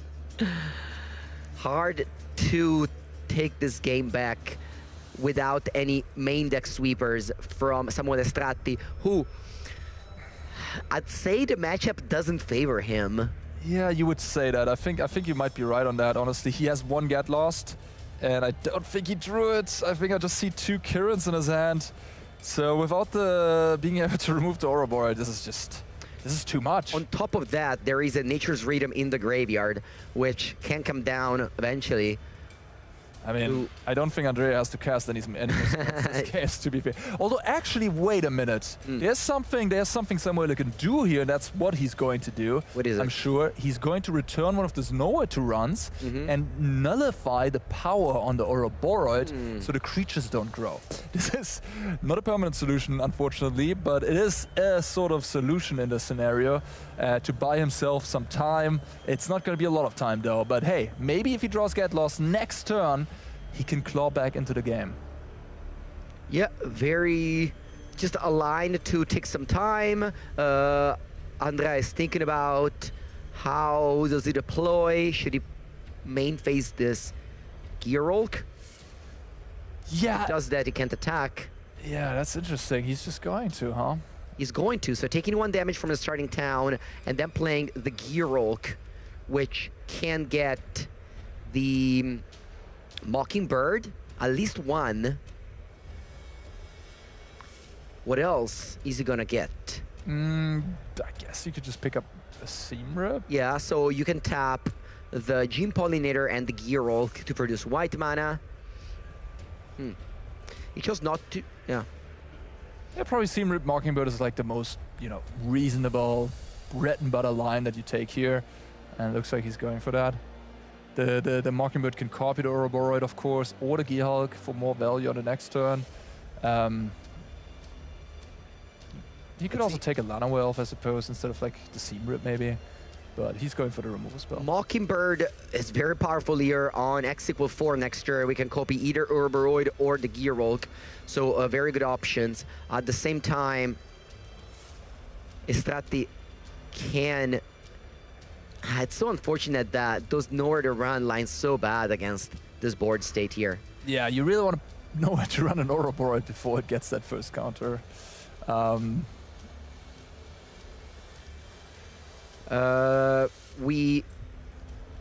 Okay. Oh. What happened? Yeah, the Hushwood Hurge does not produce white mana. Oh, wow. A little bit of a mistake there. Yeah. So the Verge will be untapped here. Of course, judges are watching. We didn't catch it. The players didn't catch it. So I believe what you can do is just say, I'm tapping like this, and I get a warning. But of course, the judges have to make sure that Andrea never had multiple warning for the same issues and so on, because this is the highest level of competition, and we gotta be precise on everything that's going on in this game. Yeah, just make sure things are lined up. I mean, battlefield is now respected. The Geralk is properly resolved, and we can go to combat where Stratti, I think Arne is taking your line of playing the Kirin, bouncing the Nowhere to Run, turning the Ouroboros into a -1/1, which will distribute -1/-1 counters. No, I'm joking. That'd be cool, though. That'd be cool. A little bit of a downside, yeah. Yeah, just shrinking your team. Okay, Let's see. They're clearing things up. By the way, congratulations to the top 36 of this tournament, qualifying for the Pro Tour. That's very important. Yeah, we got some familiar names back in there. Yes, like such Ben as Jones, Charles Eliatambi, 2 friends that actually drew against each other in the last round into the top 32. Cool. Very nice. Yes, we also got Mattia Rizzi and Mattia Oneto, 2 Italian names that I often battled against in the PTQs in the old days, also making it back to the Pro Tour, drawing the last round. Sebastian Thaler back-to-back making top 36, German player from Munich who has Pro Tour top 8s. Back on the grind and doing so very, very well. Okay, so the players have resolved Kirin into Nowhere to Run. No counters were displayed, and then we're playing a Seam Rip on the Kirin, tapping the Gene Pollinator. Yeah, and Andrea passes the turn with a 4/4 back. Stratti untaps and draws. Does he find Get Lost. He does not. He does not. Yeah, there's no way he can remove the Ouroboros. But he does have another Kirin, so he can do the same play yet again. Let's see here. Get Lost is the card that strategy would love to have, but at the same time, yeah, this Sig is probably going to be a side out in this matchup. Or maybe not, because it is an evasive creature in a game that tends to stall. It is a little slow, I agree on that part. You need flyers maybe to make it go through. Yeah. So here we can go Pixie, return the Nowhere to Run, and then we can go Kirin, return the Nowhere to Run, and play 2 of them to kill the Ouroboros. But in the meanwhile, the Ouroboros will have deployed so many counters. Yeah, I mean, he could draw like a Boomerang Basics now to on the next turn, right? And then has double Nowhere to Run to kill the Ouroboros finally. But I guess now, knowing that Samuele has Nowhere to Run, Andrea can't go Mockingbird on Ouroboros because he would just die to removal. So he probably has to go Mockingbird on the Gearhulk to gain some more value, to gain some more Seam Rip, maybe Soul Guide Lantern, maybe a second Mockingbird. Yeah, he could just do the same play again with the Mockingbird. Yeah, I agree. There's 3 copies of Mockingbird in his deck. Breeding Pool untapped. Gearhulk is really incredible with Mockingbird in your deck. It's so powerful. Yeah. Yeah, and is Tristan Delarue who came up with this interaction. Yeah, absolutely. Was it helped by your team? Well, he was not on our team at the time. He's going to be back for Vegas. Yeah, because I know he's in the Handshake team. He's definitely a Handshake OG. Original, yes. Yeah. So 4 mana, Mockingbird copies the Gearhulk. Unfortunately, Strati doesn't have a way to answer. And also, Mockingbird doesn't target. So it's not that you cast a spell that copies Gearhulk. This is a clone, so it chooses a card as a resolve, and that means that even if Estrati had a removal spell, Andrea could have just gone, all right, then I guess I copy Ouroboros. Very, very powerful card there. Once again, choosing the same 2 cards, Mockingbird and Seam Rip. This has been such a weird game. Ouroboros hit the play 2 turns ago, and somehow, like, barely any damage has been dealt to Samuel. We're just, like, casting more things. Yeah, but this is just... yeah, it's sort of inevitable. I mean... Yeah. Yeah. I mean, if Estrati had a sweeper, if we were, like, post-sideboard and Estrati had a sweeper, then maybe it could have been different. But, yeah. So, looking at the sideboard, and Estrati doesn't seem to have that much that can kill the board, because it's an aggro deck, so... You don't need sweepers in theory. Right. Strati does not use the Kirin there to draw a card. Could have bounced Otter. He realized he really needs the Kirin to bounce an Ouroboros. So yeah, once again goes for the Nowhere to Run to stifle the Ouroboros trigger, consigned to memory for the newer players. And Gearhulk attacks, and then we also tapping the 2 Sim Rip for the Gene Pollinator. It's funny. Yeah, now we actually have 2 flying blockers here. 4/4 flying First Striker. We did find a removal for the Ouroboros finally. Grim Bauble plus Nowhere to Run can be combined. But just these 2 4/4 First Strikers, especially the flying one, is just... And the 3rd one on the way, and then a 4th one. Oh yeah, and someone is just packing it up. Yeah. This was just inevitable, honestly, after the start from Andrea, who kept a 1-lander, drew the 2nd land right away, and it probably didn't even need it because he had Bajamol Cup, 2 Landor Elves, Gene Pollinator, and so on. Ooh, we see there in preview, that is the trophy.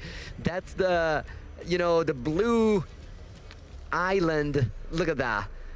That goes to the winner all around the world, because this is not just happening right now, it's also happening all around the world for the past weeks, and it's gonna happen next week as well in Japan and Southeast Asia. This weekend happened in Thailand. We crowned not Thailand, sorry, in Taipei, in Taiwan, we crowned the champion. Li Shitian, Hall of Famer, won the RC in Taipei with Dimir Excruciator. But now, let's take a look at who's gonna win this final. We have the sideboard of Andrea Fortunati here. Arne, what is going to happen post-sideboard? I love this innovative sideboard. We see a card like Focus Fire in there, Sages of the Skies, Rest in Pieces, Beza, stuff that previous banned rhythm lists at the Pro Tour didn't have, and yeah, especially the Sage of Disguise is going to be nice here. It's originally probably for the Prowess matchup, but he's going to be very happy to have it against the Karens and the Nurturing Pixies in this matchup. Chomping Changeling might come in to blow up some of the artifacts. I think Surak Elusive Hunter is totally reasonable. It is a little awkward against Nowhere to run, but you do still get to draw a card in that process. The Focus Fire maybe to stop like a Kaido from coming down is not totally unreasonable. So yeah, he's got like a couple cards to bring in. And looking at his main deck, like the Soul Guide Lantern, of course, is going to go out. Maybe the Beza will be cut. The Bounce Off, I think, is pretty bad, and you can shave that. He might not even need the Crater of Behemoth, so he has some cuts to make. And here we look at the 2011 Pro Tour champion, Samuele Estratti, who has taken a loss in Game 1, will try his best to equal things up for Game 2. He has a lot of removal spells, but no sweepers, so he has to just one at a time kill those little dorks. By the way, we've just seen this sideboard with so many one-offs and two-offs for both players. Arne, is that a thing that happens a lot in this competitive Magic high-level games? Yeah, I mean, the format is very diverse, and there's a lot of decks in Standard right now, so I feel like it makes sense to diversify your sideboard, have a lot of 1- and 2-offs to cover all cases. Also, the more you play like Seamrip and one Requiting Hex, you make it harder for your opponent to play against you. We have an open decklist format. The more differentiations you have between card types, the harder it is to play around certain things. So adding, you know, the classic, hey, I put one Spell Pierce in my main deck to make you play around it, or one Snakeskin Veil. You know, these one-offs are, of course, threatening that as well.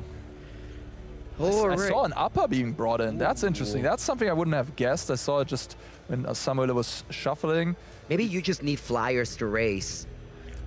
Yeah. Because Andrea doesn't have that many flyers, only Mockingbird, I think, right? Yeah, and I mean, what Appa also is just in this deck, it's a mega Karen. Like, he can go Grimbauble, nowhere to run, maybe another Grimbauble, kill a few things, then on turn 4 play an upper, get all of these back, and then just kill everything on the following turn again and have all these removals and make 1/1s in the process. Yeah, so if you've been with us for the weekend, you've seen how the Fanfinity coverage was always able to shortcut this waiting moment, the players sideboarding, the players shuffling.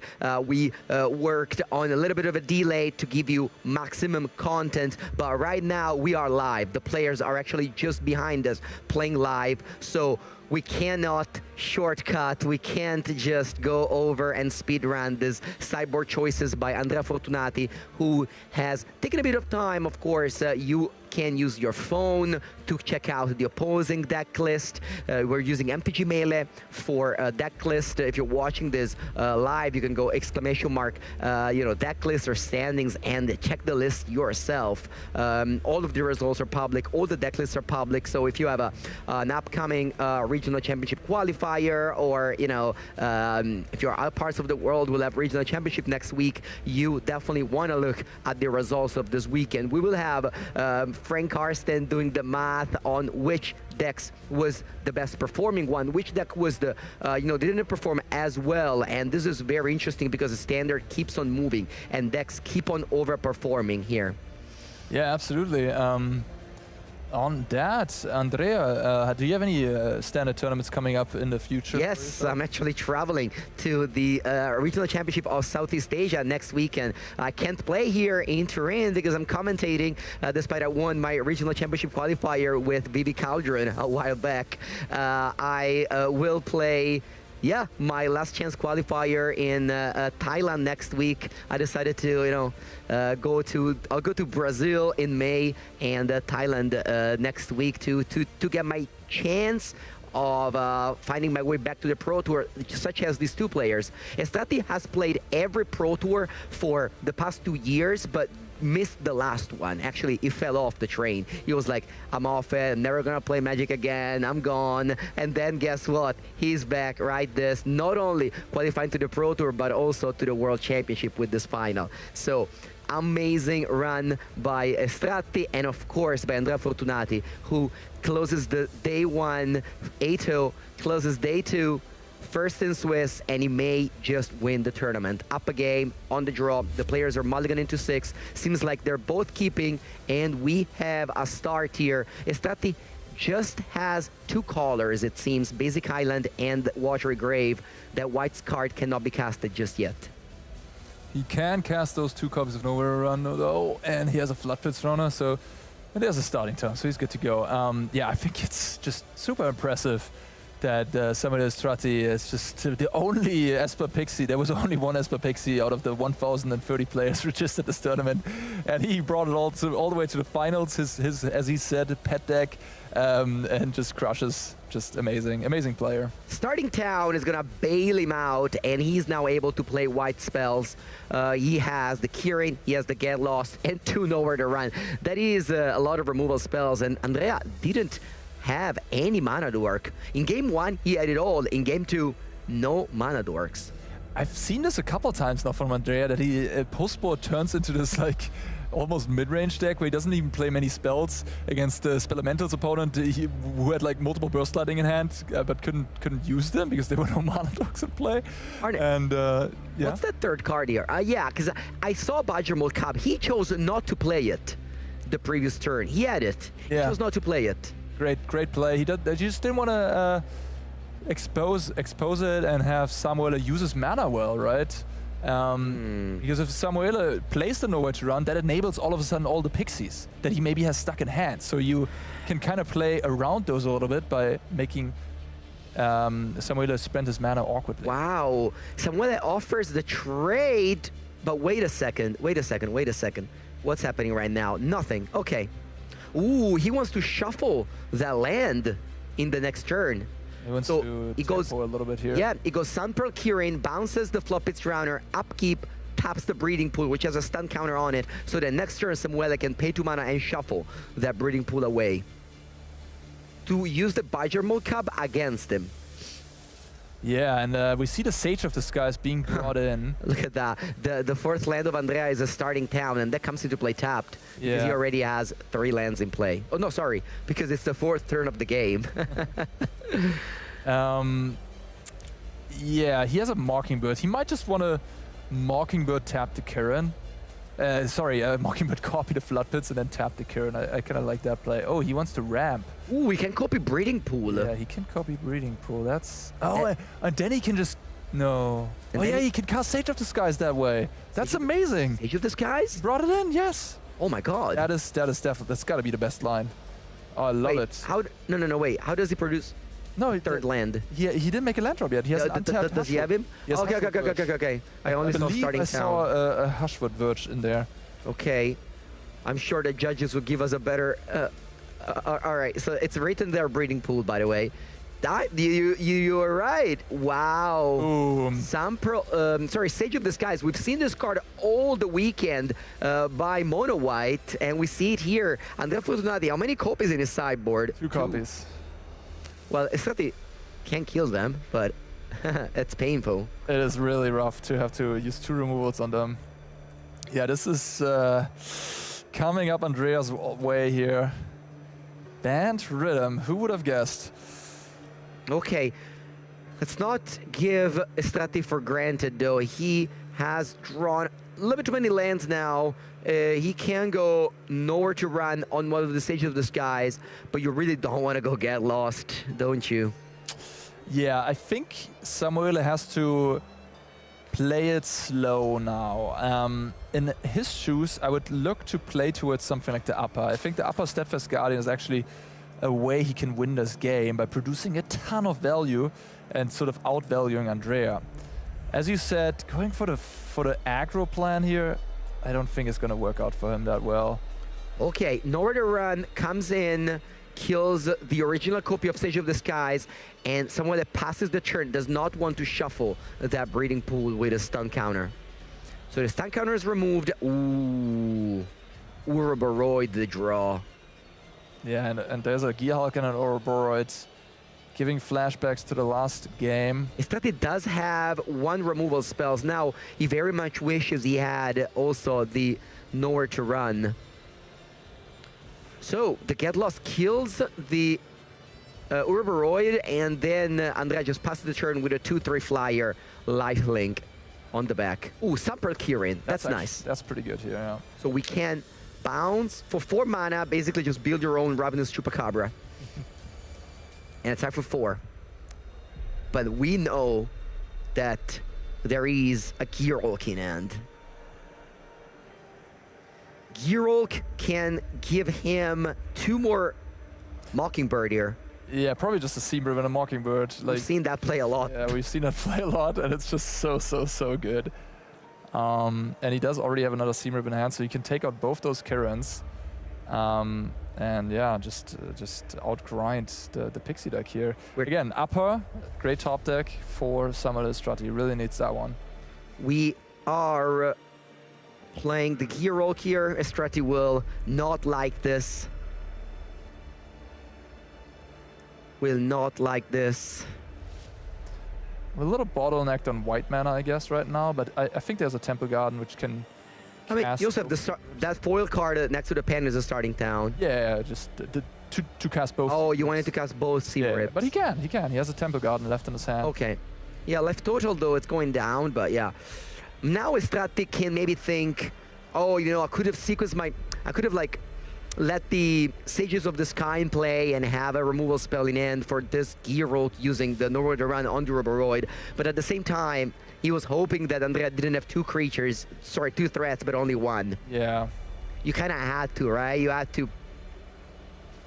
Killing the flyers here and then passing the turn. Estrati has no cards in hand. Let's see what he draws.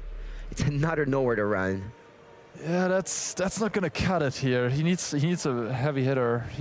Andrea Fortunati is firmly ahead here. He's gonna once again go for his train of Bright Glass Gearhulk. Coping extends the fist bump, and we have a champion. Andrea Fortunati from Venice wins against Samuele Stratti. His teams, we see Guglielmo Lupi hugging him, we see all his friends here cheering him. Unfortunately, yeah, we had an Italians battle. Love to see that. That huge trophy is yours, Andrea. You can lift it up with all your teammates. Bent Rhythm wins again. The deck that people thought was out after Pro Tour Lorwyn Eclipsed is back with a win here. Yeah, fantastic stuff. I mean, Andrea played really well. We had him on coverage a couple times. I was just very impressed with his skill. Played so well. Every single time we had it on camera, he just played super clean. Yeah, absolutely. Of course, drew very well, but you know, you have to if you want to win a tournament. So amazing run. Of course, also to his opponent, Samuele Stratti, who qualifies to the World's Championship and will for sure redeem himself at the next regional championship, which will be in Prague here in Europe. We will be there, and I hope that you will also be here. So yeah, Arne, this has been a great weekend. We've seen so many different decks, so many great plays. I hope the players at home, the viewers at home were entertained. Yeah, this is the final bracket. 7 different decks, a lot of different countries, but at the end is Andrea Fortunati on Banter Rhythm, who triumphs. Pretty firm win, honestly. This was a final, just a one-sided final from the beginning until the end. Yeah, he definitely showed his mastery. I'm very impressed with his play yet again. We can see he only lost 1 game here in the top 8. Congratulations to the entire top 8. Congratulations to the top 36 for qualifying for the Pro Tour. Incredible runs yet again by Alexi Poulot and Guglielmo Lippi, barely missing the top 8, being 14th and 9th respectively.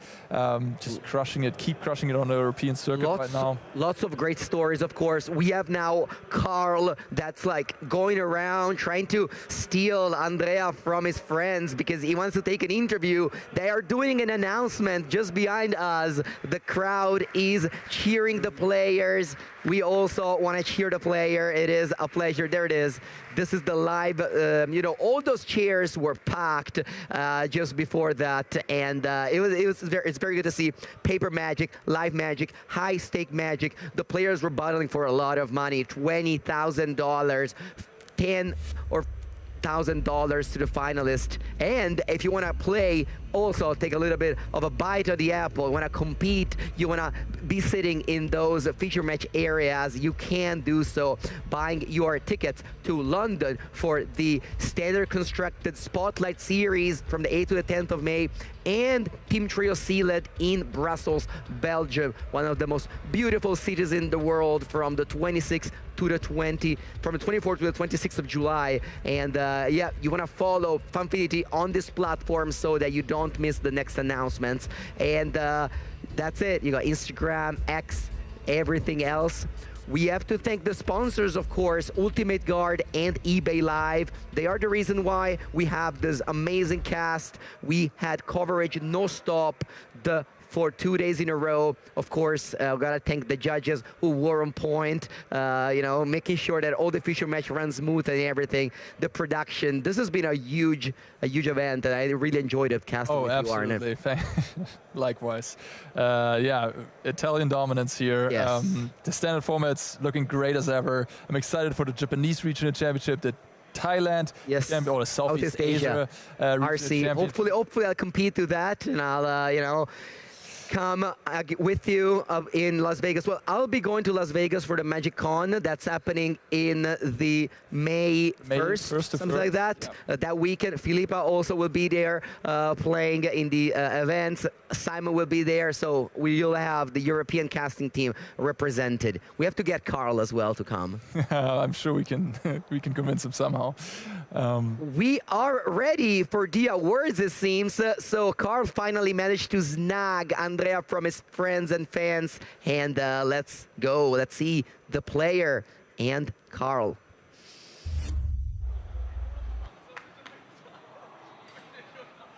Let's hear a round of applause for Andrea Fortunati. Come on in.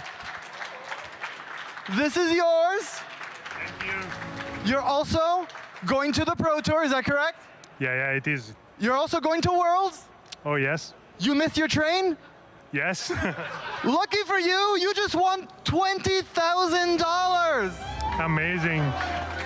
And you are now the regional championship champion.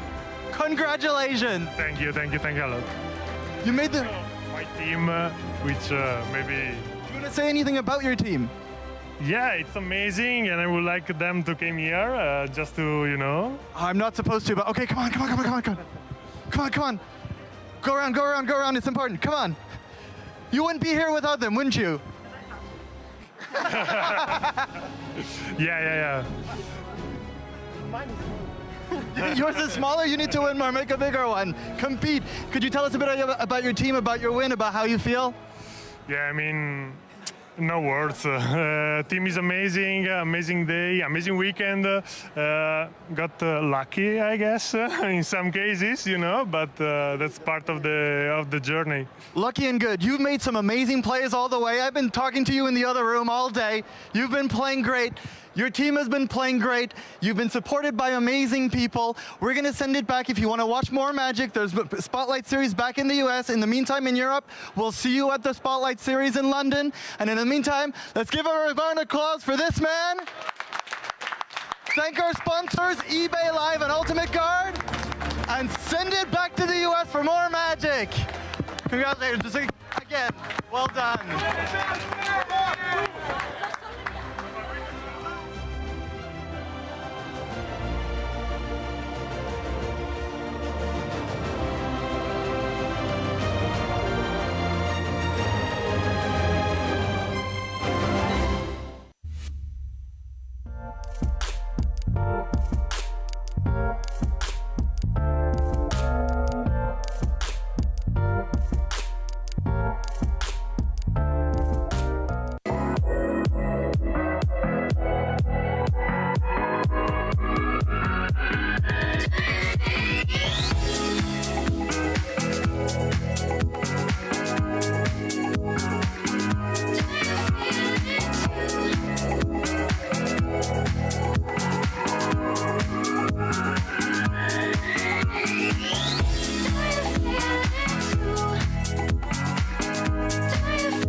The world's first sustainable deck box made a bold impact. For us, it's more than only a simple box that holds your cards. We are proud to see how the series has established itself in the community worldwide. We know you've been waiting for this a long time, but all good things need time to grow. Finally, it's time to give your commander decks the space they deserve. In the biggest ever of our sustainable Boulder deck boxes.